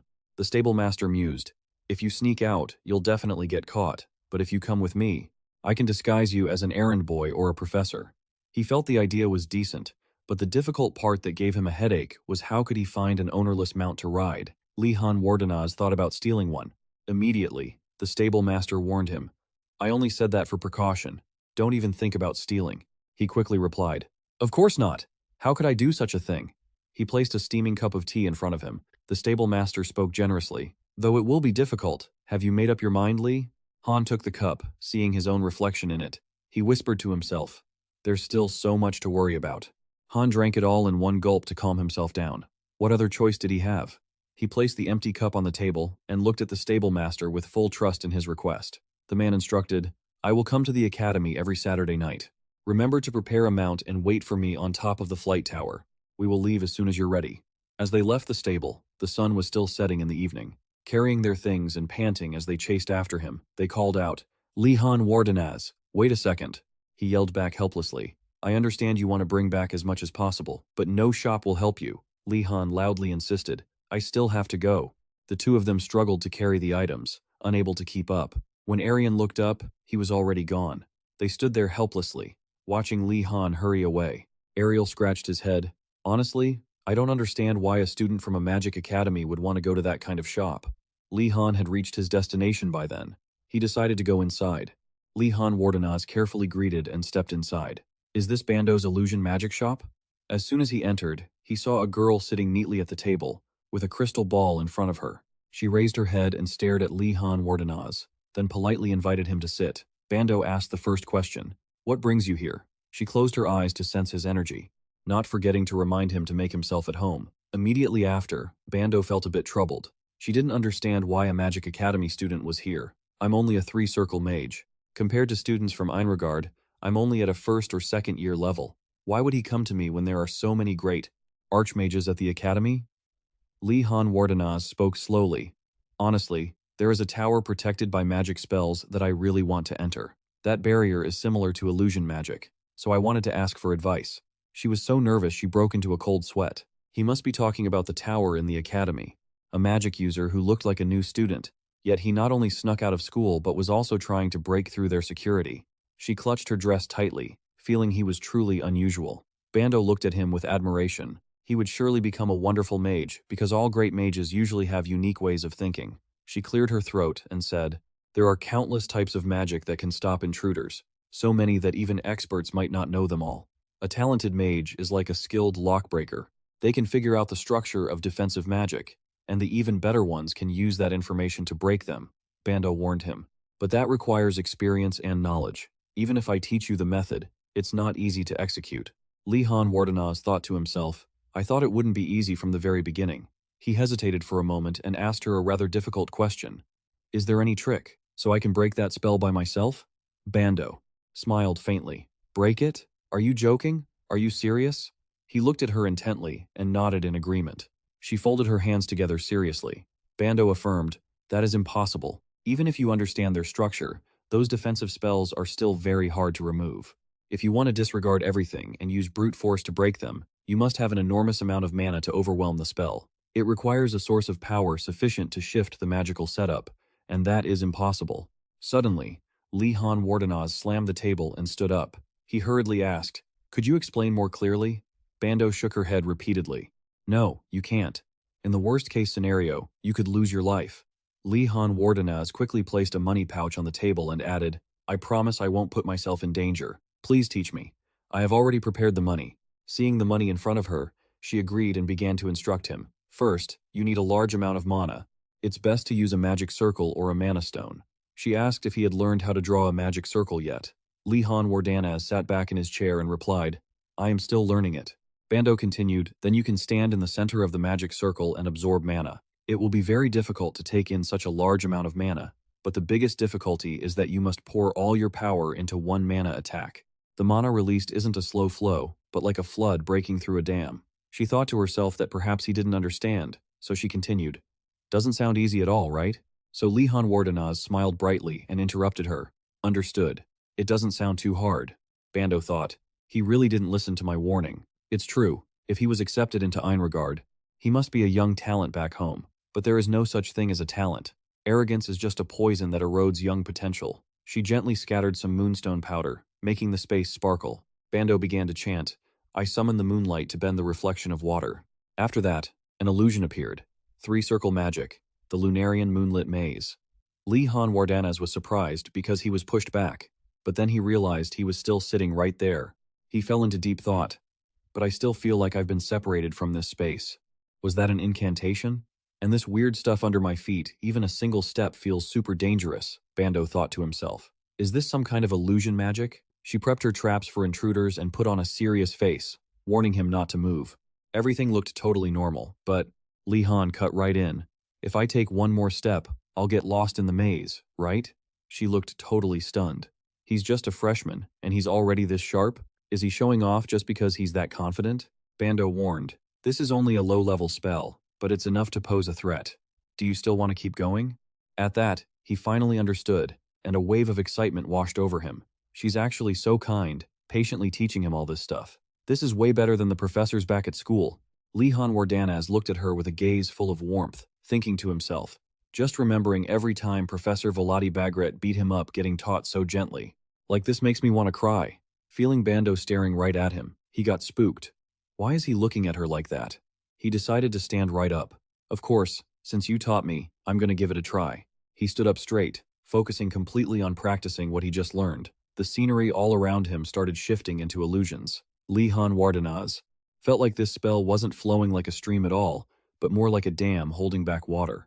His mana swirled together, forming a giant circle right in front of his staff. Li Han Wardanaz unleashed his energy, aiming straight ahead.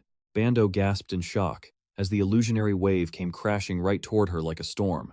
She realized that even though there wasn't a single sound, she definitely heard it coming.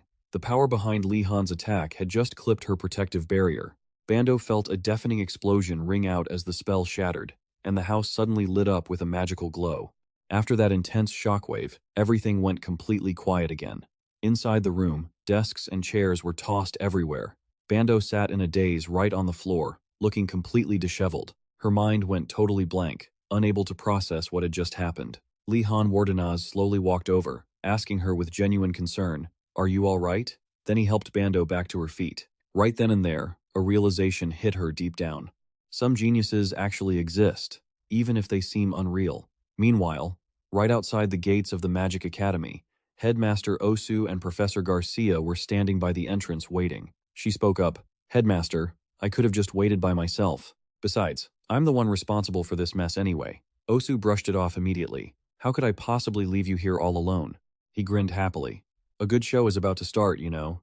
Garcia looked at him helplessly. Is he seriously hoping Lihan Wardenaz comes back late? Looking a bit unhappy, she said, "You shouldn't get your hopes up about that. Lihan is totally different from ordinary students."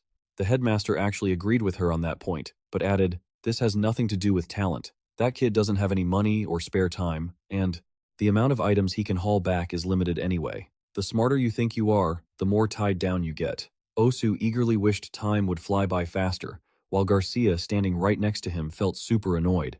"You really shouldn't just blurt things out like that." Right at that moment, it looked like she spotted something way off in the distance. There was a huge, super suspicious shadow moving around. Glancing down at her info sheet, Garcia thought, "What on earth is that? A giant carriage? Or some massive porter?" And then, the actual truth completely blew her mind. It was none other than Lihan Wardenaz. He let out a huge sigh of relief for making it back in time. Strapped to his back was a literal mountain of luggage, and on top of that, a bunch of wooden crates were floating right behind him in the air. The headmaster and the professor froze dead in their tracks at his grand entrance. Both of them stared with their jaws dropped wide open. Garcia silently praised him in her mind. Not only is he lugging around a mountain of stuff, but he's also using low-level telekinesis to carry all those crates along with it. Dragging all of that around using just basic telekinesis. Must have been absolute hell. Headmaster Osu clenched his fist in sheer annoyance, letting out a heavy sigh. Turns out Professor Vladi Bagret really taught that kid way too much. Garcia loudly demanded, "But who on earth taught him physical enhancement magic? That spell has way too many nasty side effects, so freshmen aren't even allowed to touch it. Did he just teach himself in the library or something? We've got to warn him." Osu hurriedly cut her off. "No need to be so harsh on him." He lectured her. "A mage can never truly grow if you keep locking them down with too many rules." By now, it finally clicked for her, so it was that damn skeleton who corrupted him. The swift footwork of Gonadantes was an insanely unique spell. Most physical enhancement magic only affects a specific zone, especially beginner-level physical enhancement spells. But this particular one required casting enhancements across 4 completely separate areas, even though it was technically just a level 1 spell.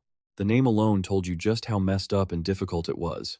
Lihan Wardenaz stared down at the book, thinking, "I finally get why the headmaster named this spell after himself. It was straight out of his dream from yesterday." Lihan Wardenaz wore a dark, gloomy expression as he sighed heavily, reading over the info in the book with total helplessness. At least name the spell something that actually relates to what it does. The incantation is already hard enough, and the movements are a total mess. He lost count of how many times he failed. Lihan Wardenaz angrily tossed the book aside in pure frustration. At this rate, it's just a total waste of time. He plopped right down on the ground, seriously considering giving up. Lihan tried looking at it from a totally different angle, completely unaware that his own open-minded, flexible thinking was a cheat code, way more overpowered than his actual mana pool. Lihan wondered when Osu even made this spell up, and what for. He decided to risk it and try recreating it anyway. After all, this was just a dream. Lihan Wardenaz guessed that back then, the guy must have been super young, with crazy, wild eyes, and Osu's personality back then probably sucked too. Judging by his rough exterior, he must have been aggressive and extremely battle-hardened, so his body would have been both rock-solid and lightning-fast. Honestly, this must be what it feels like when a god molds clay to create mankind. He thought to himself, if I had a dark outfit and a matching staff, while Lihan Wardenaz's hands got completely caked in dirt, within mere moments of letting his thoughts run wild, he had sculpted a clay figure. Lihan Wardenaz's face was smeared with dirt and sand as he stared down at his masterpiece and let out a sigh, with a little smudge of dust right on the tip of his nose. He stared hard at that clay face. All right, time to get up now, right? Since this is a dream, it's gotta work. Lihan Wardenaz blew a puff of air right onto the clay figure's face. The right eye instantly blew away, but then miraculously reappeared out of nowhere, its pupil glowing with a sharp blue light. He stood there blinking in total shock, never expecting it to actually wake up on its own. The clay figure looked like it had been breathed to life, slowly pushing itself up. It stood totally rigid right in front of Lihan Wardenaz, its glowing eyes staring straight into his soul like it possessed a real consciousness. Lihan Wardenaz thought to himself, damn, it looks seriously powerful. Good thing it won't move an inch without my command.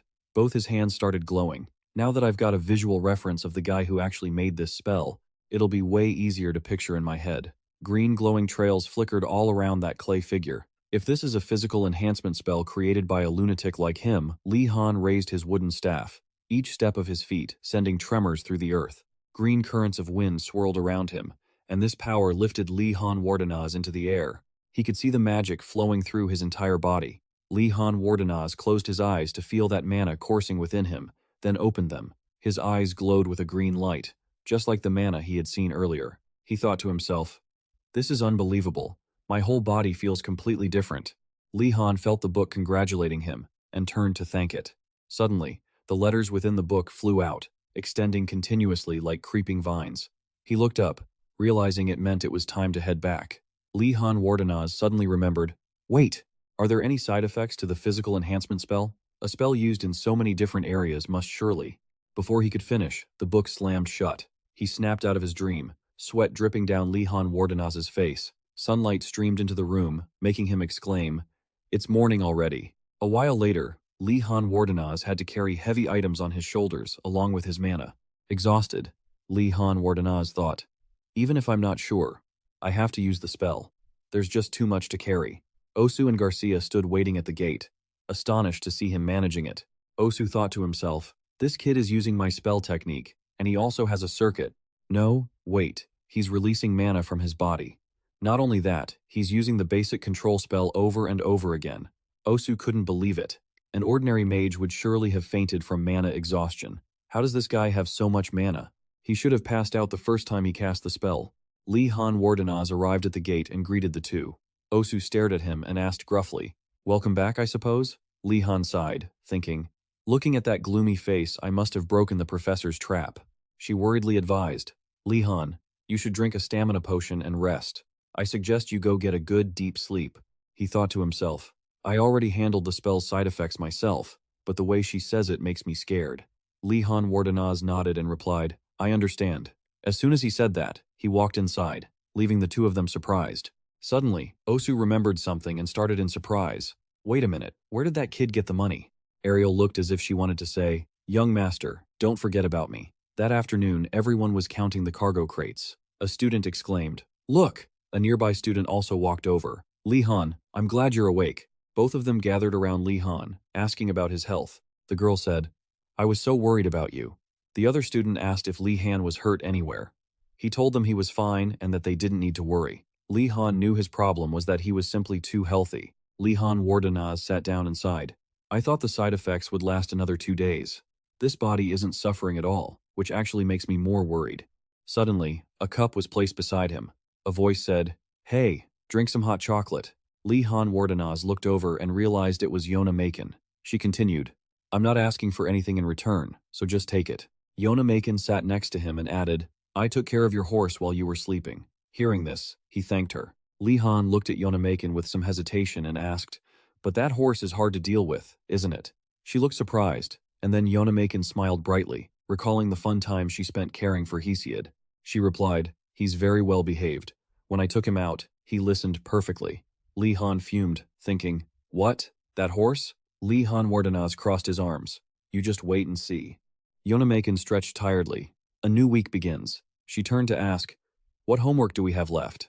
He replied, "Professor Urugam Jimda's homework is already finished." Only one thing remained in Li Han Wardenaz's mind, the White Tiger's flag. He said that stealing that flag would complete the headmaster's homework. Skull's assignment was basic personality magic lessons.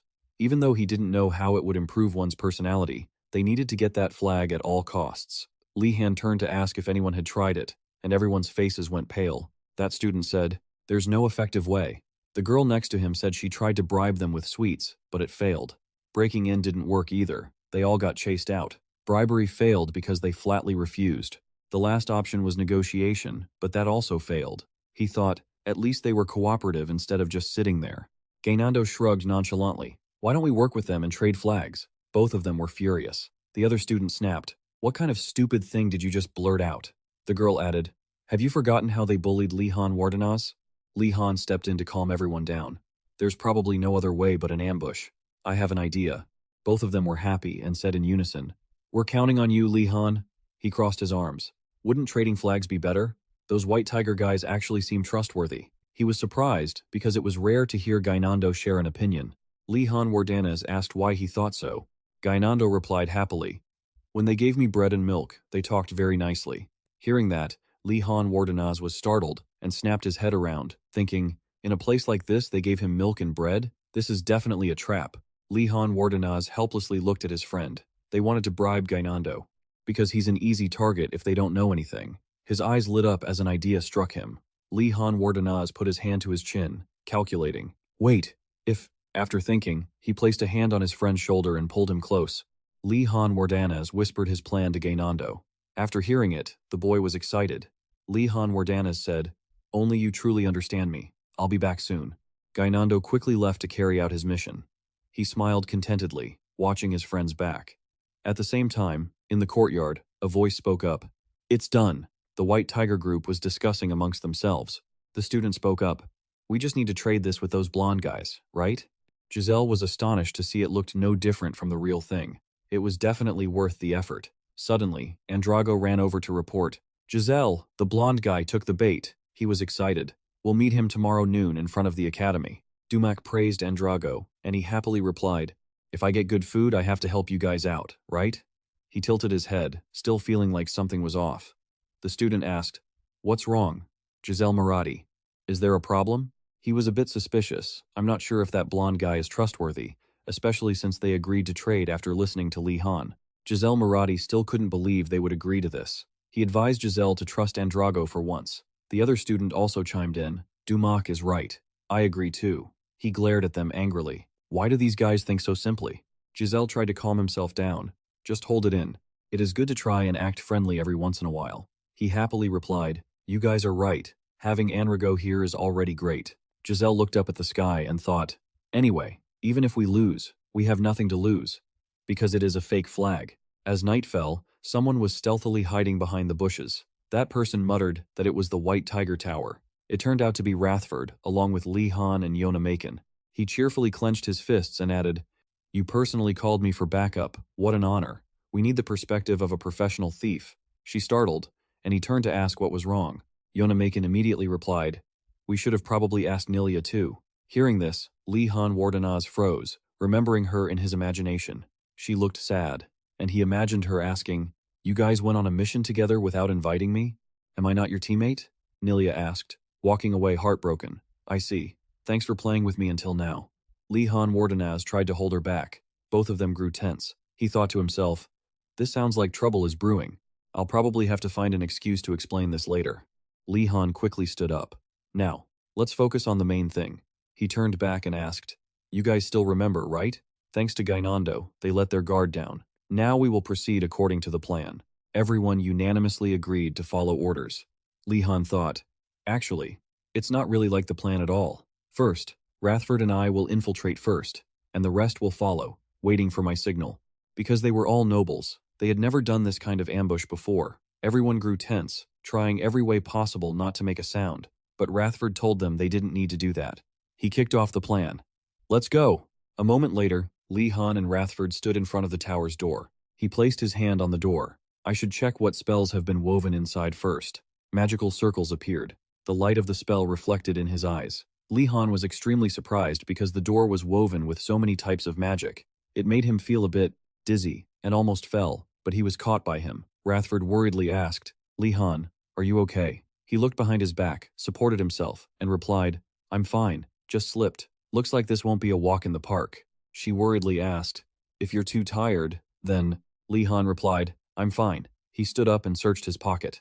Anyway, Li Han Wardanas confidently took out his wooden staff. The only thing stopping us is the magical barrier blocking the entrance. It was a beautiful morning in the greenhouse, and quite a few students had gathered here. A student was taking notes while dozing off when suddenly another student stepped up, patted his shoulder, and woke him up. He was sweating anxiously. What if the monster escapes? The student who was taking notes yawned and said he would pay more attention. With that, he drowsily went back to work while the Beastman student sighed and went to do something else. Inside the jar, a pile of vines was moving and curling up. Suddenly, a water stain appeared on the jar. Elsewhere, Ralph was in awe, watching Li Han cast magic. He could feel an overwhelming amount of mana gathering. even without deliberately trying to detect it. Rathford watched him with his eyes tightly closed in concentration. Just as he was silently affirming that Li Han was truly a talent, he suddenly opened his eyes. A terrifying, blinding flash of light erupted from the building they were in. At the same time, inside his room, Osu was reading something when he was suddenly struck like a bolt from the blue. Osu sensed something and raised his head in shock. The protective magic of the White Tiger Tower isn't working? Did those anti-magic bastards come again? As he panicked, someone stepped forward to reassure him. It's not like that. Hearing the other person say that the new students had stopped it, Osu finally breathed a sigh of relief. It must be the homework I assigned to them. The only one capable of disabling the protective magic in such a short time would be him, right? This brat is pushing his limits. How daring. At this moment, the person Osu mentioned let out a heavy sigh.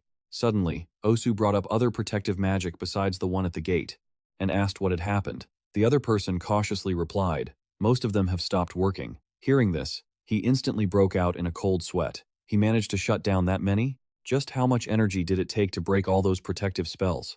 At this moment, Li Han Wardenaz was urging the students hiding in the bushes nearby to move inside. Context note: skipped overlapping sentence flow handled smoothly.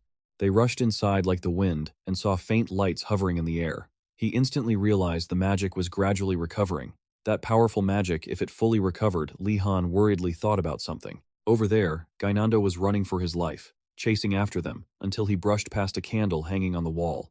Suddenly, the flame on the candle flared up fiercely. The light from the candle emitted strange rays, turning into an illusion of a white tiger that bit onto Gainando's cloak. Right after that, it dragged him away, startling and terrifying Gainando. And just like that, he was dragged away by the white tiger, amidst his miserable screams. Yonamakin and Asa immediately called out after him. I think he fell into a trap. A moment later, Gainando was thrown flying out of the building. Inside, Li Han Wardanas urged them, the magical traps are recovering. If all the traps recover, we're in big trouble. Everyone ran toward a massive door. Rathford pushed open the double doors and shouted, Success! This is the White Tiger Tower's room.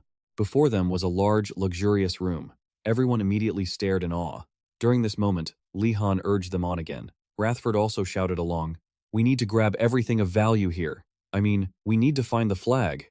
Everyone immediately scrambled to split up, searching every corner for the flag. He stood still, turning his head to observe the surroundings. After that, Li Han Wardenaz finally breathed a sigh of relief. Good thing there's no one else here. Otherwise, it would be such a hassle. Just as he was thinking this, someone suddenly called his name from behind. Li Han Wardenaz instantly jumped and spun around. Before him stood Daru in his pajamas. He stared in terror with his jaw dropped. Daru stammered, questioning, What are you doing here? I heard a noise, so I came out. How did you guys get in? Li Han Wardenaz immediately pointed and told Daru to look behind him. Reflexively, the boy turned his head to look. At that exact moment, a ball was thrown straight at Daru's face. The thrower was naturally him. The boy collapsed to the ground, passing out instantly. Behind Li Han, someone laughed mockingly. This is the price for being arrogant in front of Li Han Wardanaz. Yonamakin cautiously stepped over and asked, Is it really okay for us to do this? He looked at Daru Choi trembling on the ground and said in a low voice, He would get into trouble if he got mixed up in this. If others see him knocked out, they won't jump to misunderstandings. He won't need to be isolated like Nilia either. Li Han Wardanaz knelt on one knee. She immediately moved to cover her mouth in emotion, calling his name. Suddenly, Yonamakin found something a bit off. Wait, why are Sonia and Daru Choi here? Suddenly, a voice rang out saying they had found it, causing the two of them to turn around and look at Rathford, who looked quite flustered. Under his feet was a pile of identical flags. Li Han Wardanaz stroked his chin and thought, Fakes, huh? It's so dark we can't tell them apart. Guess we have to take them all. The blue-haired student nodded immediately in agreement. Suddenly, the candles on the wall behind him flared up, and a series of flames ignited, causing both of them to jump in surprise. Li Han cursed under his breath. They've already recovered? Suddenly, a white tiger appeared, snatched a student away, and was quickly followed by more white tigers. They dragged others away, causing them to scream in terror. Over there, Rathford rushed over, clutching the pile of flags, and asked if he had brought all of them. Li Han Wardanaz stomped his foot hard. He yelled at everyone to run, then dragged them off as they fled for their lives while being chased by the white tigers. A disgruntled voice echoed through the hallway. All right, how many times is this now? One student insisted there was noise coming from inside the tower. Hearing that, Rowena just closed her eyes and brushed it off. What could possibly be happening in here? Outsiders can't get white tigers into this tower, can they? Before he could finish his sentence, a series of footsteps echoed through the hall. Two people standing on the stairs stared wide-eyed as Li Han Wardenaz's group came sprinting past them. Their jaws dropped in shock. They immediately recognized the uniforms on the others as belonging to the Blue Dragon Tower. Li Han Wardanaz felt anxious inside about being caught red-handed. When Adina ran past, Rowena was startled and blurted out something. Hearing him call her princess, she immediately turned away and ignored him. Afterward, Rowena was panicked to see a pack of white tigers chasing after them. She looked confused at the group, who were running and screaming for help. Rowena went pale, her mouth hanging open, too shocked to speak. In the middle of the night, his shout echoed through the tower. What the hell is going on here? A moment later, Li Han Wardanaz's group burst through the door. Right behind him, a white tiger was in hot pursuit, jaws wide open. Li Han Wardanaz lunged forward, the creature's claws just inches from his shoes. Finally, Li Han Wardanaz managed to scramble outside. He left the door slamming shut with a loud bang. He sat up and looked back. The door was silent, as if nothing had ever happened. Seeing this, Li Han Wardanaz finally let out a sigh of relief. Everyone sat on the ground, exhausted, some even unable to hold it in and throwing up. Suddenly, a voice rang out.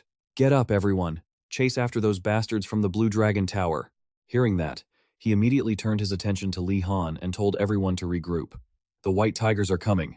He commanded everyone to carry those who had collapsed and keep running. Li Han heaved Gainando onto his shoulder and told him to get up. In Gainando's mind, he was the carriage driver, and he was the prince sitting in the carriage. He instantly grew impatient and yelled for Gainando to snap out of it. Just then, the main door was kicked open. The White Tiger Tower students pointed at them furiously, shouting, "You thieves!" Li Han Wardanaz cursed under his breath, then scrambled to run with the others. Asa was deeply impressed that he could run so fast while carrying Gainando. Li Han Wardanaz looked ahead, worried. Everyone was running for their lives, but at this rate, they would definitely be caught. Hearing him mutter that they needed a distraction, Rathford was instantly stunned. He misunderstood and thought Li Han wanted to use Gainando as bait, but Li Han immediately denied it. Suddenly, angry, shouting, made them both look over. Anrago was in hot pursuit. "Forget about Rowena, but Daru Choi actually trusted you. How could you betray him?" He gritted his teeth in frustration. Li Han Wardanaz immediately saw the perfect opportunity. He turned around and stood his ground. Li Han Wardanaz sneered, his voice dark.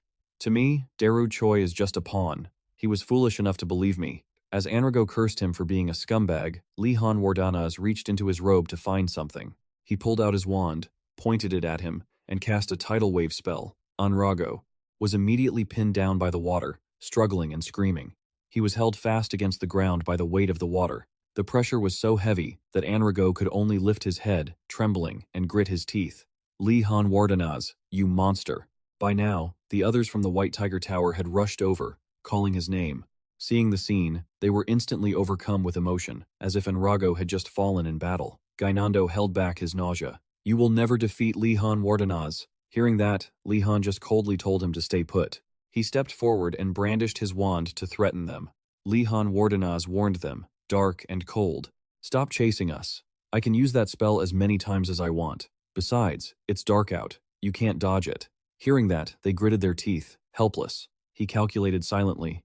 "I have to escape before more people arrive. For now, this bluff is working." But in a moment, suddenly, Anrago screamed at them to leave him be and make Daru Choi's enemy pay. Make him pay for betraying Daru Choi. They all erupted with rage and began shouting loudly. Seeing this, Li Han suddenly regretted not knocking him unconscious right from the start. Someone stepped closer.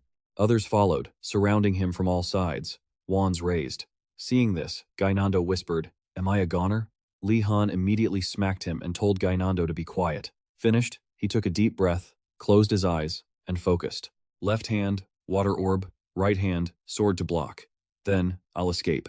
While their vision is obstructed, Gainando pouted and muttered, "Li Han Wardanaz is always bullying me." Suddenly, Gainando noticed something and looked up. He pointed in that direction, waving his hands and shouting at Li Han to watch his back, causing Li Han Wardanaz to stagger. The White Tiger students, thinking he was trying to distract them, didn't look behind them. Suddenly, a giant vine appeared, wrapping around a White Tiger Tower student. He was startled and panicked. Immediately after, the student was hoisted into the air amidst his terrified screams. Even Li Han Wardanaz, witnessing this, was stunned and broke into a cold sweat. Suddenly, a magic circle appeared in the air, displaying the image of a professor. A summoned monster has escaped. I know nothing about this. The culprit will be sent to the punishment room. Silence. And catch that monster quickly. Another White Tiger Tower student was lifted by a vine. Li Han was speechless, smirking. What a heartwarming conversation between students and the professor about a failed experiment. Suddenly, someone screamed, making him jump as he realized they had all been snatched up by the vines. Li Han quickly regained his composure, calculating that he couldn't fight that monster while carrying Gainando. As he thought, the vines crept toward them, making him jump back. Just then, Garcia appeared from behind Li Han Wardenaz. She waved her hand, casting a powerful spell. Instantly, the vines were severed by Garcia's magic. Li Han Wardenaz was stunned into silence as he witnessed the extent of her power. Garcia gently landed on the ground right in front of him. Li Han Wardenaz immediately called out her name, and she told him to step behind her. After Li Han Wardenaz pulled Ganu into his back, Garcia muttered, leaving them stunned and in disbelief as another monster escaped. This week is going to be so rough for the new students. Right after that, she composed herself and pointed toward the pile of tangled vines, whining, "That vine monster grabbed your friend Garcia." With a staff in hand, she made precise movements and struck a few spellcasting poses. Waving her hand to cast magic, several magical circles instantly appeared behind Garcia Kim. "Just wait a second for me." Right after that, a blinding flash of light illuminated a corner of the forest, and the pieces of vines were instantly severed, falling tattered to the ground. The White Tiger Tower students who had been bound by it also rolled on the ground, groaning. At that moment, Li Han Wardenaz suddenly turned to her and asked what had happened. Garcia hesitated for a moment, then raised her hand to explain. Even though this school has a foolproof defense system against outside invaders, it doesn't work against things on the inside, because we can't prevent accidents that might happen while practicing magic. This summoned monster is one of those cases. It seems the upperclassmen failed during some experiments. As she finished speaking, she covered her mouth and giggled. Stuff like that happens all the time, right? Li Han Wardanez? Looking pale and giving a forced smile, he said he understood and thanked Garcia, but inside he was screaming, "This isn't funny at all. The students in the school are being attacked, you know." He knelt on one knee beside her. "I heard a few other monsters ran away too. They'll be dealt with soon, right?" Garcia laughed to reassure him that they would be rounded up within a month, and reminded Li Han Wardanaz to be careful. Then she turned around to help the students untangle the vines, leaving him sweating bullets. A whole month! And all the professor said was just to be careful? Li Han Wardanaz looked up helplessly at the sky and muttered under his breath that all the professors are just the same. Early the next morning, in a tower at the academy, the announcement chime of the orb kept ringing, reminding students to be careful of monsters hiding in the school. In the room, 3 people were sitting gloomily, hanging their heads over a pile of scrolls. A female student shivered and crossed her arms, looking terrified. Speechless, they discussed and badmouthed the school faculty out of frustration, suspecting they purposely let those monsters out. Standing in a corner drinking water, Li Han Wardanaz glanced over at the 3 of them. He didn't think into it as deeply, simply figuring they were just being lazy. There are so many mages in the academy. Li Han Wardanaz was certain they could take down a dragon if all the professors were mobilized. They would rather demand that students solve their own problems. But if the issue was caused by the students themselves, the answer was too obvious. It was best for everyone to just give up. He set his glass of water down on the table, and Li Han Wardanaz spoke up to cut off the 3 people's conversation. "Stop talking about it. Let's go get some breakfast. I'll whip up some food." He expertly sliced a tomato into various pieces, then tossed the minced meat from the cutting board into the pot. The pot of food smelled delicious and was billowing with steam. Meanwhile, Donor pulled out paper and pens for everyone. Li Han Wardanaz scooped up a hot spoonful. "I'll make a few good dishes. You guys must be exhausted after what happened last night."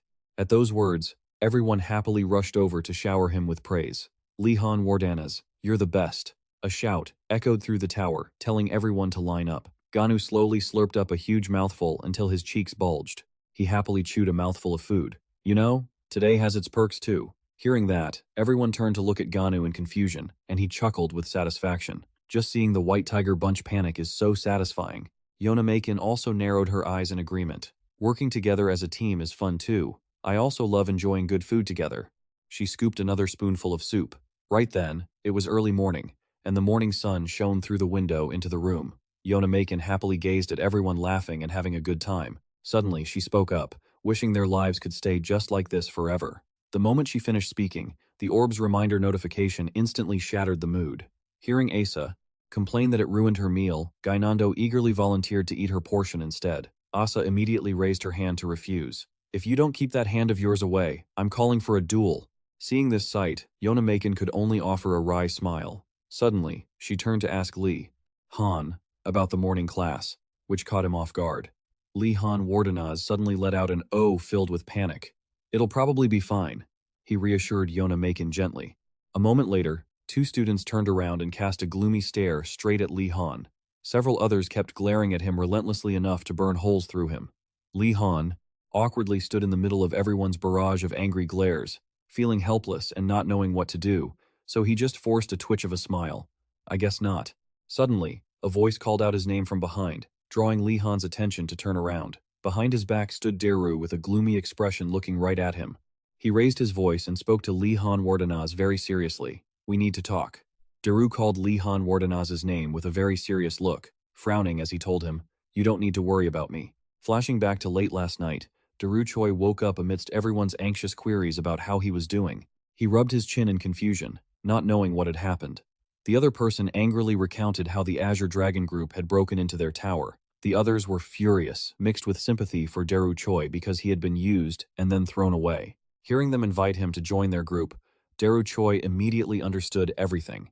He knew that Lee Han had played the villain to help him return. Now, the two of them stood quietly looking at each other for a moment. Daru put on a strong front. If I didn't dare approach you out of fear of random gossip, then we wouldn't be friends. You didn't have to make yourself look bad. He immediately nodded happily. Those words were truly sincere. Actually, things weren't quite what he thought, but stealing the flag and knocking Daru out wasn't anything glorious either, so Lee Han Wardenaz decided to just let him keep the misunderstanding. Suddenly, an angry voice shouted out as two students rushed over and yelled, Daru got tricked again. They blocked in front of him, carefully protecting him. Daru really wanted to say, You guys don't need to do that, but he didn't dare. He was left speechless looking at the scene before him. Well, at least this was better for him. Suddenly, Ingerell's voice rang out. Good morning, students. He smiled and walked over at a leisurely pace amidst the students' greetings. Ingerell recounted that he had just woken up and found a bunch of monsters roaring all around. What kind of cursed place is this? The students groaned upon hearing that. Then he lowered his head again. But since the students still have to keep studying here, I've been thinking hard about how this situation can benefit you all. Lee Han instantly had a bad feeling that this conversation was heading in a bad direction. Ingerell raised a finger. After careful consideration, I've decided to catch a real monster and have you all train by fighting it. He cheerfully raised his fist with a confident grin. Hearing this, Lee Han Wardanaz was immediately startled, shocked, and a bit terrified. Lee Han went pale with fear. This is a huge mistake. The professor should have ensured there were no loose monsters around here. Suddenly, a student excitedly voiced their support for the decision. The White Tiger Tower students eagerly expressed their determination. A true knight faces their fears. Hearing this, Ingerell was deeply moved. I was planning to reconsider if anyone objected, but these talented swordsmen truly think differently. Suddenly, he turned his attention toward Lee Han. This startled Lee Han, who immediately started nodding along. As soon as he spoke, Lee Han covered his mouth, regretting having blurted it out by reflex.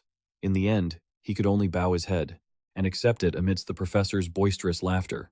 Ingerell took out a box and told them to draw lots to form groups of 3. Those with the same number would be on the same team. A moment later, the results were in.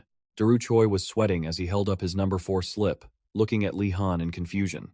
The last person who drew the same number as them was Giselle, who was smiling.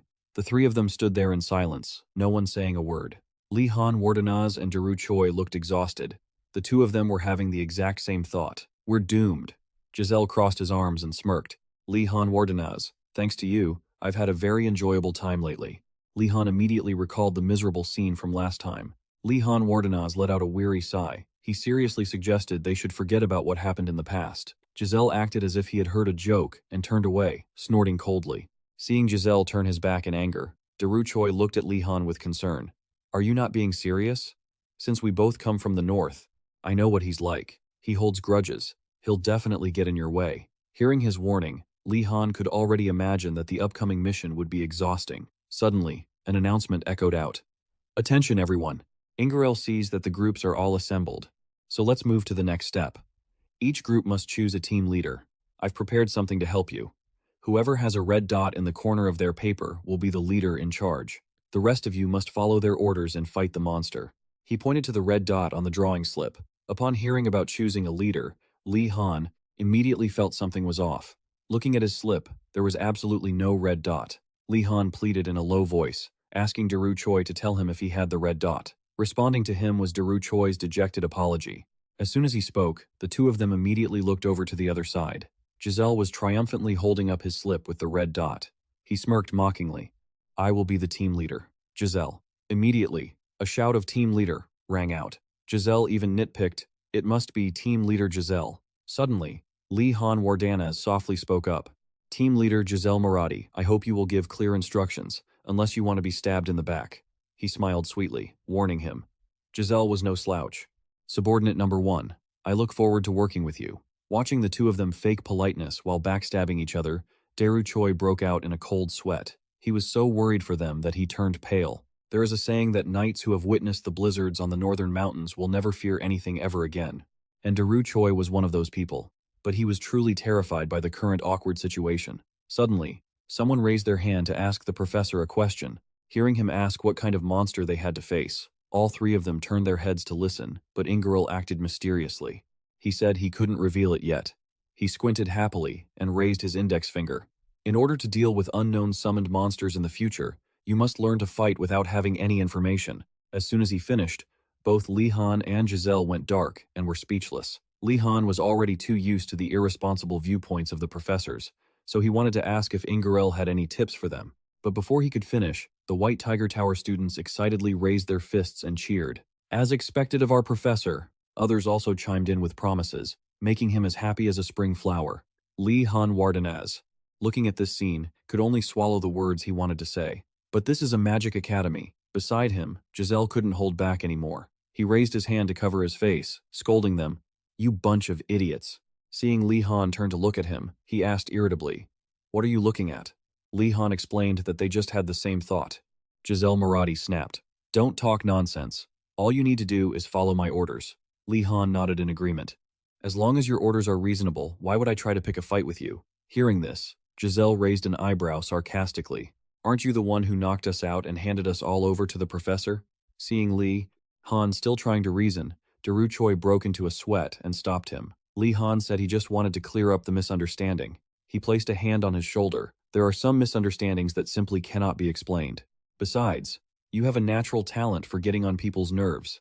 Of course, this was something Daru Choi didn't dare to say out loud, only lamenting in his heart. Under the clear blue sky, Ingeril's voice rang out, telling them to go in one group at a time.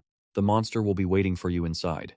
I want each group to use your own way to escape through the exit on the other side."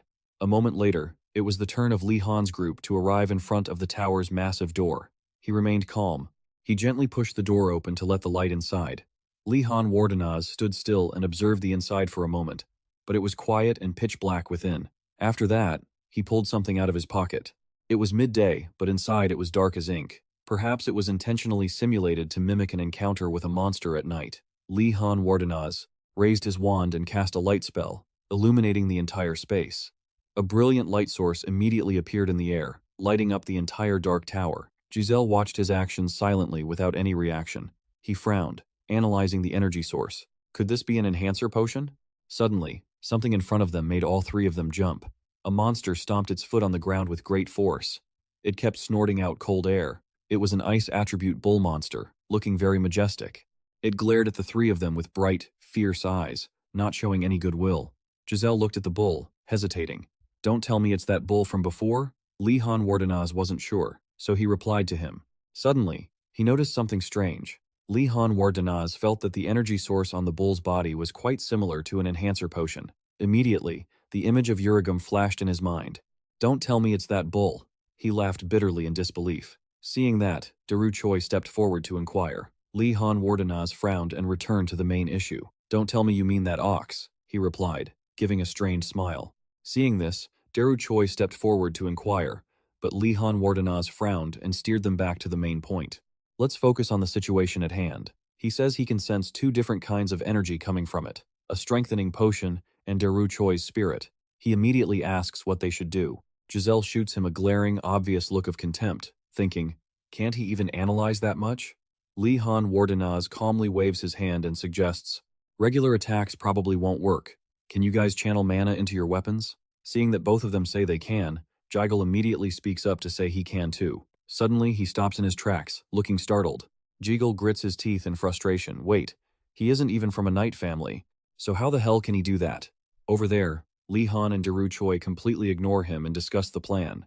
Alright, we'll split up and take turns attacking it, he says, crossing his arms and telling him to ask him who should be in the center, the most dangerous spot standing directly in front of the bull, making them the easiest target. Daru Choi doesn't get it. Clearly, Lee Han is standing right next to them, yet Jigal is telling him to pass the message along. Just as he thinks that, he tells Daru Choi to tell him that obviously, the team captain has to take responsibility for the center position, leaving him feeling completely flustered. Daru Choi is caught in an awkward spot, stuck between two guys who clearly can't stand each other. He lets out an exhausted sigh, never expecting these two to act like total kids. In the end, they decide to settle it with a game of rock, paper, scissors to see who has to stand in the middle. A moment later, Giselle steps into his position, ready. Daru Choi quickly moves to his spot on the other side, while Lee Han Wardanaz stands firm right in the very center, surrounding the monster in a triangle formation. He stands lazily in the middle, raising his sword. Ugh, figures it'd end up like this. The strategy is pretty simple. We'll split into 3 different directions and slowly close in on the bull until it reacts. One of the 3 will become the target and focus on dodging, while the other 2 constantly attack it. The real issue is whoever has to dodge the bull's attacks. This setup is just exhausting for the bait, while the attacking spots are pretty easy. Facing the bull, Lee Han Wardanaz mutters under his breath. The monster scrapes its front hooves against the ground, gathering momentum to charge. Suddenly, it lets out a deafening roar with a ferocious expression.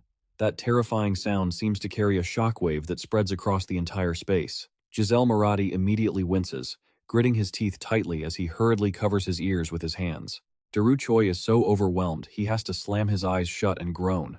Suddenly, he gets the feeling that this thing isn't going down as easily as planned.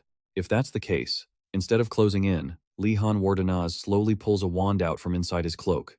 Raising it high, he casts water magic. By my command, let it flow. Instantly, spheres of water shoot high up into the air at breakneck speed. Those water orbs rain down heavily onto the bull's location, like a barrage of falling bombs. Enraged, the bull snorts, kicking up even more dust. Daru stares at Lee Han Wardanaz in absolute awe, completely blown away by his power, until suddenly he remembers something and panics. Wait, why does the direction of Lee Han Wardanaz's water spheres feel like they're being funneled toward one side? Right at that moment, the furious bull charges straight at Giselle Marathi. Lee Han Wardanaz keeps controlling the water magic to form orbs, standing there calmly with a blank expression, completely unfazed. Giselle's face turns beet red with rage as he grits his teeth and yells, "Lee Han, you bastard!" Back before they picked their spots, an idea had popped into their heads. Giselle's plan was to deliberately lure the bull toward Lee Han. However, great minds think alike, or rather, birds of a feather, because Lee Han had the exact same plan for him. Realizing Lee Han's scheme, he grows furious. There's no way he's going down without a fight, Jigal thinks to himself, then spins around and sprints away. He cleverly dashes around behind Lee Han to use him as cover. Seeing this, he pauses for a second, wondering what on earth Jigal is trying to pull. Suddenly, Lee Han Wardanaz shouts, "I conceal myself within the shadows," and vanishes into thin air, leaving Giselle in a total panic. Right at that exact second, he suddenly realizes just how close he is to the monster. Giselle instantly raises both swords, getting ready to block. Swiftly, he slashes right across the ferocious bull's neck, but the wound instantly knits itself back together and heals up. The monster whips around and dashes a short distance away. Giselle grits his teeth as he looks at the edge of his blade, clicking his tongue in annoyance. Damn it, the cut was too shallow. He glares at the growling bull, which has already completely recovered. Giselle curses under his breath and sprints forward.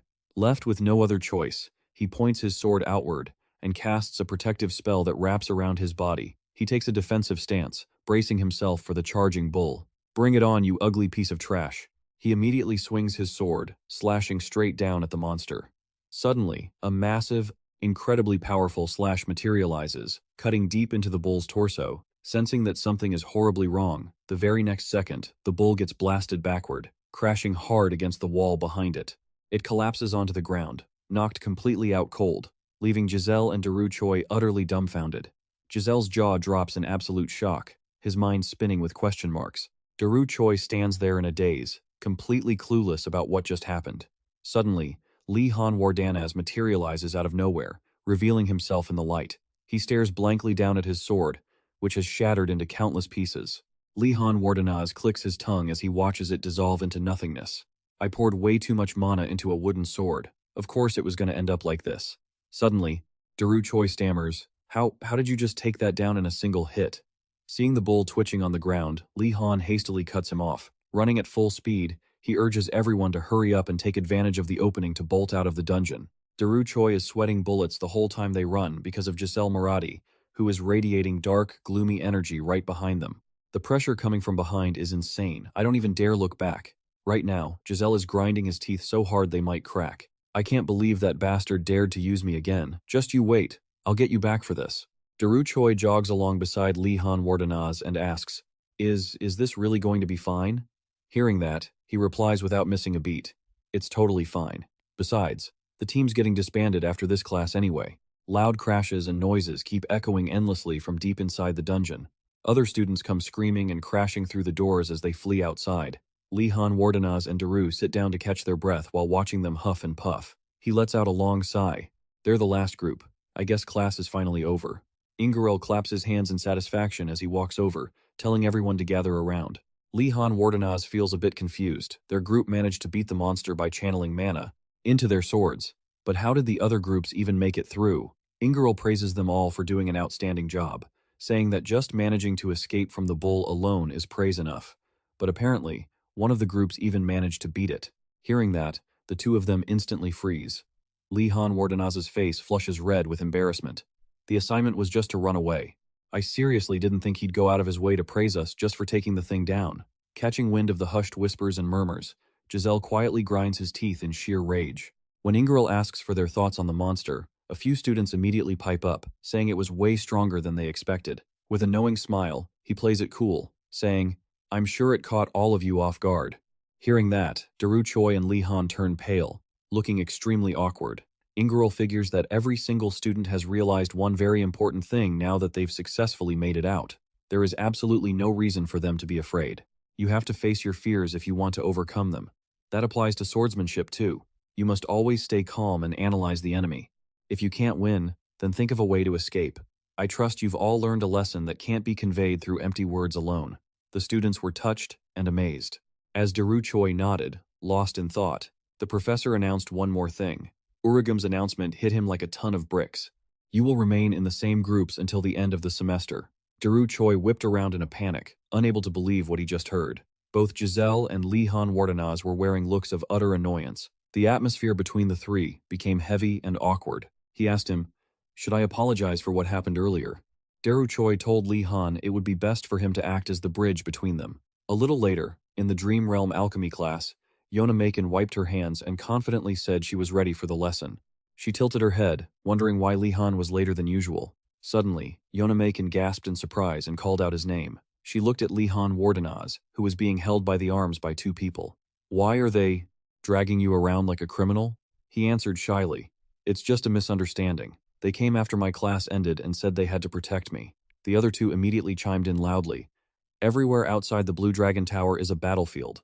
There are monsters out there, and the White Tiger Tower crowd wants to harm him. Who else can protect Li Han Wardanaz but us? Yona Maken hesitated, remarking that she felt he was stronger than all of them combined, when suddenly someone interrupted. No, they're right. Sienna held a tray, speaking seriously. Our current situation is very dangerous. Li Han Wardanaz immediately greeted her at length. Long time no see. The genius of the Freeman Church, Master Alchemist Sienna. She took a potion and handed it to him. This is a potion I crafted to take down monsters. Try it out. Li Han Wardanaz immediately acted as gentlemanly as possible. I am truly surprised by this wonderful gift. On the other side, Nilia whispered in confusion, wondering if he owed Sienna a favor. Yona Maken narrowed her eyes, replying that she was thinking the same thing. Urigam opened the door and, seeing them standing there, asked them to return to their seats. The old man stroked his beard and stepped up to the podium. How was your weekend? Have you finished the potion? The old man asked his students with a bright smile. The students underneath, however, responded with their mouths, but in their hearts, they were cursing Urigam for ruining their weekend. Li Han Wardanaz felt the corner of his mouth twitch. Why did he have the feeling that he could read all their thoughts? Urigam shouted in surprise. Everyone is finished? No way. Sienna looked impatient. We worked on the assignment together, Professor. The old man let out a sigh. Fine. Whatever. You've done well enough, Uragum explained. If you've managed to craft it, this is the first step for you to enter the world of alchemy. The old man opened a bottle and mocked. But I bet your results are just mediocre at best. A wisp of gas drifted from the vial, causing a green branch to sprout. On the leaves, a sea blue flame appeared. Uragum picked up the branch and chuckled. See that? If the potion is too weak, it only creates a small flame. The students were surprised. That's amazing. I can't believe it can create fire, the old man declared confidently. Now, let's move on to the next vial, shall we? Before he could do anything, the branch in Uragum's hand suddenly erupted into a massive blue flame. The old man was stunned.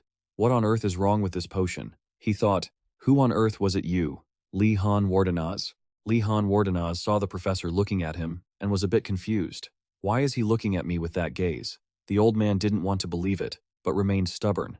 Even though a few vials were well prepared, don't get complacent too soon. Uragum spoke slowly, then clenched his hand into a fist. Because from now on, it gets difficult. Then he opened his hand, and a small rabbit appeared. Today, we will learn about spirits. If you want to become great alchemists, you must brew good potions and receive support from spirits. Uragum Jimda continued. The rabbit spirit also opened its bright eyes, looking at everyone. Seeing this, they were full of surprise and buzzed with excitement. It's my first time seeing a spirit, Li Han thought to himself. Spirits all look like that, huh? Then he pulled at his lapel. Inside, some bones were tucked neatly in his pocket. Li Han Wardenaz's face darkened, thinking, no wonder nobody wants to learn dark magic. Over there, the old man continued. This is a frost spirit. I usually use this little rabbit. It's small but packs a punch. Everyone looked at the spirit with great interest. Uragum added, because this little guy is strong enough to take down the whole class. Hearing that, the spirit held its head high, looking very proud. Li Han and Yonamakin listened intently. It's still too early, so the whole class will try with low-level spirits first. You cannot immediately form a contract with high-level spirits, but must start from low-level ones and build trust. An image appeared, of him sitting, with a fire spirit at his feet, and a humanoid rock standing behind him, while a large stream of blue water splashed onto the ground. Uragum tossed some spirit crystals onto the ground and said, the more filled with spirit energy this place is, the easier it is to enter the spirit realm. This also increases that power source. Asa and Yonamakin listened carefully and took notes. First, draft a plan to befriend the spirit. The only way is sincerity and honesty. The professor added, if you approach with bad intentions, the spirits will immediately run away, so be careful. Li Han Wardenaz turned his head and thought to himself, this might be the most useful lesson he's taught so far. Suddenly, a potion appeared on his desk. Uragum told everyone, now, drink the potion in front of you. He stared fixedly at the vial. Yonamakin picked up the potion and drank it. Asa was still looking at the vial, thinking something, and so was he. The old man exclaimed excitedly, now, have a fun trip. He closed his eyes, and when he opened them again to look, in front of him was a region of ice and snow, surrounded by icy mountains and volcanic craters. Li Han Wardenaz looked around, thinking, this feeling is just like the headmaster's black book, so this is what it feels like to enter the spirit realm, instead of being forced. He smiled. Clearly, I've landed near the habitat of fire and ice spirits. Both were NDT-0. He walked forward, determined. All right, let's get started. The scene shifted to a wooden ceiling somewhere. Yonamakin was ecstatic. It was absolutely amazing. Yonamakin said happily to Asa, I can't believe that in the real world, only a few seconds have passed. I feel like I've been in the spirit world for a long time, Asa added. I chatted with a carp spirit. Beside her, Nilia was also listening attentively. Suddenly, Uragum covered his ears and shouted, stop! If you want to talk, go back to the tower to talk, making the three of them jump. Uragum smiled.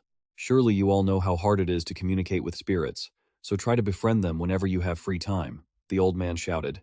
Everyone dismissed. The students thanked the professor in unison for the lesson.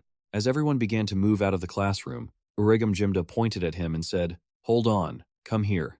He walked over with a gloomy face. The old man asked, how did it go earlier? Seeing that look on his face, the old man thought, don't tell me this kid has already formed a contract. He pondered for a moment, then replied in deep confusion, I encountered a major problem, sir. Hearing that, the old man felt as if a weight had been lifted, his face beaming with joy. Uragum Jimda thought happily, this is a true rookie summoner. Then he asked, what's the matter? Are they not listening to you? He replied dejectedly, no, it's even worse than that. He looked up, pointing at himself. They all ran away as soon as they saw me. I've met so many spirits, but he recalled the fireball spirit running away and the fire pigeon spirit flying off. He said bitterly. Their reactions were all the same. The old man was also full of surprise. What? Everyone ran away? He replied gloomily. Yes. Hearing that, the old man pondered. Wait, now that I think about it, I've heard something similar before. It was a story about a mage who returned to the spirit realm after becoming an archmage. A man appeared holding a staff, standing between the frozen mountains and the volcanoes. That person could enter the spirit realm more easily because of his abilities, but the spirits didn't like him. All the spirits ran away together. That was because the aura emanating from his soul scared them to death. The spirits were trembling in the face of the power radiating from him. He wondered, then why are they behaving like that with me? The old man exhaled. Maybe it's because of the amount of mana you possess. Hearing that, he became even more dejected. But Uragam Jimda encouraged him. Luckily, there is a way to solve it. Uragam Jimda continued. After that, the great master became close with a spirit. Hearing that, his face brightened up. Really? How did he do that? The old man replied calmly. He used magic to tie them up and force them to be friends with him. He was speechless upon hearing that. He forced them? Li Han Wardanaz asked confusedly. Aren't spirits stronger when they are in the spirit realm? Uragam Jimda thought for a moment and said, that is indeed a small problem. The old man smiled brightly and gave a thumbs up. Anyway, do your best. It might be very interesting. His face darkened slightly. He agreed, but still thought to himself, he can actually say that? Next time I visit his cabin, I'll steal more food. He thought about the delicious food. Sienna was full of worry. That's a big problem. Li Han Wardanaz. Li Han Wardanaz, along with Sienna, Yona Macon, and Nilia, were walking to class. Sienna suddenly spoke up. There are many cases where spirits are afraid of humans due to misunderstandings. The two friends standing next to them were astonished. Since when has he been standing there? I almost mistook him for someone from our tower earlier. She turned to Li Han Wardanaz. That also happened in my church. He asked back. Is there any way to avoid it? Sienna recalled the scene in class. The church used magic potions. This type of potion is similar to the one we used in class today. It can be used to attract spirits. Hearing that, Li Han was full of joy. A male student also leaned in, surprised. The female student also turned back and smiled. I didn't know that could be done. She held the necklace on her neck and continued. There is a secret preparation method passed down specifically for spirits. I have prepared it before. If there are enough ingredients, I will make it for you. Anyone who needs it, just ask me. The two others were happy to hear that. Sienna took out paper and a pen to write the recipe. These recipes required a lot of ingredients. After finishing, she handed over a super long piece of paper filled with writing, see, this. Seeing that, Yona Macon was amazed. I think that's too much. Li Han saw the list of ingredients was so long that he asked, is there any way to collect them all? Sienna lowered her eyes and replied, yes. She raised her face and continued, Professor Uragam Jimda's research lab has all these ingredients. Sienna clasped her hands together. As long as you have a way, I am ready to support you in getting those materials. Seeing the dazzling light coming from Sienna made Li Han full of confusion. The other two cheered happily. No wonder it's Sister Sienna. No wonder everyone admires her. Seeing that, he thought to himself, wait, is a nun actually allowed to do that? Li Han Wardanaz walked over, touched the female student, and said, hold on, Sienna. Thank you for the suggestion, but it's a bit dangerous. She replied confidently. Li Han Wardanaz, the school supports such methods. This must be what the professor wants to convey.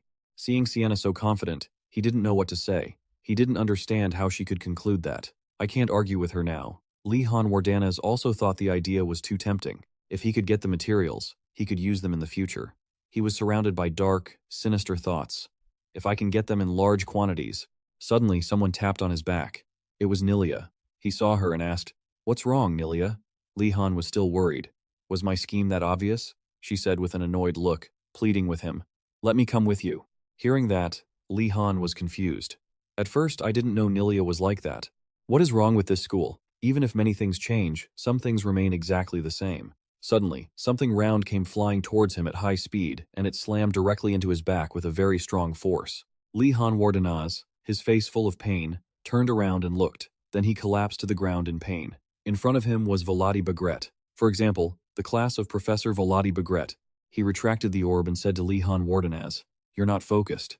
Li Han Wardanaz slowly sat up, wiping away the sweat pouring down his face. I'm sorry, Professor. Then he thinks to himself in frustration, How on earth is she supposed to react when every time she gets the hang of it, the professor just cranks up the difficulty? He cannot help letting out a sigh. Oh, where have those spinning soulstone lessons gone now? He stares at him without saying a word. Lihan Wardanaz is not the only one feeling utterly confused. Professor Volody Bagrat is also deeply perplexed. He struggles to stand up straight, watching that spinning sphere with utter bewilderment. Why? Why is he trying so hard to dodge difficulties like that? Clearly, a professor could easily break through a student's defense, but Professor Volody Bagrat fails to realize that. He just stands there while the spinning sphere floats around him. Instead, after a long moment of careful thought, he comes to a different conclusion. He gently speaks up. I get it now, Lihan Wardanaz. Seeing that the spinning sphere has stopped, he startles slightly and thinks to himself, it stopped? Are we taking a break now? Volody Bagrat speaks up. I understand why you are having trouble focusing. You are trying to recreate that exact spinning motion from when you defeated the golem, am I right? Hearing that, he wears an incredulous and annoyed look. What the hell is this? It is simply because it is way too difficult, you old man. He continues, pushing yourself too hard will only get you killed. There is no need to rush. Then Volody Bagrat waves his hand again, sending the sphere flying off in another direction. He stares at Lihan Wardanaz with a mysterious look in his eyes. For the very first time, Professor Volody Bagrat puts himself in his student's shoes to think. Seeing this, he held the magic tool in his hand, feeling puzzled. Watching Lihan Wardanaz standing still, he wondered what it would be like if he were in his shoes. Even if it was forbidden, he would still do it. Standing in the forest, the ground cracked open into a large chasm. The students walked forward in fear as the path appeared right before their eyes. Since you lack the aptitude to be a mage, as he moved through the building, he spoke slowly. I understand now. Lihan Wardanaz gripped his magic staff tightly. He asked, Professor, why do you say you understand? Volody Bagrat walked closer to him. Your impatience is worth encouraging. What should a professor do to keep a student from choosing a dangerous path? I will help you focus. Hearing him say that, Lihan Wardanaz's face filled with astonishment. He stepped back, trembling. Professor, the professor replied. The answer is simple. Teach them that the moment they step onto that path, Volody channeled power into the orb. A glowing red aura surrounded him. His eyes flashed with a cold, piercing light. He unleashed a powerful attack toward him. They could die. The orb, radiating immense power, surged toward Lihan Wardanaz, leaving him panicked. Lihan Wardanaz yelled out in alarm, but before he could finish his sentence, the energy struck. It grazed his shoulder, tearing a piece of his robe. Trembling, he thought to himself, I didn't even dodge that it was pure luck. Before Han could compose himself, the orb continued to surge forward. He used his staff, and a flow of energy emerged. Lihan Wardanaz created a massive barrier to block his attack. Volody's orb slammed into his barrier. The two forces collided, creating a flash that sprayed everywhere. Lihan Wardanaz's face was covered in water droplets. He gasped for air, confused, thinking, what the hell? Is he really going all out? Even the magic orbs felt heavier now. Volody's face darkened, his eyes gloomy. Seeing this, Lihan Wardanaz panicked. Is the professor trying to kill his own student? Lihan Wardanaz hunched over, thinking, if it's Professor Volody Bagrat, that's entirely possible. He closed his eyes, thinking, with things having come to this, Lihan Wardanaz's face was filled with turmoil. Am I going to have to kill my own professor? God, I actually thought about doing that earlier. Volody immediately attacked him again. The orb streaked past him. Han stepped back in high alert. He thought, even though it sounds insane, I have to find a way to stop him first. Then I'll have to Han gripped his staff, stood up, and shouted. A stream of water flowed out, surrounding him. Volody Bagrat was slightly stunned, thinking, he's trying to increase the number of water orbs to control them? A good idea, but the direction is wrong. It only makes it harder. He gasped for air. Please, work. Lihan Wardanaz gritted his teeth and shouted, Magic Shield, covering himself and channeling more power. A water shield is a Tier 2 spell. It's not that difficult on its own, but Lihan Wardanaz stood there, surrounded by a ring of water. Seeing this, Volody Bagrat smiled to himself. He was still impressed by Volody Bagrat because Lihan Wardanaz had never learned a water shield before. He retracted his magical aura. This is a sign of his potential. He continued to unleash attacks on the student. However, once I pierce through that thin barrier, it'll be useless. Lihan Wardanaz gritted his teeth, struggling to hold on. Volody's power surged toward him. He pushed his energy into the water barrier to absorb the hit. The orb touched the barrier of Han and stopped. Volody, seeing his shield hold the orb, was slightly surprised. He thought to himself, I see. Because he doesn't need to control the barrier constantly like the water orbs, he just focused on compressing and reinforcing the shield. Li Han Wardanas chuckled to himself, feeling quite proud that his shield worked. Now it's my turn, Professor. Then, he used his staff to control Volati's orb and attacked him back. Volati Bagret saw it coming but didn't budge. He didn't seem scared or worried at all. Then, Volati simply tilted his head, dodging with ease. Seeing him dodge so effortlessly, Li Han Wardanas cursed in anger. Damn it, that didn't work. He reached into his pocket and pulled out a bony arm. Li Han Wardanas threw the bony arm hard toward Volati Bagret, shouting, "Bite him!" Then he turned toward the table. As if that wasn't enough, Li Han Wardanas kicked the table. I have to take down the professor at all costs. He gritted his teeth and shoved the table straight toward Volati with determination. The arm, made of bone, was flying straight at him, but seeing that, Volati still didn't react, only smiling. Seeing that look on his face, Li Han was panicked. He flew backward. He simply flicked his hand, and the table went flying. The orb on the table moved along with it.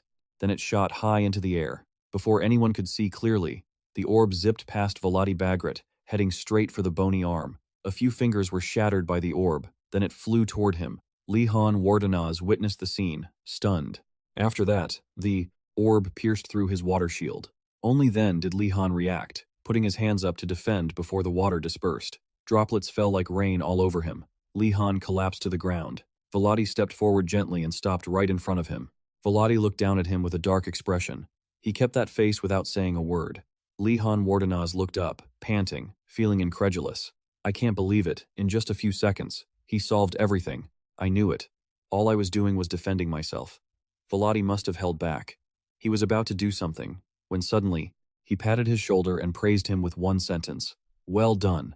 Li Han gasped for air, face covered in water, looking at him, confused. Months later, after countless questions, finally Li Han understood Volati Bagret's intentions. He was deep in thought. The professor is telling me that Li Han was full of confusion. He likes to push me into a corner, because that's when I reveal my full potential. He sat still on the table while Volati stood below. Li Han Wardanas felt frustrated. Next time, it's my turn, he said slowly. The desire to increase your power is understandable, but you will learn it. He spoke up. Sometimes, taking a step back is a shortcut.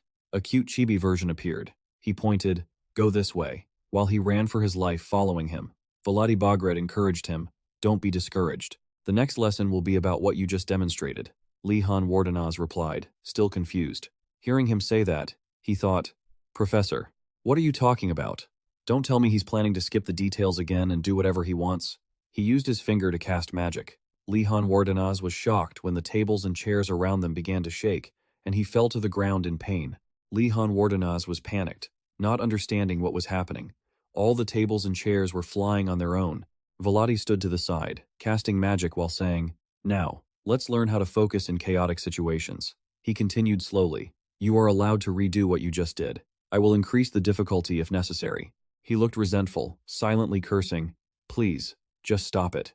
The scene shifts to the cloudy night sky. Bright moonlight illuminates a house nestled in the hills. Zeta carries a basin of something, humming to herself as she walks. She walks through her beloved garden, then suddenly notices a silhouette behind the door. She has discovered someone there. It's Lee, with a gloomy expression on his face. Han speaks up, greetings, Professor. Zeta gasps in terror. She steps back in astonishment and asks, why do you look half dead? Life is tough, he replies lethargically, holding a basket of vegetables. It's nothing, really. I just had a grueling class with Professor Volati Bagret. Hearing this, Zeta looks shocked. What? Why were you so reckless? Li Han Wardanas asks, confused, feeling as though she had let something slip. She quickly covers her mouth. It's nothing, Zeta says, quickly changing the subject. After studying here for a while, do you have any questions? As he walks toward the stream, he thinks, a question, huh? Are we allowed to keep flying beasts at the academy? She looks at him in utter astonishment. Why on earth would you ask that? Li Han Wardanas sits by the stream with his basket of vegetables. Just curious about our school, that's all. Zeta thinks to herself, it seems he doesn't know that White Horse is actually a griffin. She continues, this academy has everything. If you look hard enough, you'll find it. He wonders, if I find it, can I tame it? She crosses her arms and says, that'll be difficult. Even for experienced people, it's quite a challenge. Li Han Wardanas drops some potatoes into the stream.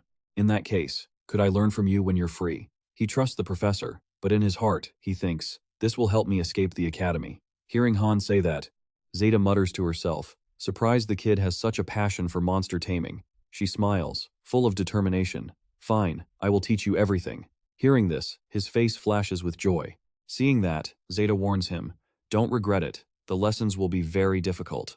Lihan Wardenaz happily accepts. The next day, he covers his mouth to yawn, looking exhausted from staying up late.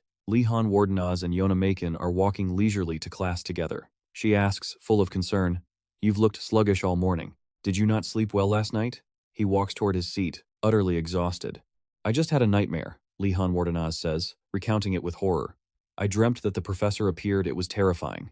In the dream, he was being harshly trained by Vladi Bagret."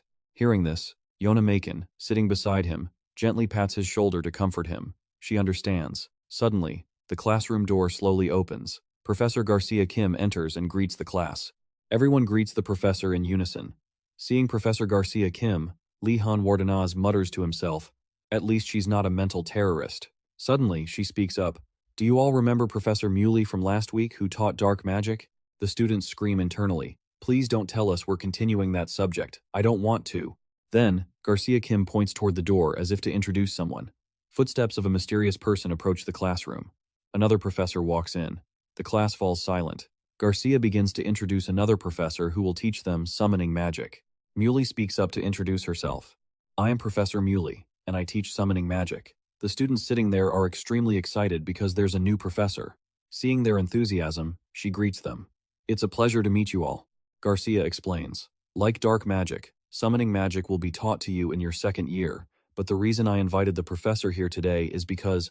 Two birds appear outside the window, interrupting her. Then, Garcia smiles and continues, "I think it will be very useful for you all." At this point, two female students are deeply moved. "Professor Garcia Kim, you're the best." Muley stands beside her and clears her throat. "Now, let's begin. The lesson. Is anyone interested in summoning magic?" Asa, Yona, Makin, and Lihan Wardenaz all raise their hands, showing interest. Looking around, Lihan Wardenaz thinks, it seems everyone is raising their hands. After all, summoning magic is truly convenient.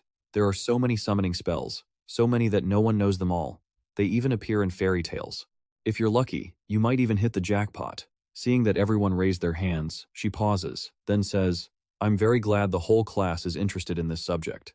Muley looks up and says loudly, "But only a few students here will be able to learn it. Summoning magic is very difficult. If you're signing up just out of curiosity, you'll have to work hard." Upon hearing her say that, he is inwardly shocked. Lihan Wardenaz puts his hand on his chest, feeling satisfied. Now that is a real professor. The others don't yet understand how profound those words really are. He thinks back to what Professor Vladi Bagret said, "Why can't you learn it? What if you were pushed to the brink of life and death?" Thinking back, he curses to himself. This person isn't a professor, she's a thug. Muley continues her lecture, explaining that magic involves many fields, so one must have enough knowledge. Even summoning an inanimate object is a difficult task. If you're only curious, you should reconsider. Hearing this, the students start whispering. "You have to try to know. What if we have talent?" She sighs. Professor Garcia Kim, standing beside her, smiles. She turns to Muley and says, "They are all talented students. Give the kids a chance." Hearing that, Muley waves the wand in her hand. A piece of paper appears in front of every student. Everyone is surprised. On the paper, there is only a drawing, and everyone recognizes it. A magic scroll. Yona Makin picks up the scroll. "That's not a one-time use magic scroll. You just need to tear it in half." Lihan Wardenaz replies, "That's a regular scroll with a magic circle drawn on it." Professor Muley asks from the front, "Have you all studied basic geometry and arithmetic of the Empire?" Everyone replies in unison, "Yes, Professor." Lihan Wardenaz hears this and is impressed. With just one word, the classroom becomes solemn. Indeed, some students aren't good with numbers. Gainando collapses onto his desk in despair. It's too hard. But Lihan Wardenaz remains calm. What they learn here is much easier.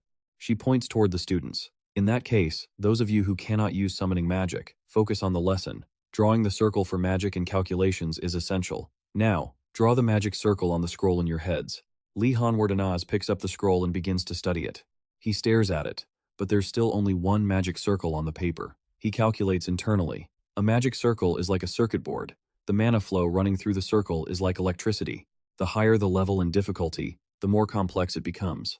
Magic circles help to amplify, cut, reduce, bypass, or block to circulate mana.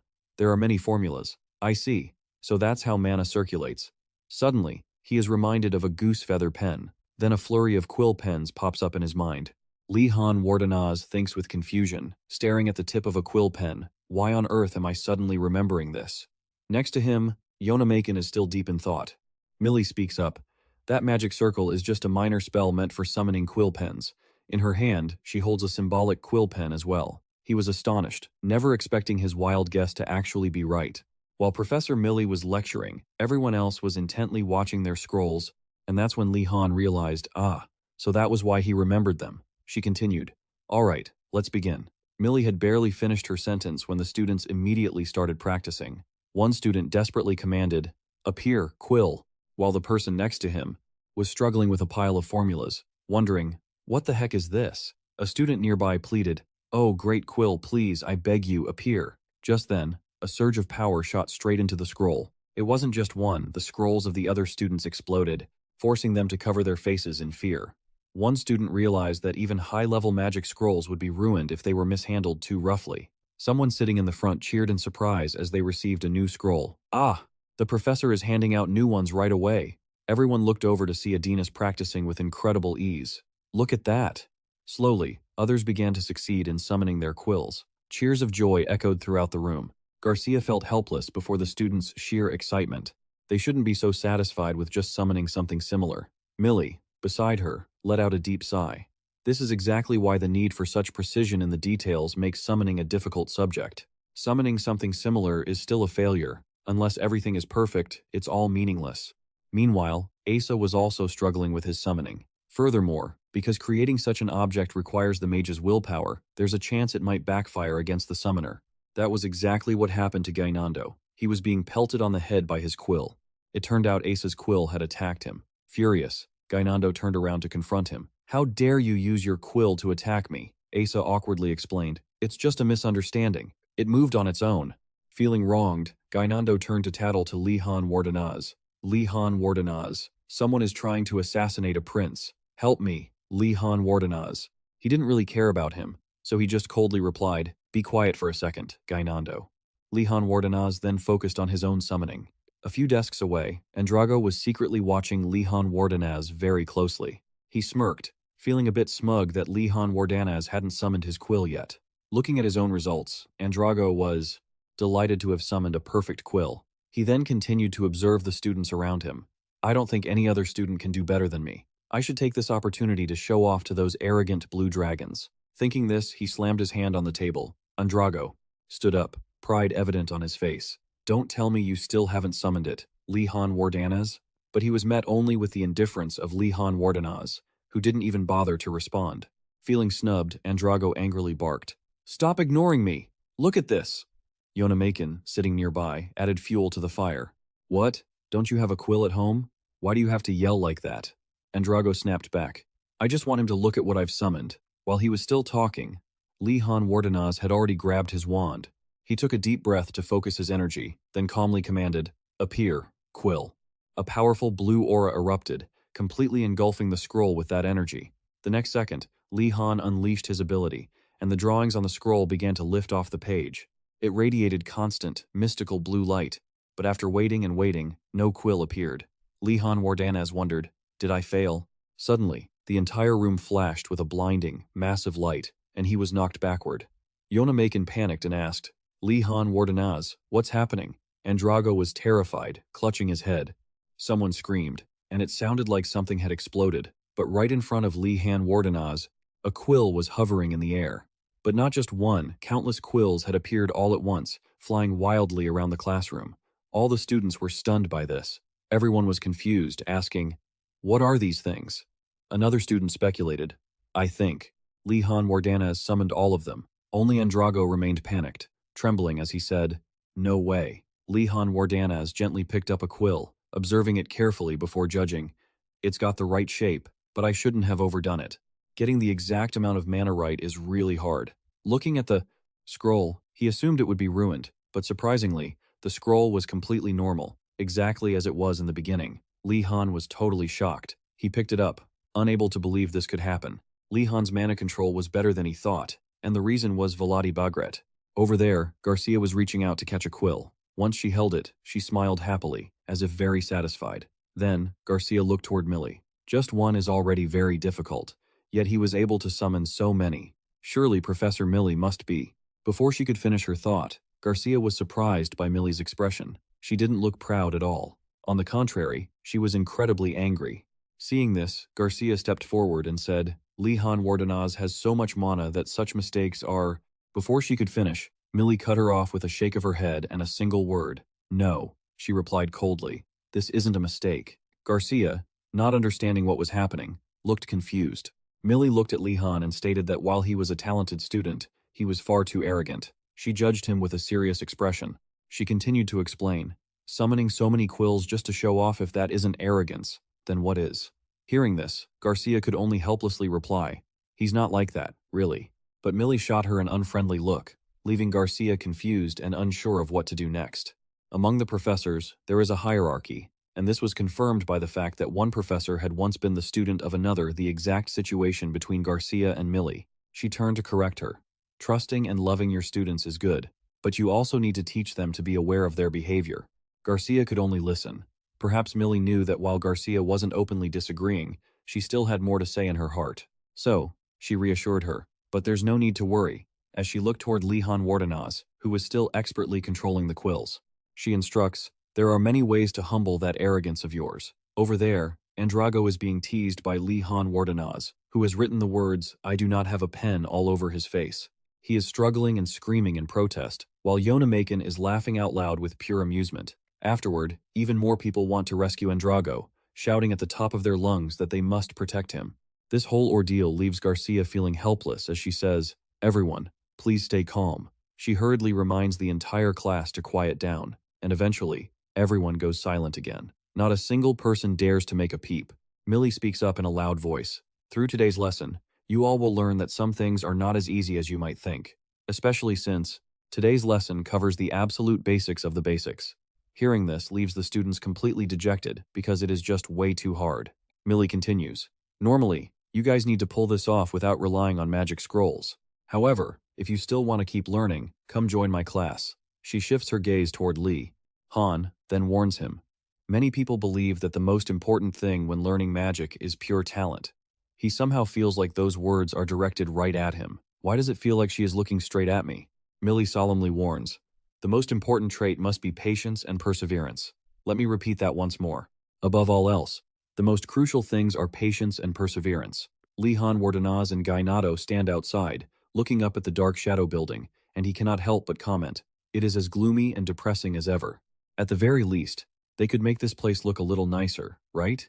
He immediately remembers. Well, unless it is a highly sought-after subject, places like this do matter quite a bit, especially when the only ones actually interested in this subject are the two of us. The two of them jump in surprise when they spot someone standing right ahead. Right in front of the dark shadow building's gates, two people are already waiting for them. They tilt their heads slightly, glancing over at him and Gainato. Lihan Wardanaz is genuinely startled. Wait a minute, there are still other people? Two more students? Gainato sees this and gets completely terrified, turning to look at him, which leaves him totally confused. Why on earth did those two show up to study dark magic? Seeing his reaction, Lihan Wardanaz asks him, do you really hate this subject that much? He stands there dazed, pointing proudly at his own face. Because the professor said, I have talent. But wait, do you not hate dark magic? A voice rings out, cutting off their conversation. You bunch of noisy idiots from the Dragon Tower. Laftel crosses his arms with an arrogant look. Oh, so it is the infamous Lihan Wardanaz. His face darkens into a scowl, dripping with disgust. Lihan Wardanaz startles when he catches sight of those golden eyes, and he hurriedly steps forward to shield Gainato behind him. You must be from the White Tiger Tower. Golden eyes and a strange, unusual aura. Lihan Wardanaz is slightly taken aback. Could you possibly be a Nephilim? Hearing that, Laftel beams with immense pride. That is right. The blood of our great ancestors flows through my veins. Even pathetic, wicked scum like you can still recognize my nobility. Hearing this, Lihan Wardanaz cannot help but mutter inwardly. He seems awfully proud of his half-god heritage, but his divine bloodline is not even as pure as TG. He glances over at him, calculating his next move. Even though this guy is showing open hostility toward him, He does not seem like the type of person who would blindly follow Giselle Marathi. Lihan Wardanaz looks at Loftel and reaches a conclusion. Perhaps I should use this opportunity to give the White Tiger Tower a little shock. Why on earth would someone with such a noble bloodline end up working for Marathi? Hearing that, Loftel immediately speaks up to deny it, glaring at him. Do not misunderstand me, Lihan Wardanaz. His face is twisted with pure hatred. I would never take orders from Marathi. You are deliberately insulting me. Lihan looks at him, sensing there is more to the story. If you do not take orders from him, then why do you? His voice trails off as he hesitates for a second. Why on earth do you hold such hostility toward me? Hearing this, Loftel grows furious and points a finger right at him. You really have no idea, do you? Right after that, he spills the reason. Darus from the Choi family. That is the name of my respectable friend whose honor was ruined by you. Hearing this, Lihan falls silent, finally putting the pieces together in his head. Oh, so that is how it is. Gainato startles upon hearing this. Wait a minute. Speaking of which, could it be that you come from the Gray family? The Gray family, a household of knights originating from the southern territories. The Gray family is fiercely proud of their divine bloodline and happens to be one of the most righteous obsessed households, even when compared to other knightly families. Loftel hears this and does not deny it, which flusters him a bit. Exactly as that scumbag just said, that is me. I mean, what I am trying to say is, why on earth would a member of the Grey household want to study dark magic? Your family is world famous for training noble knights. Hearing that, he replies with extreme arrogance. Do the people from the Dragon Tower really need to have even the most basic things explained to them? Naturally, it is so I can slaughter dark mages much faster. The two of them stand there completely speechless and dumbfounded. The professor is going to cry. Lihan Wardanaz and Gainato look over at the other person sitting quietly in the corner, and the two of them are utterly shocked. So why on earth is that guy studying dark magic? Suddenly, that person stands up, startling him so much that he cowers right behind Lihan Wardanaz. That guy's build is way taller than both of them combined. Gainato clings tightly to Li Han's arm in sheer terror, thinking to himself, was he sitting down the entire time?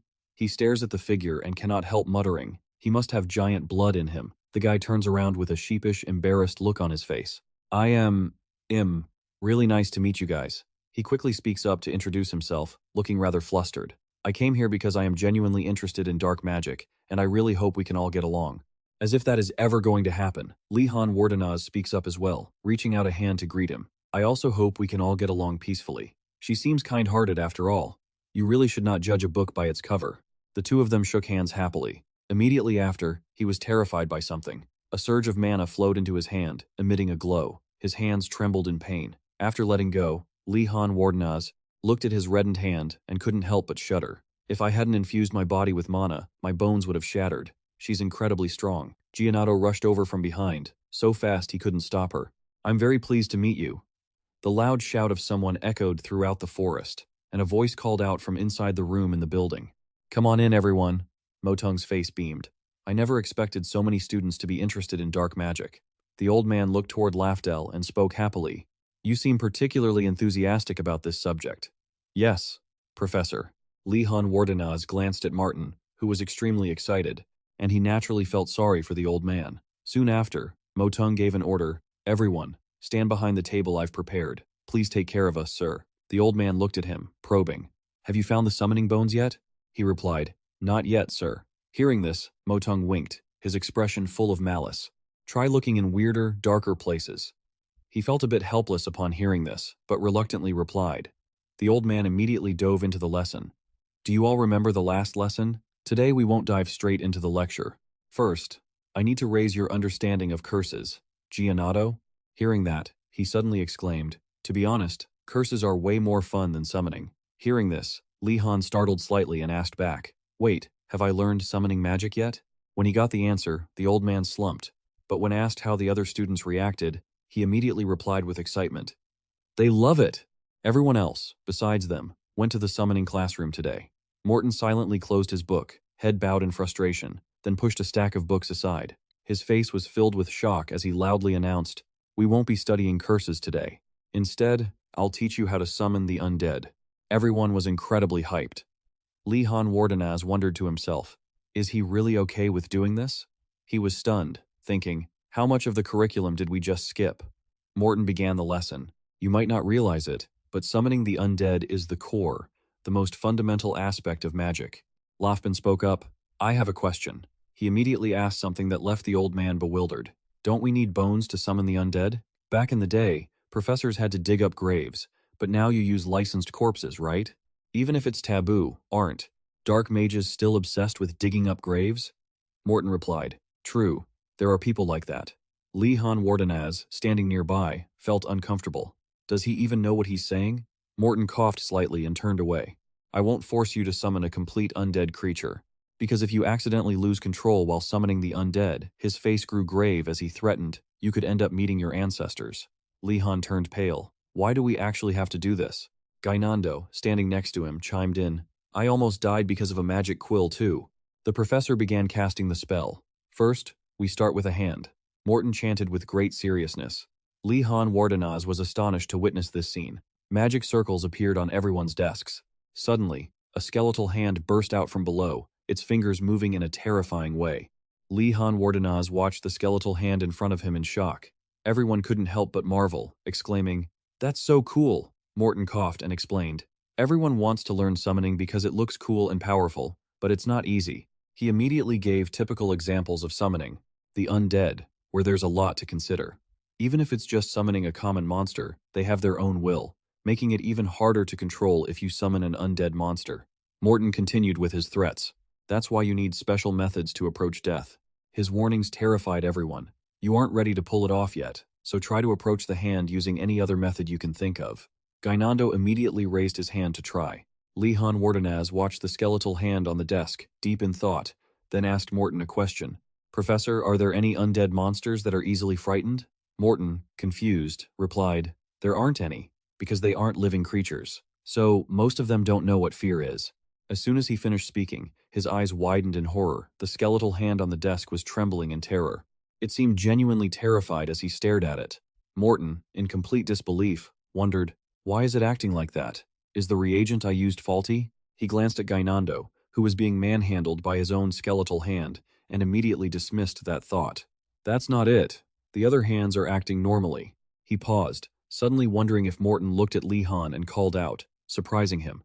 Then, Morton made a request that left Li Han terrified. Summon one yourself. Li Han, puzzled, asked, Can I actually do it? Of course you can. He immediately handed him a bone. He explained, The strength of a dark mage lies in training. It can be adjusted as you please. Li Han, feeling skeptical, followed him. Is it really adjusting? Sounds more like improvising. The professor placed his staff on the ground. What was he planning? He turned to look at Li Han, who was standing inside the magic circle. Now, chant the incantation. Li Han frowned and muttered to himself, I'll just wing it. He dropped the bone into the center of the circle. Li Han sighed, exhaling a puff of black aura. He then seriously began the spell. Rise! A skeletal hand emerged. Everyone was shocked by the sight before them. A stream of black energy moved to surround the bone. Morton watched with intense seriousness, silently evaluating as the energy began to seep into the bone. After a while, it started to change. Li Han Wardenaz stared blankly as the skeletal arm slowly reached up. His eyes widened in disbelief. The skeletal hand slowly rose high, as if regaining its life. Immediately after, it stopped completely in front of him and the others. Li Han Wardenaz was horrified by its appearance. He couldn't help but mutter, Did I succeed? Li Han immediately turned to look at Morton. Why is the professor silent? The old man stood there, staring intently at the skeletal hand with piercing eyes. He silently analyzed the situation. The essence of summoning magic is actually like a chain controlling the summoned monster. That's why a novice mage wouldn't be able to handle those chains. Morton stared hard at it, thinking, that skeletal hand is intending to attack Li Han Wardenaz. I need to cancel the summoning immediately. He suddenly noticed the hand was motionless. Morton was stunned. It reacted without a command? He rushed forward to shield Li Han Wardenaz. Stay back. I'll cancel the summon. The skeletal hand slowly raised itself, spreading its fingers wide, and then immediately slumped down, shocking both the professor and the student. The hand lay trembling on the ground. Morton and Li Han Wardenaz stood in silence. Outside the tower, dark shadows swirled with evil aura. Morton, clearly confused, asked, You have too much mana, don't you? Li Han Wardenaz slumped. Is there any way to reduce my mana? The professor was shocked. Why would you want that? That's a God-given talent. He frowned, pondering. You don't need to approach these undead monsters. You just need to subdue them with force. Yes, thank you, Professor. Morton replied. I didn't really help much. Suddenly, Gainando's scream cut through his thoughts. You bastard. I'll kill you. Gainando, battered and bruised, was shouting at his skeletal hand. Bring it on. The hand was mercilessly beating him up. Lihan Wardanas watched in bewilderment. Aren't the rest of you supposed to be talented in this field, Zadato? He sighed. Talent doesn't mean he can fully develop his own power right now. Everyone left the dark building together, and Giannato lamented miserably. That zombie doesn't have an ounce of noble elegance. Right after that, he looked over at him and called out softly, Lihan Wardanaz, let's go to the summoning class. As long as it isn't a zombie, it should be fine, right? Lihan Wardanaz heard this and sighed. Are you sure? Most summoned creatures, including spirits, are aggressive. Laftel behind them suddenly shouted in anger. You damn dark mage, I've got a grudge against you. He pointed a finger at his own face, furious. How dare you slap me? Lihan Wardanaz sighed. It was an accident, he recalled a moment earlier in class. Not only did Lihan want to summon, he also wanted to test how far his commands could go. Martin was incredibly surprised. You actually succeeded in ordering it to self-destruct. Laftel looked at him with eyes full of resentment. He cursed him quietly. You bastard. The skeletal hand near him suddenly froze as if sensing something, then immediately lunged straight toward Laftel. Seeing that sudden movement, he was stunned. Before he could recover, the skeletal hand jumped up and slapped him right in the face. Back to the present, Lihan Wardanaz sighed. It was really just an unlucky accident.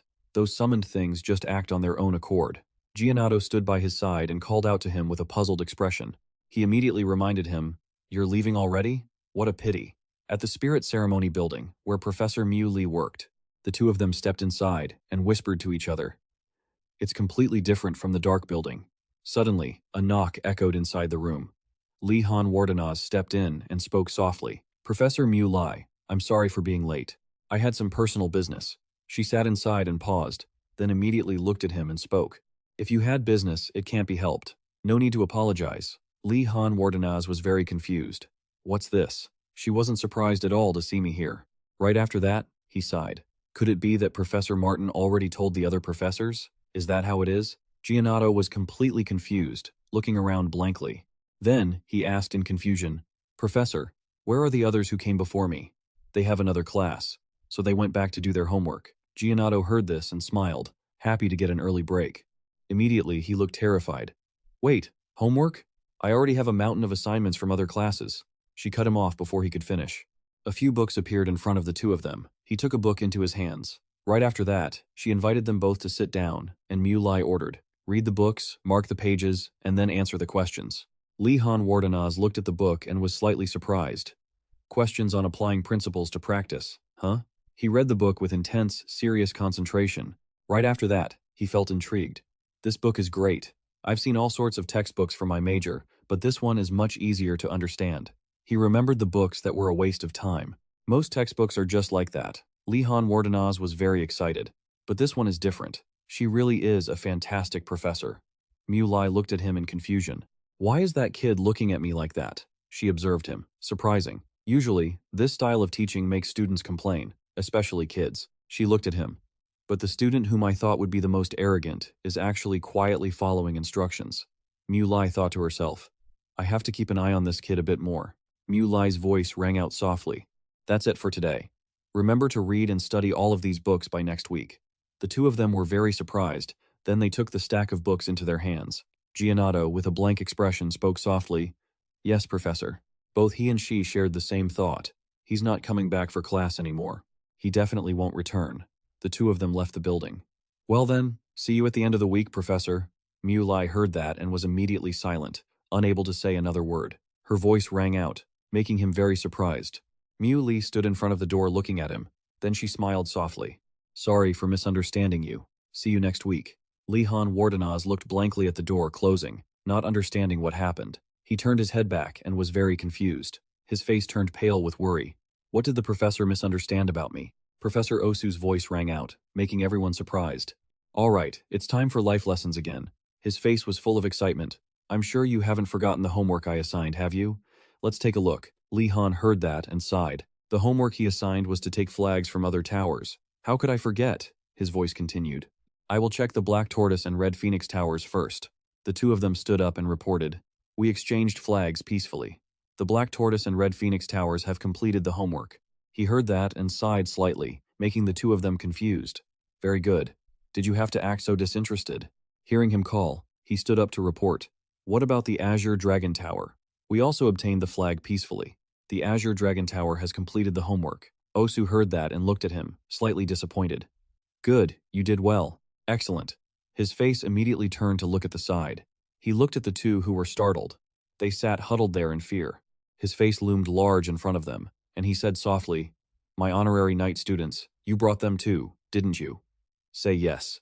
Li Han Wardanaz startled slightly, feeling like someone was pointing a laser at the back of his neck. His voice was full of interrogation. Why haven't you brought them out? Digel stood up and bowed his head.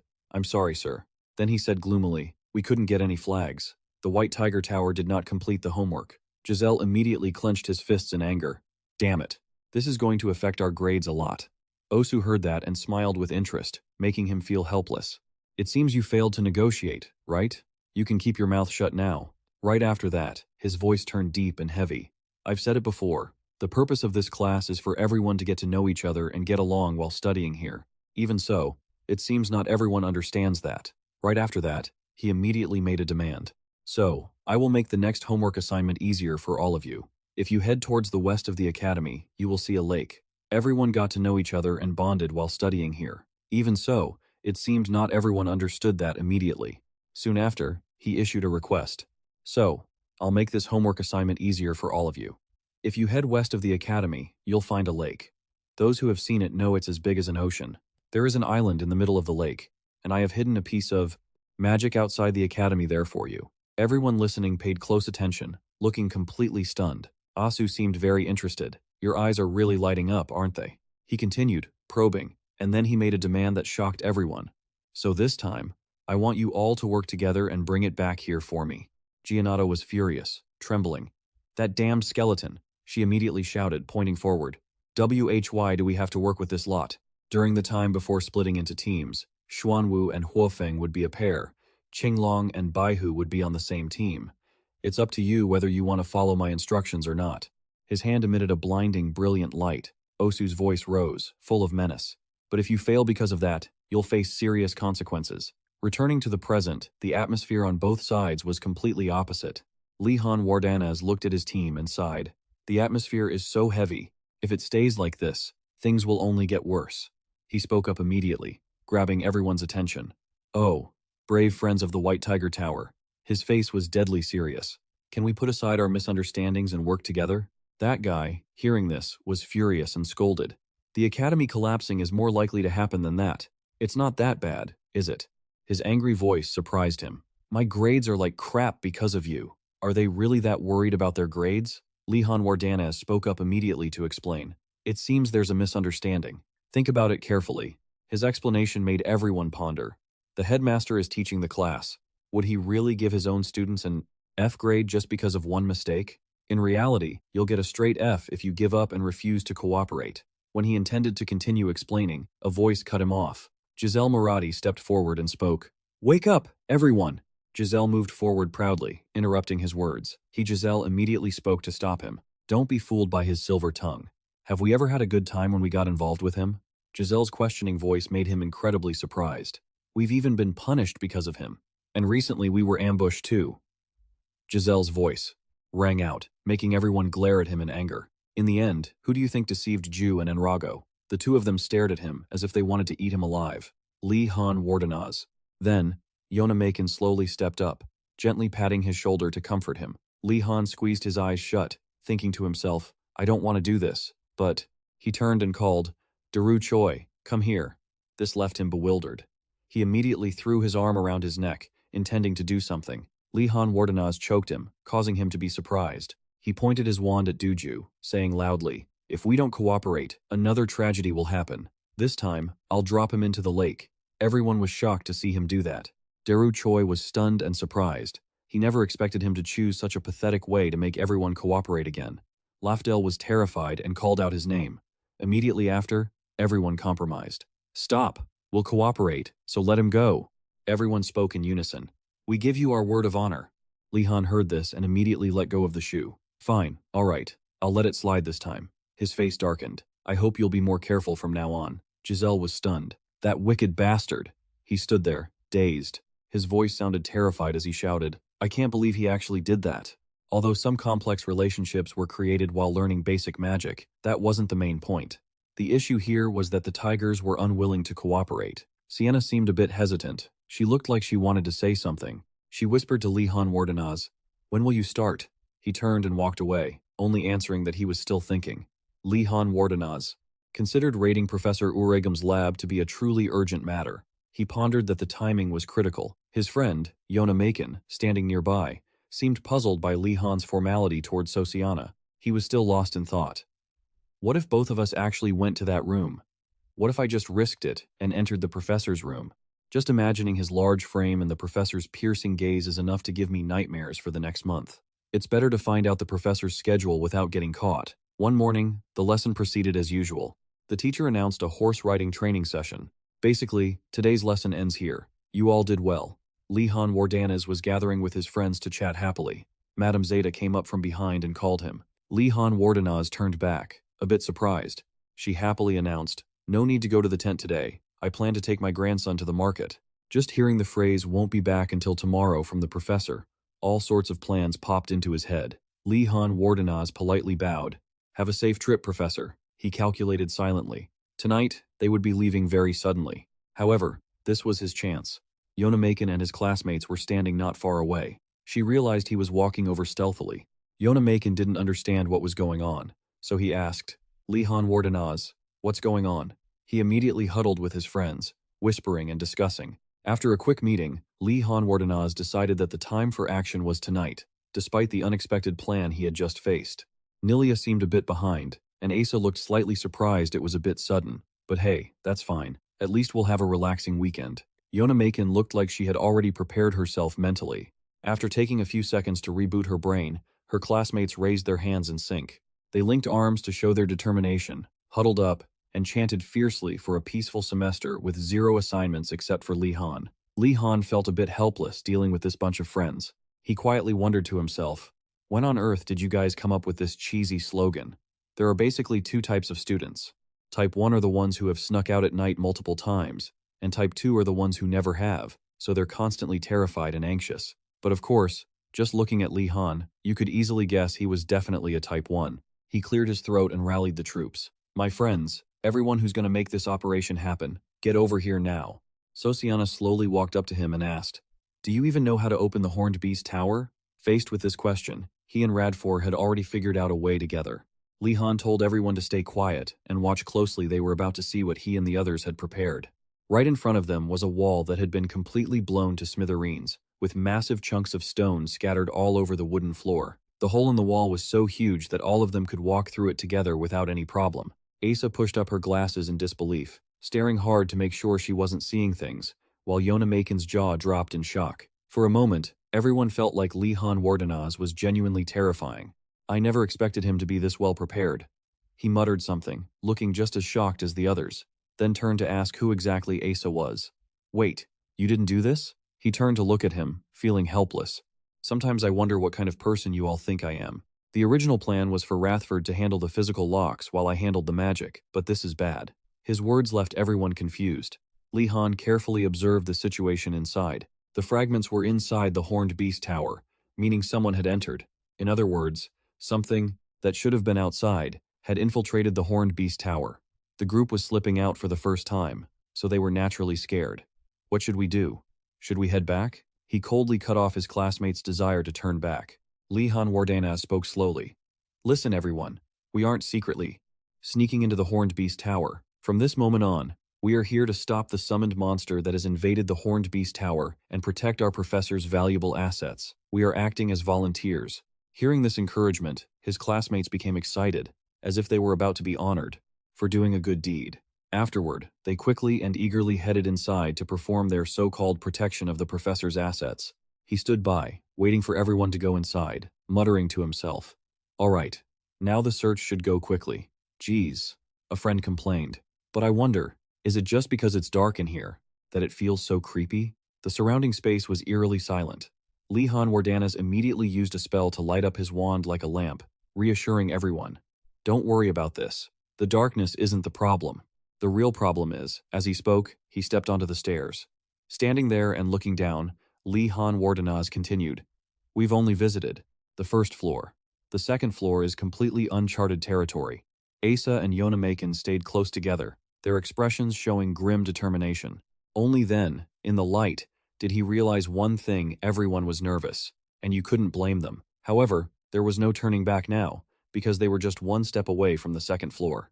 On the surface, it looked normal, but they couldn't let their guard down. Lihan Wardenaz was just as nervous, but he tried to stay calm as he reached out to open the door. He cautiously moved forward, slowly reaching out to open the door. Lihan Wardenaz opened it while nursing his own curiosity. What could that secret thing possibly be? The others followed him inside. Lihan Wardenaz lightly touched the glow in front of him and quickly pulled his hand back. Yonamakin approached him in surprise. Lihan, what's wrong? He hesitated. I can feel a source of very powerful mana. The space itself is filled with it. Could it be? He touched it again, and the glow instantly split into a small, walkable cave entrance. At first, it was blinding, but as they stepped through the gate, they were met with a vast, overwhelming forest. So this is spatial expansion magic. Sosiana marveled as she walked. They say a great alchemist must first be an expert gardener. The scale of this garden was shockingly large. Nilia was excited. There are so many plants here that we've never seen before. As for Lihan Wardanis, he wasn't very excited. He thought to himself, however, I can also see many dangerous types of plants. It's a good thing this isn't the dormitory, but a workshop, which means I don't have to worry about traps like before. He warned everyone, stay calm. Let's find the path the professor must have taken. Lihan Wardanaz was trying to look around when his companion appeared, pointing straight toward the glowing light ahead. Everyone ran in the direction. It pointed, only to discover some very strange footprints. He observed them closely and made a guess.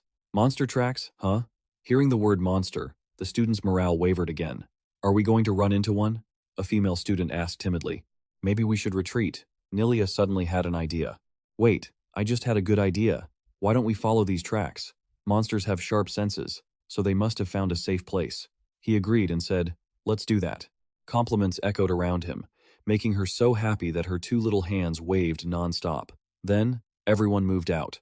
The group stayed tightly together so no one would get lost, and as expected, no students were attacked while walking along that path. However, they encountered something more interesting, a rather large beast snorting through its nose. It looked like a battle bull with golden fur and glowing eyes. Yonamakin whispered, that's a bull, right? Lihan was a bit worried. Yes, but I don't think it's an ordinary bull. The student Rathford asked him, what should we do? This annoyed him, and he scolded the student for being foolish. That bull was blocking the path to the next floor, and they had to do something if they wanted to pass those stairs. Lihan Wardanaz observed carefully and whispered, there's no need to fight it. It seems to be hungry. It will probably leave once it's full, right? But Yona didn't think so. Lihan Wardanaz, I don't think that will work. The bull was still slowly chewing grass, then suddenly spat it onto the ground and started crazily trampling the earth. Yonamakin sighed. It's trampling all the plants underfoot. She was terrified that the professor might see it. Lihan Wardanaz felt the same. If this continued, everyone would be in trouble. He decided he had to stop it from happening. Lihan Wardanaz lunged at the bull with his wand. Feet, stay planted on the ground. He cast a paralysis spell on it, but the bull seemed smarter than it looked. A kick from its hind legs was enough to dodge Lihan Wardanaz's spell. The students behind him were startled at first, then joined forces to counterattack. Before they could use magic, he quickly shouted, Weible, do not use fire in a place full of plants like this. Just use non-destructive magic on the surroundings. Asa and the student beside him paused, and both cast paralysis and stun spells on the bull. But it didn't look very promising. It didn't seem immobilized at all. They became more and more surprised. It didn't even care about us. What on earth did the professor feed it? Just then, Sosiana ran over with a tray of potions. Everyone, throw these. These are weakening potions. Immediately after, the bull was repeatedly doused with weakening potions. It suddenly started breathing harder. Shaking its head, it seemed to be angry now. It changed direction and charged toward the group that had thrown the potions. Yonamakin tried to reassure everyone. Stay calm. Its resistance to magic has decreased, so our spells should work on it now. Cast your spells on it again. Everyone simultaneously cast paralysis spells. It actually worked. It really stopped moving. Once the bull was successfully hit by the paralysis spell, the group finally dared to step out of hiding. Right now, the spell was still holding up great, but just a few seconds later, it suddenly regained movement and charged right at them. The bull went completely wild, sending everyone scrambling out of the way in a panic. It leaped high into the air, clearing someone's head. One of his classmates didn't dodge fast enough and was about to get attacked. Terrified that everyone would get hurt, Lee Han Wardenaz knew he needed a much stronger spell than the one he had just cast. Right here, right now, this high-pressure crisis became the ultimate driving force for him to grow stronger. The spell activated even before he could finish chanting. Once again, Lee Han Wardenaz cast the paralysis spell.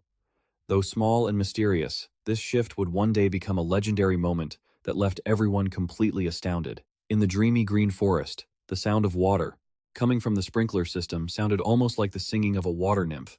However, the deafening noise from the opposite side abruptly cut the watering session short. There was probably a tree spirit living nearby, and it seemed deeply surprised by the bizarre events unfolding in its garden. As for that crazy bull, it had been hit dead on by Lee Han Wardenaz's paralysis spell, freezing stiff before collapsing heavily right in front of him. Everything happened so fast that Lee Han Wardenaz couldn't process it in time. Time seemed to freeze for a few seconds before everyone finally let out a collective sigh of relief, thanking their lucky stars they were saved. Seeing everyone looking so pumped up made him want to drop a reminder. They weren't out of the woods yet. Lee Han Wardenaz replayed what just happened in his head, still feeling uneasy. Something felt seriously off just now. It felt like a burst of raw magic in the air. But either way, that bull was only knocked out. It was going to wake up eventually. Who knows what else is lurking around here? No sooner had he finished speaking than a loud tremor echoed from behind, shaking the very branches. Everyone panicked at the sight before them. Something was charging right at them, and its footsteps were actually a massive swarm of giant moving roots. The giant willow tree roared furiously. "Who the hell are you brats, and how dare you trespass here?" Immediately, ear-piercing screams erupted from his classmates. A talking willow tree. Everyone was terrified. Another monster! But Lee Han quickly motioned for everyone to stay calm. Somehow, he alone sensed that this willow tree's presence was entirely out of the ordinary. Given this reaction, it had to be at least some kind of guardian of this place. Thinking fast, Lee Han signaled Yonamaken, deciding to take a huge gamble. He stood tall and spoke up boldly. "We're just protecting Professor Uragum Jimda's plants." Catching his drift, Yonamaken nodded and quickly backed him up. Hearing that, the willow tree instantly softened its tone. "Oh, that's wonderful. You're protecting the greenery while he's not around. I'm the professor of botany here. Just call me Professor Willow." Glancing at the unconscious bull lying nearby, he offered a word of praise. "Did you kids pull this off?" "Not bad at all." Willow lifted the bull effortlessly while grumbling. "This is Professor Uragum Jimda's pet bull, but it's just so damn clumsy." Lee Han Wardenaz stepped forward and asked, "Does the teacher always take care of the plants here?" The professor replied, "I was assigned to guard this place today, and it's driving me out of my mind. But since he had to go meet some people from the royal court, what else could I do?" Lee Han was surprised. Professor Uragum Jimda said he was heading to the market with Professor Thunderstep? Professor Willow looked like he still wasn't quite buying it.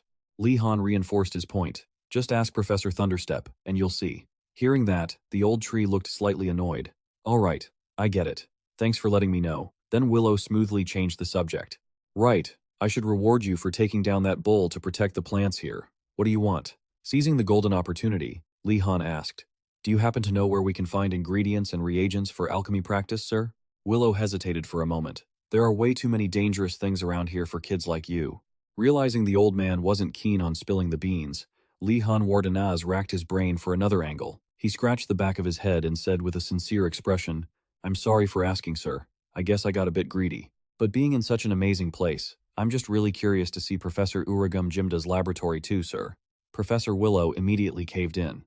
He slowly walked up the steps and said, "Follow me to the 3rd floor. I'll get you whatever is usable. If Uragum Jimda asks, we'll just tell him the bull ate it." Having secretly achieved his goal, Lee Han felt a wave of triumph inside. The group continued their journey deeper in, having to push past yet another door. The interior space was completely different from the forest outside, dark and totally devoid of plant life. Yonamaken groaned. "It's so dark. I can't see a thing." Even Lee Han's light spell wasn't doing anything. Professor Willow piped up with a warning. "Watch your step and don't get lost. The layout here is a bit tricky."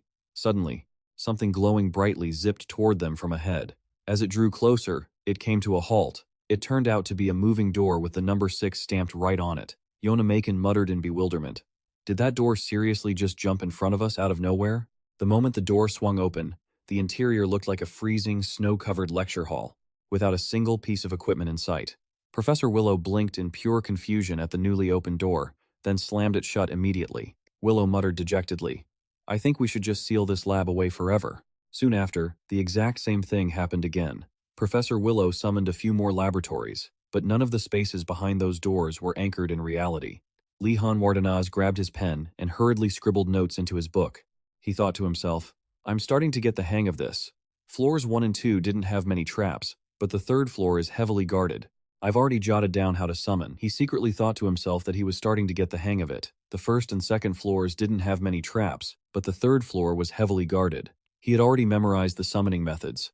He could finally use the notes from the laboratory now. Aside from the secret techniques he had just picked up, he also had a few other things, namely, a large pile of loot bags. They had finally received their reward after searching the professor's lab. He bowed to thank Professor Willow, who looked confused. I didn't really do anything, did I? Everything was going smoothly, and everything followed the plan. He had thought they could get out of there without any hitches, but life at the Magic Academy was never that easy. Professor Willow had ordered him and Yonamakin to water the entire area. As soon as he heard the professor's instructions, Lihan Wardanaz's face fell. How did it end up like this? Earlier, at Urigam's lab, Professor Willow had reminded the students, take that pile of bags with you first. I'll clean up this mess later. Lihan Wardanaz thanked the professor on behalf of his classmates and asked for permission to leave. The professor glanced at the flower pots by the door, which had all withered. So, he grabbed a watering can and walked over. Just then, Lihan Wardanaz spotted him and called out, which made Professor Willow look up in surprise. Lihan Wardanaz puffed out his chest and said clearly, Professor, would you mind if I stayed to help you clean up the rest? In truth, he had an ulterior motive, because creating a good impression on a professor was never a bad thing. Yonamakin also hurried over and offered, I want to help too, she said enthusiastically. I'm very good at taking care of plants. Hearing this, Professor Willow was so moved that his face turned red.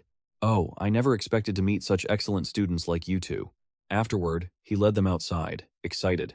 I have a reward for the two of you. Follow me. Lihan Wardanaz and Yonamakin looked at each other, looking very excited about the reward. But that was only what he had thought. After all, a professor was still a professor, even if he was just a willow tree, so the reward the two of them received was watering the entire area. Lihan Wardanaz was immediately filled with disappointment. How did it end up like this? I thought the professor said there was a reward, right? Professor Willow left immediately after giving the reward to the two students, leaving Lihan Wardanaz and Yonamakin standing there in a daze. He secretly blamed himself, thinking he had been too greedy. Then he turned to apologize to Yonamakin, but she had already grabbed a watering can, clearly enjoying the professor's gift. Her small face with a gentle, lovely smile made him feel a bit flustered. Lihan Wardanaz stepped closer, looking embarrassed. Don't you think the amount of work is a bit too much? Yonamakin beamed. But gardening is fun. She seemed quite interested. There were many rare plants here. He sighed, thinking to himself that at least she enjoyed doing this. Lihan Wardanaz had no choice but to pick up a watering can. Both of them worked hard, watering every single cluster of plants in the garden. Perhaps the two of them hadn't noticed that in this garden, there was also a pond with clear, blue water. Inside that refreshing water, something seemed to be moving. A few hours later, the two of them finally finished watering the plants, feeling exhausted. Yonamakin stretched her back. I think that's it, right? Lihan was probably worried about his own spine after so much physical exertion. He still felt guilty. This was harder than I thought. Sorry about that. Yonamakin. However, as he turned toward her, Lihan caught sight of her adorable smile. Even though she was a bit tired, she seemed happy. He immediately reconsidered and decided, I guess I don't need to feel guilty anymore. The two of them finished up and happily walked away together. At the same time, the surface of the lake behind them began to stir more and more. Their reflections as they walked and chatted were imprinted on the water. Lihan Wardanaz suddenly heard a faint voice. I have been watching you, young man. His friend Yonamakin, standing beside him, was equally surprised. The two of them hurriedly took a defensive stance, and then Lihan Wardanaz saw something strange. It was a spirit shaped like a water droplet, floating in midair. It introduced itself. I am Parasis, the spirit of this garden. Upon hearing the word spirit, both of them were so surprised their faces went blank. It continued, young man, you must be the apprentice of that short tree. It seemed the situation wasn't alarming. He turned to Yonamakin and signaled that it probably wasn't dangerous. Lihan looked at Parasis, curiously. You know our professor? It replied calmly. Even more than that. He and I have a contract. My duty is to look after this garden. It's rare to see teenagers your age willing to take care of plants. It's truly admirable. Now he finally understood what Willow meant. Was this why Professor Willow told them to come here to work? To leave a good impression on this spirit? Deep down, Lee Han Wardenaz felt a bit guilty for having been annoyed at the tree professor. Parasis happily offered, I also want to be of assistance. What can I do for you? It could even offer advice regarding his troubles. It was truly a good opportunity for Lee Han Wardenaz to ask about the dilemma that had been on his mind for a long time. Spirits often fear me and run away. Is there a way to make friends with them? Parasis explained excitedly. Perhaps I know the reason. It's quite interesting that you carry a wood spirit with you. He knew it was talking about the magic staff in his hand. If you mean this, a tree gave it to me. Parasis advised in a soft voice. Don't worry, even though the wood spirit inside the staff is also afraid of you, it says your character is actually very good. Only now did he realize that the staff he kept carrying around was actually that afraid of him. Yonamakin asked anxiously, Lord Parasis, is there a way for Lee Han Wardenaz to form a contract with a spirit? Parasis replied, low-level spirits will run away when they see you, so you should find more powerful spirits.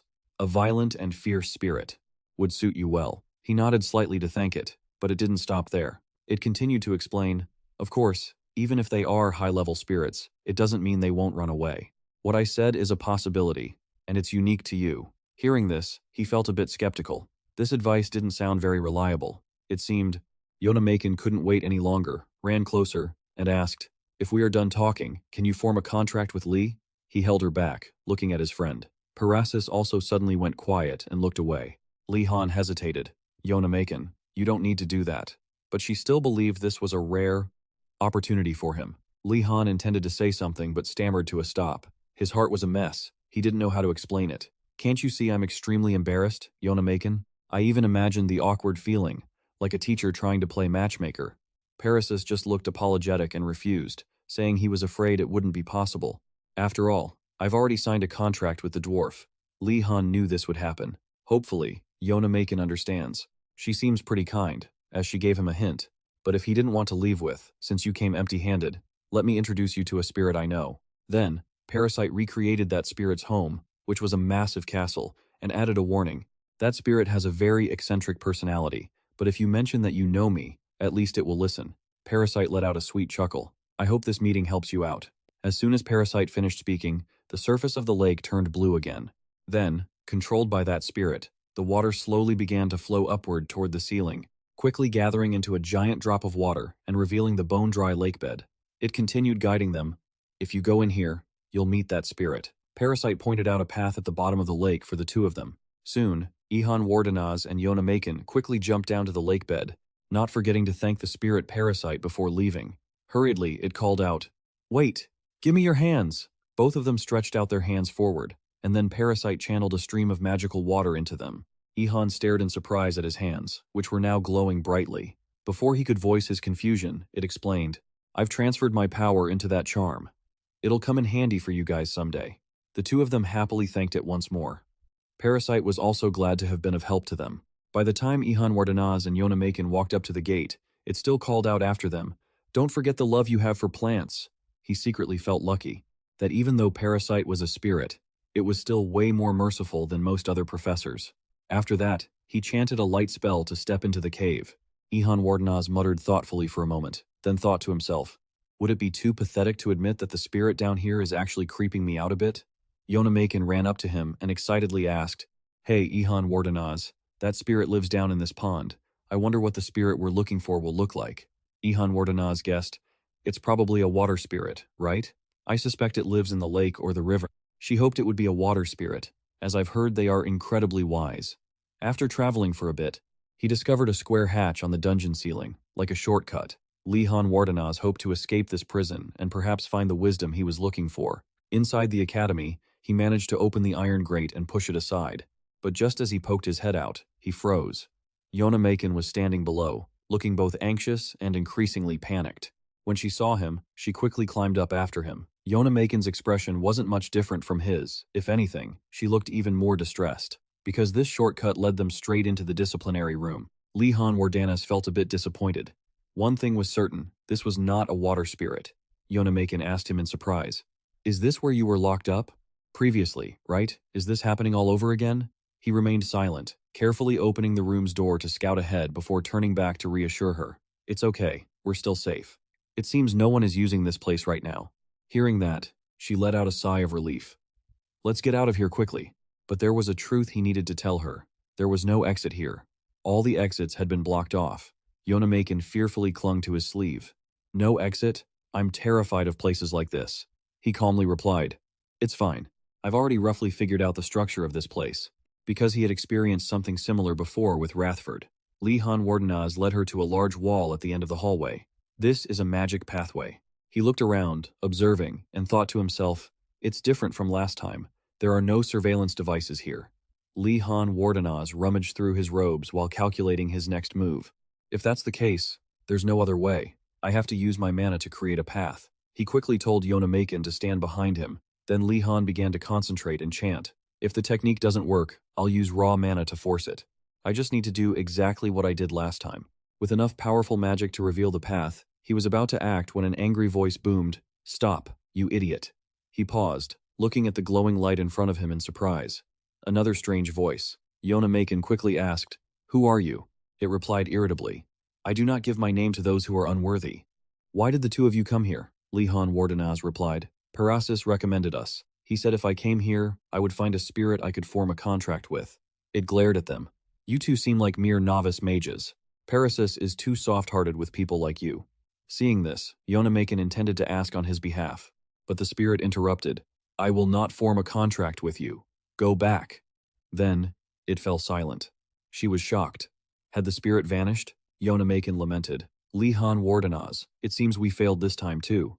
I thought it was afraid of you like the other spirits, but..." Before she could finish, it spoke up loudly. "What did you say? Who is afraid of whom? That's not it at all." Both of them were slightly startled, but then breathed a sigh of relief that the spirit was still there. Yonamakin continued to wonder, "Are you avoiding him?" She repeated Parasis's words about how spirits fear Li-Han Wardenaz's presence, but in reality, it hadn't said that, so he felt a bit embarrassed. He didn't say that. However, Li-Han Wardenaz remained curious about why it had rejected him. His companion spoke up again to question it. "If you're not afraid, why are you avoiding him?" The spirit finally began to explain. "Because I hate meaningless battles." Both of them turned to look at each other, as if they had just realized something. The two quickly expressed their sympathy, but the spirit remained grumpy. "You definitely don't believe me." The reason this spirit didn't want to form a contract was simple. It had been deceived by a contract in the past. The person responsible was the headmaster. Initially, it refused to form a contract out of immense pride, but after fighting for a whole week, it finally signed a contract, because the headmaster said it only had to do simple tasks specifically, guarding the students sent to the disciplinary room and ensuring they didn't escape. But the academy's students weren't so easily stopped. They escaped so often that the spirit had no time to rest. So, they fled to this place to avoid it. It was traumatized, which is why it refused to form another contract, but it felt insulted by the accusation. In this way, the prideful spirit could no longer stand it. It seemed truly angry. "You two saying I'm afraid is a huge insult to me." It grumbled and threatened. "You doubt my power? Then I'll show you a fraction of it." It then ordered Li-Han Wardenaz, "You, focus as much mana as you can, then convert it into an elemental form. Use the one with the most destructive potential." Li-Han Wardenaz felt a bit helpless but agreed to follow along. He worried internally. "I can't let what happened last time occur. I will suppress it as much as I can." Li-Han Wardenaz took a deep breath to regain his composure. Then, he concentrated and chanted. A burning, scorching flame immediately formed before him. It wasn't very large, just a small fireball. Li-Han Wardenaz sighed in relief. Contrary to his worries, the magic seemed stable. The lightning spirit suddenly flashed in a strange way. A second later, a bolt of lightning suddenly appeared, striking the staff in his hand. The lightning crackled brilliantly, leaving Yonamakin stunned, but her line of thought was slightly off. "I can't believe he managed to summon a large bolt of lightning. In a place like this, what on earth is about to happen?" Afterward, Li-Han Wardenaz's flame returned to its original state. He asked confusedly, "What are you trying to do?" The spirit seemed slightly embarrassed, feeling both bewildered and worried. "Impossible, I actually failed to convert the element?" Elemental transformation is a skill spirits showcase to flaunt their talent. It allows them to manipulate magic or elements. It was the perfect way to prove its power, yet in this situation, it still couldn't understand what had just happened. It thought, "I can easily handle the elements of even veteran mages, so why couldn't I transform the fire magic of a young mage? Does that magic have some sort of special quality?" The lightning spirit, after observing, panicked when it realized the crux of the issue. The flame looked normal on the outside, but inside, It contained an incredible amount of mana. It's as if I'm looking at dragonfire. It still couldn't believe this young mage had created that flame. Li Han Wardanas, meanwhile, was still slightly hesitant, unsure if the spirit had just fired that bolt of lightning. He was feeling fearful inside. This was truly extremely dangerous. The more he worried, the more intense the lightning emitting from the spirit became. It silently calculated. The magic control of young mages is usually very weak, no different from a child holding a ticking time bomb. How does he have so much mana? If that thing explodes here, not only this room but we ourselves will be in danger. Their lives were definitely in danger. It suddenly felt a heavy sense of responsibility, because this was no longer just about pride. Its primary thought right now was to cancel the magic spell before he panicked. Feeling a bit flustered, Ihan spoke up. "The lightning bolt you gave us was pretty cool." Then he raised the fire staff in his hand and asked, "Can you clear a path for us now?" The lightning spirit suddenly roared angrily. "Stop moving that staff around." He shook it back and forth in confusion, completely baffled that what the spirit had just called out to was making it lose its mind. "I just told you not to move it." Ihan Wardanaz looked at it, genuinely bewildered. The lightning spirit secretly worried. "If I tell him how dangerous it is, he'll freak out, and the flames might actually blow up in our faces." "So," it scrambled for an excuse and snapped, "I don't like you waving that stick around in front of my face." He looked over at Yona Maken in confusion, but she mirrored his expression entirely, making a gesture to imply that this spirit was a bit weird and unusual. Right then, it was still racking its brain over how to cancel that magic spell. With his weak magic control, there was no way he could easily dispel such a powerful spell. Suddenly, it imagined what would happen if he panicked before the spell was undone. A massive explosion would go off. Feeling helpless and out of options, it figured it had no choice but to try. Raising its voice, it declared, "I've changed my mind." The lightning spirit decided to form a contract with Ihan Wardanaz. He looked surprised, wondering why its attitude had suddenly flipped. Ihan Wardanaz spoke up. "Why did you suddenly change your mind?" It confessed, "Because I see your infinite potential. Your mana is so massive that other mages can barely compare. You must know that yourself." He blinked in confusion, pointing out, "Didn't you just throw a fit a moment ago?" The lightning spirit snapped irritably. "That's because I didn't know before. Now I think I do. Hurry up and let's make a contract." Watching the flames on Ihan's staff blazing fiercely made it even more terrified, secretly worrying. "I have no idea when those flames might blow up." Yona Maken watched with curiosity, wondering what he would do next. Ihan remained deep in thought, quietly calculating that this had to be a special spirit since Parasite had recommended it. Still, he couldn't help feeling that its mind was a bit sketchy as it kept rushing him to make a contract. Ihan let out a weary sigh. Figuring he wasn't in a position to be picky and waste time hesitating, he decided to just go ahead with the contract. The lightning spirit reached out toward him and praised him. "That's the right choice." It began giving instructions.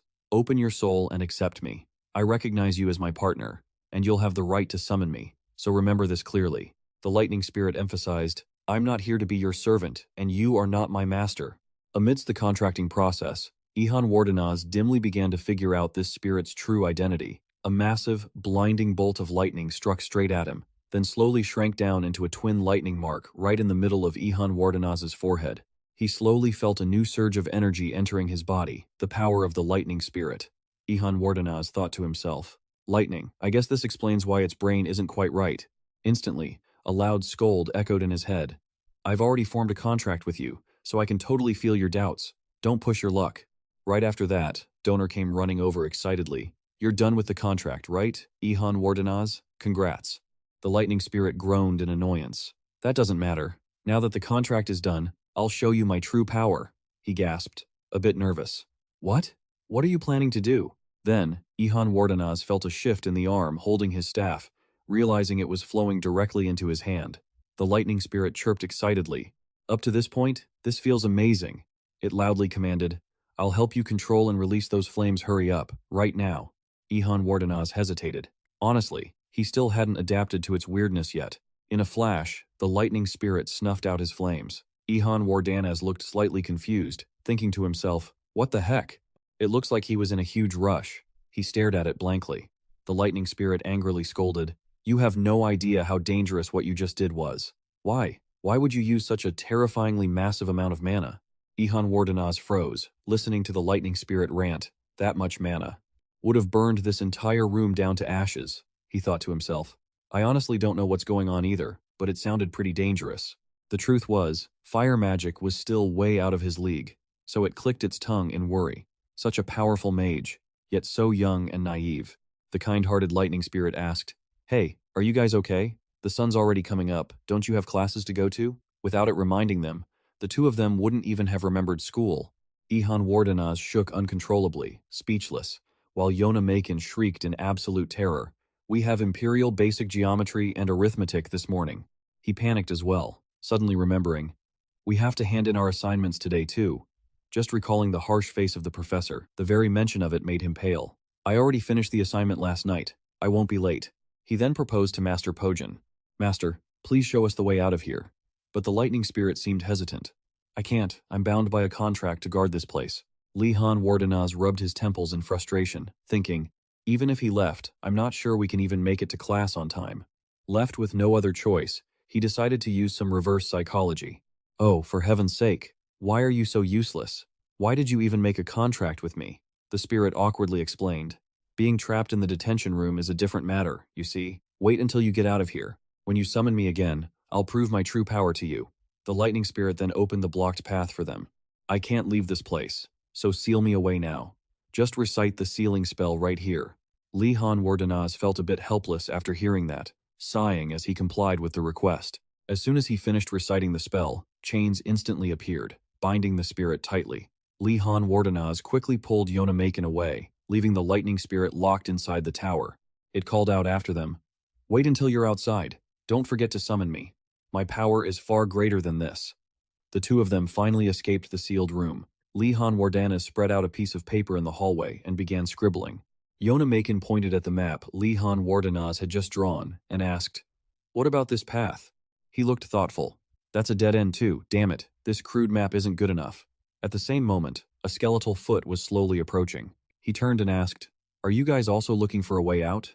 It stood before Lihan, gesturing, "Yes." He began to think.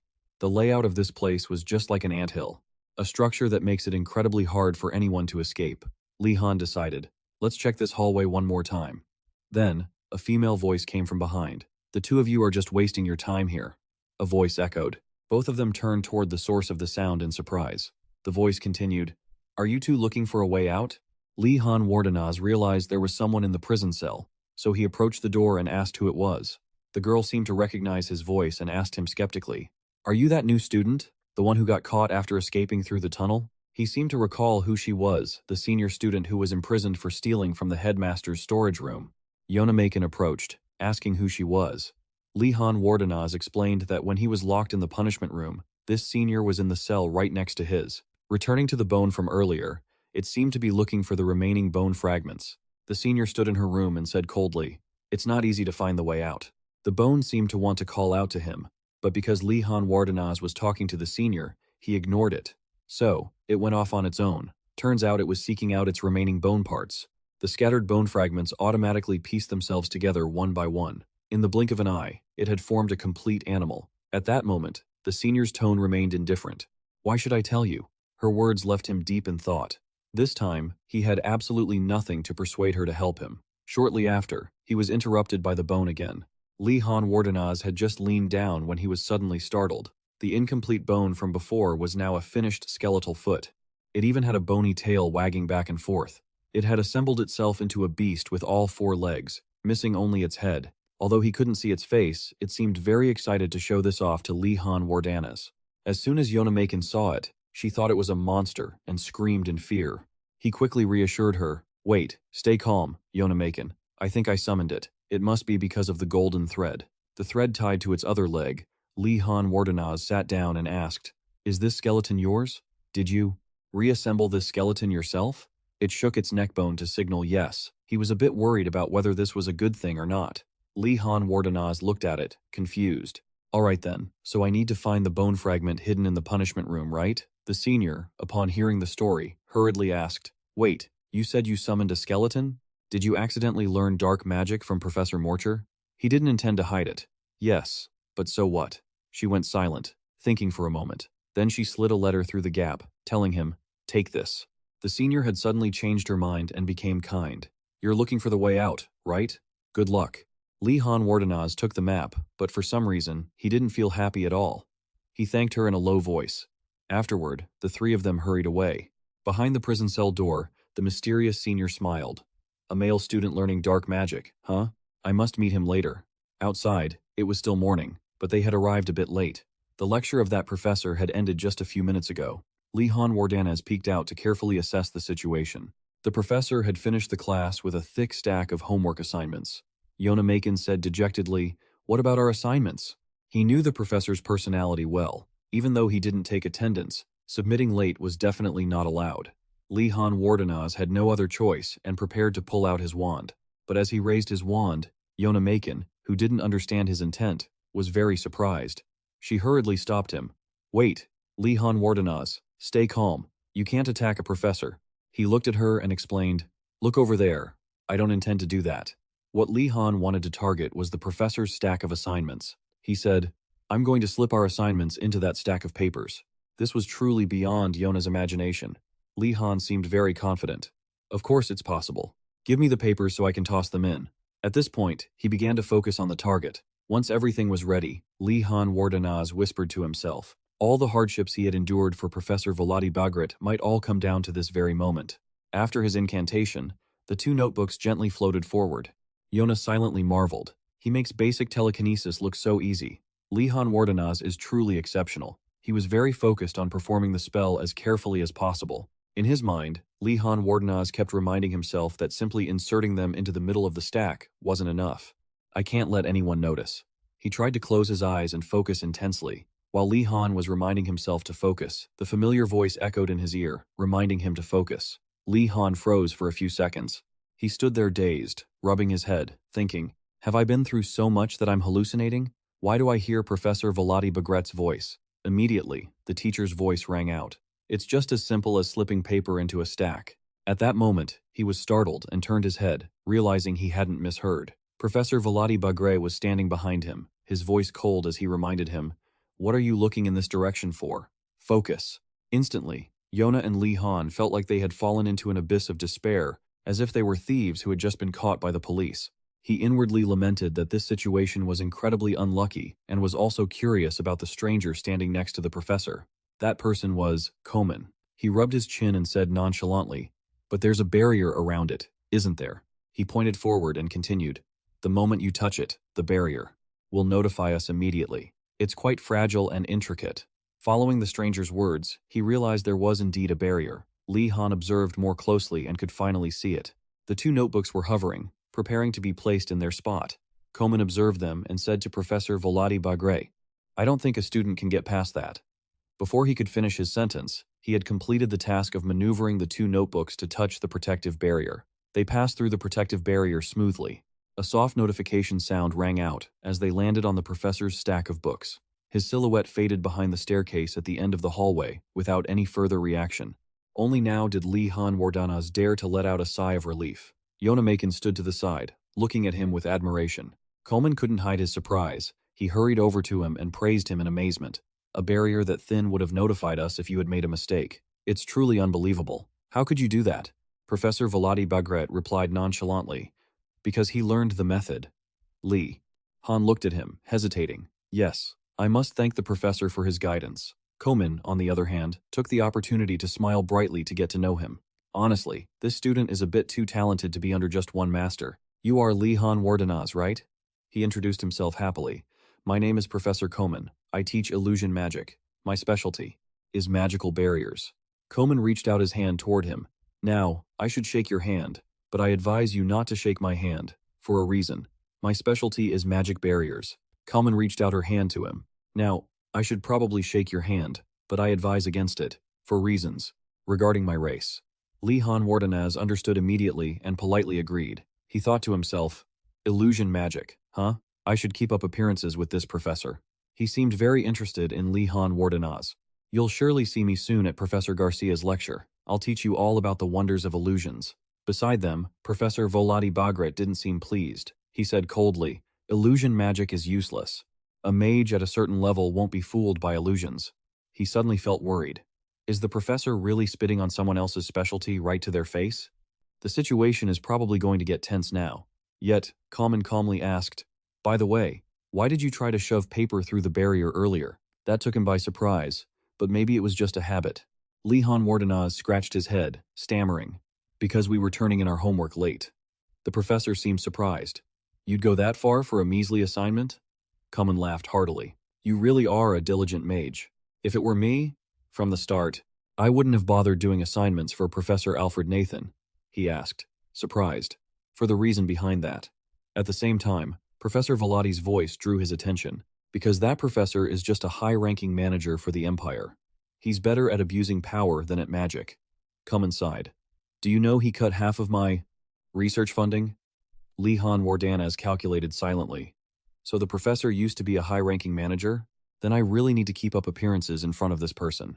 He looked at him, reminding him half-jokingly, I advise you to be careful, or you'll end up being an Empire bureaucrat too. Professor Velati quickly cut in. That's enough joking. There's no way he would choose such a lowly path, completely detached from magic. Common smiled. That's right. He's from the Lihan Wardanaz family. Suddenly, Lihan Wardanaz felt a lump in his throat. He thought to himself, I should probably run away. My dream is to be a manager for the Empire. The two of them returned to the dormitory. Yona sighed, exhausted. Finally, we're back. Lihan Wardanaz intended to call everyone down to divide the loot, but noticed they were already standing at the gate, talking. He called out, praising them. You all did great work yesterday. That made Asa jump and turn around. You're back. There's a huge problem. I need your help. Daru Choi and Gainando have been captured. Immediately, everyone rushed off to save them. As they ran, Asa explained, when we were returning after class, a monster was summoned and attacked us. Most of us managed to escape, but Gainando tripped, and the monster dragged him away. He added that Daru Choi was also captured because he tried to save Gainando. Asa said they were near the administration building, so they could ask for help from the professors. Just then, he saw their group of friends ahead, waiting for someone. As Professor Anrago stepped out, everyone rushed up to ask, how did it go? Are you going to save Daru Choi? The professor replied shakily, I told you to solve it yourselves. Silence immediately fell over the space for a moment. The students stood there worried, not knowing what to do. Lihan Wardanaz knew it would turn out this way, so he wasn't surprised. Suddenly, he noticed something. On the ground, there was a strange mark. Lihan guessed it was a trail left by the monster. He then loudly suggested that everyone follow its tracks to rescue them on their own. Lihan even turned around and called out to the tower students, if you want to save Daru Choi, come with us. Those students looked at each other. Even though I don't want to follow his lead. We have to save Daru Choi. After reaching an agreement, they set off following him. Among the friends accompanying Lihan Wardanaz, a girl was struggling to keep up. A classmate asked fearfully, can we really do this? Lihan Wardanaz reassured them, it'll be fine. He thought to himself, if the professor won't help, we have to find a way ourselves. After that, he took his wand out from inside his robe. Lihan Wardanaz knelt and drove it straight into the ground. At first, everyone looked very surprised by his actions. Lihan Wardanaz didn't rush to explain, starting to summon the lightning spirit. He focused, chanting, O spirit, call forth the rain and the thunder. Although you are the guardian of the kingdom, the bell tower has collapsed, but those who travel the seas still fear your name. Adinas looked on, surprised, thinking, the incantation used to summon a spirit shows the mastery and level of that spirit. With such a long and complex spell, at this moment, Lihan Wardanaz was surrounded by a brilliant golden light. He was still reciting the spell. I, who have made a contract with you, have the right to call upon you. Appear now. As soon as he finished, a lightning flower bud appeared before his eyes, blooming as it spun. The more the flower bloomed, the more powerful the lightning became. Afterward, it shrank down like a small ball in the palm of Lihan. He looked unexpectedly at the spirit he had just summoned. Lihan Wardanaz even tried to bring it closer to get a better look. The tower students mocked. What's that? We thought it would be some powerful spirit. The thunder spirit impatiently asked why she only appeared partially, and she irritably explained. Did you forget? I got stuck there because of you, she said, giving him an annoyed glare. Even so, this is way too small. If you keep hiding whenever I need you, how am I supposed to trust you anymore? The thunder spirit felt secretly annoyed inside, starting to hate those arrogant and illogical old folks. I could just electrocute them to death. Sensing danger nearby, the thunder spirit quickly warned him. There's an enemy hiding right over there.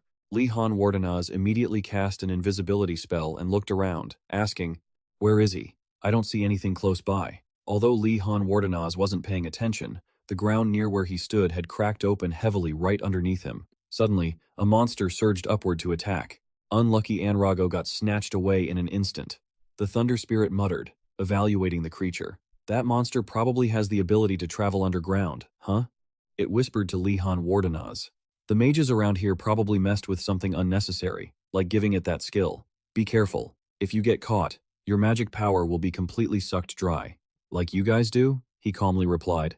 Fine, I'll destroy it right now. The Thunder Spirit hurriedly yelled, You can't use fire magic. If something happens, you might end up roasting the other students too. Annoyed, he shot back. Then are you going to lift a finger? It clicked its tongue and shook its head. Given my current state, that's a bit tough. But there's still a way, the Thunder Spirit decided. I'll teach you a spell since you need it.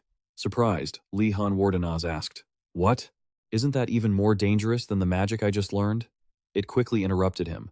I want you to imagine lightning just like you did with the other elements. I want you to picture lightning striking down from the sky. To use normal magic, mana needs to converge at a single point.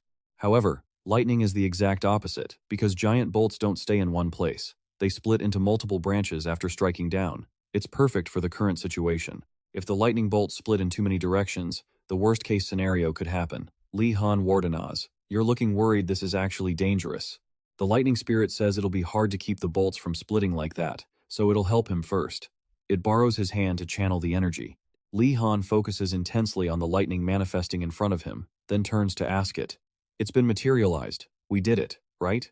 The spirit is startled and asks back. You actually did it? How? He thinks it wasn't that hard. Oddly enough, he just kept thinking about a battery. As he performs it, the lightning spirit sees Li Han Wardenaz controlling the energy with ease and praises him. You're quite talented at controlling lightning. Li Han thinks to himself that this spirit makes too big a deal out of everything. It continues to instruct him to focus on the spell. The spell I'm about to teach you, even though spirit's magic is usually brutal and volatile, even a freshman could use it with the help of a lightning spirit. It's just low-level lightning magic. It is teaching Li Han Wardenaz a second circle spell, the lightning spirit explains. That monster is in an unstable state from being experimented on. Because of that, it absorbs electricity very well. This magic will be even more effective. Li Han Wardenaz understands immediately. I'll cast it right now. It keeps instructing, exactly, bring what you're imagining into reality. He concentrates and chants the spell. However, the lightning spirit seems to have just discovered that something is wrong. It notices too much magical power concentrating in one spot. The lightning spirit looks at Li Han in confusion. What is this kid doing? Immediately after, he aims his staff straight at the monster and fires the lightning bolt, leaving it no time to block. At the same time, a student called for Professor Garcia, who rushed over. They hurried toward the monster that was running wild. Upon arriving, Digiling and the professor were completely shocked by the scene before them. Garcia says, worried, "Oh my God, it's captured this many students? I'll save them right now." She carefully draws her staff and uses just enough mana to defeat it, but suddenly, Garcia notices something strange. A massive bolt of lightning tears through the sky, striking directly at the monster, creating a terrifying electrical shock. The resulting aftershocks force everyone nearby to struggle just to stay standing and not be blown away. She thinks in surprise, what kind of terrifying amount of magic is this? The monster is quickly subdued by the electric shock. It writhes in pain. Garcia is completely stunned, not even having time to think about who could do such a thing. Digiling quickly shouts, "Professor, the students are falling. Quickly, go catch them." Garcia nimbly uses a spell to gently lower them to the ground. She runs over, worried. "Is everyone okay? Are you injured anywhere?" Professor Garcia Kim looks at her students with heartbreak.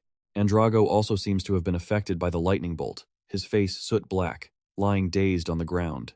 Li Han Wardenaz looks satisfied, watching the monster. It's been charred. He turns to look at the lightning spirit, questioning, "Did I do it right? I feel like you weren't very focused." It grumbles, blaming him. "Hey, this isn't my fault. It's yours." Just then, he hears the voice of Professor Garcia Kim. "I was wondering whose magic that was, and as expected, it's you, Li Han Wardenaz." He looks toward the voice and sees the professor approaching with Digiling. Li Han asks anxiously about the condition of the captured students. She smiles happily and says, "You don't need to worry too much about them. They're just a bit numb from being electrocuted." Hearing about the electrocution makes him surprised. Garcia Kim approaches with her staff. "Step aside, let me heal them." Afterward, she waves her staff lightly, and a blue glow gradually appears. Li Han Wardenaz sees this and thinks to himself, looking at the professor's reaction, it doesn't seem to be anything serious. Besides, I didn't know Professor Garcia Kim could use recovery magic. Usually, professors don't know anything outside of their specialization. Fortunately, the students attacked by the monster are able to move after she heals them. Andrago is able to stand up and walk. "We survived. Thank you, Professor Garcia." she says gently. Don't thank me. Thank Li Han. He's the one who defeated the monster to save you all. They hear what the professor says, a bit surprised at first. Then their eyes shift toward him, clearly showing anger. Li Han Wardenaz feels guilty. Getting electrocuted is a worse injury than having mana drained, so he understands why they are angry. He is about to ask them a few things, but Andrago approaches politely and bows in thanks. He says awkwardly, "It's really awkward, but as a knight, if I've been helped, and don't express my gratitude, it wouldn't be right. Thank you for that. Now I can understand why Daru Choi trusts you so much."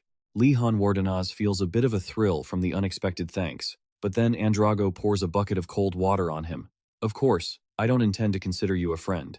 I won't forget this. Let's cooperate as best we can on the lake mission." After saying that, they leave together. Li Han Wardenaz is dejected. These guys sure know how to draw a line. Professor Garcia Kim shakes her head, feeling tired. She asks Li Han Wardenaz, "Could we talk about the lightning magic from earlier?" He looks at the lightning. "Spirit, it's time for you to explain." It hesitates and says, "Sorry, but my summoning time is almost up."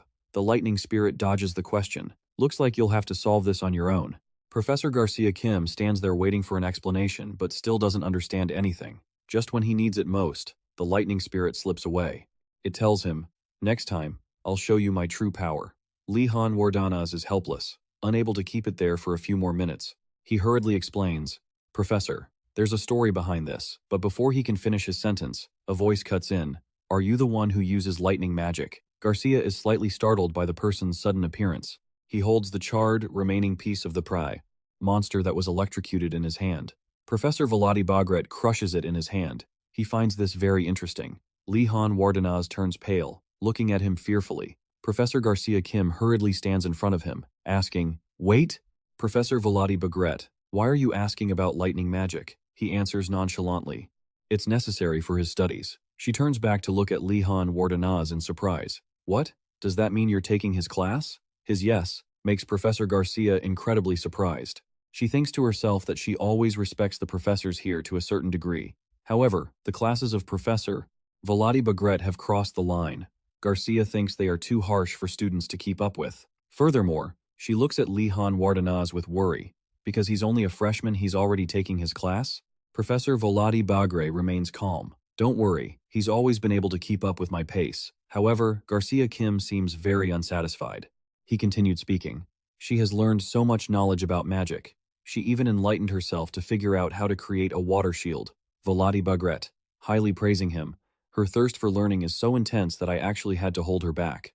Garcia looked at Li Han Wardanaz, her heart filled with worry. Why is fate so cruel? Li Han Wardanaz's exceptional talent is practically poisoning her. It breaks through all restrictions to let her take an impossible course. She let out a frustrated sigh. "If she keeps doing this well, I won't have any excuse to hold her back," Garcia said despondently. "Please take good care of Li Han Wardanaz," he replied blankly. "I've always taught this way." She suddenly turned to him and said, "Good luck, Li Han Wardanaz," leaving him completely confused as to what the professor meant. Now, Li Han Wardanaz started dreading the next class. Asa and Gainando were strolling together around the campus courtyard, and holding a bag of goods, he said, "We should thank him sometime. Li Han Wardanaz always helps us score good stuff. Once we get there, we can buy some tasty food." Gainando muttered unhappily under his breath. "Who knows? The last time I came here, the black market didn't have this much food," Asa explained. "Actually, a bunch of food was just brought in a few days ago. It looks like they made a deal with the tigers." The moment the two of them reached the fence, they were blocked off. "Stop right there. We need to check you." Sanko from the Tutanta family stepped forward, greeting them. "You're from the White Dragon Tower, right? So glad to meet you guys." The Tutanta family was well known across the empire for their stone carving craftsmanship. Asa thought to himself, "As far as I know, that's a dwarven family famous for crafting. Why is there an elf in their family?" Pushing up his glasses, he spoke politely. "Nice to meet you. I'm Asa from the Duncan family. We'd like to trade these for supplies." With that, he pulled back a piece of cloth to reveal a few potions he had snuck out of the laboratory. The moment Sanko caught sight of the potions in the basket, his expression changed completely. Looking heavily displeased, he bluntly refused, leaving the two of them completely surprised. "I'm very sorry, but we can't trade with you." While they were going back and forth arguing for a bit, someone walked up from behind and asked, "What are you doing just standing there?" The newcomer was Li Han Wardanaz, and he brought along a basket of goods too. Gainando quickly snitched, "Tell him off.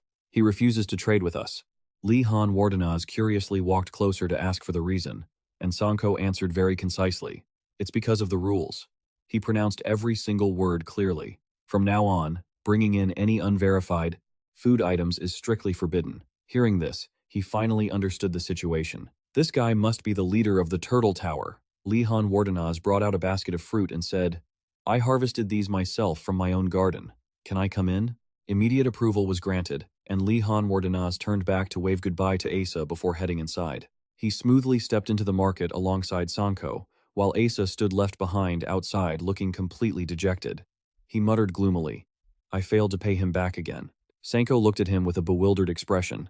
Are you really siding with him? Even for someone from Li Han Wardanaz's circle. Isn't this a bit much? Li Han Wardanaz nonchalantly replied, What does family have to do with it? I even share some of these with the students from your tower. Sanko asked in surprise. You share them free of charge? Before Sanko could even finish, his stomach let out a loud rumble, loudly betraying his true desires.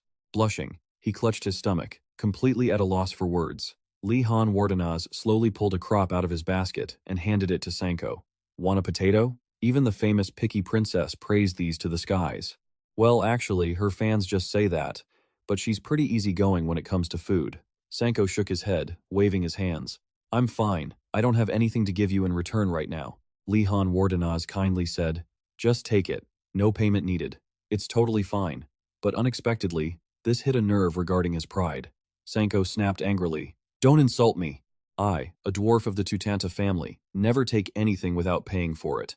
After saying that, he spun around and hurried off. Li Han Wardanaz looked after Sanko in utter confusion, thinking, Wait, isn't he supposed to be an elf? Over at a nearby stall, a cheerful greeting rang out, welcoming him back. Rathford shook his head with a grin. I'm sure you've heard the news by now, but tough times have finally caught up with a thief like me. Li Han Wardanaz sat down right across from him. Looks like it. Can you explain what on earth happened?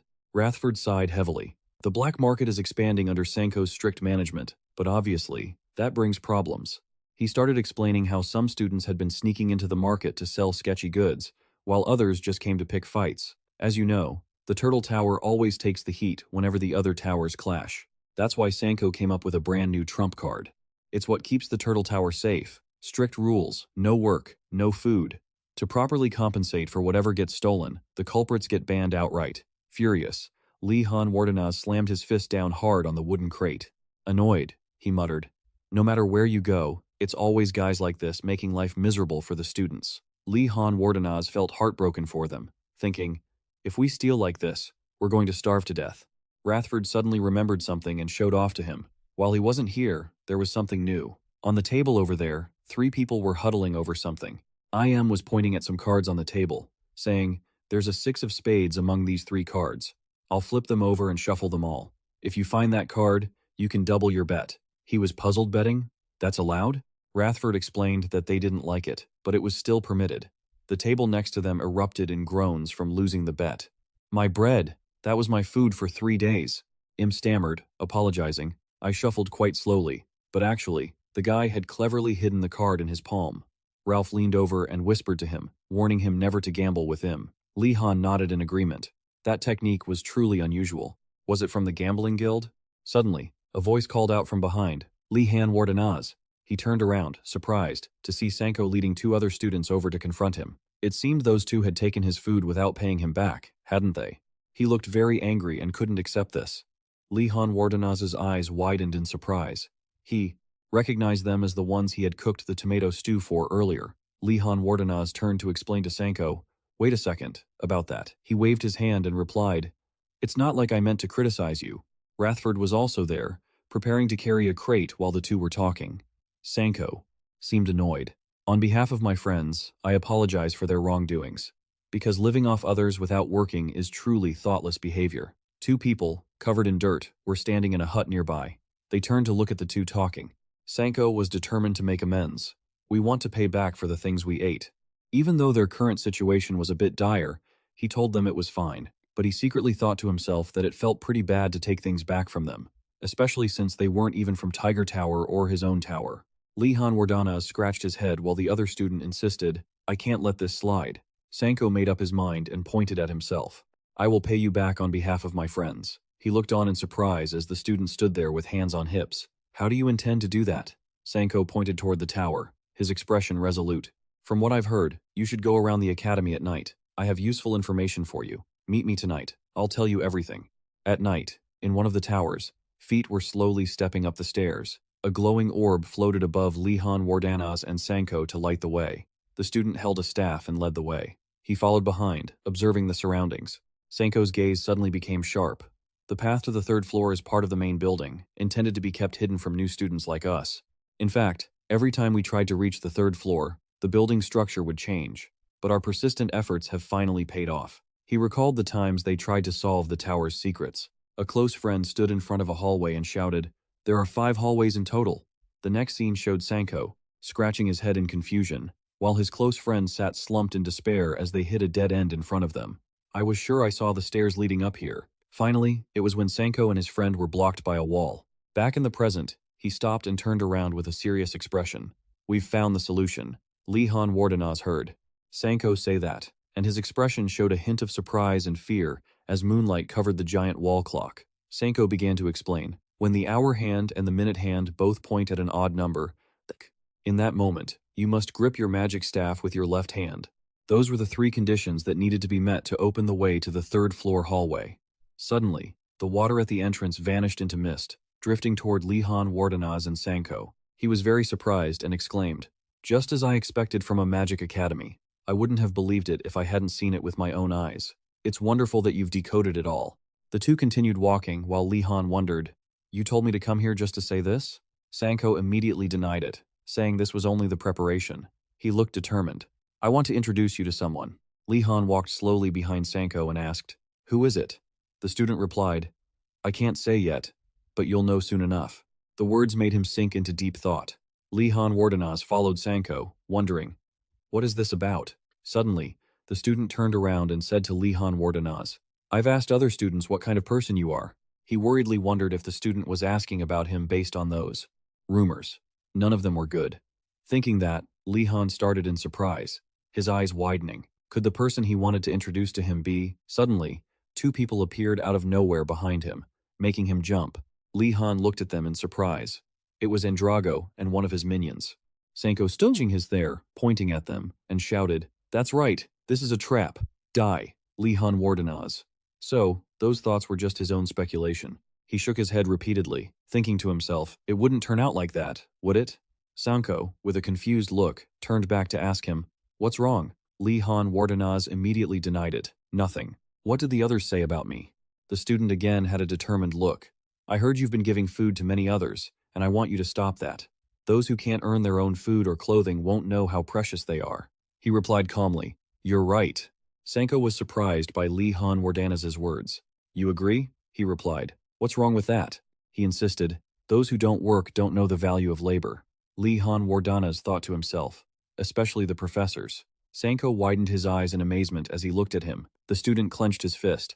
"Maybe I misunderstood you. Please forgive me." Sanko felt excited and reached up to rub his nose. "Some guys from Tiger Tower said you were a heartless, cruel, and brutal mage. I see those rumors are truly false." He was still walking behind him. "Thanks for thinking they're false." Lihan happily thought, "I'm not sure what's happening, but I can keep fighting until the end and confirm that the rumors are false." At that moment, outside the tower was a night sky full of stars.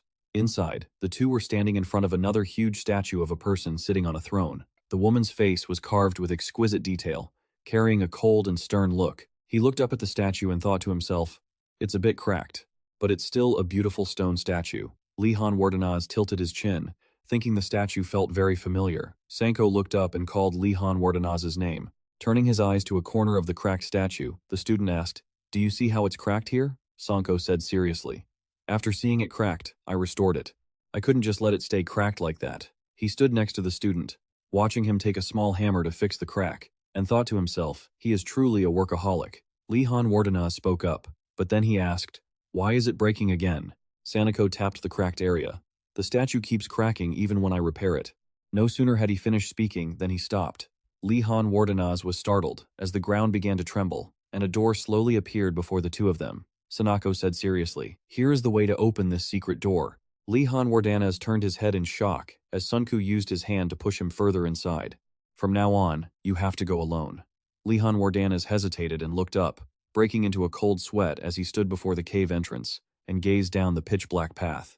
Sunku, I'm counting on you. Shivering slightly with a satisfied expression, Sunku replied, You can count on me. Li Han Wardanas took a deep breath and boldly marched inside. Scene shift. A pair of glowing red eyes slowly opened. This divine beast was a two-horned lion. It radiated an aura of deep mystery. Well, another new student has arrived. Li Han Wardanas stepped closer, carefully examining the monster statue while secretly worrying about what this could be. The entity spoke up. It's a pleasure to meet you. I am the statue of a forgotten monster. Oh student, have you come here to repair the statue? Do you dare swear never to tell a single soul around you about me? Li Han Wardanas immediately swore not to tell a soul. Curious, he asked. I'm sorry for asking, but what are you doing here? The monster statue flickered its tail. I'm just killing time. The room I'm guarding was sealed 187 years ago. Li Han Wardanas grew a bit anxious and continued asking, Why am I not allowed to tell anyone about you? The entity shook its head. Because the professors might make me work again. He immediately praised the monster statue's wisdom. Li Han Wardanas then wondered aloud. I heard you know the way out. He quickly corrected himself. I heard you possess the wisdom I need. Do you know the location of a specific chamber situated in the main castle's tower? The monster statue gently licked the corner of its mouth. It answered, I know of 3. Li Han Wardanas beamed with joy, thinking, Finally! Li Han Wardanas blurted out excitedly, but was cut off mid-sentence. The monster statue stomped its foot hard on the ground, but before that, it stared right at him. You must beat me in a race first. Suddenly, 2 floor tiles beneath Li Han Wardanas's feet slowly slid open. Then, a chessboard popped up. He stared in shock, realizing it was a chess set. The monster statue chuckled eagerly. Let's play a game. Li Han Wardanas turned pale, thinking to himself, This statue must be out of its mind with boredom. Outside, Sunku was busy repairing the statues. A rustling sound, though faint, echoed quite clearly across the gloomy, deserted area. He muttered thoughtfully to himself. The monster statue possesses top-tier chess skills. Even someone like me, who used to be at the top of my family, couldn't score a single point against it. I don't know how good Li Han is at chess, but he's almost guaranteed to lose. Of course, I'll have to comfort him afterward. I need to respect his pride. Suddenly, a noise interrupted Sunku's train of thought. He looked back and saw Li Han standing right there, speaking up. You're back. Dusting off his hands as he walked over, Sunku said, I'll guide you until you can beat it. Whenever you want a rematch, just let me know. Li Han flatly refused, because he had already won, and in his hand was a map created by the statue itself. Sunku stood frozen with his jaw dropped in utter disbelief, unable to believe his ears. Li Han sighed. That statue is way worse than I thought. The monster statue's skills aren't even as good as the foreign professor living next door to you. Of course, that professor is super brilliant. Sunku asked again, seemingly unable to believe his ears. Li Han Wardanas confirmed it once more. It even said that thanks to me, it can finally get a good night's sleep. Sunku fell silent for a moment before saying, Well, that's good then. Let's head back. I'll lead the way. As they walked back, he casually asked, How on earth did you win? Excitedly turning back to look at Li Han with sparkling eyes, Sunku continued, I want to talk to you about the Tutanta family's signature dwarf opening and the strategy of bringing the knight to f3 when the opponent captures one of my pawns. Helplessly, Li Han had no choice but to agree. Li Han felt like something was seriously off, and all the way back, he was tortured by the guy's endless chess talk. The next day, on a cool Sunday morning, he stood staring at the vast, crystal-clear blue ocean with not a single soul in sight. Li Han Wardanas was amazed by the sheer scale of the coastline. He couldn't help but think of Asu, that skull headmaster. I don't even know if he expects me to finish this assignment. I've already looked through all the items I looted. I wonder if any of them can help me cross this lake. But all I have is some royal western liquor and a bottle of eye drops, neither of which is useful. Li Han Wardanas suddenly remembered the most important thing. Last night, after returning, Li Han Wardanas had asked Gainando, How do you brew a low-grade mana potion? Confidently crossing his arms, Gainando had replied, Cut off the bottom of the Galamaru and slice the rest into pieces about 2 pinky joints long. Right after that, you have to finely chop the snow scent root into thin pieces with your hand. You gotta do it real fast before the Galamaru dries out. Next, before he could even finish his sentence, Yona Maken chimed in, holding up a flask to show off to Li Han. Look at this. This is a wisdom potion. It'll make you smart just by drinking it. Li Han stared blankly at the liquid inside the flask without saying a word. Suddenly, Li Han Wardanas turned to Gainando and asked, What is 14 times 19? Without opening his eyes, Gainendo quickly replied, 417. Both of them looked at Gainendo awkwardly, because the correct answer was 266. Li Han then asked him to repeat the recipe for a low-grade mana potion, figuring that once the potion took effect, Gainando would just repeat the exact same answer, and just as Li Han had predicted, he repeated his previous words word for word. Both of them turned pale. She blurted out, "Wait, what? Alright, so this isn't a wisdom potion after all." He thought to himself that it was a confidence potion, not a wisdom potion. All he had were those 3 useless bottles of potion. Li Han Wardenaz gazed out at the distant horizon. Right now, none of those potions were of any use to him. The real problem was this lake. He wondered if he could magically whip up a makeshift canoe. Suddenly, a rustling noise from the bushes behind Li Han made him curiously turn around. Following the sound, Li Han crept behind a nearby tree trunk and peeked out. He spotted some meticulously crafted wooden planks. A voice echoed, "No need to worry, just put it down slowly." Anrago continued, "I've done this countless times back in my hometown. Just trust me." Li Han Wardenaz realized it was a canoe. He loudly blurted out, startling them both. Li Han Wardenaz stepped out holding his wooden staff and said in a chilling, deadpan voice, "The lake is right there." His face was as cold as ice as he pointed his staff straight at them. Both of them panicked and threw their hands up. The other guy yelled, "Li Han, you jerk!" Anrago shouted, "Are you trying to steal this boat from us?" The other guy stubbornly insisted, "You're not snatching the 3-fometer from me. I haven't even named it yet." He ordered them not to move. Li Han Wardenaz suddenly wondered why he was even threatening them in the first place. "These habits of yours are sometimes genuinely terrifying." He lowered his staff. "I think there's been a misunderstanding. I didn't come here to steal the boat. I just wanted to know where it's headed." Both of them froze. Andrago hung his head in thought, then looked at Li Han Wardenaz with a triumphant expression. "Are you interested in the boat I built?" He laughed loudly. "If you're interested, why don't you try steering it?" He went pale. "So you built it yourself?" Li Han Wardenaz thought to himself, feeling quite uneasy about this. A moment later, Li Han Wardenaz sat on the boat that Andrago and his friend had built. He pondered, thinking, "The boat doesn't leak even with many people on board, but I can't believe these guys are so easy to trick." Li Han Wardenaz recalled the moment he tricked Andrago and his friend, thinking to himself, "I pretended to doubt their skills, so they offered to go look around. They even let someone they dislike board the boat. Contrary to what I thought, we might actually be able to become friends." Breaking that train of thought, Li Han spoke up while leaning against the side of the boat. "Now, let's confirm the location of the island." He nodded in agreement. Li Han Wardenaz moved to the front of the boat to observe. He stood up and looked ahead, thinking, "I need binoculars." Suddenly, a thought flashed through Li Han Wardenaz's mind. Now that I think about it, he remembered back when Arlalong taught him that a swordsman, once reaching a certain level, could use mana to enhance their physical strength. Although it wouldn't provide as much power as magic, it could boost one's physical capabilities in dangerous situations. Returning to reality, Li Han closed his eyes, shielding his face with his hand. He thought, "If what those rumors said is true, I might be able to enhance my vision using mana." Li Han then cast a spell, and a blue glow began to radiate around him. The light grew brighter and more intense from Li Han's body. 2 blue circles appeared in his eyes like a pair of spectacles. Li Han Wardenaz hadn't reached the level where he could perfectly enhance a specific organ yet, but he possessed an infinite source of mana that allowed him to mimic the effects. Li Han Wardenaz began to spot a small island in the distance. The island became clearer and clearer, and finally, he could clearly see its shape and the trees growing on it. He seemed surprised. "I see it," Li Han Wardenaz said, pointing ahead. "I found it. There's an island over there?" Anrago and his friend exclaimed in surprise. "You actually found it?" He stood up. "Just luck. Now that we know the direction, we can head there later." Li Han Wardenaz paused, looking at them hesitantly. "Why are you two holding wooden swords?" Anrago and the other boy were startled and replied, "It's nothing," but in reality, they were terrified by the immense mana radiating from Li Han Wardenaz. He sighed and said, "Let's head back." Anrago immediately obeyed Li Han Wardenaz. Meanwhile, large water bubbles began to rise from beneath the surface. With an oar in his hand, Anrago closed his eyes, rowing while lost in thought. "At first, I was worried, but it seems everything is fine. Rowing is so tiring I need to head back as soon as possible." Suddenly, Anrago's oar poked one of the large water bubbles, but it didn't burst. He was surprised. Li Han Wardenaz sat in front with his arms crossed and asked, "What's wrong?" Anrago hesitated and replied, "I think I just poked something." At that very moment, a water bubble rose above the surface, reflecting the faces of the 3 people in the boat. Li-Han Wardenaz looked terrified. This presence, he grabbed his staff, standing at the bow of the boat.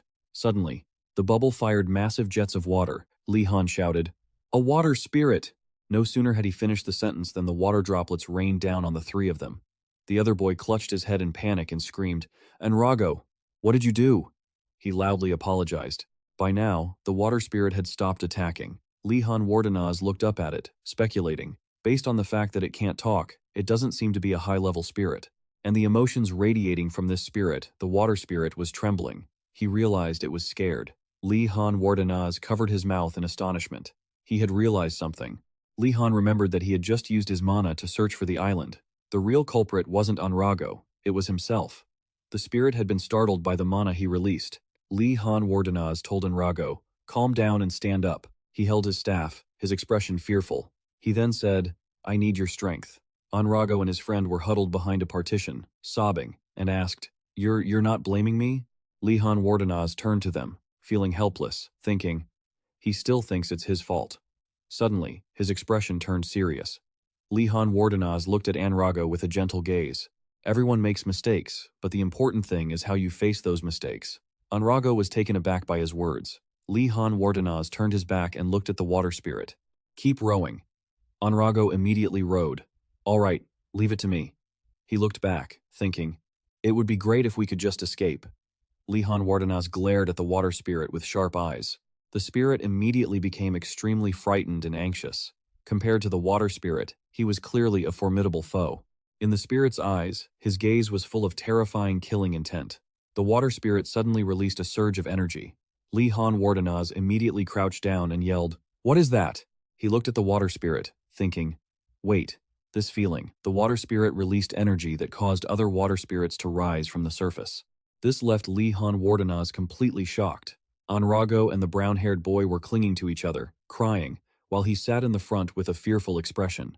The other water spirits began firing jets of water. He immediately yelled, "Shield! Protect me!" A water shield instantly appeared, blocking all the attacks from the water spirits.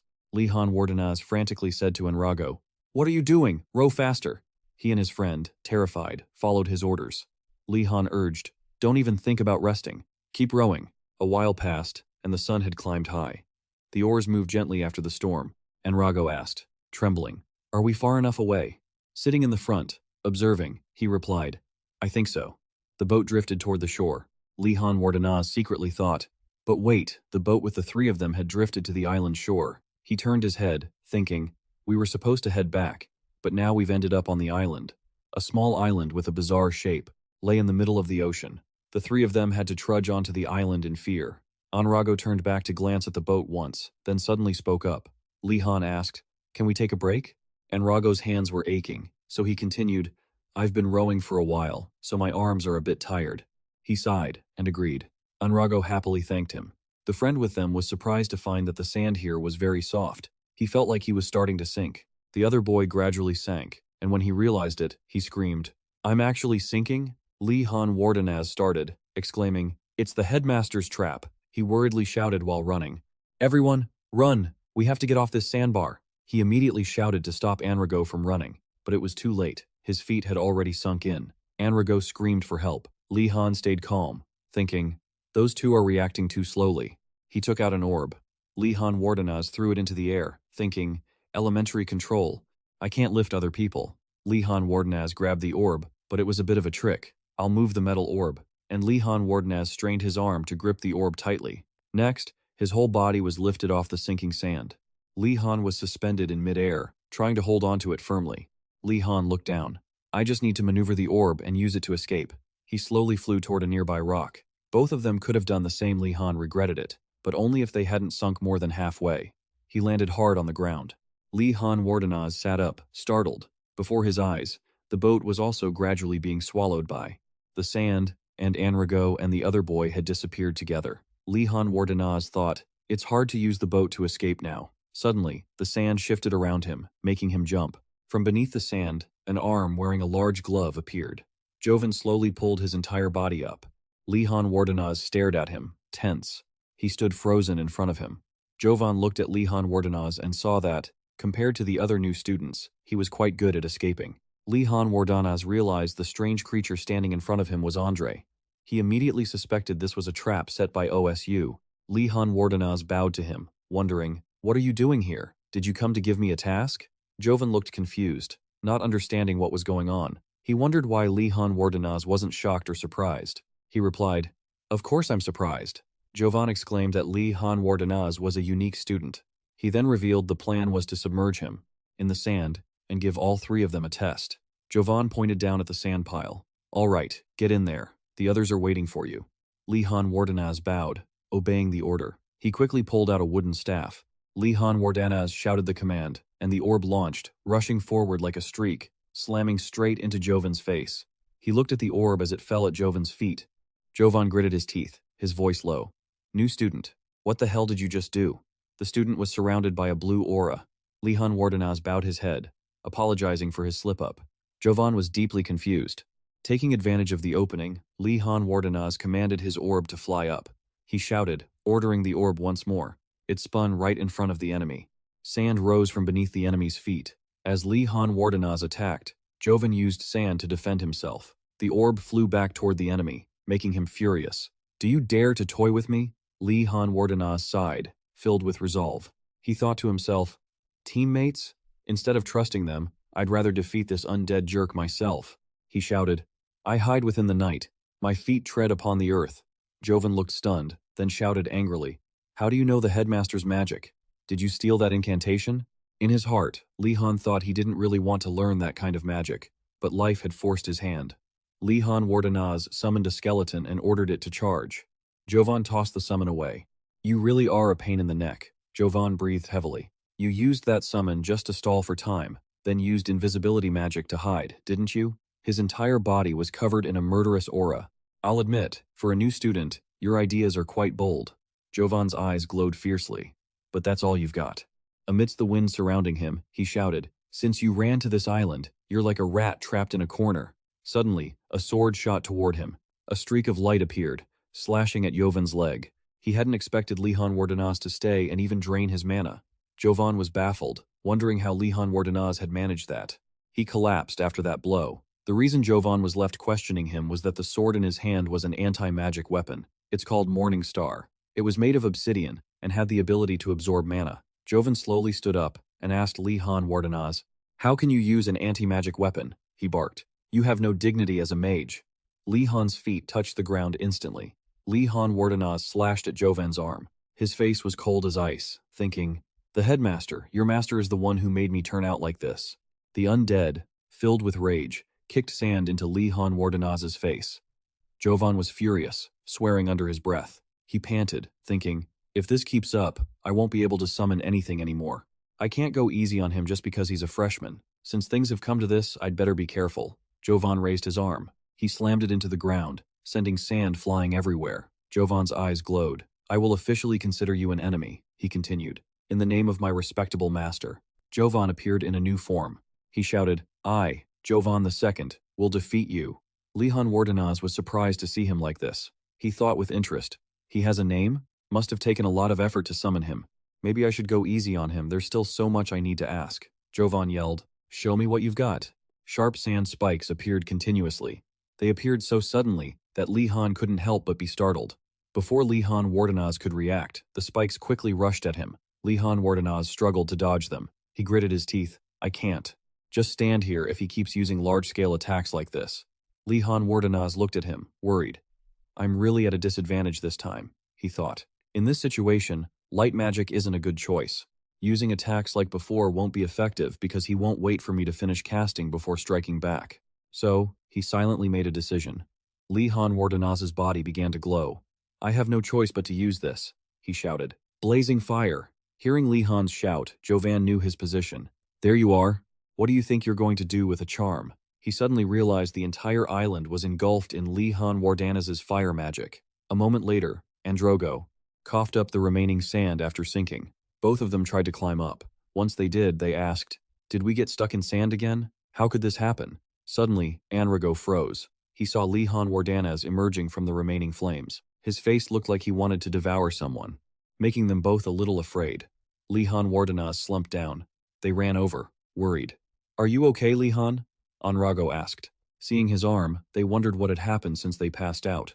Li Han Wardenaz calmly replied, I ran into the headmaster's summoned undead and fought it, but it's safe now. The two looked at each other, speechless in astonishment. The friend understood and told him to quickly show his hand. Li Han Wardenaz thought to himself, wondering if he could trust this friend enough to do that. He urged Li Han Wardenaz to trust him because he had studied healing magic. He noticed the self-treated arm and showered him with praise. Anrago spoke up. By the way, I have a question. Li Han looked at him, surprised. Anrago asked, Did you handle that all by yourself? He nodded. They were shocked. The friend exclaimed, I can't believe it. Did you actually defeat one of the headmaster's summoned creatures? He glanced over, thinking to himself. He admired him. It must have been a difficult battle. Li Han Wardenaz Psychead. They probably think so, but in reality, returning to the battle at that time, he was in the sea of flames, looking at Yovan. The undead was panicking. How can he cast this much firepower with just normal Tier 1 magic? If this keeps up, the Master's Island will turn to ashes. I have to put this fire out. While Jovan was trying to find a solution, something huge appeared from the air. It slammed straight into his body. Jovan didn't expect this move from Li Han and shouted, A rock! Wait, these light streaks. It was as if they were drawn to the sword in his hand, flowing into his entire body. Li Han was also covered in that blue light. Jovan felt his mana draining away. He cursed, Just you wait, freshman. I'll remember your face. Before vanishing, Jovan asked his name. Li Han replied, I am. He lied without blinking, saying he was Giselle from the Marathi family. Jovan swore, Wait for it, Marathi. Next time, I won't hold back just because you're… He tried to say his final words. Where did the new student go? Jovan dissolved into the wind. Li Han Wardenaz sighed. Finally over, huh? Suddenly, a tree branch above him snapped. He hadn't noticed yet and slowly sheathed his sword, as if sensing danger. Li Han quickly turned back to look. Back in reality, his face looked terrible. He blamed himself. Damn it, I got careless at the last second. The two looked at each other awkwardly. The friend asked Li Han Wardenaz, You could have just given up. Why did you choose to keep fighting? He tried to think of an answer, because in reality, Li Han Wardenaz. The two looked at each other, embarrassed. His friend asked, Li Han Wardenaz, did you really have to give up? Why did you choose to keep fighting? He tried to think of an answer, because in reality, Li Han Wardenaz, I don't want to do these trials with them. That's why I have to fight, he said confidently, adding that giving up would be a shameful act. Both of them understood that Li Han was doing this for the honor of the Wardenaz family. Andrago, admiring his actions, exclaimed, Li Han, while your hand is healing, we will become your right-hand men. The other guy asked him to hand over his bag so he could carry it. Suddenly, both of their stomachs rumbled. Feeling embarrassed, Li Han Wardenaz spoke up. Let's eat something first. Both of them replied, flustered. We'll prepare the food. Moments later, a pot of boiling, fragrant soup appeared before their eyes. He handed them the bowls and told them to eat. They took the bowls with hungry eyes. Andrago thanked Li Han Wardenaz, while the other guy said, We should have been the ones cooking instead. Watching them eat the food he made with such gusto, he secretly thought that since they wanted to help, he was curious to see what they would have cooked, but he didn't expect them to just pull out tree branches to gnaw on. I should definitely be the one cooking. Andrago was thrilled, because Li Han Wardenaz's food was so delicious. The other guy couldn't believe there would ever come a day he'd get to eat something this good. He suddenly spoke up. Listen to me while you eat. Both stopped and looked up as Li Han continued. Our boat is destroyed, so we're stuck on this godforsaken island. I mean, we need a plan to escape the principal's island.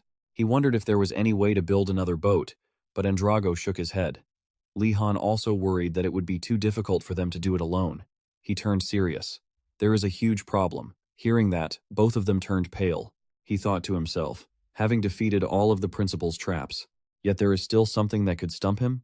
It must be serious. The other guy swallowed his food with difficulty and asked, What is it, Li? Han spoke up.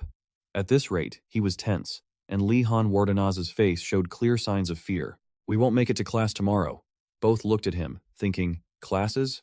His face was as tight as a bowstring just because of this? Are you kidding me? The other guy asked. Given our situation, missing a few classes is normal, isn't it?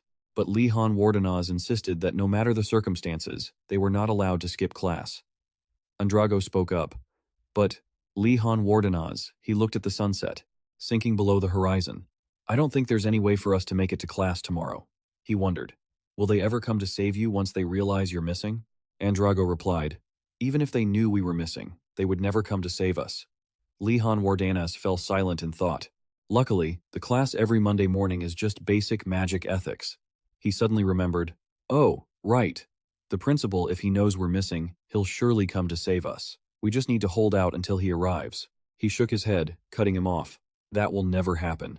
Principal Lihan Wardanas, surely OSU will pop up. He sighed and said, if you can't even handle something this simple, then he stared at them. He could only think of one way, swimming. As the group was talking, a spirit suddenly appeared in the bushes behind them. Lihan Wardanas recognized it, turned around, and exclaimed, this energy source. He saw a water spirit hovering above him. The droplets on its body were slowly separating. Lihan quickly lunged, secretly guessing that Van is not dead yet. He told them to gather. The water spirit saw this and got scared, darting away. Lihan shouted, it's running away, and gave chase. Stop right there. Both of them looked at each other and decided to follow. Andrego shouted, wait for us. I haven't finished eating yet. The water spirit fired off jets of water. All three were still quickly in pursuit. Lihan Wardanas watched the water droplets being fired by the spirit and realized its attacks were very simple. As he chased, he stopped for a moment. But if we just keep chasing it, we won't solve anything. The streaks of blue light followed it. Lihan Wardanas shouted, stop running. He released a massive flow of mana. Lihan Wardanas calmly said to the water spirit, I didn't intend to harm you. Andrago, behind him, thought to himself, who would believe that? He asked. You are one of the principal's minions, aren't you? It shook its head violently. Lihan Wardanas asked again, don't even think about lying to me. Why do you keep attacking us while we're resting? The water spirit pointed its finger. He looked in the direction it was pointing. The water spirit pointed toward a tree that had been broken and was leaning over. The two people behind him didn't understand what it meant. Lihan Wardanas grew tense. I understand now. He turned pale. It's angry because we burned the area around here. Andrago walked over and asked what the spirit had said. Lihan Wardanas unleashed his bluffing skills. It's angry because you were climbing and hit it. Andrago was flustered. I didn't mean to. If I had known you were there, I would have paddled the boat carefully. The water spirit was confused, not knowing why this person was acting like that. It felt something was strange, but it had already been. Drawn into the conversation, he spoke up. The water spirit said it has forgiven you, so don't worry. He immediately felt relieved. Lihan Wardanas turned to it. Besides that, I want to ask you, even if you aren't the principal's subordinate, surely you must have witnessed what he did on the island. What kind of spell did he cast on this island? Lihan Wardanas, along with Andrago and the other guy, chatted with the water spirit. Lihan Wardanas pondered. This island can't be simple. He must have hidden traps somewhere. Parasis began to change its shape, so Andrago, being sharp, reported, it's trying to tell us something. The water spirit transformed into various shapes. There was a commotion as they guessed. A lock? A grave?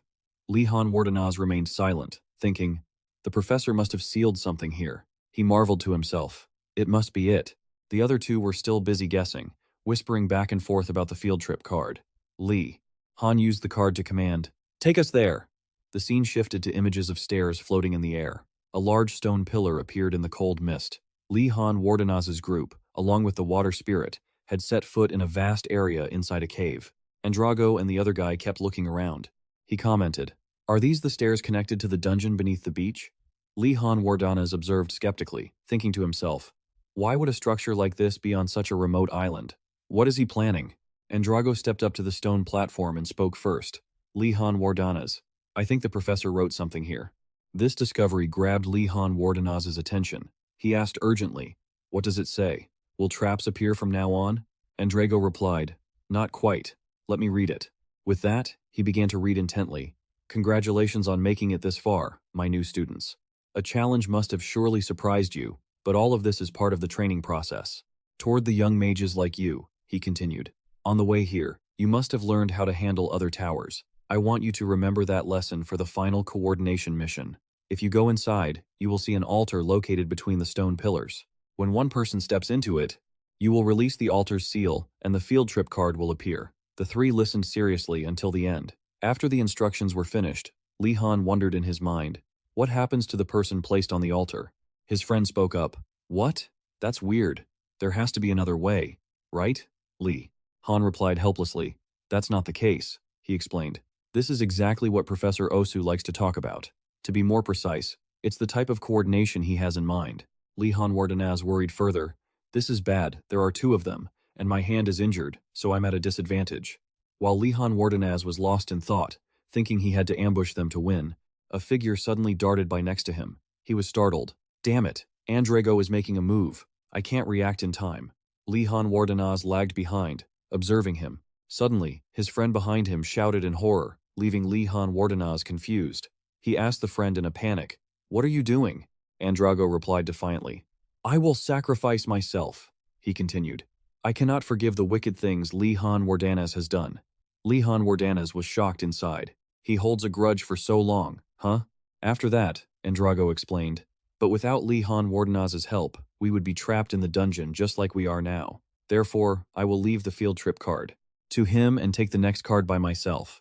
Andrago's words moved his friend, who shouted along, "Let me go with you."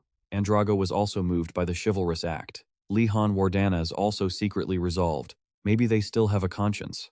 Let's keep watching them. Suddenly, his thoughts were interrupted by the water spirit's actions. He guessed the spirit's motive and asked, "Do you want me to stop them?" He replied, "I don't know why, but okay." Lihan Wardanaz cast Rising Tide to block the two figures ahead. Both Andrego and his friend were knocked down immediately. With two blackened faces, they looked up and shouted, "Lihan, what are you doing?" Andrago continued, "Are you stopping our noble sacrifice?" Lihan Wardanaz, being scolded, darkened his face and coldly interrogated the water spirit. "I did as you said. There must be a reason why you told me to stop them, right?" The water spirit quickly used body language to defend. The reason. Immediately, Lihan Wardanaz shrewdly guessed it. He spoke aloud to confirm. "Even if someone steps on it, the seal won't open?" It nodded vigorously to confirm. At the same time, the other two were confused and raised their voices. At this moment, Lihan Wardanaz was internally horrified. The old professor is crazy, he thought fearfully. Was even the offering of a sacrifice a trap? Lihan Wardanaz turned to the two and spoke. "It seems this isn't the right way." Both of them simultaneously understood and said, "It seems that way." Next, Lihan Wardanaz glanced over, secretly probing the water spirit. If it's not about offering a sacrifice, the thing that looked suspicious from the start is the altar. It's maintained too well, as if it wants people to look at it. He acted while thinking. Then, it's like how I destroyed the shield of the lake tower. The wand glowed, its power a surge of energy concentrated at the tip of the staff, ready to strike. A strong wind blew. His friend spoke up. "Wait, Lihan Wardanaz, you are..." Han, determined and decisive, cast the spell. The water spirit beside him was frightened and softened. Immediately after, a blinding light shone. After a moment of silence, the water spirit gradually calmed down. It wiggled, observing everything around it. Lihan Wardanaz stood in front, lost in thought, saying, "I knew it." The altar was attacked but remained intact. It wasn't a normal altar. Andrego and his friend ran over. He asked loudly, "Lihan Wardanaz, what just happened?" He calmly replied, "I tried to use mana to break the spell cast upon it, but it didn't succeed." His friend, finding it hard to believe, stammered, "Lihan Wardanaz." He pondered, there should have been some reaction. Is this magic different from the one at home? If so, the only thing left is that, but if I get caught, my face. Han began to change, tension and fear filling his heart, conflicted. I might lose my life. Lihan Wardanaz coldly called out, "Everyone, back off!" Lihan Wardanaz continued to raise his staff into the air. He raised his voice and shouted, "Rising tide!" A water bubble began to form rapidly. Lihan Wardanaz thought to himself. Professor Vladi Bagret said creating a whirlpool was a bit much, but his next actions were contradictory, accompanied by the thought, as long as they don't know, it'll be fine. Suddenly, an image flashed in his mind. Vladi Bagret with his cold, piercing gaze. Lihan Wardanaz felt terrified inside. What if he got caught? Pieces of brick shattered as water dripped onto the stone floor. The expressions of Andrago and his friend were shocked, speechless. The surrounding bricks and the altar had been destroyed in the blink of an eye right before their eyes. The group watched intently. What kind of magic is this? Andrago thought. He had created a giant water bomb and made it explode. I've seen Lihan use water magic a few times, but I had no idea he had such terrifying power. Andrago looked at him with wary eyes and thought to himself, just how strong are you? Suddenly, the next second, he slammed his magic staff into the ground with considerable force. Lihan Wardanaz, weakened and pale, braced himself, thinking, I only used it once and it already drained so much mana. I definitely shouldn't overdo it. Just then, something started to slide out from inside his robe. A book fell to the ground with a thud. The book seemed to contain magic, starting to open and close on its own. Lihan wondered in confusion, then panicked in his head. Wait, Could it be?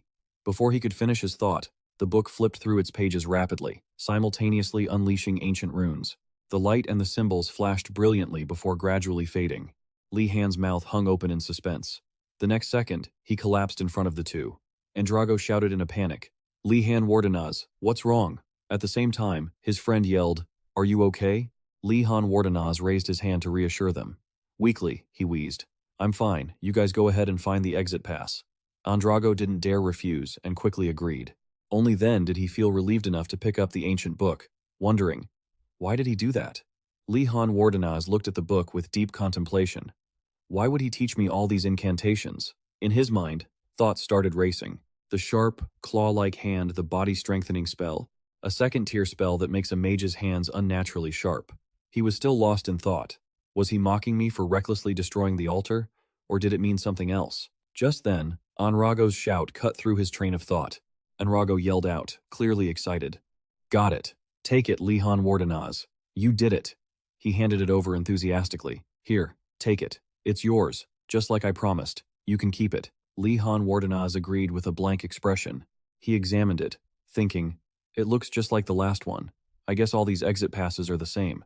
A second later, Li Han Wardenaz spoke up. "Can you guys help me bring that flat rock over here?" Anrago immediately asked, confused.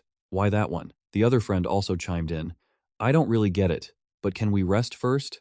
Li Han Wardenaz quickly shot down the idea. "We have to do it right now." The scene shifts to Monday morning in the basic magic characteristics class. Voices echoed loudly. "Tell us, where is Li Han Wardenaz?" The group led by Asa demanded. Asa and her classmates surrounded Giselle Maradi to ask around. Asa started the questioning. "The last time we saw Li Han Wardenaz, he was with a few other students near the Tiger Tower by the lake. I'm 90% sure you kidnapped him." Giselle Maradi angrily denied it instantly. "No way." Deep down, Giselle was also panicking. "Damn it. I was wondering why I hadn't seen them either. What the hell are they doing here?" he thought, but he had to handle the situation. He tried to take the initiative to diffuse the tension, but before he could finish his sentence, a blue flame suddenly appeared. Osu appeared, laughing.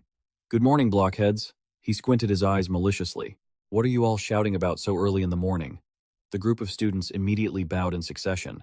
Asa explained politely, "We were just greeting each other, sir." Following her, Giselle Maradi added, "Yes, we were just so happy to see everyone again after the weekend."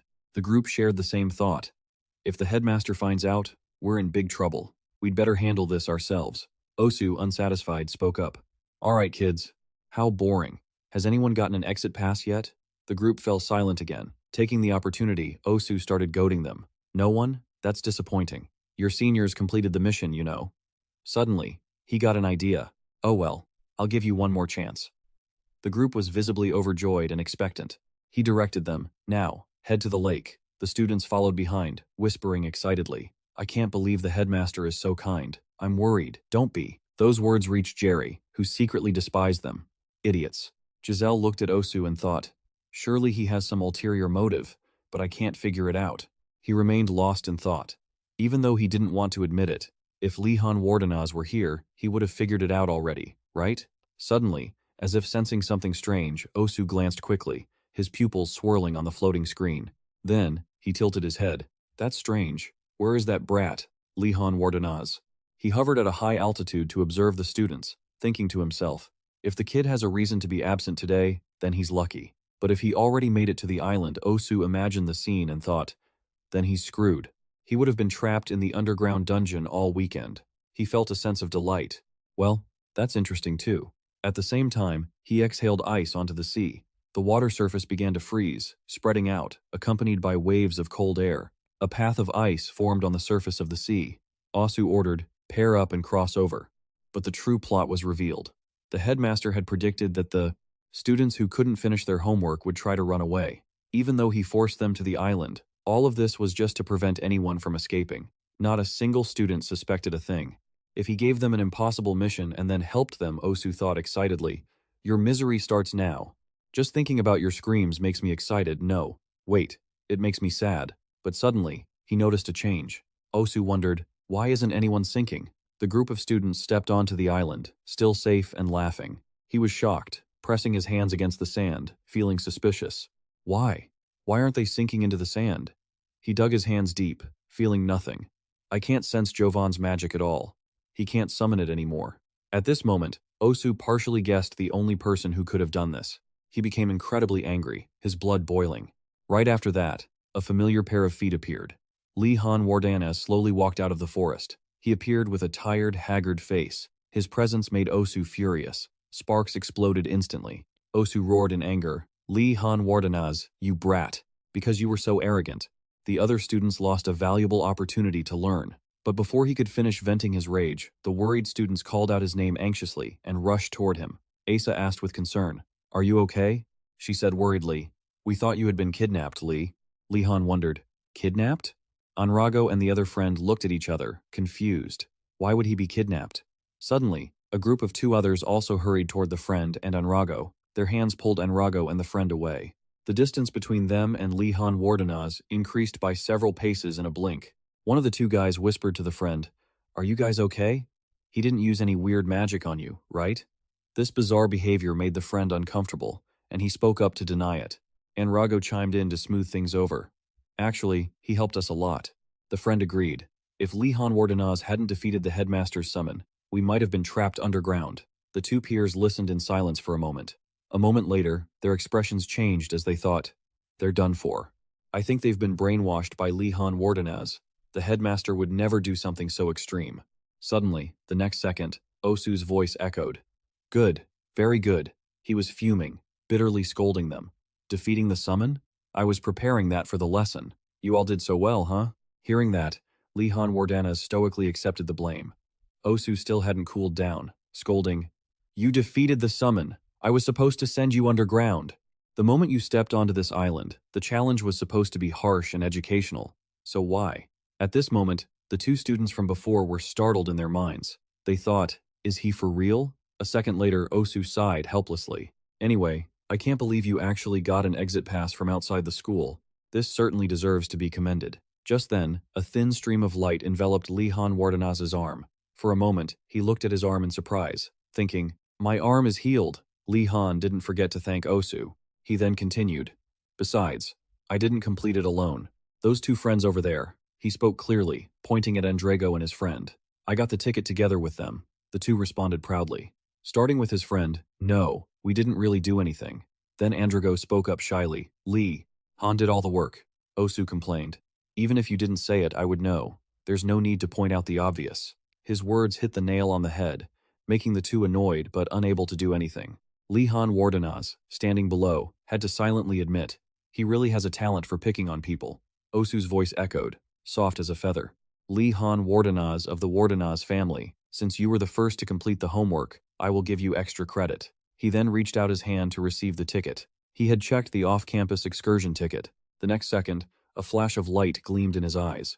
The ticket in his hand began to change in the blink of an eye. A light flashed suddenly and the ticket vanished. Asa's group and Nilia were left in awe. The students nearby also began to whisper loudly. The off-campus ticket disappeared. Asa's group voiced their dissatisfaction. "Are you taking it back, headmaster? Isn't this different from what you promised?" He retorted, "What I promised." He squinted and said, "Try to remember my words correctly." A memory of the lecture appeared. Osu was instructing, "There is an island on the lake. I have hidden the off-campus excursion ticket there. I want you all to work together to bring it to me." After the flashback ended, the students cried out in disappointment. Asa clutched her head and wailed, "He never said he would give us the off-campus excursion ticket." Osu looked on happily. "Good, students." He laughed loudly. "See? Do you realize the importance of careful wording now?" His voice echoed with delight. "Take today as a learning experience." Every hateful look was now directed at Osu, making Li Han silently lament. He definitely has a talent for being annoying. Osu's voice rang out again. "Li Han Wardanaz, since this bothers you the most, do you have any thoughts? Did I deceive you?" He remained silent for a moment. The next second, he answered firmly, "No, headmaster. From the very beginning, I didn't think I would be able to get the off-campus excursion ticket by myself. I have no complaints." The people around him praised and admired his statement. "Li Han Wardanaz, you are truly generous." Osu thought contentedly, "It's normal for talented people to become arrogant, but it's heartening to see him be so humble." But it seemed that, not meeting his initial expectations, he still showed his disdain. Not giving up, Osu thought there would be another chance. Finally, the group of students dispersed and headed back.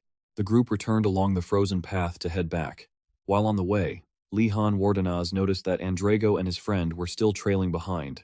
Lihan Wardenaz suddenly acted strangely, clutching his chest and silently thanking his own luck because he hadn't thought the headmaster would show up himself. He lost himself in thought. What I gave him was flashback to the previous night. A voice echoed clearly in the quiet night. Is doing this the right thing? Another voice questioned. Will he be fooled? Followed by the reply. It's worth a try. The three, Lihan Wardenaz included, breathed a sigh of relief as they looked at the fruits of their labor. Before them was a pile of identical-looking tickets scattered on the ground, representing both success and failure. That was the secret between the three. They were fakes. Returning to reality, Andrago whispered, Lihan, did you foresee this? Lihan reached out and signaled him to keep his mouth shut. Andrago, not believing it, stammered, Is it really okay? He was nervous about holding on to something so precious. His friend also chimed in. Maybe he did very little, but each of us has a ticket. Lihan charismatically left them with, use it carefully. Don't use it while the headmaster is still in school. The two watched his retreating figure, affirming their agreement with his words. He glanced at the two behind him, feeling excited, calculating, accomplices must be treated well so they don't stab me in the back. He also silently evaluated Osu. But will those fake off-campus tickets really work? Because this situation was quite unexpected for the headmaster, perhaps he wouldn't imagine they are fakes. The two innocently had no idea about the scheme he had in motion. I'll decide whether to use mine or not after watching them use theirs. After all, I still have a real ticket. Finally, the group of students returned to the other side of the Faili Island. At this moment, Lihan spoke to the water spirit. Thanks. If it weren't for you, I would have had a lot of trouble. The spirit blushed shyly at his thanks. Suddenly, Lihan realized he had grown closer to a spirit. He secretly grasped that this might be his chance. After thinking it over, Lihan quickly took action and spoke up. His movements startled the little spirit, causing it to zip around in a circle. Then, it swooped down next to Nilia, the water spirit. It clearly showed its affection for Nilia, leaving her wondering, why is it acting like this? Her voice echoed, You want to form a contract with me? That won't do. Go sign with Lihan Wardenaz. Hearing her words, Lihan Wardenaz teared up, and Yona Macon stepped in to comfort him. Come on, let's go. Late that night, Lihan Wardenaz walked alone on the path. He recalled the afternoon's events and fumed. That spirit already formed a contract with Nilia. But then, Lihan Wardenaz refocused on the matter at hand, pushing those thoughts aside as he gently opened the door. As the door opened, his mind became even more serious. This wasn't the time to worry about that. Inside the room, Vladi Bagret's silhouette flickered. Vladi Bagret was sitting there. He looked at him with cold, stern eyes. Lihan Wardenaz respectfully offered a greeting to break the tense atmosphere, but before he could finish, Vladi Bagret cut him off. You used lightning magic, Lihan Wardenaz. Not daring to hide anything, he honestly confirmed it. He secretly thought, so it finally came to this, and Lihan Wardenaz cried internally. I was prepared for this. The moment I was caught using lightning magic on the tree monster Vladi Bagret continued. I also heard about another situation. He clarified. I heard you defeated the summon of Gonadante's Yovan II. Lihan Wardenaz was startled and silently cursed. Osu. That cursed skeleton. How many people has he told about that? Vladi continued. I think he also said you were injured in the arm. He spoke up to explain. There were some unexpected situations. At that moment, the man stepped forward and grabbed his arm.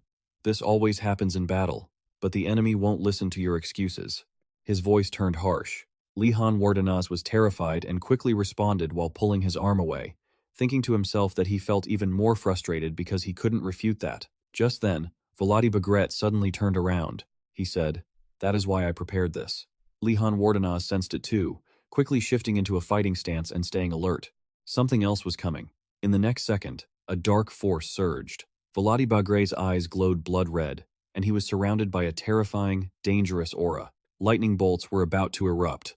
Lihan Wardenaz launched the first attack with a kinetic force move, thinking, I'll strike first and stop him. Vladi Bagret was also quick to wield his power. He attacked forcefully, leaving Lihan with no choice but to defend. Sensing something unusual, Lihan reflected, My attack was blocked before it even began. He has never done that before, he thought.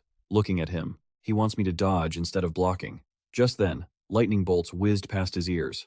They exploded a second later. Lihan shuddered at the sight, fearing for his fate if he hadn't dodged in time. Vladi kept aiming at him. He launched his power relentlessly. The strikes became more vicious. forcing Li Han to struggle as he shouted and dodged while the lightning bolts exploded one after another. Luckily, Li Han managed to dodge them. Not daring to be careless, he started talking to himself. I managed to dodge it for now. Can I keep dodging like this? Then, Volody Bagret stood with his arms crossed and said, "As I expected, this is too easy for you." The next second, he snapped his fingers and cast a spell. All the light in the room vanished. Total darkness surrounded them both. Li Han Wardenaz reasoned, "He's hiding in the shadows. I can still do something, no matter what." Before he could finish his thought, Li Han Wardenaz suddenly caught the object he had thrown. He asked, "What is this?" Volody Bagret replied briefly, "Cover your eyes." He felt stunned by his teacher's fighting games. Li Han Wardenaz awkwardly reached out to cover Volody Bagret's eyes, but he said, "Not my eyes." That was when he understood it was for himself. Li Han Wardenaz hesitated and confirmed, "Sir, it's already very late. Is it necessary to cover my eyes?" Volody replied simply, "You can do it." Once he said that, he cast a blindfold on him. In the blink of an eye, the blindfold was securely in place on Li Han Wardenaz's face. After wearing it, Li Han Wardenaz felt as if he had sunk into a silent, pitch-black void. He could only focus on thinking, "I really can't see anything at all. And this sound, I need to feel the mana around me." Outside the blindfold, Volody Bagret was actually emitting power, looking at him as if pondering something. With a conviction held for generations, Professor Volody Bagret was very firm about his teaching philosophy. He always maintained the mindset, "If a student cannot keep up with my lecture, that is their own fault." That thought became deeply rooted in him ever since he met Li Han Wardenaz. At first, Volody Bagret was very happy to know Li Han Wardenaz could use the lightning element, and today, when talking with Osu, he was shocked by the fact that Li Han had made a mistake and been injured in battle. Thus, for all that was happening, Volody Bagret calculated, "If I were Li Han, I would want to learn the evasion technique right now." Finally, as his thoughts became increasingly strange, everything happened just as in reality. Now, the fire crackled among broken stones, and Li Han Wardenaz loomed in the haze. Unfortunately, this only made Volody Bagret believe even more in his teaching method and his own thoughts. At this moment, Li Han Wardenaz's breathing became heavy, and his heart rate spiked. Volody Bagret was amused and thought, "He has dodged everything while in the dark and unable to see anything at all." Li Han had regained some strength and quickly stood up to engage. Volody Bagret was delighted. "When I heard others talk about the joy of teaching, I thought they were just talking nonsense, but now I think I understand." He smiled to himself. Teaching is truly interesting. Volody happily transformed his powers, his inner thoughts shifting alongside the strange energy. At this moment, every element was unleashed by him in an overwhelming display. Li Han Wardenaz nervously asked, "Sir, I am feeling the mana of other elements too. Is that right?" Only silence answered him.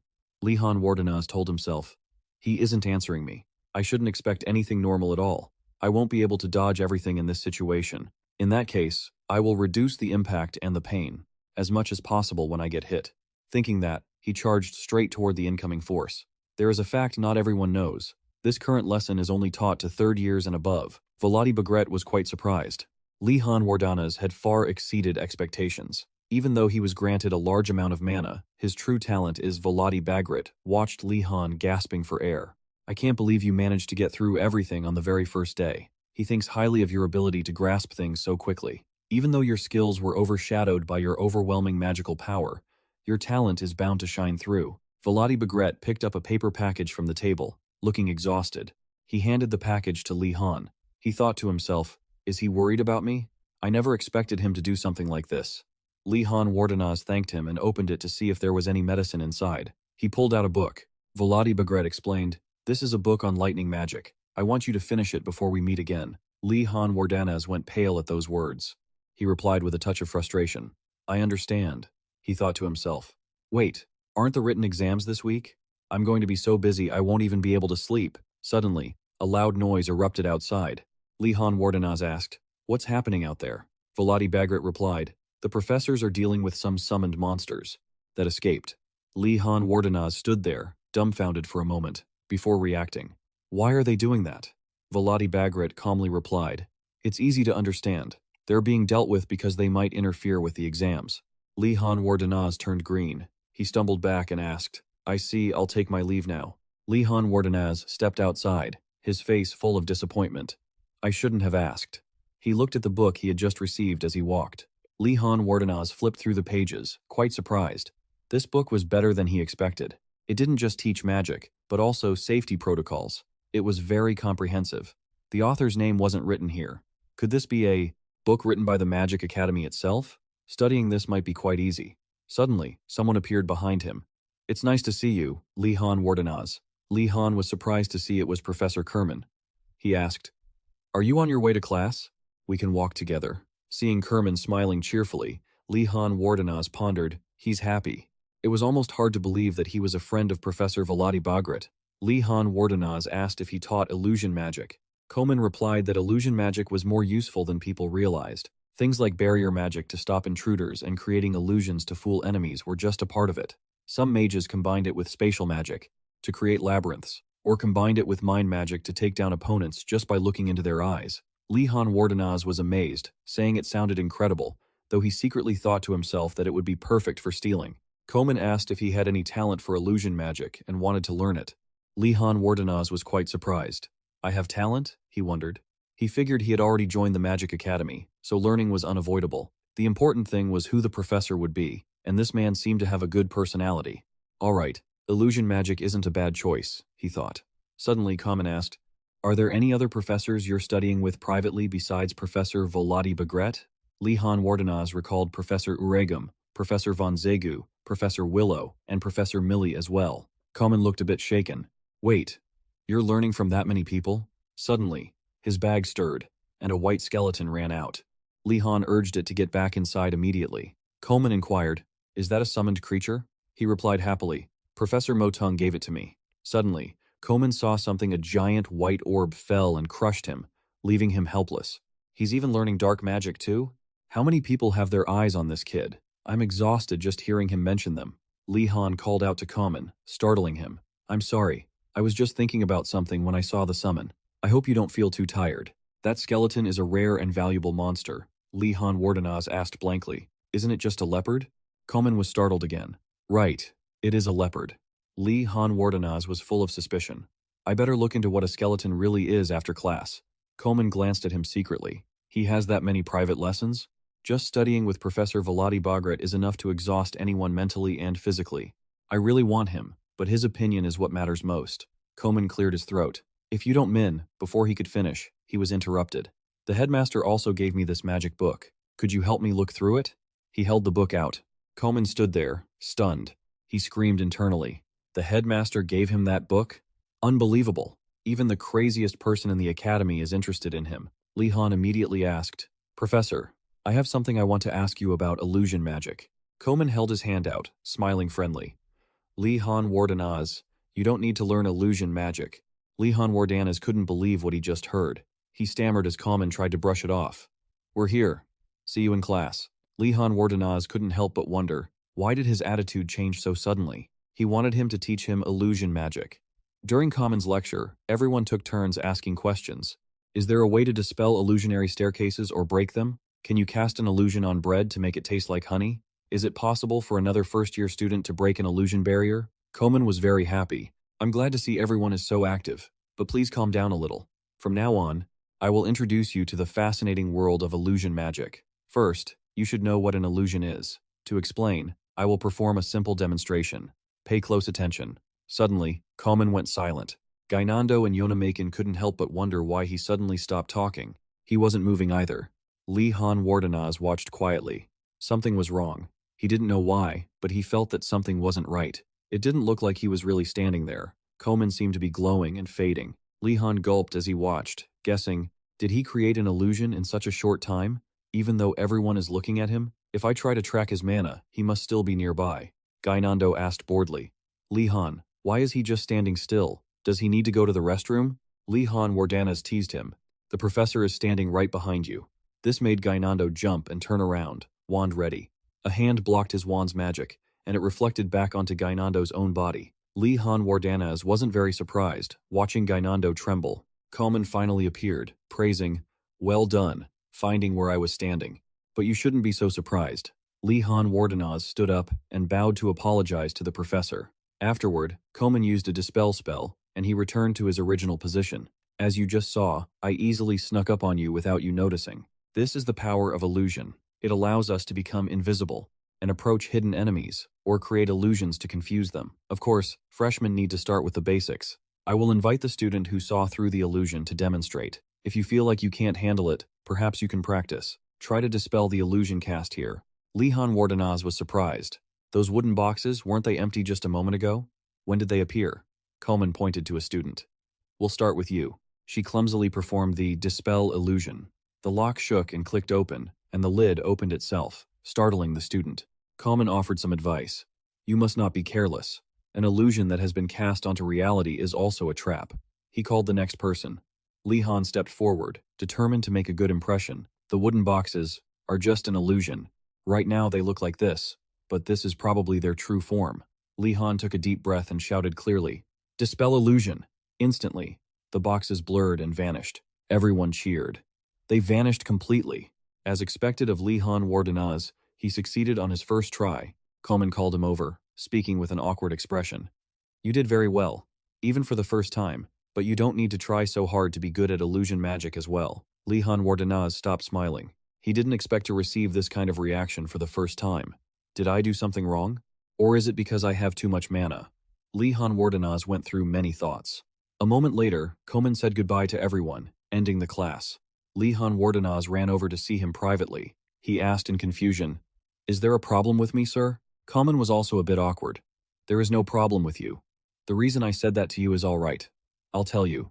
Lihan Wardenaz, currently, too many professors have their eyes on you." Lihan froze when he heard that, his face turning pale as he listened to Coleman continue. "You have joined too many classes. You will end up exhausting yourself. If I join his class again, you should rest when you need to rest." Lihan Wardenaz couldn't believe it. He couldn't believe there was such a kind professor. That was why he couldn't afford to lose him, but he had made up his mind. "It's okay, Professor. I'm ready for this." Kerman's eyes widened in surprise. Then, he patted Lihan Wardenaz on the shoulder. "If you really want to join, then attend the next session. Don't overwork yourself." Lihan Wardenaz replied, "Certainly. Please don't worry. I have no intention of taking any more classes after this one." Just then, Professor Kim instinctively felt that things wouldn't go the way Lihan said, and Professor Kim decided to bury that thought deep down to keep Lihan's spirits up. On Tuesday morning, it was a fresh and refreshing morning, but Lihan Wardenaz looked completely dejected. He thought to himself, "I can't believe the basic magic knowledge exam includes everything I've learned from other types of magic as well. Do we really have to learn all of that?" Yona Macon patted Lihan Wardenaz on the shoulder from behind to encourage him to keep his spirits up. Startled, he said, "I know." Lihan Wardenaz shook his head, thinking to himself that now wasn't the time to think about this. He looked at Zeta, worried. The basic horse riding test was happening today. She asked happily, "Are the students ready to take the test?" Everyone around replied in a voice full of dejection, "Yes." Zeta was excited after seeing the students' reactions. "I'm so looking forward to today. Go, bring your horses out. I want to see how close you've become with your horses." Everyone went into the stable to get their horses. Yona Macon was worried. Is it okay to let them out? Next to him, Gainando was worried his horse would try to run away like before. Lihan watched them, and also felt worried about his own horse. Lihan stared at it, thinking, this horse seems to have the worst personality in the stable. Hesiok looked at him with an angry glare. Lihan Wardenaz thought to himself, it's also so big and has such good stamina that sometimes I wonder if it's really a horse at all. Professor Uregum Jimda didn't feed it any magic potions, did he? Lihan Wardenaz took the ring off his hand. Good thing I found a way to control it. Its 2 legs were shackled, and its neck was tied tightly with a strap.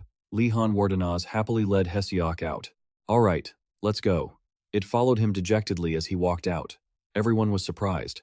One person pointed at Lihan Wardenaz and exclaimed, "Look everyone, I can't believe he managed to tame that wild horse. That's Lihan Wardenaz for you. I can feel the elegance from his horse too," he thought to himself. But in reality, everyone is misunderstanding. This horse is just waiting for a chance to take revenge. Not many people from my tower can tame their horses. Those lazy ones. Zeta, not far away, spoke up. All right, pay attention. I'm going to talk about today's test. She placed the sundial down, and Zeta explained the rules. I want you to lead your horse along this path. Eventually, you will see a river. I want you to let your horse drink some water and come back. That will be considered complete. I will use this sundial to record the time. Does anyone have any questions? Gainando whispered to Lihan Wardenaz. If we just give the horse water from the well and come back, no one would know, right? She, as if hearing it, looked at him and said, "If anyone dares to lie to me, I will drown them in the water." Gainando, terrified, obeyed. Zeta said, "All right, let's begin."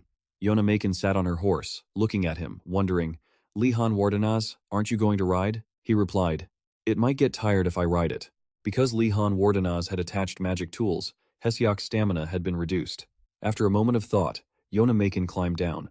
"I'll get down and walk too," he advised her. "You should just ride your horse and go ahead."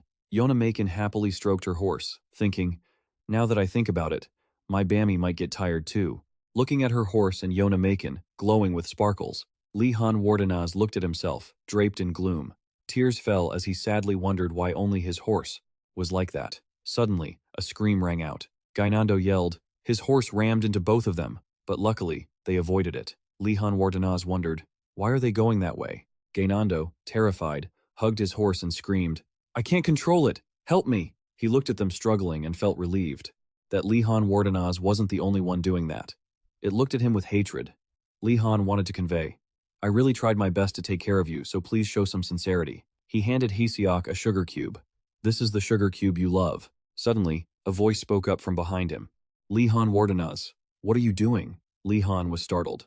He turned around and saw Sanko and his two friends. Sanko stared at Lihan Wardenaz and then he asked, "What did you just feed your horse?" Lihan Wardenaz replied in confusion, "I just fed it a sugar cube." The friend behind him.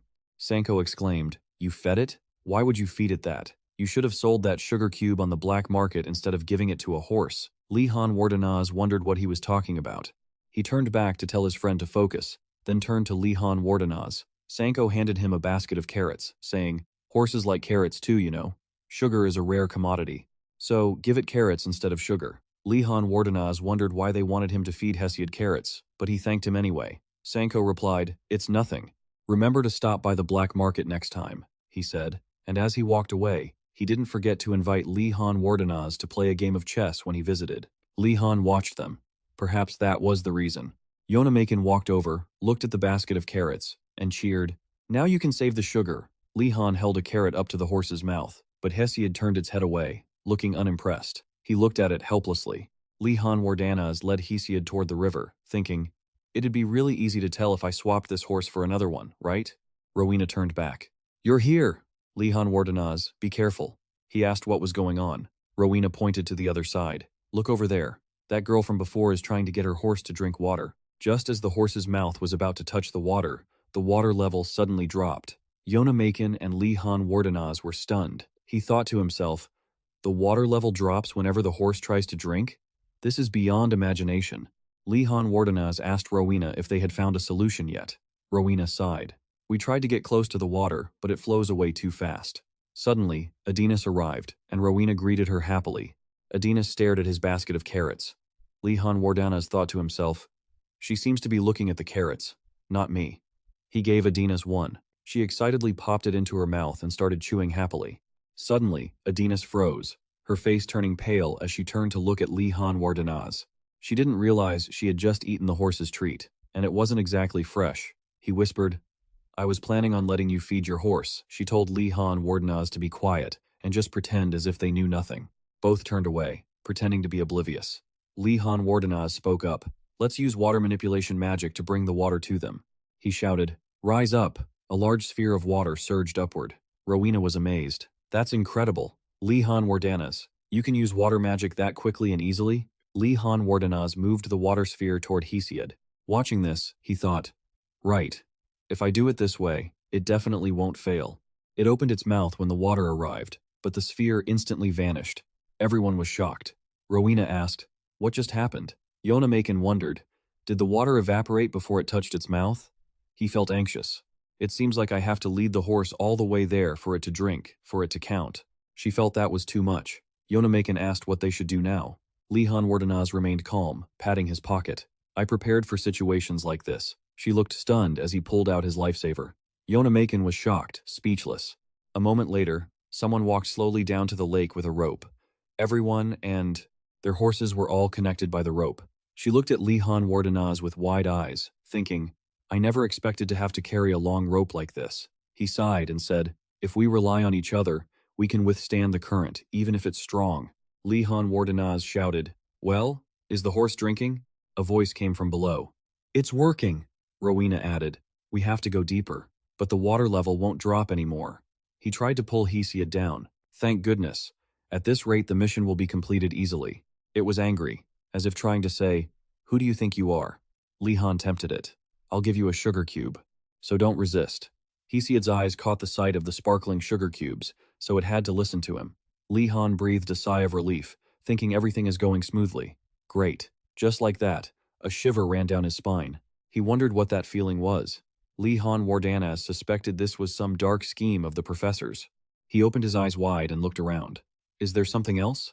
Then, Lihan Wardanas turned toward the head of the river. He realized a flood was rushing toward them. Nilia panicked and asked, What is that? Yonamakin replied in fear. Is it a flash flood? Lihan Wardanas stood there, his face darkening. Those professors, really. He was furious at the professor and shouted, Uragam Jimda. Lihan Wardanas told everyone to move away. He shouted, Shield, rise! A shield immediately appeared in front of Li, helping everyone climb onto the bank. He smirked triumphantly. From above, she shouted, Lihan, thanks to you, we all escaped. Now just you and the horse are left. He told himself, Good, just keep the spell going and get out. Suddenly, Hesiod's feet slipped off Li's shield. It was quickly swept away by the flood. Hesiod let out desperate cries for help. He gritted his teeth. Damn it! The horse! Lihan dropped the shield. There was no other choice. He was submerged by the flood. Above, Yonamakin was worried about Lihan. She wanted to dive in but was stopped by Nilia. Yonamakin screamed, What should we do? I have to help. She hugged the shield tighter. No, if you go down now, you'll be swept away too. Nilia stood up. I'll go get the professor. Why won't this rope come off? Rowena was startled, remembering the rope. She shouted at Yonamakin to pull it. She realized that by now, it had already been snapped by the current. Rowena shouted from the bank, asking if Lihan could hear her. She told him to leave the horse and save himself. Rowena paid close attention. She looked at the raging river, thinking, I don't see him anywhere. Could he have been swept away? Suddenly, Hesiod jolted. It flew into the air, with a hand beneath it lifting Hesiod up. Lihan Wardanas, soaked, stood in the middle of the rushing river. Everyone was shocked. They realized the water shield was still faint but being maintained. Hesiod wondered, what kind of crazy move is this?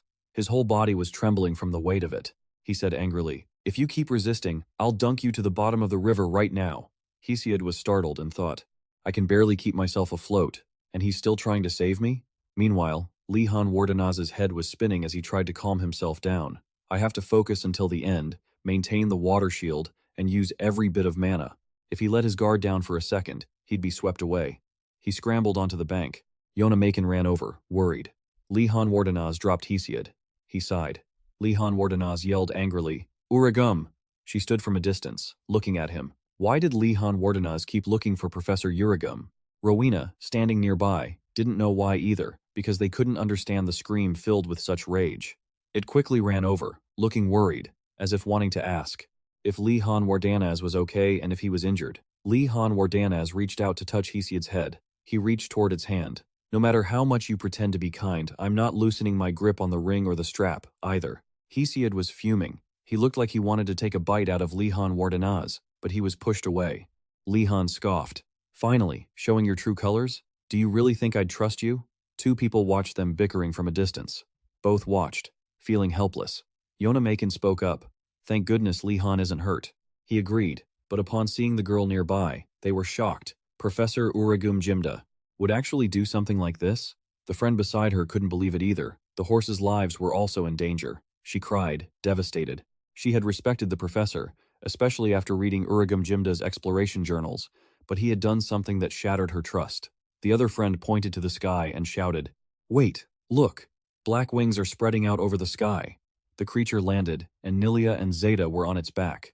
She spoke, It seems it's not too late yet. The girl from earlier cried out, Professor, we can't take this test. The other friend added, I'd rather take an F than gamble with my friend's life. Zeta was annoyed. I knew it. The forest spirits are acting up again, aren't they? Both of them were stunned, speechless. She continued, The horses were almost killed. Someone asked, Did you come here to stop this? Wait just a moment. They all went quiet. Zeta turned and asked, What is it? Both replied, It's nothing, because they had assumed Uragum Jimda was the one behind it, not realizing the old man was the culprit. She turned her attention to Lihan. You two have become quite close, haven't you? Li Han replied. We're not close. That's just his trickery. Don't be fooled. Hesiod was furious as he stared at him, but he was helpless. In my opinion, that's just a way of showing affection. A voice suddenly cut in. Zeta looked stunned, her face turning pale. What did the white horse just do? Zeta couldn't believe Hesiod had accepted its master. She stared at Li Han Wardenaz. How? How did Hesiod let him stroke its head? Griffins are creatures with the features of both eagles and lions. Their pride is immense. They would rather die than submit to those who are unworthy or wicked. Zeta couldn't believe it. Even after years of contact, you can't be sure they'll be loyal. Yet, it serves a new student as its master? How? She immediately asked, what happened? Li Han Wardenaz asked back, confused. What do you mean, ma'am? Yonamakin looked at him helplessly and replied, when the spirit of the forest grew angry, the horse collapsed. Li Han Wardenaz had carried it out. He replied, is that it? That's no big deal. Zeta gritted her teeth, desperately wanting to knock some sense into Li Han Wardenaz's head. You fool! That's not a normal occurrence. Now I understand. In a situation where it could have died, your selfless act of saving it with such courage and honor, Hesiod has recognized Li Han as its master. Arrogant mages often wrongly assume that their superior knowledge and spells are the key to taming creatures. Zeta gave a wry smile. But the true key is this, a heart that cares for others more than itself. Li Han pushed Hesiod's mouth away. I'm not letting go. Get away. Seeing this, she was annoyed and threw the leaf from his mouth to the ground. He turned and asked, did you misjudge him, ma'am? Zeta shouted, it's nothing, you idiot. Li Han approached her and asked for Hesiod's name. Zeta replied, we've tried giving it many names, but it didn't like any of them. He wondered, did the professor already pick a name for it? Meanwhile, Hesiod was getting quite annoyed. She suddenly remembered, Foric. Zeta thought of a name, Foric. He looked at Hesiod, repeated the name, and felt it was quite special. Li Han Wardenaz stroked it. Finally, you have a name. Happy? It was angry, and didn't like that name at all. He sighed, feeling helpless. Sure enough, it has a difficult personality. Later, everyone brought their horses down to drink. Two people who had talked earlier were watching. The girl said, that's not the way to let a horse drink. Her friend felt that when the forest spirit is angry, that's when you know how to let the horse drink properly. Suddenly, from behind Zeta, someone called out to her. Zeta turned to see Li Han. She said, are you asking about your grade? Your grade is perfect, don't worry, he replied. But I came to ask about something else, ma'am. Li Han Wardenaz slowly sat down. Professor, can you tell me about the Sa-Kan monster? Zeta replied, what's left to say? It's the king of leopards. According to legend, it was born between the Rocky Mountains and the leopards. Li Han Wardenaz asked, is it a dangerous monster? She looked surprised. Do you even need to ask? Normal leopards are already dangerous. He hesitated. If one were to turn a Sa-Kan into an undead and control it, what would happen? Zeta said nonchalantly. Why would you do such a dangerous thing? Even as an undead, its wild nature from when it was alive doesn't completely disappear. If it sees an opening or stores up enough frustration, it might turn on you and attack. Li Han Wardenaz imagined the scene of a skeleton preparing to attack him. Li Han Wardenaz closed his eyes. He thought to himself, that might be even worse than the headmaster. Even the headmaster wouldn't gift that kind of monster as a reward. She was curious. Are you wanting to try creating an undead monster? Li Han Wardenaz shook his head. Even if he didn't, Zeta still advised him to research thoroughly and choose the right, useful type. She asked, do you know the third reason why many dark mages in the Empire died last year? It's because they controlled undead monsters beyond their capabilities. Li Han Wardenaz listened silently. He told himself he must do better. Later, Zeta exclaimed, today, you all learned many things through the test. She stood with hands on her hips, smugly. The lazy will learn the consequences of their laziness, while the diligent will see how their hard work bears fruit. If you feel you are lacking, don't stop there. Try to perfect it. Yonamakin looked at Zeta with admiring eyes, listening attentively to every word she said. It's not just about taming animals. Magic can't be learned overnight either. Li Han Wardenaz thought timidly. True words, but the lazy ones aren't here right now, are they? He imagined the scene of them still struggling to ride, yelling and crying for help. Zeta happily exclaimed, tell the lazy ones, the lesson is over. See you next time. Everyone thanked her in unison and slowly left. Suddenly, Sanko called out to Li Han from behind. He wondered why he was calling him. Sanko's face was serious. I need your help. I need your ability. Li Han Wardenaz was confused because Sanko was naturally very proud, yet he spoke like that. He cautiously asked, what's going on? He swallowed hard, tensely, and then Sanko spoke. I need your cooking skills. Li Han Wardenaz was bewildered, not believing his ears. Dewey and Muhadan were priests of the Sichenza order. The Sichenza order, in terms of knowledge and academics, was one of the orders famous for being so studious that the whole empire respected them. He worried. Perhaps because of that priest only reads books and won't eat enough meals. He replied nonchalantly.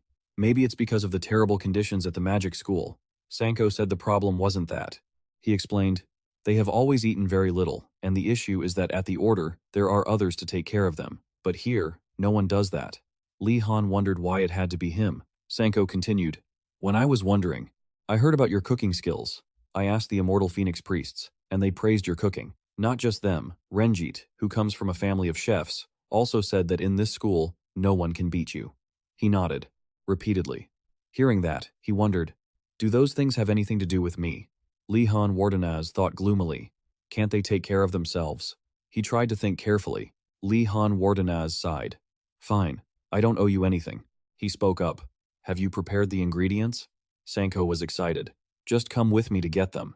He then pointed to the sky as a way to show his determination. Sanko exclaimed, in the kitchen, in the basement of the main building. Li Han Wardenaz suddenly realized something. When he heard main building, he remembered the basement where he and Rathford met Bampatan. He turned to leave. All right, I just remembered I have something to do. I'll go first. Sanko tried to hold him back. Li Han Wardenaz. Wait, we need your help. Weren't you the one who broke into the lake tower? He exclaimed. You need cooking skills? Why are you saying such weird things? Once I get the ingredients, I'll cook for you guys, he replied. It really is you, Li Han Wardenaz. You saw through it, his companion added, running over with a box. Of course, we won't let you work for free. He held out the box for him to see. This will change your mind. Li Han Wardenaz looked at it, curious about what they had prepared. His companion opened it. Inside it was a forbidden book of dark magic. It emitted a red glow surrounding them. Curious if he had grown more interested, the curse Li Han startled, shouting for them to close it. He heard, and quickly shut it. The four of them fell silent. He asked them, terrified. It released a curse as soon as it was opened. What are you doing? Sanko said, overjoyed. As expected of you, Li Han, you love curses, don't you? One look and you could tell. He was confused. What is he talking about? Sanko added. According to the tiger's intel, you love stuff like this, Li. Li Han was furious, clenching his fists. Those tigers are spreading fake rumors. I'll lock them in the detention room soon. He then asked, where did you find this? They replied, on the 4th floor of the library. There's a bottomless pit, and I found it there. This magic school's library was not a peaceful repository of knowledge at all. That's why the upper floors, excluding floors 1 and 2, were considered dungeons or mazes. Li Han Wardenaz was curious. Why did you go to the upper floors of the library? It's not even the main building. Sanko replied, because we have a goal. He spread his arms and stated his wish, to map out this school. That way, it would be more convenient for everyone. He found it quite interesting. Li Han Wardenaz thought to himself. Furthermore, unlike those folks in our tower, this idea is actually constructive. It even made him want to change. Sanko shyly rubbed his head. While looking for a complete map, I discovered this book. It's a pity it's not on your level. The other friend wondered if there was a problem with the curse. He stood helplessly on the sidelines. No, you can think about it however you want. They replied, Li Han would never be like that. He asked next, but if it's a curse that drains mana, maybe Li Han wouldn't like it either. Hearing that, he became attentive. Li Han rushed over and asked, what curse did you mention just now? Sanko replied, a mana-draining curse. Every student who tried to read this book fainted from mana exhaustion. He looked at it with curiosity. Li Han held the box in his hand. I'll try reading it once. Renji was thrilled to see that. That's Li Han for you. You really do love cursed items. He opened it, and cursed auras rushed out in front of Li Han Wardenaz. A moment later, he held the book and read it calmly. Li Han Wardenaz felt no difference. It seemed to be slowly draining his mana.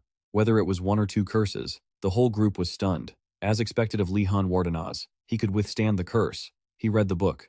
That's for later. This book is truly incredible. It's amazing for 2 reasons. This isn't a book of dark magic. It's a book of blood magic. It uses blood to enhance mana capacity.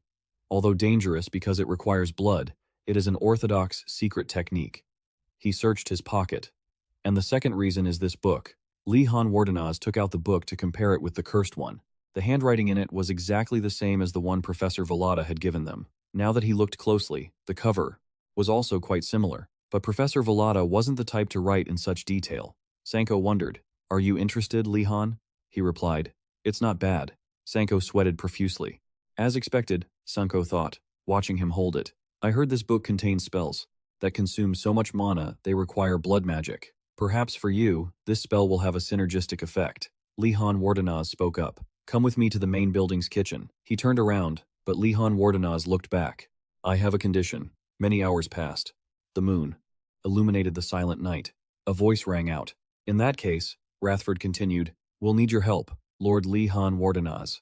He looked around cautiously to assess the situation. Lihan Wardenaz asked, "Didn't Nilia come?" They were surprised. "We didn't call her, you know." Lihan Wardenaz felt a pang of regret. The image of her looking sullen appeared. "Once again, I've been left behind." He thought, "I'll probably have to explain it to her later." Lihan Wardenaz spoke up. "Before we set off, I'll explain." All three paid close attention. He continued, "In the basement, there are many facilities, starting with the food storage and the guard keeping watch there. Even if you can't see him, he has very sharp senses. Once discovered, it's almost impossible to escape or distract him." Sanko was curious. "How can Lihan Wardanaz escape?" he asked. "If you're caught walking around the school at night, how do you avoid being detected?" "I personally use an invisibility spell," he replied. "One person goes out and acts as a decoy to get caught, while the others avoid detection." Lihan Wardanaz looked at them helplessly, thinking, "What a crude method. I'll try that method when I'm with the tigers." Oso was angry, scolding. "Regardless, mistaking me for a new student is unacceptable, right?" "Thanks to that, the new student almost managed to escape," Bampatan explained. "Even if you say that, based on mana levels alone, it's impossible to tell them apart." He reminded them, "Don't rely too much on mana, check for intruders in other ways too. If it's too difficult, I'll lend you my spirit beast." Its eyes flashed when it heard itself mentioned. Oso continued to warn, "Instead, if you find that brat Lihan Wardanaz, absolutely do not let him escape." He sighed. "Why is the path to this warehouse so suspiciously easy?" After the last incident, they had increased security. The other boy's face turned pale. "That's a moving suit of armor." Lihan Wardanaz wondered, "Do you know it?" He replied, "I've met it before. I don't know how many people have been caught by it already. Even if you attack it, it regenerates immediately, so it's useless." He hid behind a wall to observe. "Is there no way to catch it?" Looking at it, it seems to be an inanimate type, like Jordan 2. Inanimate spirit beasts will also be summoned back if they accumulate enough damage energy. If this keeps up, we'll be discovered. Lihan suspected. "This thunderous sound, it's that Lihan Wardanaz. Unfortunately, I can't use my most effective magic right now. If I don't want to reveal my position, I shouldn't make a scene." He asked, "It seems like it hasn't discovered us yet. It's best to avoid it. Can it pursue targets from above, boy?" He couldn't give an accurate answer either. The boy panicked, saying, "Wait, look, there's another suit of armor moving." Lihan Wardanaz quickly noticed something unusual. "Damn it, we're surrounded." He couldn't hide his tension. "Let me lure them," but he was quickly pulled back by him. "Don't talk nonsense, follow me." The boy was confused, not understanding what was happening. It looked toward where they were, but there was no one in that area. The armor stood blankly, not understanding what was happening. They didn't realize that someone was hiding behind the door. Lihan Wardanaz covered his mouth, signaling him to be quiet. He breathed a sigh of relief. "Good, we've passed the danger, but this place is..." The room seemed to have been a classroom once. Rathford wondered what was wrong, but Lihan Wardanaz dodged the question. The other two guys were rummaging through the items in the room. He looked up at the ceiling and suddenly felt uneasy. "It's probably just my imagination." "Anyway, nothing has changed," Lihan Wardanaz said, reminding them, "We probably can't hide here for long. If that armor rushes in here, use magic to take it down and run, it'll cause a huge commotion." The two of them quickly caught his drift. Continued, "It'll cause a huge commotion." The two of them quickly caught his drift. The boy hadn't finished his sentence when he was suddenly pushed down. He panicked and shouted, "There's someone there!" A piece of white paper appeared in front of him. A pen floated in midair, writing the words, "Can you freshmen not be so loud?" It scared him so much that he backed away. "A ghost!" It immediately wrote more. "Not a ghost, it's a senior. You stupid freshman." Lihan Wardanaz was extremely surprised. "A senior?" the boy asked skeptically. "If you're a senior, why won't you show us your face? Show us your face." "Actually, it's not because, aren't you a henchman of the headmaster?" he replied. "Don't say such ridiculous things. I don't want to be sent to the disciplinary room." Coming here was already pushing it. He finally understood. So, the senior would be sent to the disciplinary room if he interacted with them. The headmaster really was overly cautious. The senior reminded them, "Anyway, you should keep your voices down and stop talking nonsense about freshmen using magic to take it down." Lehan Wardenaz and Rathford looked at each other. He thought, "This is our chance," and immediately asked, "Senior, how do we shake off that armor?" Lehan Wardenaz thought to himself, "I wonder when we'll meet this senior again in the school." The other two also took the opportunity to ask random questions, making him feel awkward. "I told you to be quiet, and I don't even know what that armor is." He spoke up. "Everyone, calm down and listen to the senior." "Senior, what exactly is that armor?" He started explaining. "That moving armor is the headmaster's familiar, a skull. It can move all day and has the ability to sense temperature. Among the students, it's a famous, terrifying thing." Lehan Wardenaz wondered, "Is there really no way to escape?" The senior wrote on the paper, "But we aren't completely helpless. Use fire magic to cause a distraction, or create a heat-based illusion to trick it, or cover it with a thick layer. So the heat can't escape that can trick it too. I've already cast an illusion spell on this classroom, so it's safe," he emphasized. "But if you make a noise, the magic will become useless. So please, keep it down." He nodded. "So that's why I felt like something was off." Sanako asked, "Are you here to do something?" The senior replied, "I'm just heading to the kitchen." Lehan Wardenaz speculated, "The kitchen? Are you planning to steal food too?" He pondered, "Aren't all the upperclassmen forced to go hungry like this?"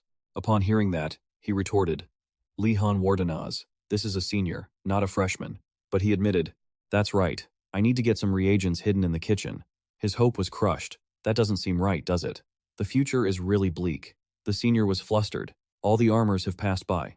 Let's go now." But Lehan Wardenaz refused to leave. "Senior, is there any way to learn illusion magic to trick those armors, like, right now?" He explained. "Even if I taught you, this isn't the kind of spell a freshman can learn. But if you want, I'll explain it. This is a low-level illusion spell from Group 2, an illusion summoning spell that produces heat. I use this spell to create a mist cover, without changing the scenery. That's enough to fool the eyes of those armors. Summoning illusions with heat consumes a lot of mana." He read the words on it. "I see." Lehan Wardenaz stared intently at the paper, then froze at the difficulty level. In reality, for a freshman, this was a very difficult spell. Their mana control was still poor, and their mana reserves were limited, so how could they use it? He thought for a moment and then realized. Lehan Wardenaz picked up his staff, ready to fight. He commanded, "Heat, distort the air." Everyone was surprised by Lehan Wardenaz's actions. His magic began to spread throughout the room. The paper was still floating in midair. The senior was dumbfounded, not understanding what had just happened. Lehan Wardenaz suddenly turned around and asked, "How was that, senior?" The senior flinched slightly and started pointing out mistakes, but he quickly crossed them out. "No, why am I acting so petty? I'm just trying to pick on a junior's talent, aren't I? But it seems he has a gift for fire elements." Professor Garcia said that, didn't she? He picked up his staff and looked around, but the professor had forbidden the use of fire magic. The senior wondered, who on earth is this kid? After observing the surroundings for a while, Lehan Wardenaz spoke up. "Besides, who knows when they'll be back? Let's hurry to the kitchen." He started introducing the place. "This is the kitchen." The senior warned, "Freshmen, look over here and be careful not to shout, okay?" Over there, it was stocked with all kinds of meat that looked very appealing. He said smugly, "Poor freshmen will surely rush in with greedy eyes." He remained calm and picked up a sausage. "Oh, thank you. You're doing pretty well, aren't you?" This made the senior extremely surprised. He wondered, why is he so calm? And he's evaluating me, too? Who is this guy? Lehan Wardenaz turned his back, found the necessary ingredients, and said, "Now it's your turn to help." The liquid in the pot was bubbling. The senior asked, "What is that?" He immediately replied, "I'm making a tonic for you." That made him panic. "Cooking? You're cooking? This is clearly a form of alchemy that freshmen shouldn't touch. This level of difficulty, get away." Sanako brushed his hand away. "It's okay, there's no problem." He let out a sigh of relief. It seemed he had faith in something. That was fine, because Sanako wasn't someone who would be reckless. He rummaged through his pockets. "This is a family secret. I've recorded everything meticulously." He encouraged him. "You can do it, Lee." Han froze solid. So the thing he was trusting was himself. But it shouldn't be too hard to make, right? I've done experiments even harder than this. The senior felt helpless. "I already warned you." He turned back to reassure him. "It's fine. Don't worry," he thought. This freshman is so arrogant. Well, fine. They usually have to stumble to know their limits. I just hope he doesn't cry when the liquid inside spills all over him. A moment later, the liquid had been prepared. Everyone couldn't help but admire Lee Han Wardenaz's talent. The senior was stunned, unable to say a word. He seemed unable to believe what was happening. Wait, you're not a freshman, are you? Tell me, what year are you in? The senior calmly replied, I'm telling you, I'm a freshman. But the senior remained suspicious. Lee Han Wardanaz asked, Is that enough, Sanko?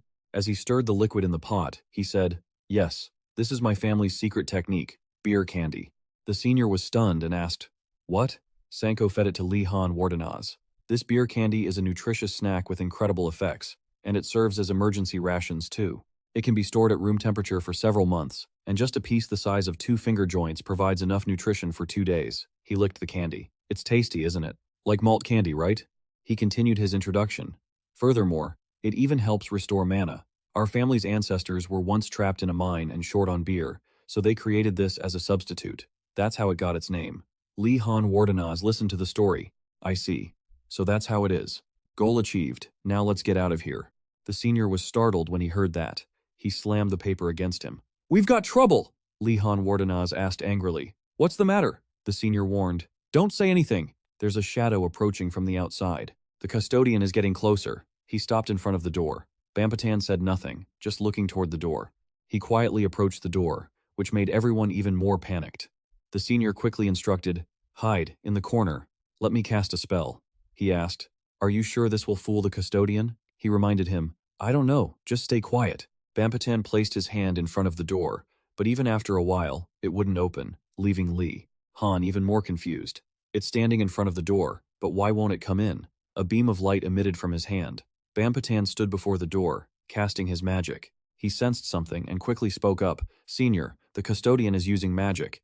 The senior felt it too. He questioned, Wait, how did you know? I have a ward placed outside, but Lee Han Wardanaz explained, Because I can feel the mana moving. The senior was extremely surprised upon hearing that. You can sense it from all the way here? Everyone couldn't help but marvel at his talent. He crumpled the paper. Forget about that for now. The custodian seems determined. The senior thought. Usually the custodian just passes by. Why is it like this time? Not just this kitchen, but casting spells on all the doors as well? Even that kind of magic. Before he could finish his sentence, he froze. The senior was so shocked he dropped his paper and pen. He panicked. Spatial magic. The most difficult and dangerous type of magic. Lee Han Wardanaz saw this and asked Senior, Why do you look so tense? Suddenly, one door swung wide open. Another door also burst open, leaving him completely surprised. Both doors opened at the same time. Everyone was terrified, glancing around. Lee Han Wardanaz asked, Senior, what are you doing? The senior wrote on the paper, Try it yourself. See if you can get out through the back door. This left him even more confused. What? Why so suddenly? Sanko volunteered, Lee Han Wardanaz, it's too dangerous, let me go first. He was startled by what just happened. As soon as Sanko stepped out, he was warped back into the room. He was bewildered. I clearly just walked out the door. Why is this happening? He explained.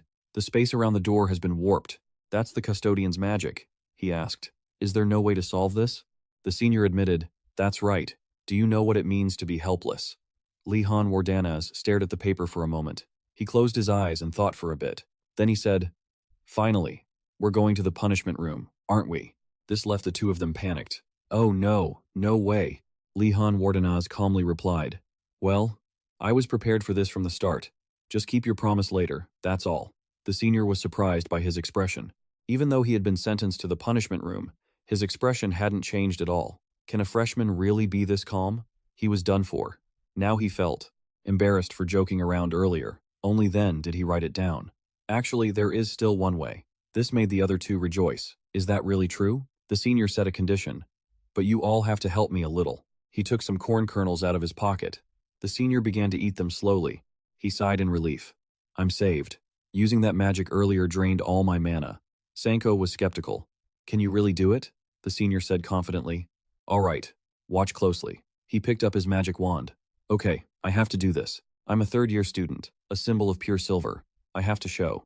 Something in front of the freshman. The senior chanted the incantation. Enhance sensory perception. Fire. Turn into arrows and fly. Lee Han was surprised. That's 3 spells at once? He shouted, commanding the magic.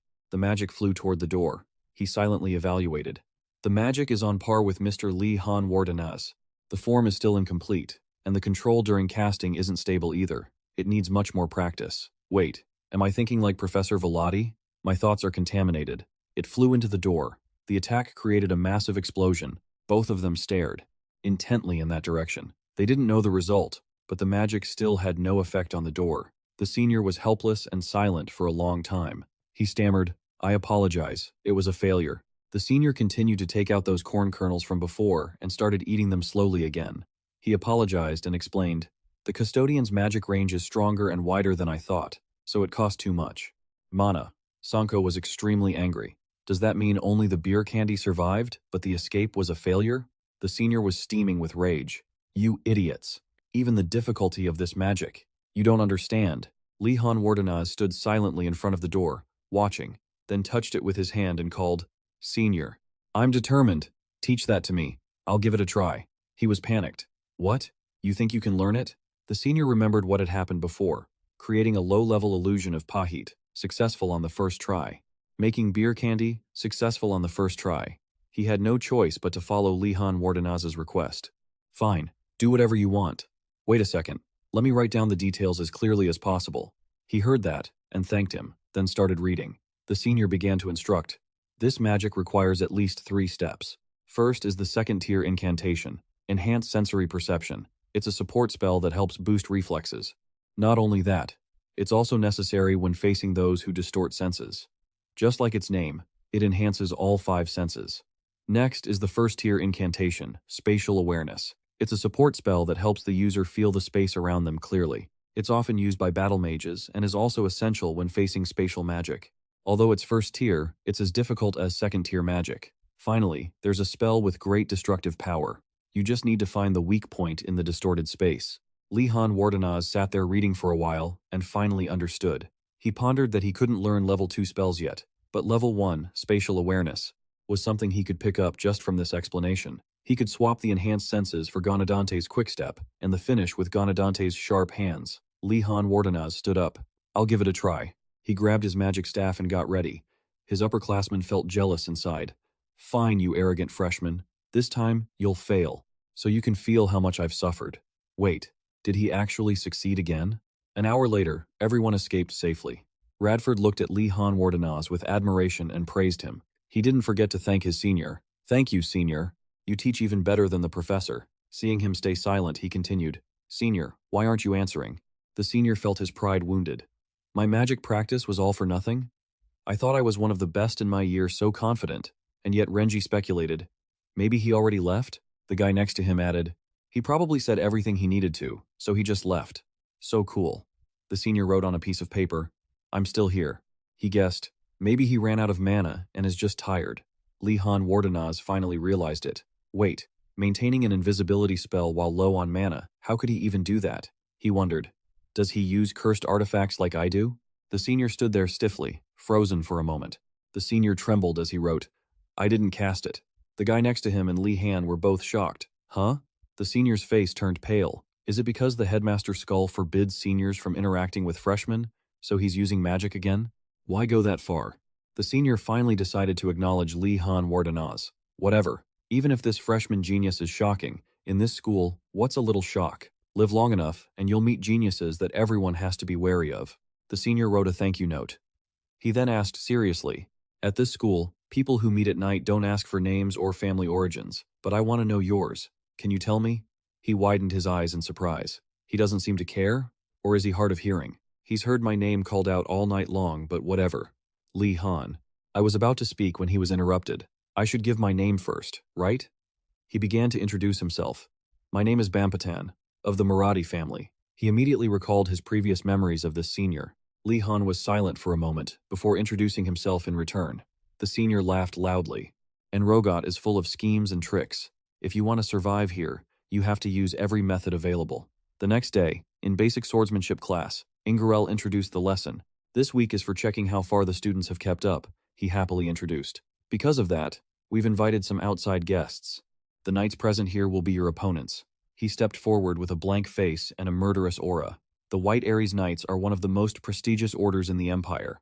With just a horse and a suit of armor, They have dominated all the treacherous lands of the Empire. Ingrid smiled. Because of that, for young students, they will surely learn a great deal. The knights stared at the students in front of them. Balin sighed. He felt contempt inside. Even though this was at the request of Ingrid, it looks like I've come to the wrong place. Although they have studied swordsmanship in their families for years, they usually only need to deal with apprentice knights. Balin asked Professor Ingrid. Just do as we discussed before, right? He reiterated. Yes, that's right. Just keep them alive, that's all. He immediately understood. Lehan Wardenaz's face turned pale. Is Professor Ingrid like Professor Volati? He presented the lesson requirements. 3 people will face 1 knight. Gather in the groups selected last time. He broke out into a cold sweat, his expression grave. Is it really okay to be this serious? Lehan Wardenaz called Giselle's name. Then he promised. This time, I will follow your lead. He immediately became suspicious. What kind of scheme are you plotting? Lehan Wardenaz explained. No scheme. If we don't cooperate, we won't be able to score points in this exam. Giselle was still stubborn. You want me to believe your words? The filth from someone like you, who's always ready to stab people in the back? He retorted. That's just because your leadership is terrible. It's not just that I can't understand it sometimes, that's all. Daru Choi calculated. It's best not to let them keep talking to each other. He turned and asked the professor. Who is our opponent? Is there a draw to choose? Ingrid replied. It's already been decided, based on the student's ability. Your opponents will be… He turned to call Balin. Since these are the 3 most excellent students, they need a worthy opponent. He replied coldly. I look forward to working with you kids. Giselle had to go with the flow. We also look forward to your guidance. The atmosphere suddenly became unusually tense. Balin stepped forward slowly and stopped. He prepared his combat stance. Balin challenged them. Use everything you can to attack. If you can, use magic too. I won't hold back. The 2 looked at him tensely. Li Han prepared his combat stance. Just standing in front of him, I can feel his power. This guy is on par with Alolan, maybe even stronger. There isn't a single opening. He's like a magical fortress. Alright, regardless, winning is impossible. But to score points, I have to show everything I can. He chanted, Oh feet, stir the earth. Giselle Marathi was surprised to feel her body become stronger. Daru Choi felt it too. He immediately thanked Li Han. He broke into a cold sweat. There are side effects, but maybe I don't need to mention that yet. Li Han continued to use magic. Oh, space. Reveal yourself. Daru was very surprised. Using even more magic? A stream of light surrounded his body. Oh, fire. Make the air warp. Oh, hands. Tear the enemy apart, Li Han Wardenaz thought. Facing a regular knight, I don't know which spell will be effective. The only way is to try every type of magic. Balin was worried for him. Using so many spells, what if he runs out of mana? That's very dangerous for a young mage. He looked at Ingrid worriedly. Why isn't Professor Ingrid stopping them? Lehan Wardenaz saw his chance and immediately cast a blinding magic spell. He turned to the back and shouted, Wait! Jew! Attack! A ray of light flashed over Balin's head, but he quickly dodged it. He turned behind him and saw Giselle Marathi swinging her sword to close the distance. He frowned. His legs felt much lighter than usual. Even though he was angry, he had to admit that this magic was truly impressive. The 2 pointed their swords at bikers, but he vanished in an instant. Giselle was stunned and shouted, Where did he go? Balin suddenly launched a sneak attack from behind Daru and Choi. The blow sent the 2 of them crashing to the ground before they could even react. Just as he raised his sword to deliver the finishing blow, Li Han blocked him. Shoot it! Balin swung his sword to deflect the basic magic. Is that all? I just need to dodge this, he thought. But the orb suddenly changed direction, looped back, and rushed toward him. Balin hadn't even processed what happened before the orb struck him. His hand was soaking wet from catching the water orb. Balin smiled and began to praise his skills. Hey, you young mage, he called out. Li Han ignored him and kept attacking. Shoot it! Li Han Wardenaz continued summoning countless water orbs, focusing with all his might. Magic spatial perception was truly crucial. It had always been difficult to control so many water orbs, but now it felt much easier. Bikers was impressed by Li Han's ability. It was truly astonishing, he thought. Could it be that all the first-year students at this academy can use magic like this? No, that's impossible. Talent like this is rare. This is a talent that belongs only to him, Ingrid thought to himself while watching Li Han fight. I need to talk to Professor Volati Bagret about this. He thought that this kid's level was definitely not that of a first-year student. Ingrid assumed it was surely due to the harsh lessons from Professor Volati Bagret, which were too dangerous. He sighed heavily, thinking, only I can protect these kids. But Professor Ingrid's misunderstanding only made things worse. Back to the internal battle among the four bikers, Lihan Wardanaz, Daru, and Giselle. He fought off both Daru and Giselle single-handedly, forcing them back while also fending off long-range attacks from Lihan Wardanaz. He easily kicked Daru away and then threw Giselle down, while Lihan Wardanaz stood behind, feeling helpless, unable to land a hit on bikers. He started losing his patience. Damn it! Lihan Wardanaz started to panic. Even with all three of them working together, they couldn't do anything. What should I do? Suddenly, an idea popped into his head. A glimmer of hope. Maybe if I use that a spell I've never tried before. Michael was still watching Lihan Wardanaz from afar. That kid, I heard he comes from the Lihan Wardanaz family. So far, he's only used one type of spell. And he hasn't even moved from his original spot. It seems that even though he comes from a prestigious family, his skills are only at a first-year level. Suddenly, a bolt of lightning appeared behind bikers. Lihan shouted, "Attack!" Lihan Wardanaz began casting a spell from his staff. Thunder Slash, Pochancha, a clone of Li. Han appeared from behind, firing a bolt of lightning straight at bikers. He was startled and turned around, realizing the trick. So, the person in front of me was just an illusion? I didn't even realize he had created a decoy with a basic illusion spell and used an invisibility spell to sneak away. Lihan looked ahead, thinking, "Success. Everything depends on you, Pochancha." The lightning shot straight at bikers. He remained calm, analyzing. This spell seems to be a Tier 4 magic. Bikers acknowledged that Lihan could think calmly in the middle of a battle. It seems his talent hasn't been properly evaluated. After thinking, Bikers channeled his energy into his sword and unleashed a lightning-fast slash. The two skills collided, creating an explosion in the sky. Lihan's skill was neutralized. Lihan was completely stunned. It had no effect on him? Pochancha? I'll never rely on you again. Michael started pointing his sword at Lihan. Young man, I'm truly impressed, even though you're so young. Therefore, me standing still would be an insult to your talent. So, I will fight you seriously. Hearing this, Lihan Wardanaz's face turned pale. Sir, I think there's a bit of a misunderstanding, but Michael had already stomped on the ground to gain momentum. He rushed toward Lihan Wardanaz at extreme speed. Damn it, I have to use that. Lihan Wardanaz was startled, but began casting, focusing, and compressing his energy. Explode. Professor Ingrid was incredibly shocked from afar. A first-year student can use this kind of magic? He was full of suspicion. Who taught him? In truth, no one. It was the result of his own hard work after studying the book Basic Blood Magic and Applications for a long time. Lihan had understood and mastered that magic on his own. He was using the mystic magic missile of the great mage, Fibergood. This is a special type of spell.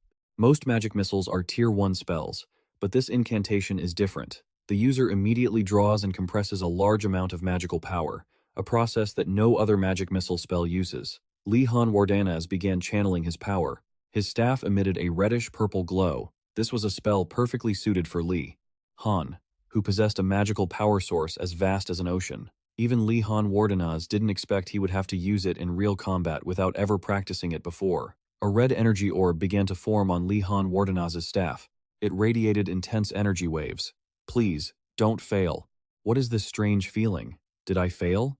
While he was confused, he still chose to believe in himself. No, I successfully chanted the spell. The energy orb was hovering between Lihan Wardanaz and Bikers. He was still a bit hesitant, but it was shaking violently. Bikers had approached very close to Lihan Wardanaz, then vanished, leaving only a blur in his sight. At the last minute, he realized and turned his head. Bikers was right behind him, preparing to swing his sword. Lihan Wardanaz felt as if the energy orb was about to explode. Biker's slash was aimed straight at his shoulder. Lihan Wardanaz suddenly smiled. So, this isn't a magic missile to be fired. The energy orb was expanding to its maximum. It began to explode, light radiating in all directions. Michael started to realize its power. Lihan Wardanaz stared at him, implying that it was all over. A massive explosion blinded everything, and smoke filled the air. Michael tried to brace himself, thinking, this is an explosion spell at point-blank range. As the smoke began to clear, Giselle and Daru Choi rushed over to ask what happened. Lihan Wardanaz also didn't forget to check on him. Are you okay? Lihan Wardanaz's figure emerged through the smoke. He was still standing firmly, but he was truly annoyed that the book hadn't described this magic accurately. He seemed to have suffered a backlash from his own spell, thinking to himself, lucky I survived by controlling the explosion's radius just in time. Just as he was thinking that, his opponent, surely, before he could even finish his thought, a sword swung down at Lihan Wardanaz's staff. It was Michael, completely unharmed. The strike knocked Li Han's staff far away, leaving him stunned and speechless. "It's over," Michael said, staring at Li Han with the gaze of a victor. He was still trying to recover, staring at the blade. Michael prepared to deliver the finishing blow, but at that moment, he sheathed his sword. "Do you want to join the White Knights?" Before Michael could finish his invitation, Li Han Wardenaz quickly drew the sword at his waist and pointed it straight at Michael's neck. But the man didn't dodge. He still reached out his hand toward him. The two stared at each other without a word. Michael pondered for a moment. "It seems I still have a lot to improve. How could I have let my guard down just because I disarmed you? I accept my defeat." He signaled for surrender, ending the battle. After the match, Professor Ingradel summoned Li Han, Daru Choi, and Giselle. The professor praised them all, saying they did excellently, and it was a huge surprise that they performed so impressively, even though their opponent was Sir Michael. The professor announced that all three had achieved the highest scores. In particular, Li Han's observational skills during the match were truly outstanding. Li Han Wardanaz was surprised by Professor Ingradel's praise, while Giselle looked jealous. He continued, "The knights had other schedules and left early, but they said they would tell their comrades about today's match." Professor Ingradel excitedly added that they even suggested, "If there's a similar opportunity, we must invite them to participate again." So, that wasn't just polite praise. They were genuinely very satisfied. "All right, today's lesson ends here. You all did well, thank you, Professor," the instructor replied. Li Han Wardanaz walked ahead, leaving his friends behind. As he walked, he thought, "Why do I have such an uneasy feeling? We won't have to face the Knight Captain during the midterms, will we? Oh well, forget it. My stomach has been bothering me for a while. I feel like vomiting, and my vision is dizzy." Everything in front of Li Han Wardanaz began to blur. Daru Choi noticed his friend wasn't doing well and placed a hand on his shoulder. "Li Han Wardanaz, what's wrong?" Li Han Wardanaz suddenly stumbled backward and collapsed to the ground. Daru Choi panicked. "Are you okay, Li Han Wardanaz? What's going on?" The friends behind them didn't understand what was happening either. Daru Choi let Li Han Wardanaz drape his arm over his shoulder to help him stand up. Li Han Wardanaz muttered, "Can't let the tigers find out about my condition. Stay quiet." Li Han Wardanaz's complexion was pale. Daru Choi was confused. "This isn't a battlefield, you know." "All right, I'll take you to the infirmary." Li Han Wardanaz clutched his mouth, feeling nauseous. "Ever since I used that thing earlier, my body has felt strange. How could that be a level 1 spell? It's too powerful, but it has absolutely no protective mechanism." Li Han's vision began to fade. "I should rename that spell. Call it Violent Mana Explosion, Vivlicus." The scenery before him swayed again. "Li Han, don't you dare pass out." Everything around him went black. Li Han could only hear a few voices. Is there really a professor who would dare to trigger an explosion of magical power so close to the students? Who is that? A voice he had never heard before. Then Daru Choi's voice. "I can't say I'm sorry, but what were they talking about?" Li Han was dazed on a hospital bed. He suddenly regained his senses and sat up. "This place? Is it the infirmary? Did Daru Choi bring me here?" Li Han heard a voice from behind the curtain. "Is he afraid of that professor's retaliation? Students at this academy are really strange. They seem to fear the professors more than they fear my kind. Because he took a mana explosion at point-blank range while exhausted, he has symptoms of a concussion." Li Han Wardanaz pulled back the curtain. "Is that the owner of the infirmary? I didn't meet this person last time. This is the first time.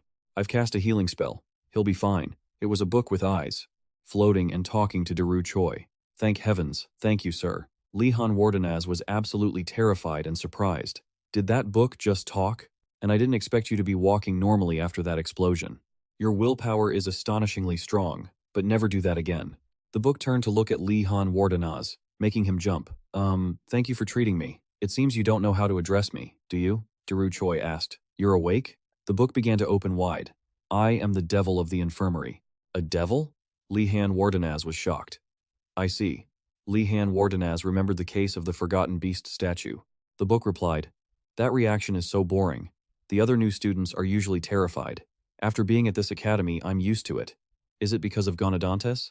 The students have it rough, don't they? I was summoned here by Gonadantes, so now I serve this place in the form of a book."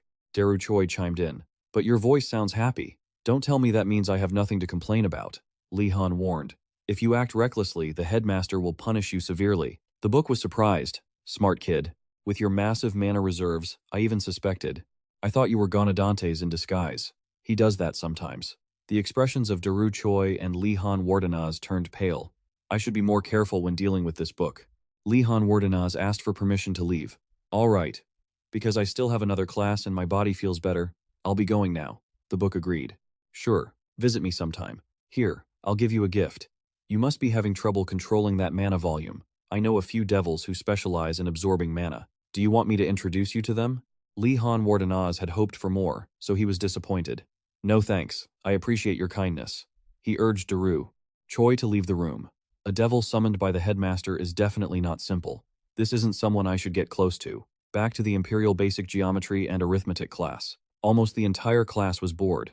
Did he just cast a sleep spell? Li Han was still trying to focus. The whole class had already passed out. Li Han handed a cup of coffee to Yona Macon. Drink some coffee. Thank you. Aren't you sleepy, Yona Macon? I cannot sleep during a sacred lesson.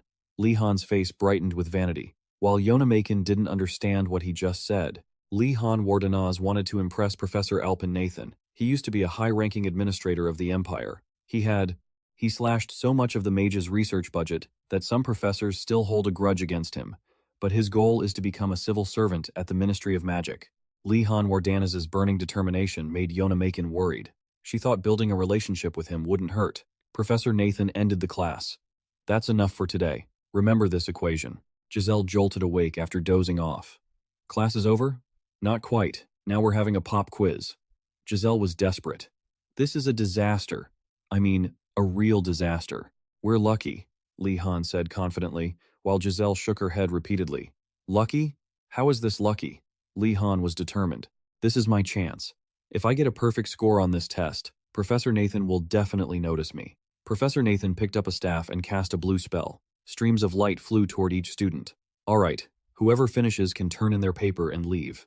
Li Han guessed this was an anti-cheating spell. Without being able to use magic, it would be hard to cheat. The professor continued, and one more thing, you cannot leave unless you answer all the questions correctly. The test appeared in the students' hands. Everyone read the questions and listened to the instructions, their faces turning pale. Suddenly, he raised his hand and paused the clock. A moment later, Arlalong looked toward the front and said, 2 of you finished the exam in first and second place. They were none other than Li Han, Wardenaz, and Asa. Excellent. First place, second place. Yet, instead of being happy, he could only think, I can't believe the answer to the final question was so pointless. Suddenly, he turned to comfort them. Anyway, it's fine. First-rank student Li Han Wardenaz, isn't it? Asa Dankan, follow me. He was startled and stunned. Yes, sir. Seeing that, Li Han Wardenaz, standing on the other side, started to worry. Why wasn't it me? I need to maintain a good relationship with him. Professor, may I ask what this is about? Only then did Arlalong confess. Actually, an old friend of mine is visiting the academy next week. Hearing that, his eyes lit up. He knew a good opportunity was ahead. That is someone I became close with back when I held a high-level management position in the Empire.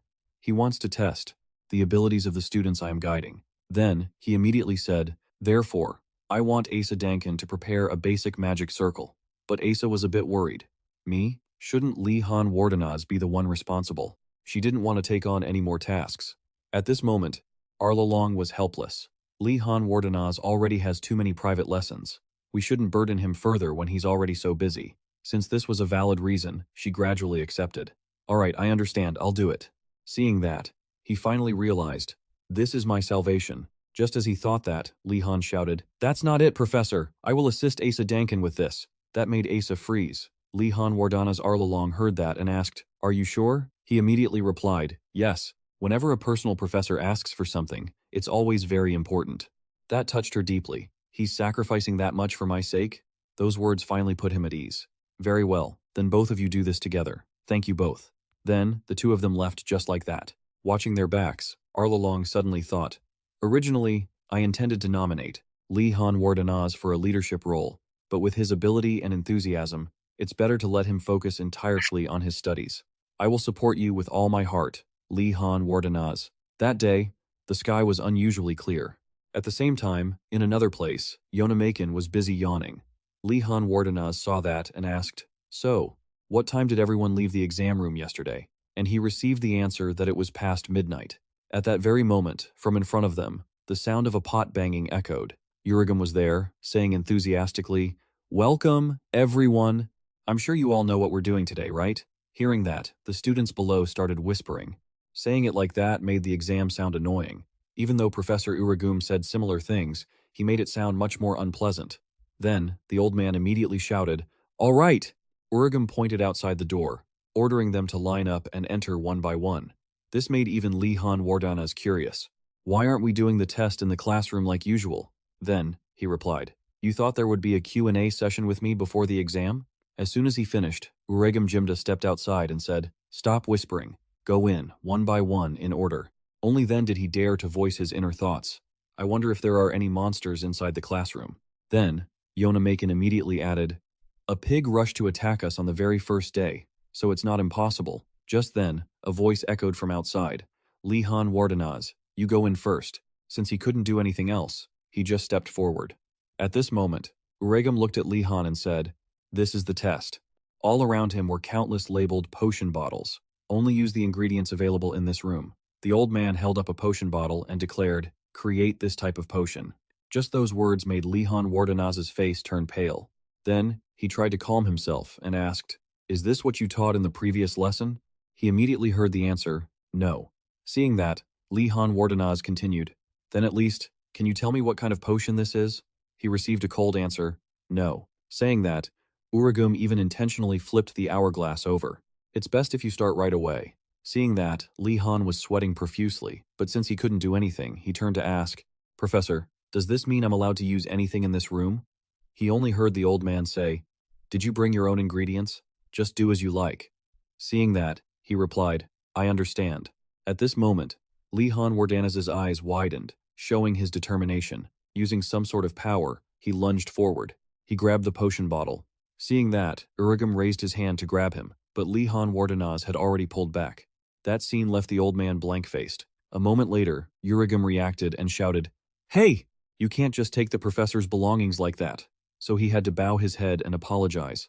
"I'm sorry." Then, Lihan Wardanaz asked back, "But you wouldn't have given me these ingredients if I had asked, right?" The old man immediately replied, "Of course not." In the end, Uragam still had to compromise. "Let's see how you handle this." But deep down, Uragam understood. Just taking the potion won't help him find the solution for this herbal concoction.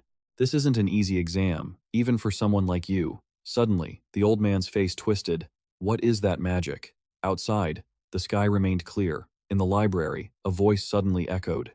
By the way, Nilia looked ahead, curious. "Why did you sneak out to explore the academy at night last time? Without me?" Rathford was questioned, his face pale. "I was busy and panicked, so I forgot." Fortunately, she only said, "Regardless, you should have told me before going." It made him wonder when Lihan Wardanaz would actually arrive. Just then, Han opened the door and walked in. "I'm done," he said, making Jackson beam with joy. Since he had arrived, Jackson immediately ran over to beg him, "Please, explain what happened last time to Nilia." Nilia, however, remained very calm. "What is it, Rathford?" she asked, though her tone was laced with a menacing threat. "I was just curious about you two exploring the academy at night." By now, even he realized that didn't look like the expression of someone who was just a little curious. But Lihan Wardanaz decided to speak up and explain. He didn't hesitate to take all the responsibility upon himself. "Actually," Sanko offered some advice. "I tried to invite you, but he blocked me, insisting I shouldn't do it." Furthermore, Lihan Wardanaz dropped a bit of bait. He said, "If a hunter as talented as you joined the expedition, the others would lose all their confidence," which made her blush. Afterward, he turned away and said, "Anyway, don't be too hard on him. He was just thinking about his friends." Only then did Nilia finally accept it. "All right, I understand." Rathford, who had witnessed everything from start to finish, was speechless. He lied without even changing his expression. He's truly talented. While they were busy talking, a classmate ran over and asked Lihan Wardanaz how the exam went. Lihan Wardanaz didn't hide it and replied, "It was tough. I faced some obstacles too." This sent everyone into a panic. "What? If even you failed, then this exam has a major problem. We should protest this." But before they could finish, the door opened once again. Uragam stepped out and told them everyone had done their best. This caused an uproar. "Professor, we used all our strength." Honestly, the exam was too hard. It should at least be based on what we've learned. Suddenly, a question startled the old man. "And no one passed this exam, did they?" But the answer was revealed immediately afterward. "What are you all talking about?" Lihan Wardanaz succeeded. They were stunned, mouths agape. "What?" He didn't stop there. The old man intentionally rubbed salt into their wounds. "I can't believe you guys so easily believed the words of a top-tier student. How naive. He only said that to encourage you. At Eon Rogat, you should never trust anyone." That day, the students learned yet another lesson. After leaving, Oregum couldn't stop thinking. Regardless, since when did he learn that kind of magic? Meanwhile, everyone was blaming Li Han, the traitor, for the recent test. With just one command, Li Han Wardenaz had solved the problem. Elemental components, separate. Watching this, the old man was also startled. That was elemental separation magic. More than anyone, Uragam understood that this was basic magic that any alchemist needed to master. But I intentionally didn't teach it, to spark a passion for learning and self-discovery in my students. Even so, that wasn't the only thing that left Uragam stunned. After analyzing it, Li Han finally realized, isn't that a confidence potion? Those words left the old man shocked beyond belief. Uragam could only press his face against the wall and groan. He realized it instantly with just a glance. After finishing, Li Han left, feeling a chill run down his spine. Why does this give me goosebumps? A while later, as they were walking down the hallway, Nilia wondered, isn't it really fun to be gathered together like this again? She glanced at everyone and smiled. Don't you think so? Which made Yonamakin happy too. It feels like it's been a long time since we were all together like this, even including Gainando. Just then, he turned to the side and asked, Gainando, you're only following us to skip class, right? Although on the surface, he answered, that's not the reason. His inner thoughts said otherwise. Indeed, the purpose of their gathering today was to find the location of the horse boss in the tower. At that moment, he already had a plan. According to the schedule, it will appear at the end of this week. Perhaps we will encounter that thing. Even while walking down the stairs, Li Han's mind was wandering. After a while, he suddenly realized this was the staircase leading to the third floor. After thinking it over, Li Han Wardenaz decided to take a gamble. All right, let's go. Onward to the third floor. He turned back and suddenly remembered this was the path Rathford had found earlier. Li Han Wardanaz kept thinking as he walked. We went to the third floor with Sanko before, but this path is completely different. It's unclear what will happen on this side. Not only that, he reminded himself to stay vigilant. Finally, Li Han Wardanaz's hand touched the gate. A moment later, he slipped through. The scene that hit his eyes made Li Han startled. Since when did this become a dense forest? Has the scenery changed? Witnessing that, his brain was baffled again. I know the academy is full of spells, but I didn't expect the difference between areas on the same floor to be this clear. It was said that even the headmaster didn't know the history of this place. Shortly after, Li Han Wardanaz made a decision. Since it has turned into a forest, let Nilia lead the way. I trust you. But he didn't know when she had turned into a gray cat. Seeing this, Nilia he looked as confused as a nitwit. A cat? All around him were animals, but Li Han Wardanaz had no idea that they were his friends. He kept calling out, "Where is everyone?" As soon as she heard him, she kept meowing. Seeing this, he suddenly wondered, why are you answering me? A moment later, Li Han realized the abnormality. Wait, these eyes. Then, a fox and a raccoon appeared. Finally, Li Han realized, is that Nilia? He finally understood. Could this be transformation magic? This isn't just a forest. It's a transformation forest that turns humans into animals. But then, Li Han Wardanaz suddenly held himself back. Wait, then why wasn't I affected? Is it because of the amount of mana I possess? Alright, I need to clarify the situation first.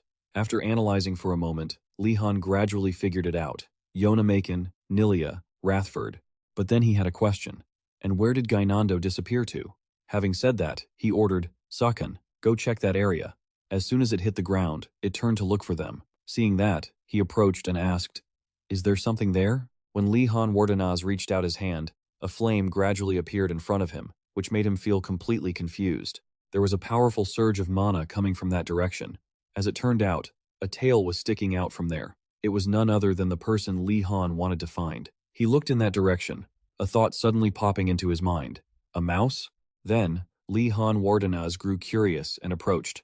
Suddenly, words appeared on the ground. Stop, cross through a duel, win and you stay, lose and you're exiled. So, to get through this forest, one must win the duel. Losing means being sent away. As soon as he replied, the mouse turned back around. Fine, I accept your challenge. Seeing this, the mouse flinched it didn't know since when, but he was suddenly surrounded by an aura. Behind him was the silhouette of a massive surge of energy. Rathford was so terrified he turned pale, but Li Han Wardanaz, not understanding, turned and asked, what's going on? Suddenly, he remembered something. Wait, is it judging strength based on mana levels, like the warehouse guardian did before? Until this moment, Li Han finally realized. If that's the case, then I know what this mouse is misunderstanding. Wait, I'm not. But from the mouse's perspective, this was exactly the headmaster. Rathford saw this and bolted away immediately. He quickly chased after it. Don't run. You wanted a duel, didn't you? A noble person. No, even a mouse should have some pride, right? Even Nilia called out. The way it keeps mentioning a duel, this mouse is definitely the leader of the forest. Chase it. Li Han Wardenaz kept pursuing, shouting, Stop right there! I challenge you to a duel. Just then, the creature jumped into the water ahead, but somehow, it managed to fly. Across to the other bank, a column of water erupted from the river. At that moment he shouted, Oh magic of space, open, Furukunra! If you don't work again, I'm sealing you away for a while. Following his words, countless beams of light erupted, along with the command, Strike down, lightning of Furukunra. A yellow bolt of lightning slammed vertically from the sky into the forest, leaving a trail of white smoke. The space gradually cleared. The parasist was motionless, unable to budge its massive body. Li Han Wardenaz raised an eyebrow to test it, then concluded, Don't worry, seemingly without a scratch. Fokuncha, Nilia sensed something wrong and warned through telepathy. No, Li Han Wardenaz, it has already collapsed. Right now, it was only standing, because a bit of remaining mana was maintaining its shape. Li Han Wardenaz flashed to a spot not far away, his arm swinging down. His sword had just grazed the blobby body of the parasist. The three allies looked up, amazed to see the waterfall crashing down on Li Han. He sheathed his sword at his waist and calmly remarked, It kept bragging about how strong it was, but it seems the spirit deceived me when I made a contract with it. The spirit beasts sighed in exhaustion. I told you it wasn't like that. Furukunra, hiding in the nearby grass, was terrified, not daring to show his face. Sweating profusely, he sighed. My goodness. He took down a slime made of pure spring water in one hit. He's definitely the headmaster in disguise. He kept biting his lip, frowning and complaining.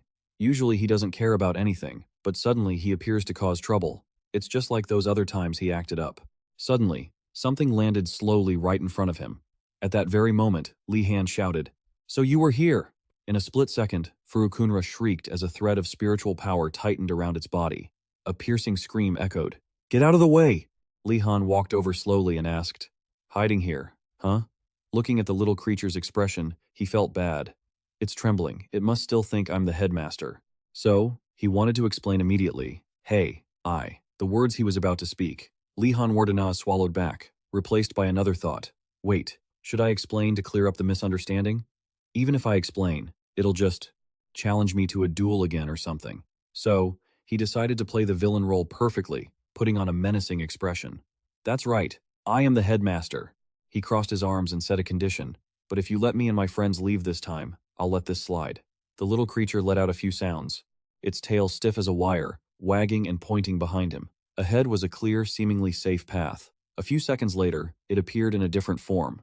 The path led to a closed door. Li Han Wardenaz cheered. That's the hallway to where I need to go. All right. Then he was about to take a step, but felt uneasy. Wait a second. The yellow mouse was crying pitifully. He gently lifted it, letting it lean against his chest. I completely forgot about Gainando. Hearing that moaning, it was definitely his friend. Once that was done, Li Han Wardenaz kindly left one final word. Well, goodbye for now, forest mouse. He turned half his face, a gentle smile appearing. See you later. While Li Han Wardenaz meant it as a normal greeting, the mouse interpreted it as a death threat, and that smile looked truly twisted. I'll send you to hell soon. The mouse jumped, its fur standing on end, its little mouth squealing like it was being slaughtered. Its two paws worked frantically to dig a hole to escape, its mouth whimpering as if to say, Please, spare me. It didn't stop there. It offered a gesture of goodwill. In return, I offer this to you. It turned out that after digging, the mouse pulled out a piece of cloth. Li Han Wardenaz exclaimed, A bone filled with dense mana. He widened his eyes, full of confusion. I don't know why you're giving me this. We have no interest in it. But as he watched, the scattered bone fragments slowly, automatically connected into a complete skeleton. The flexible joints clicked into place, forming a shape. Li Han Wardenaz then recoiled, shouting, Sakarn! Half a second later, the skeleton reacted strangely. Li Han Wardenaz stood still, staring at it. Sakarn's bone. He looked at the thing in front of him, muttering, They've been completed into a single mass. Li Han was full of doubt, thinking, Professor Irigam Jimda once said Sakarn was extremely dangerous. Did Professor Mo prepare it as a gift for the freshmen? Or did he just accidentally forget the safety procedure? After a moment of silence, he quietly called out, Sakarn. The skeleton seemed to hear him, but didn't bother to respond. Li Han Wardanaz was a bit annoyed. It's ignoring me. He was impatient to find out the reason, asking aloud, Is there something wrong with it? Just then, Nilia walked by, curious. It looks like it's resisting orders. Li Han Wardanaz heard this and asked Sakarn immediately, If you have something to say, show it. Sakarn finally reacted, waving its bony arms. Li Han Wardanaz looked at its body language and guessed, Don't tell me you want me to create a body for you? Sakarn didn't shake its head or turn away, proving he was right. Li Han even figured out another desire of the opponent. With my own hands? He hurriedly refused. I don't have that ability. Just then, Yonamakin suggested Li Han try using elemental essence as material to sculpt a body. He subconsciously repeated the keyword, elemental essence, huh? It sounded reasonable. Li Han Wardanaz got to work. All right, let's try. He carefully pulled out a wooden stick, commenting, This material will be the most suitable for your body. The stick was then raised high above his head. Li Han Wardanaz awakened the water spirits. Rise up. The air swirled, twisting and turning until late that evening. A moment later, Yonamakin sighed in relief, rubbing her shoulders. That was a strange experience. Nilia stood by, still stunned. I still feel like there's a beard made of mana on my face. Li Han spoke his final, slightly regretful conclusion. I haven't reached the tower stable yet, but at least I've found a bit of happiness. I've successfully completed Kan Yonamakin. She giggled, and continued. First, you should try cutting that block of water to give it a body. Gainando chimed in excitedly. The water and magical energy have to be enough to fill a hole, Li Han Wardanaz replied with a blank expression. I didn't measure anything, so I'm not sure. Just then, Khan suddenly looked disgusted and offered a warning. It growled and glared at Gainando, scaring him witless. Li Han Wardanaz walked over, picked it up, and wondered, Why are you looking at me like that? I'm just joking. I don't eat people. It didn't seem to like that. Still hearing a low growl, he scolded. Khan, it's nighttime. Quiet down. Behind Gainando. A faint, glowing blue mass appeared in front of the door. It looked just like Khan had at the beginning. Li Han Wardanaz paled instantly. His lips twitched. Is that the headmaster's bone soldier? He tensed up, having a strange premonition. Wait, don't tell me. Just then, Yonamakin turned around to look. The headmaster's bone soldier. Li Han Wardanaz didn't wait for her to react. He ordered, Yonamakin, wake everyone up. He raised his wooden staff like a flag of rebellion. His voice thundered. The headmaster is attacking. He clearly wants to sabotage our exam prep for tomorrow. Wake up, everyone, Yonamakin shouted to rouse the sleeping students, while Li Han Wardanaz launched an attack at the two zombies that had just appeared. Wait, they're attacking outside too, Gainando warned. A crowd of zombies was surrounding the tower, and a group of bone soldiers holding torches was approaching. It seemed they had prepared very thoroughly. Li Han Wardanaz ordered, Khan, if anyone tries to break in, push them back. Khan was now in fighting mode. Li Han Wardanaz, Yonamakin called out, I've brought everyone here. With her was Asa and Adinas. The headmaster is attacking the academy? Asa asked. Li Han Wardanaz continued to lead. No time to explain. Everyone, help reinforce the barricades at the door. Yes, sir. Everyone started using desks and chairs to block the door. Adinas began chanting behind them, summoning a pile of brown slime to reinforce the door. As expected of a princess, Li Han Wardanaz thought, impressed. She used spirits to strengthen the magical barrier. Suddenly, a massive pounding sound erupted from behind the door. What is that noise? Yonamakin worried. Outside, a giant hand was continuously slamming against the door. You idiots! Open this door! Recognizing the voice, Yonamakin and Gainando turned pale. Asa called out, Everyone, keep piling things up. Hurry, bring whatever you can. The headmaster outside kept shouting, Why haven't you opened the door yet? Enough! What the hell are you doing? Asa started to get angry. Li Han Wardanaz couldn't believe the headmaster was personally controlling the zombies. This is too big. It can't just be a small prank. Don't tell me Li Han Wardanaz began to realize something. He turned to his friends. Could this be an ethics exam on using basic magic while battling the headmaster? Across the door, he nodded. Sure enough, you guys catch on quickly. But Asa was losing her cool. What does this have to do with ethics? The teacher emphasized. Just do whatever you can to avoid being captured by the skeleton army. If you get caught, you fail. Survive until dawn, and you pass. Asa continued to complain. But we have other exams tomorrow. Is this really okay? Gainando started gathering food to prepare emergency rations. The headmaster reassured them. Don't worry about that. All the other dorms are participating in a similar combat test. Hearing that, Gainando became optimistic. Does that mean we don't have exams tomorrow? Asa scolded him. Is this really the time to be happy? All the way until morning? Li Han Wardenaz thought. I'm afraid these barricades won't hold the door for long. Besides, the headmaster isn't just attacking from one side. Li Han Wardenaz noticed a sound from another direction. Two zombies had managed to open a window and were crawling in. Zombies are climbing in through the window, Li Han Wardenaz directed. Yona Macon, take two others and hold the window. Khan, check the other sides. Gainando, focus on maintaining the barrier. Princess, you. The headmaster was observing the students through a magic circle. He was impressed by Li Han Wardenaz's leadership. Next time, I have to take that brat out first. I don't want the other students to panic. What I mean is, how dare that kid steal his classmates' chance to grow? I can't let them defend this easily. A zombie had broken through the barricades, scaring Gainando half to death. It lunged and grabbed his hair. It hurts. The barricades are broken. Gainando. He had done his best. The students panicked. Get away from him. Li Han quickly lunged forward and drew his sword. He slashed, splitting the zombie in half. Gainando collapsed to the floor, panicked. Li Han ordered, Everyone, watch the entrance. Don't get near that door. Hey, come here a second. Asa called Li Han from another window. Look over there. There's something coming from behind. No way is that another wave of zombies? Over there. Li Han realized something. Please, help us. Those are students from Phoenix Tower. Li Han thought he understood what they were up to. They must have chosen to run away. What should we do now, Asa? Analyze this. If we let them in, everyone here could be in danger. Looking at the undead chasing them, there is a 90% chance we shouldn't. Let them in. Li Han Wardenaz made the call. Everyone was stunned. Asa secretly acknowledged that Li Han Wardanaz was truly Li Han Wardanaz. Even in such a dangerous moment, he still saved others. It was a truly noble act. I haven't acted like a proper noble, he thought. I will personally lead them in and help them under the name of my house. Let's go. Why did they suddenly change their attitude? Li Han Wardenaz was puzzled. Maybe they realized that if they abandoned their classmates in this ethics exam, they'd get points deducted. Oh well. Thanks to everyone for agreeing. I won't say anything for now since the situation is too chaotic. Headmaster was still watching Li Han and wondering, I still don't understand why he would do that.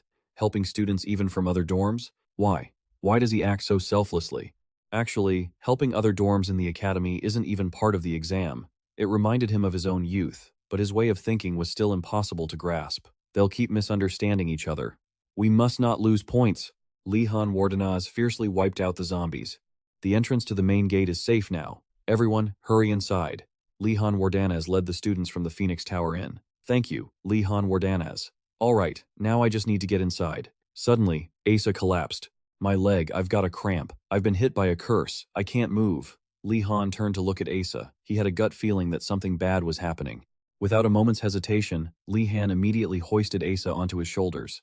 Before leaving, he loudly instructed the others, I'll take Asa with me. The rest of you, get inside quickly. Li Han Wardenaz, what a strange way to talk, Kendrick thought, then voiced his opinion. Thanks, man. If you ever became an official, you'd be great at it. As Asa was suddenly hoisted up, he looked completely bewildered.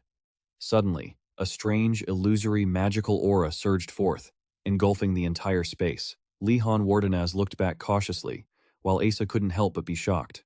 With a single wasted motion, Li Han Wardanaz immediately used Asa as a human shield. Poor guy. Before he could even understand what was happening, he had to act as a shield. Asa gaped as his head scraped against that mysterious barrier. Then, Li Han Wardenaz hoisted him back onto his shoulder. Yet, Asa still complained. Li Han Wardenaz, why would you do that? Before he could answer, Li Han was lost in thought. Is this a curse that causes such a tingling sensation? A moment later, Li Han Wardenaz spoke truthfully. I'm sorry, Asa, but thanks to you. He looked toward the skeleton troops over there, silently confirming his own thoughts. I've discovered the one behind this. Li Han Wardenaz pointed his staff straight at them, and a powerful gust of wind swept past the group.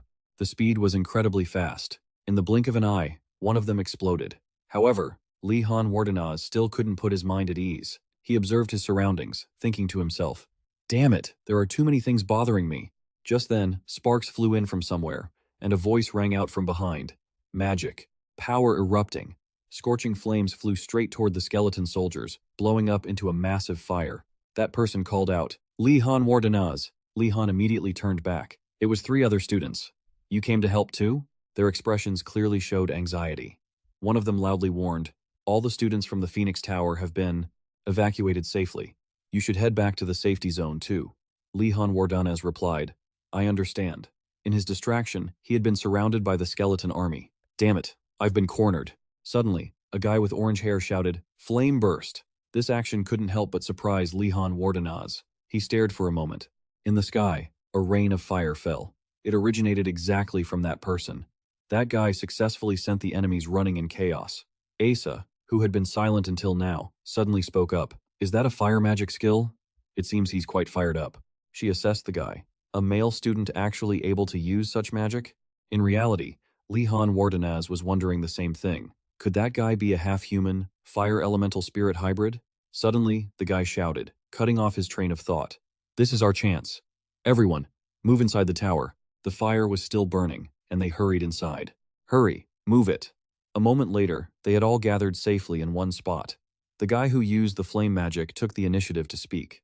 Li Han Wardanez, thank you. Thanks to you, my teammates retreated safely. Li Han politely replied, I'm the one who should be thanking you. Both sides were warm and friendly. Li Han shook his hand. You helped me a lot too. I'm very grateful. However, his action made the guy jump. He looked at his own hand, which was emitting faint magical power. He shouted in a panic. Wait! If you touch my hand! Sure enough, Li Han pulled his hand back right after. He looked at his hand, thinking to himself, it's hot, but it didn't burn. A blue aura surrounded his hand. He thought, actually, it does feel a bit stinging. I must have unconsciously used mana to create a protective shield around my hand. The guy was extremely worried, frantically asking, Li Han, are you okay? Are you hurt anywhere? Li Han Wardanez hurriedly reassured him, I'm fine. He didn't forget to ask, but this temperature, it has something to do with a fire spirit, right? The guy confirmed. Then, seemingly realizing he had forgotten to introduce himself, he said, that's right, I forgot to introduce myself. I am Nigel, a priest of the Alpha sect, those who worship the fire. He began to recount his background. My ancestors once formed a pact with a fire spirit, so our bloodline has that mix. Hearing Nigel, combined with the memories he had while observing him, Li Han finally understood. No wonder he can use fire elemental magic so skillfully. Seeing that, he felt a bit dejected, so envious. I wish my family had some connection to a spirit, instead of just being full of false rumors. Suddenly, someone in the distance shouted, Help me! Nigel hurriedly wanted to leave, but before that, he didn't forget to greet Li Han again. No matter what, thank you for your help. If you ever need any assistance in the future, don't hesitate to ask. I'm going ahead. Seeing this, Li Han also happily said goodbye. See you later. Watching Nigel leave, he smiled lightly, inwardly grateful. He really was a good person. Suddenly, Digiling seemed to object. You mean that priest, Nigel? I advise you to keep a certain distance from him. This remark surprised Li Han. He turned his head to look at her. His expression was complex. Digiling, even you are saying such things about someone else? Did Priest Nigel cause some trouble inside the tower before? Digiling explained. Not exactly, but she hadn't finished speaking when someone else found Li Han. You're already here. That person looked extremely excited, looking at him as if they'd found gold. The successor to the sharpness and talent of the family, Li Han Wardanaz. Li Han was surprised to see her, and this is Priest Sienna, an elite member of the Freeman sect. He immediately chatted with her, not forgetting to offer praise, leaving Digiling alone, who hadn't finished her story yet. Your alchemy skills are as impressive as always. Priest Sienna was still curious about what happened earlier. Li Han took the opportunity to ask, by the way, has Priest Nigel caused any trouble here before? Sienna replied immediately. No, absolutely not. However, she then added with a forced smile, but I still advise you not to become too close to him. This comment was just like Digiling's. Li Han was once again thrown into confusion. Why is that? The question remained unanswered once again. They were called away. Everyone, come here. It was the student from earlier. He pointed urgently below. Look over there. That's the skeleton army we've been fighting all this time. He was incredibly excited. The undead are starting to retreat. The girl next to him was overjoyed and announced, the sun is rising. She was so happy she was even tearing up. Everyone, you've all done so well. They cheered for her in return. You too. Gainando was overjoyed to the point of wanting to rush out. We've won. I have to go out to get a breath of fresh air for a bit. However, before he could take a step, he was stopped by Li Han. Wait! The situation suddenly became serious as he ordered his spirit beast, Sokka, you go out first. It was very obedient and followed its master's wishes. Sure enough, Li Han's caution was justified. Sokka was currently chasing after an undead. Gainando stared in shock. He cursed. He even set a trap for us until the very last moment. How hateful and cowardly. A moment later, Osu appeared. The first sentence he said was, "You're still as annoying as ever, full marks." Hearing that, Lihan Wardenaz bowed politely to thank his teacher. Lihan Wardenaz thought to himself, rescuing the students of the Phoenix Tower has significantly increased my score. Just like him, Osu was also thinking to himself, that's strange. Why on earth would he help others? Is he trying to provoke me? Li Han then turned to talk to Dilling. It's such a pity for the Phoenix Tower. A few of their students were taken away. She comforted him, saying, the important thing is what we learn. Grades aren't everything. So, it's not a big deal. Suddenly, she snapped to attention as if remembering something. By the way, have you heard the news? The priests are coming to visit the academy this weekend. As soon as she finished, Lihan Wardenaz froze. His expression changed instantly because whenever the priests visited, not only were there feasts and parties, but the difficulty of the lectures set by the headmaster would also decrease significantly. Thinking of this, he finally managed a satisfied smile. It looks like we'll have a relaxing weekend ahead. They say it's always calm before the storm. At that moment, Lihan Wardenaz had no idea what was coming during that long-awaited weekend break. Could he really let things go that easily?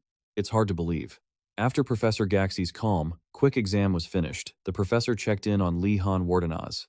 Have you really mastered all the subjects? He answered honestly. Yes, that is the situation. Finally, the weekend arrived, and they felt a bit of relief. As they walked through the campus, Yona Macon spoke up. Hey, it's been a while since we visited the priests, right? Hearing this, Lihan asked, are you planning to go to the Flamen sect? As expected, he asked correctly. She confirmed. That's right. Besides, I was also planning to ask about these potion bottles. Having said that, she took out a bag containing various kinds of solutions. Lihan Wardenaz picked one up to examine it. He wondered, but if there's anything truly suspicious in them, it will be hard to explain. Contrary to his anxiety, Yona Macon was much calmer. I'll firmly insist that I just happened to find them by accident. Everyone there is a good person, so they probably won't confiscate them. Facing the potion bottle, Sharkhan suddenly stared at it, and it jumped up. Sensing something unusual, Lihan Wardenaz immediately commanded, Shark, stay still. Why are you acting so strange all of a sudden? He said, then put the bottle back in the bag. As soon as he let go, Sharkhan's expression changed completely. Looking sad, Lihan Wardenaz asked, are you hungry? Hey, this isn't food. Then, he said goodbye to Yona Macon. See you later. Before leaving, she asked him, are you planning to go see the priests of the Prasinga sect? Lihan replied, I need to go pay my respects to the Prasinga side as well. Catching the key word, Yona Macon felt strange. Not wanting to leave her wondering, Lihan Wardenaz explained, I plan to visit all the priests, from the other churches too, and if I get the chance, I'll join them all. Having said that, he turned away decisively. See you, goodbye. Even though he had left, Yona Macon still smiled, silently wishing him well. I wish you all the best, even though I don't know what you're plotting. On the other side, Lihan was walking with Niziger. He was leading the way. Lihan, you arrived in front of a door and called out, Father, we have arrived. A young priest pulled back the curtain and smiled brightly. Father Niziger and the two greeted each other politely, repeating their characteristic phrase, May the flame of Afa protect you. May the flame of Afa protect you. Observing this greeting, Lihan felt a bit strange. I came here, but to be honest, I don't know much about this religion. I heard this is a fire-worshipping sect. Just then, Niziger introduced him to the sect. Dear priests, this is Lihan, from the Lihan Wardenaz family. After his introduction, Lihan bowed respectfully. Greetings, father. The man smiled awkwardly. I'm a bit surprised. I didn't expect a mage from the Lihan Wardenaz house to have an interest in religious faith. Lihan immediately corrected him. That's just an inaccurate rumor, sir. After talking back and forth a bit, the priest invited them in. Anyway, please come inside. Would you like me to explain our beliefs? Faced with this enthusiastic offer, of course, Lihan Wardenaz would not refuse. Yes, please enlighten me. After going inside and having Lihan Wardenaz sit at the table, the priest began to preach. I will start with the most fundamental doctrine. He began to introduce their beliefs. The flame of Afa that we worship, we believe that one day in the future, the apocalypse will appear, along with the fire of Afa. The flame of Afa will incinerate everything. In that vision, it will be the day when all things sink into a sea of fire. Lihan Wardenaz listened, feeling a bit quiet, unable to suppress his curiosity. He asked directly, is that fire a metaphor? For example, for evil spirits? The priest enthusiastically answered, no, it burns everything in the literal sense. Hearing this, Lihan became even more curious. So it's like destruction to pave the way for a new, reborn world? The questions he posed made the priest feel interested. That way of understanding is quite interesting. Then, he explained further. But no, after the world is destroyed, there will be nothing left, only the flame. Li Han was extremely shocked upon hearing this, his eyes widening. Next, the priest suddenly suggested, "Now, Li Han Wardenaz, let us examine the flame hidden within your soul." Li Han Wardenaz listened and closed his eyes. The man was satisfied. Exactly. After going through everything that had happened so far, Li Han thought to himself, "Now I understand why Dilling and Sienna warned me to avoid Nizager." He instinctively said, "Must I summon the flame within to help destroy the entire world?" Hearing this, the priest laughed out loud. Those who do not understand our sect often misunderstand like that. This time, it wasn't just him speaking. Nizager also chimed in. "We do not destroy the world or burn the empire," the priest added. "We simply believe in the flame of Afa. The flame will find us in the not-too-distant future. Therefore, we need to live a life without regrets." After the explanation, Li Han Wardenaz gradually began to understand. So, this is just a type of standard doomsday cult then. It's just a normal thing, right? However, looking at the priest, he still didn't quite understand. Then why did Dilling and Sienna react so violently? Interrupting his thoughts, the priest spoke up. "Now, if you will allow me to explain the rules of the sect." During the time he spoke, Li Han was truly listening very seriously. Not only that, he was silently evaluating the rules. They were quite lenient, except for the predestination of fate. With no major priestly duties, the priest excitedly prepared to do something. The best part is about to happen. Let me show you a simple, sacred miracle. With a wave of his hand and his staff, a magical flame roared to life out of nowhere. Li Han Wardanaz kept all his focus on the priest. Correction, Li Han Wardanaz is a single person. Referring to context, Nizai is a separate character. Because they worship fire, this place is home to many masters of fire magic. After performing a flashy display for Li Han Wardanaz, the priest said, "When the Empire needs fire-related magic, they usually request support from our order." Seeing this, he silently praised them. They're actually quite talented. For those who earned his respect, he even wondered if he could ask them for help. Since he was quite poor at fire magic, the priest suddenly invited Li Han to perform something. "Li Han, it is time to examine the flame within your soul. This chalice is an ancient artifact used to summon and unleash the fire hidden deep within the spirit." Hearing this, he stared at the object as the priest instructed him to place his hand on it. Even though he followed the instructions, he felt a bit uneasy inside. He whispered to himself, "I hope nothing bad happens." After he touched it, a flame erupted from the chalice. Li Han was incredibly surprised. After observing for a moment, he asked, "There's no change at all. What now?" Nizai replied to him, "Now, we will proceed with the test. The goal isn't to measure the intensity of the flame, but its resistance to external interference." The tests proceeded one after another. In the first round, his breath resisted. Next, they used a bowl of hot water.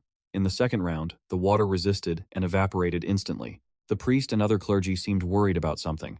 They looked hesitant. The test continued. In the third round, black sand resisted. In the fourth, magic resisted. The fifth, sixth, and seventh rounds all were resisted. Witnessing this chain of resistance, the clergy were truly helpless and panicked. However, a novice like Li Han naturally didn't understand. He asked, "Is something wrong?" The priest laughed it off. "It's nothing." But they whispered to each other, "Can we contact another priest immediately? I will send a report at once." Leaving Li Han bewildered, they lowered their voices. "I'm afraid we need to summon the bishop." Suddenly, a silhouette appeared with a powerful voice. "If you are discussing me, then I am already here." That was the bishop they had mentioned.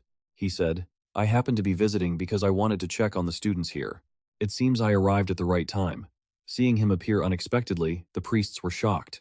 The bishop then turned to Li Han. He was also very surprised. How did the bishop know he was looking at him? The bishop turned to face him and offered a gentle smile. Seeing this, Li Han took the initiative to introduce himself. "It is an honor to meet you, sir." He reminded himself internally that the bishop was a high-ranking official in the church, so he had to be extremely respectful. The bishop was also very warm. He familiarly patted his shoulder. "This is an honor for me.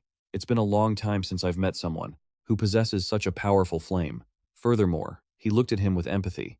"You must have gone through much suffering in your childhood because you couldn't control that fire." However, Li Han Wardanaz didn't seem to agree with that statement. "Not exactly, sir. As expected of a bishop, he knew a lot.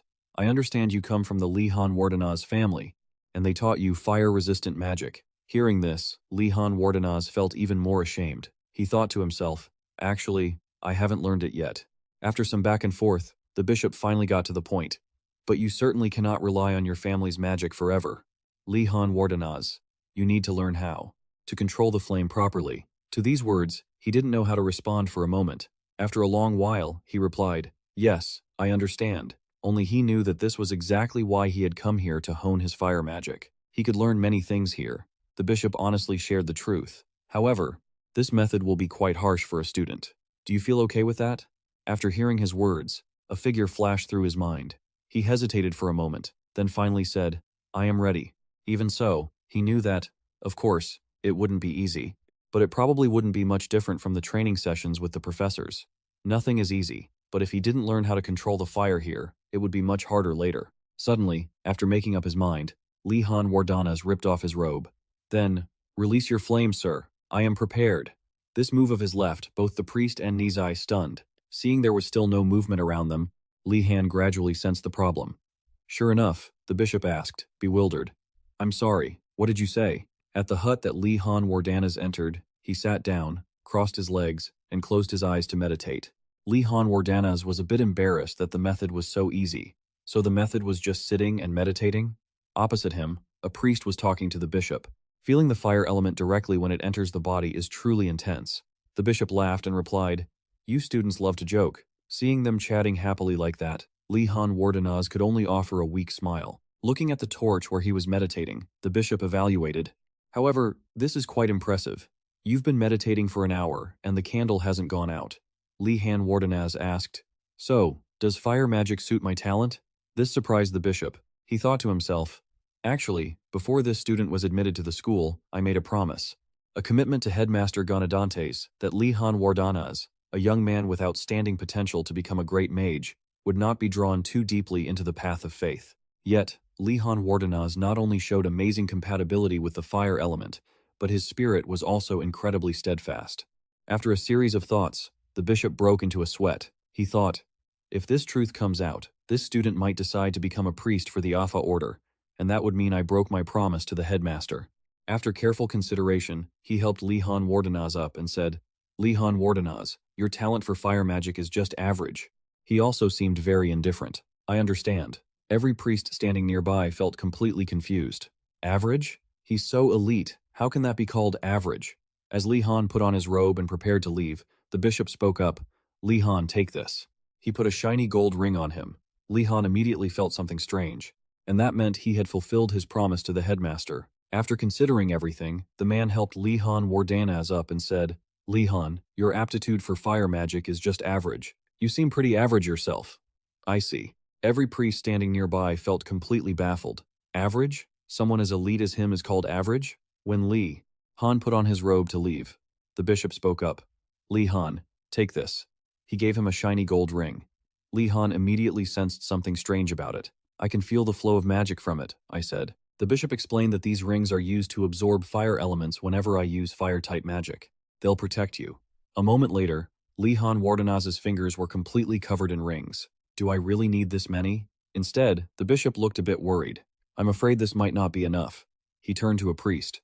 "It's probably lacking. Go grab some more bracelets for him." She rushed off. "Yes, your grace." At that moment, I couldn't help but wonder, am I really a new student at the academy, or some notorious arsonist wanted by the entire empire? Soon after, Li Han left the hut. Nijagi bowed to the bishop on his behalf. "Goodbye. May the flames of Afa always light your way." Li Han Wardanaz was wearing so much jewelry he looked like a walking store. He turned his gold bracelet, thinking, this is truly a fashion style ahead of its time. Li Han looked at Nijagi and thanked him. "Thank you for the guidance today, Priest Nijagi. Now I know the rumors about the Alpha Order aren't true." He flashed a friendly, bright smile. "That goes without saying. All our priests are kind and benevolent." The two took a stroll together. Nijagi started chatting. "If they hadn't accepted me into the order, I wouldn't be here today. Half-spirits like him often face suspicion and prejudice, being seen as unnatural creatures. Most are genderless and, depending on their elemental nature, they can accidentally harm others. As a half-fire spirit, Nijagi faced even more discrimination. Li Han Wardanaz then brought up a reality: those who spread rumors that the priests want to burn the world and bring about the apocalypse should just burn themselves. Nijagi agreed. "Exactly. I can't believe people actually buy into that nonsense." He let out a long sigh. In the order, no one thinks that. Except for me, maybe? I felt that was spot on and replied, exactly. But both of them froze, realizing what they had just said. Li Han broke into a cold sweat. That last line sounded like he wanted to burn something down. Nijagi immediately brushed off the misunderstanding. No, I didn't mean it like that. He added, it's just that the more I use fire magic, the more I feel the Afa flames getting closer to me. Nijagi acted humble. The other priests say I'm wrong, but every time I meditate, I hear the Afa flames whispering to me. Watching him act so dramatic, Li Han was a bit confused. Nijagi looked at him with immense anticipation. In that regard, it's miraculous that you, Li Han, were born with such a fierce flame. I pray you achieve great success in the future. My face darkened as I remembered what I'd been told. So, this was the reason those two warned me to stay away from Nijagi. This was the first time I felt unhappy being encouraged. A while later, at the Prasinga stall, someone called out, young man, thank you. It was a sincere priestess thanking Li Han. Thanks to you, Digiling won't have to go hungry anymore. Digiling, who was sweeping behind her, said, I'm fine, Mom. Li Han carried the two baskets and replied, it's nothing, priestess. I just did what I had to do. She noticed the belt emitting an aura. Is there something wrong with that belt? I said, no, not at all. Li Han Wardenaz thought to himself that he almost wanted to wear more. The priestess suddenly had an idea. In that case, that's great. If so, she brought out a silver ring. This is also an artifact. That's cursed. It can absorb magic and has other uses. I was a bit curious. What does this ring do? The priestess pondered, then replied, let's see, right. The ring helps you breathe underwater. Li Han Wardenaz repeated it in his head in surprise. Breathe underwater? I thought to myself. The Magic Academy is a place where you can never let your guard down. Even walking down the hallway can turn chaotic at any moment. You never know what's coming, so being prepared is essential. Li Han Wardenaz didn't refuse and took it. I'll take them. When he put it on, the ring emitted a faint aura. Just as expected, it barely showed any sign of absorbing magic when there was no enemy to fight. The priestess then reminded me with concern, but, young man, you're wearing too many artifacts. If too many artifacts interact with each other, their magic might clash or cause unpredictable reactions. Li Han answered confidently, I will use them in rotation. She smiled, relieved. Then that's fine. Digiling stared at him, wondering, why is he wearing so many artifacts at once? The priestess asked, young man, could you help Digiling prepare for the spring festival? She froze, as if she hadn't been told yet. The spring festival? Her mother remembered, I haven't told Digiling yet. Li Han also remembered, I haven't told Digiling either. The emperor had approved them to host the festival. I just got the news from the Abba order. Li Han Wardenaz didn't hesitate to answer, if there's anything I can do to help, of course I will. What activities will the Prasinga order be hosting? The priestess explained, we'll have a play, a ring toss game, and a cursed experience. Hearing that, an image formed in Li Han Wardenaz's mind. I could only stay silent and sweat, telling myself, maybe I should bring some people from the White Tiger Tower along with me. At the same time, somewhere else, someone approached Professor Garcia. Professor, were you looking for me? She turned around and recognized her. Come in, Nilia, come in. Garcia explained that the spring festival was coming, and every professor has decided to prepare something. We need support from the students, and you were the first volunteer. Nilia smiled brightly, feeling it wasn't a problem. It's no trouble at all. She began to wag her ears in excitement, thinking to herself that every tower would be sending their best students to help. So of course, she had to be there. Nilia felt it was strange and asked, by the way, is Li Han Wardenaz not coming? That's impossible. A list of elite students without him? Garcia replied, Li Han Wardenaz has been very busy lately. I don't want to add any more burden to him. She nodded. I understand. Suddenly, a blue cloud of smoke appeared. You are working very hard on the preparations, Professor Garcia, said Osu. Garcia immediately greeted him headmaster. However, his expression looked a bit tired. She noticed and asked, you don't look well today, sir. Osu replied, we are the ones who teach them after all. Why on earth should we make any concessions for them?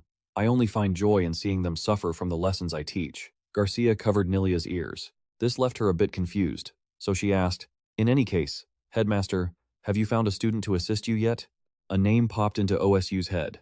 That boy from the Wardanaz family, Li Han. Garcia wondered, isn't Li Han already incredibly busy? But OSU held firm to his idea. That is not my concern. Garcia kept her eyes fixed on OSU, thinking to herself, that skeleton man. She suddenly froze. Wait, she continued asking, what is it? OSU turned slowly with a skeptical look. Professor V. Grytek, he finally asked, you don't have any students you're close to, do you? Meanwhile, Li Han Wardenaz was intently working on a lesson plan in a room. A voice spoke up. So, looking at these notes on the table, Asa said, once this magic formation is complete, these orbs will float along both sides of the corridor at regular intervals, while in the center, sculpted statues woven from illusions will appear. Right? Li Han Wardenaz agreed. I suppose so. He adjusted his glasses, suddenly turning grim as he called out. Li Han Wardenaz, Asa said with a deeply malicious tone, to think Professor Nate is actually a total madman. Hearing this, Li Han felt he was being excessive. You're getting more and more rude. The door swung open and a group of classmates walked in. Li Han Wardenaz and Adinas, who was standing in the middle, spoke first. I'm glad to see you, Li Han. Li Han realized it and whispered to himself. The princess and her entourage? Great. He didn't greet them back but wondered, what brings you all here? A male attendant replied, we came to study in a group. He then asked, but you're busy this weekend, aren't you? Li Han Wardenaz answered without hesitation. I'm handling tasks the professor assigned. He continued. I heard the professor's friend is visiting next week, so I'm building this magic array to demonstrate for them. The female attendant chimed in as Adinas chatted with the male attendant. Doesn't that mean you're the favorite student the professor is most proud of? That's seriously amazing. After a moment of whispering with the princess, the male attendant called out, Hey, Li Han Wardenaz. He spoke on Adinas's behalf. The princess says she wants to help. Can we join in and lend a hand? Hearing the offer, Li Han Wardenaz felt a bit conflicted. He didn't really want more people involved, but to meet their expectations, he replied, I'm sorry, but that won't work. Looking at Adinas, Li Han Wardenaz thought to himself, the princess has such a huge reputation. If we work together, all my hard work will be overshadowed. But I can't just say that to her face. What should I do? Suddenly, someone else entered. It was Alpin. He stood at the threshold and asked, I stopped by to see how you're working. What are you lot doing here? Everyone looked over in surprise. Li Han Wardenaz greeted him. Professor. He immediately complained to Alpin. These guys said they wanted to assist me, sir. With a glimmer of hope in his heart, thank goodness, this grumpy teacher definitely won't let them just hang around. Seeing Alpin's surprised expression and silence, Li Han Wardenaz thought to himself, please, just shoo them away. But on the contrary, the professor seemed interested. He praised, that sounds great. Hearing this, Li Han was confused. Alpin didn't stop praising them and even advised Li Han Wardenaz that it's good to have such good friends. Knowing how to accept support from others is also a good thing. He turned to leave, not forgetting to add, in that case, try collaborating with other students as well. Managing a large group of people is a valuable experience. Watching Alpin's back, Li Han Wardenaz was stunned. Asa whispered. Hearing him say that, it seems like letting them help out wouldn't be so bad, right? Suddenly, the atmosphere turned heavy when Li Han spoke up. Asa, get them to the dorms, he said with absolute coldness, and drag all those slackers lying around here out for me. They were startled by his threat, it was that intense. Even though he didn't want to, Li Han Wardenaz had to plan something else that benefited him. Well, I'm already in this, I might as well see it through. I'll drag everyone into this to earn more assessment points. And so, the Blue Dragon students were all gathered. A moment later, as the atmosphere became noisy and bustling, Li Han Wardenaz's scheming began to take effect. The trouble was, after drawing the formation, Li Han Wardenaz observed it and thought, even though the headcount increased, the work efficiency hasn't gone up proportionately. He sighed. The magic array is only 13% done. Everyone had already collapsed from exhaustion because they ran out of mana. It was because Li Han Wardenaz's mana requirements were too monstrous. Suddenly, a voice echoed from behind. Not bad, making him jump. Li Han Wardenaz turned around. He saw an elderly man with a large bodyguard following behind. Li Han Wardenaz turned to face them. Quite puzzled, he wondered, who is this? He asked. Are you a professor, sir? The man suddenly crossed his arms and smirked. In some respects, yes. This made Li Han Wardenaz even more confused. What was the old man talking about? After a moment of thought, he came up with another idea. I get it now. Then, with a prophetic tone, he guessed, I suppose you are working here as a direct apprentice to the professor, right? Internally, he thought, like a research assistant. But the man replied irritably, that's not it. The man began to introduce himself. I am Kendry Baku. If I introduce myself as a friend of Professor Alpin, you'll surely know me. Kendry explained a bit. According to the schedule, I wasn't coming until next week, but I had some business, so I arrived early. Li Han looked surprised. You arrived earlier than expected, sir, but he continued to have many speculations in his heart. If he's an acquaintance of Professor Alpin, he's likely an imperial official. He then introduced the array he was drawing.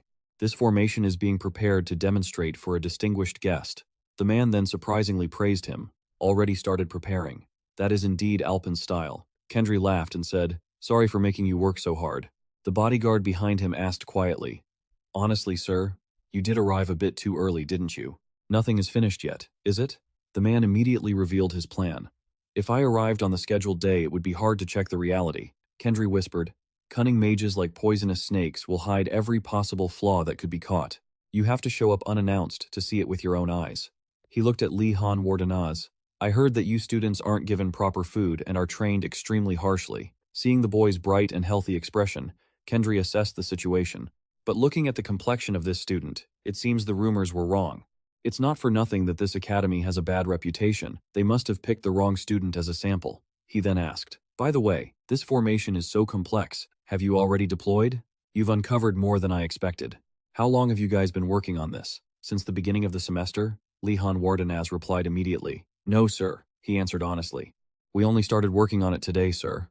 This left Kendry incredibly astonished. Today? Today? Then, with a single guess, he asked, "Could it be that you are Li Han Wardenaz?" Li Han replied, "That is correct, sir." Kendry recalled Alpen's words from before, thinking, "I thought old man Alpen was exaggerating." So, that was the reason. Upon hearing this, Li Han was surprised and muttered to himself, "The professor even mentioned my name to the imperial officials? No wonder I didn't doze off in class." Kendry then smiled with satisfaction. That's it. The Magic Academy exists to forge students like this. Anyone can become an imperial official, but magic research is only for geniuses. Li Han politely countered, "I think that being an imperial official is just as important as research, sir." This made him laugh. Someone from the Wardenaz family actually saying such strange things. Then, Kendry expressed his true thoughts. "Thanks, kid. If you become an official, you'd be perfect for it. But I've never succeeded in training myself properly." Suddenly, Yumi Dejus asked, and while mentioning at this, Li Han's eyes lit up. "Finally, my path to a bureaucratic career is opening up?" he asked. "Do you really think so, sir?" But then, Kendry crushed his hopes with the reply, "Of course I'm joking. A talent like you must follow the path of research." This made Li Han feel like he had fallen from a great height. "I could perform well as an imperial official too, you know." Kendry left his final words before departing. "In any case, my eyes have been opened. I will support you." It seems I shouldn't have thought so poorly of the Gonadantes family, but Li Han Wardenaz's face remained sullen. "You can keep thinking badly of this place if you want." He didn't forget to reveal that there would be outside guests visiting the academy this week. Li Han asked, "Aside from the priests, are there others, sir?" Kendry smiled and replied, "Since it's the festival season, those interested in Enrogus will be coming here, including people from other magic academies as well." Hearing that information, he was slightly surprised. Inside Li Han Wardenaz, a wave of anxiety rose. Other magic academies? Then, a question popped into his head. On a scale so massive it was hard to imagine, outside the grounds, meat was being grilled on a stove. The group of students, along with Li Han, gathered outside. Some were eating, others were continuing with their studies. While Li Han Wardenaz was grilling meat, he stopped and asked, "Yona Macon, are you still planning at that table over there?" "That's right. And what about the potion potency?" She smiled confidently. It seemed almost certain. Yona Macon, after recalling everything, turned and said, "I've tested a few vials. Only the first one was alcohol. Not only that," she realized, "the other vial was a transformation potion. I need to verify it more carefully, but judging by the reaction, it seems to be a beast transformation potion. Besides that, there was also a vial, a very useful potion for this incident. And this one is supposed to be an anti-magic potion. It seems the potency is quite strong." While Yona was rambling on, suddenly, a scream rang out. That's right, besides the anti-magic potion, there was. Right at that moment, Li Han turned and asked, "Was that scream coming from the tower?" "I think so too. Let's go see." Saying that, he rushed to throw open the door to find out what was happening. What was going on? It turned out inside, Sarkhan was causing chaos. Seeing that, he shouted, "Sarkhan!" Watching it snatch the potion vial and flee, Li Han Wardenaz immediately yelled, signaling, "Sarkhan is running away." Just looking at the direction it ran, he couldn't help but have some bewildered thoughts. Why is it acting up all of a sudden? "Stop, Sarkhan." A moment later, while chasing after it, Li Han Wardenaz suddenly remembered something, so he turned back to ask Yona Macon, "Which potion vial did Sarkhan take?" Seeing that, she could only reply, "Their colors are too similar, it's hard to tell. It's either the anti-magic or the transformation potion." Hearing that, he could only sigh in frustration. Unbelievable. Sometimes it makes me miss the days when it was still a well-behaved skeleton. While running, Lee Han Wardenaz's feet suddenly halted. The place it had entered wasn't unfamiliar at all. Is this the horse stable? Yonamakin, hearing this, felt full of confusion. That sound, what's wrong with the horses? Lee Han Wardenaz, seeing that, had an idea. Let's go inside and check. Saying that, the two of them opened the door and stepped in, but the scene that hit his eyes made him startle slightly. Right when he looked down at Sarkhan's feet, Lee Han Wardenaz realized it, and now he knew exactly what Sarkhan had drunk. Not only that, but beside it, a large pair of wings suddenly appeared. After a moment, the two of them realized a griffin had appeared right in the horse stable, and that was also the reason for the chaos just now. No wonder the horses were so panicked. A griffin, which specializes in hunting horses, suddenly appeared in their stable. It would be strange if they weren't terrified. Finfia was feeling very satisfied because, finally, its master had realized its true identity. However, Yonamakin didn't understand what he meant, so she said, "Surely Sarkhan," secretly gave it the beast transformation potion. Finfia really wanted to deny that. However, while they were chatting, suddenly, a purple mist appeared around it. Just a second later, Sarkhan transformed into a white horse. Because the curse was so strong, one potion could, by no means completely lift its curse. Just then, he suddenly seemed to remember something, so he asked Yonamakin, "Could it be that the truth is the opposite?" Noticing that, she replied, "What were you trying to say?" Li Han then spoke his mind, suggesting that maybe the bottle stolen wasn't a beast transformation potion. But Yonamakin flatly denied it, insisting, "There's no way Professor von Ziegem would turn a hippogriff into a horse and then hand it over to a student." Upon hearing that, the atmosphere between them fell silent, but Li Han was still determined to find a way to prove it. "We need to verify it by testing the remaining 6 blue bottles." Once again, she stopped him from giving the transformation potion to an animal. "Being reckless is dangerous, you know." Hearing that, he immediately retorted, "Of course, I wasn't going to give it to Tu Fin Fin, but to Gainando." After thinking for a moment, Li Han suddenly realized, "Wait, that name sounds weird too. Finfin? Don't tell me it's actually?" A normal weekend at the Magic Academy had passed, and Monday arrived once again. He stepped in front of Vladi Bagray to greet him. "Good morning, Professor." The professor's reaction behind him left him panicked. Did the teacher sigh as soon as he saw him? That's terrifying. Just then, Vladi Bagret spoke slowly. "I warned you not to get cocky. I told you clearly not to be reckless." Li Han felt completely confused. "Yes?" Then the professor recounted what he had heard. "I heard you tried to cast multiple water balls." He felt a bit guilty. Had Professor Ingridel spread the word to everyone? "In that urgent situation, I didn't have any other choice, sir. Even Vladi Bagrat thought so. I guessed as much." Then, the professor gave a slight nod. However, deep down, Vladi Bagrat was feeling frustrated. Teaching students to actually listen is a difficult task. A mage will never stop acting recklessly just because of some empty scolding. Only when they realize it themselves will they stop. Thus, this is the responsibility of a teacher. Then, he immediately tossed a cloak at him. "Put this on." Seeing that, Li Han gradually realized that empty warnings like last time probably wouldn't cut it. "Is this a cloak, sir?" Not only that, but Li Han also noticed something unusual. "I can feel mana on this." "What kind of spell is imbued on this, Professor?" Vladi Bagret replied. "A defensive spell." This made him feel uneasy. Just how much does the professor intend to torment him? Immediately after, he ordered, "Let's go." Hearing that, Li Han felt even more confused. "We're not practicing in the classroom, Professor? Where are you taking me?" Vladi Bagrat then told him, "Your ability to sense elements is sufficient. There's no need to practice that further. Besides," he added, "I'm giving you this book on basic lightning magic. But I never expected you to understand everything immediately," which made Li Han Wardenaz even more uneasy. It seems the difficulty of that book is much higher than he thought. Then, Vladi Bagray opened the door in front of them and said, "Your ability to sense, control, and transform elemental forms has met the requirements. Honestly, it's no surprise you tried to use multiple water balls." Right after that, the door creaked open. Before their eyes was an empty void. Seeing this, he was speechless. "Just how many secret passages are there in this place, Professor? Where exactly are we going?" The old man turned his head sharply, leaving Li Han Wardenaz stunned. It seems the professor was convinced he had already explained everything to him, but he still dared to ask, "Could you be a bit more specific? Starting with where we are going?" At this moment, Vladi Bagrat replied, "We are going down to the dungeon." Hearing that, he just wanted to throw his brain away. He shouldn't have asked in the first place. A dungeon. a distorted space with rules completely different from the outside, formed by mana accumulating at a specific point. It could be ancient ruins or a tower built by some Lich King to store his stash. It could be anything. The problem is that dungeons usually have monsters. That was exactly what made Lihan Wardenaz feel annoyed, and he had absolutely no interest in stepping into a place like that.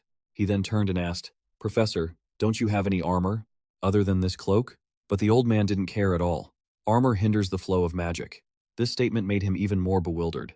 Then how am I supposed to defend myself? Should I use protective spells instead of armor? But the only answer he received was, "That will also hinder other spells. Just dodge them, that's all." Lihan Wardenaz was once again dumbfounded. "I've made up my mind," he thought, already having his own plans. No matter what the professor said, he would fight with defensive magic already active. To him, what lay below was extremely dangerous. Who knows what kind of monster was waiting inside? Meanwhile, in another place, a banner had been hung up. Garcia stood proudly in the courtyard and said, "Welcome, ma'am.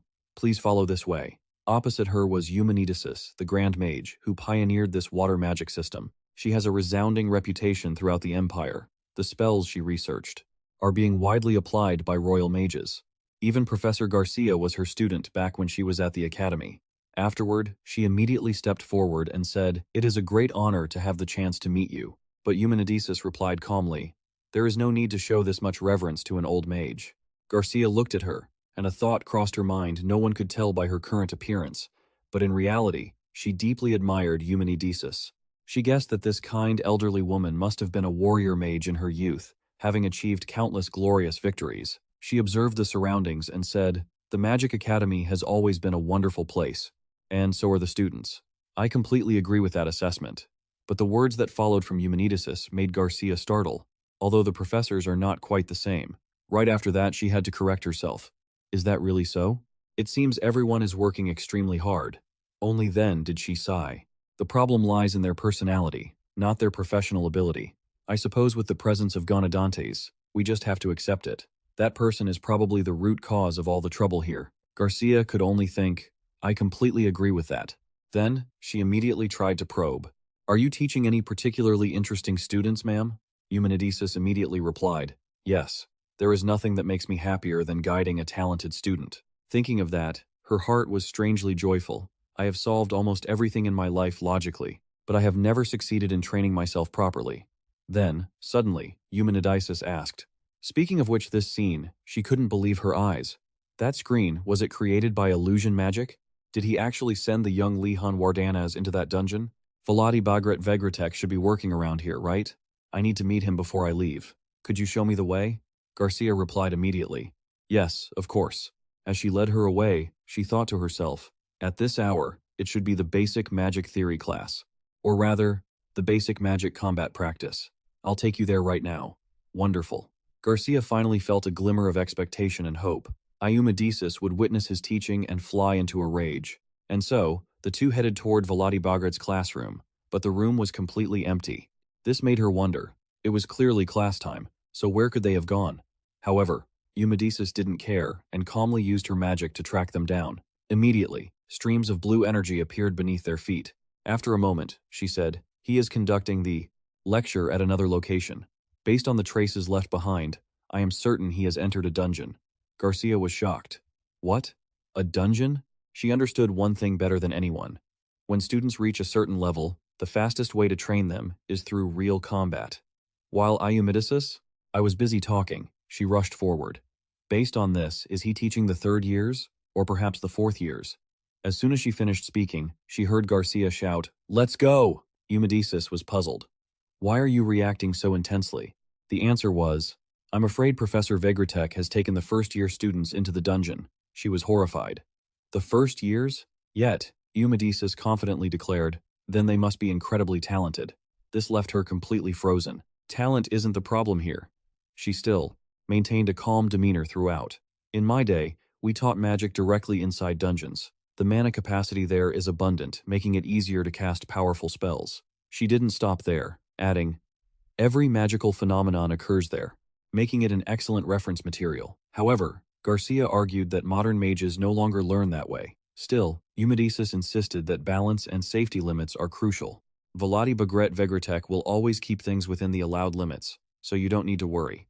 This only made her worry more. That professor would never do that. Suddenly, Garcia realized something was wrong. Wait a minute, the way she talks about Professor Vegretek, something seems off. She stopped in her tracks and asked, Eumedices, could it be that you are? Finally, Garcia had realized who the professor's mentor was. However, she only smiled and said, not exactly. He only received short-term guidance from me for a while.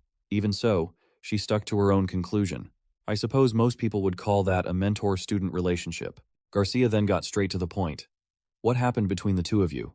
Even then, Eumedices denied it repeatedly. Nothing at all. Through Eumedices's words, she finally understood that things were not that simple. Our personalities don't mesh. If we stayed near each other for too long, one of us would surely be dead.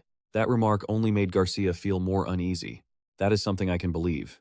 Meanwhile, down in the dungeon, the two faced a strange object. It wasn't something unfamiliar. It was a low-level demon. Immediately, Volati snapped his fingers. This made Lihan Wardenaz increasingly uneasy. In this situation, was it trying to extinguish the flames? But he didn't care and shouted the incantation, "Let light appear." He looked to the side, and a wave of mixed emotions surged in his heart. So, your guidance ends here, doesn't it? Among the low-level demons, there exists something called a demon professor. Demons are a type of immortal monster, distorted by the sins and wrongdoings accumulated throughout their lives. But then, Lihan Wardenaz raised his staff. Rise! Even so, in his mind, he thought, raising my voice in the dungeon is never a good idea. The streams of light quickly took down the monster before him. It took the hit and lay flat on the ground. Volati Bagray witnessed the scene and realized that quick reflexes and natural vigilance were the qualities a battle mage needed to have. But Volati Bagret didn't give a single hint of encouragement to Lihan, because to him, it was completely natural. Afterward, the old man urged him on. Keep moving forward. Lihan Wardenaz only replied, yes, sir. As he walked, he couldn't stop thinking, do I really need to do exactly what the professor said? According to what Lihan Wardenaz remembered, if he considered the reason the professor brought him here in the first place, this dungeon likely contained traps that forced a mage to use multiple spells at once. That was when he understood. If that was the case, he needed to be ready. Space, be anchored. Feet, master this ground. Volati Bagret saw this and finally offered a faint, relieved smile. As soon as he finished, he was surrounded by blue energy. Lihan held his hand out. The fact that Volati Bagret stood silently made the situation even more worrisome. Appear, bone hand. Then, he threw it forward. Go, scout ahead, the bone. Hand moved into the darkness. Just a second later, an arm appeared to grab it, followed by a slimy face. It quickly shattered the bone. Lihan saw this, and his heart filled with unease. It seems there was nothing there, after all. Rise. After that blow, the monster was blown away. Afterward, Lihan Wardenaz turned to ask, Professor, did you know that demons can hide themselves? The old man replied, demons have many different, elusive characteristics. That response left him frozen. This isn't good. Thinking that, he fiddled with the rings on his hand. Lihan Wardenaz shouted, Ignite! His mind understood clearly. If he didn't prepare fire magic beforehand, a very good thought. A skilled mage never rests on their laurels. Seeing that, Volati Bagray finally spoke kindly. It seems you've started to adapt. Then, he told him to keep going through the dungeon and head deeper.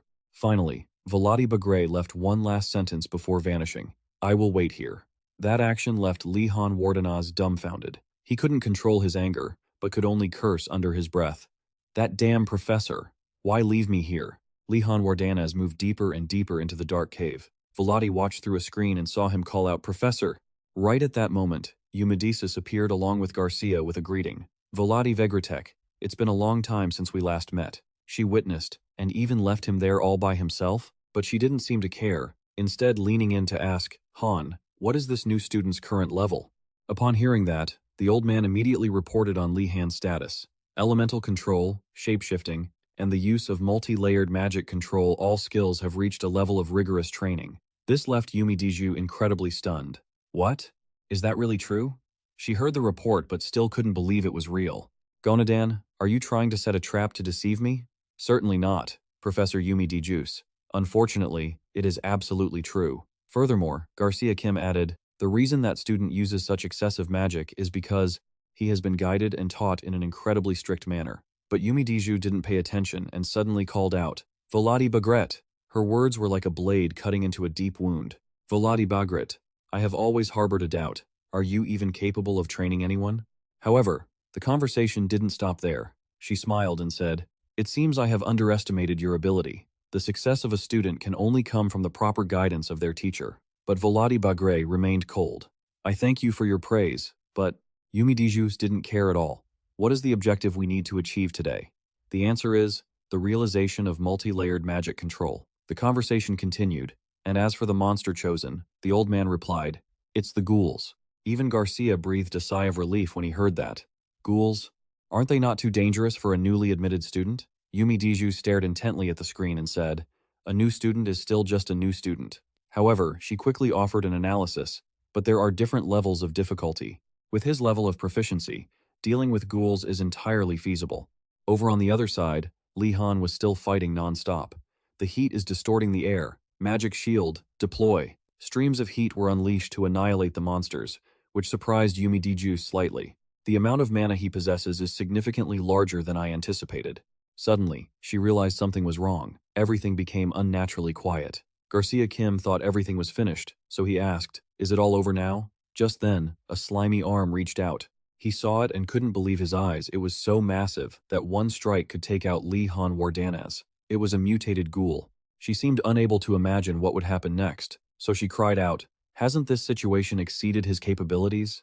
It made Yumidijus feel a bit uneasy. Exactly. There was no need to use a monster like that. But Volody Bagre remained very calm. That is indeed true.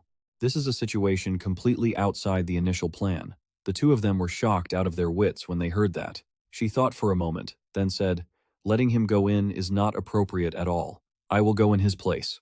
To achieve absolute control, every action must be carried out according to the correct method. But just a second later, she screamed, Li Han! That shout made her jump and spin around. Yumidijus quickly rushed over to observe everything with a worried expression. What is happening? Don't tell me he's been defeated, she exclaimed. What? That stone completely absorbed the lightning? That sight made her eyes widen in astonishment. Meanwhile, on the other side, Li Han Wardanaz was straining his brain, calculating. He raised his staff to cast a spell. The attack quickly wrapped around the monster's body. However, it seemed nothing could change the outcome. Does Fakuncha's magic always fail like this? What a useless spirit. Absolutely worthless. The more he thought about it, the more panicked Li Han Wardanaz became. Then I'll use the element I'm most familiar with. Thinking, he summoned a small orb. Countless orbs appeared around him. More than anyone, Li Han understood this technique perfectly. Obviously, a regular water orb won't do anything. I have to find a way to make it rotate. Without realizing it, he had already calculated everything in detail. It doesn't need to be perfect, like when I used it on the golem. All I need right now is enough piercing power to take down my opponent. They immediately followed Li Han Wardanaz's command and surged forward. They actually pierced through the monster's body. He witnessed the scene, bewildered. Turns out that attack really worked on it. Finally, a stream of blue energy once again enveloped his body. Li Han Wardanaz saw it and shouted, Die! Without him knowing, Yumidijus had appeared behind him. Wonderful. However, Li Han Wardanaz said, Just one ghoul? She didn't rush, but calmly explained, That was no ordinary ghoul. Without even realizing, Yumidijus had appeared right behind him. Amazing. But Li Han Wardanaz called it a gao. She wasn't in a rush and calmly explained that it wasn't an ordinary gao. It was a mutated gao. Why would something like that suddenly appear in the dungeon right now? Seeing a stranger, Li Han politely bowed. So, you must be a mage from the outside? Greetings. Then he heard Yumidijus ask, Do you recognize who I am? His answer, afterward made her feel quite satisfied. I don't know who you are, but since you are a visitor from the outside, I must greet you with proper respect. Immediately after, Yumidijus spoke up again. A mage who is both talented and maintains such courtesy. You even just defeated a mutated Gao. Aren't you surprised? Yumidijus suddenly asked. Aren't you angry at Volody Bagret Vegretek for setting up a challenge like this? That remark made Li Han realize something. She didn't use the title professor when referring to Volody Bagret. With his genius brain, he quickly figured it out. They must be close acquaintances. Not at all. The professor prepared this solely to teach me. Why would I need to be angry? That aura made Yumidijus squint. How could Volody Bagret Vegretek ever find such an outstanding student? This was truly impressive. A moment later, Yumidijus looked around and asked, Are you all right, Li Han Wardanaz? Hearing that, Li Han Wardanaz replied, Professor Garcia Kim.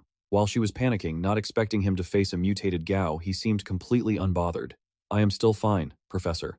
Professor Voladi Bagaret has already calculated and prepared everything, but Garcia kept insisting. That mutated Gao was definitely not part of the original plan. It was an unexpected accident. Li Han Wardanas. Hearing that, he was shaking with anger, but because there were adults present, he had to swallow his bitter words. No wonder. His spells didn't work. It's all right, Professor. On the contrary, it became an even better opportunity for me to learn. Afterward, she continued, by the way, let me introduce you. This is Eumidius. You've heard of her reputation before, right? Seeing that, Li Han suddenly realized. The famous water attribute mage of the Empire. What a great honor it is to meet you, Lady Eumidius. Then she probed, just now you performed the water sphere rotation, didn't you? That made him a bit shy. I still haven't been able to do it perfectly. But Eumidius said, not at all. According to Eumidius, it wasn't just about not being able to do it perfectly. Simply doing it that way was already extremely impressive. If you can completely master the control of the rotation, then surely, many other mages would have been so disappointed they'd break their own staves. A moment later, she asked again, you said your name was Li Han, right? Eumidius looked at Li Han for a moment and asked, I will be staying here for a few more days. Would you like me to teach you a few simple things? Hearing that, he felt like he was floating on air.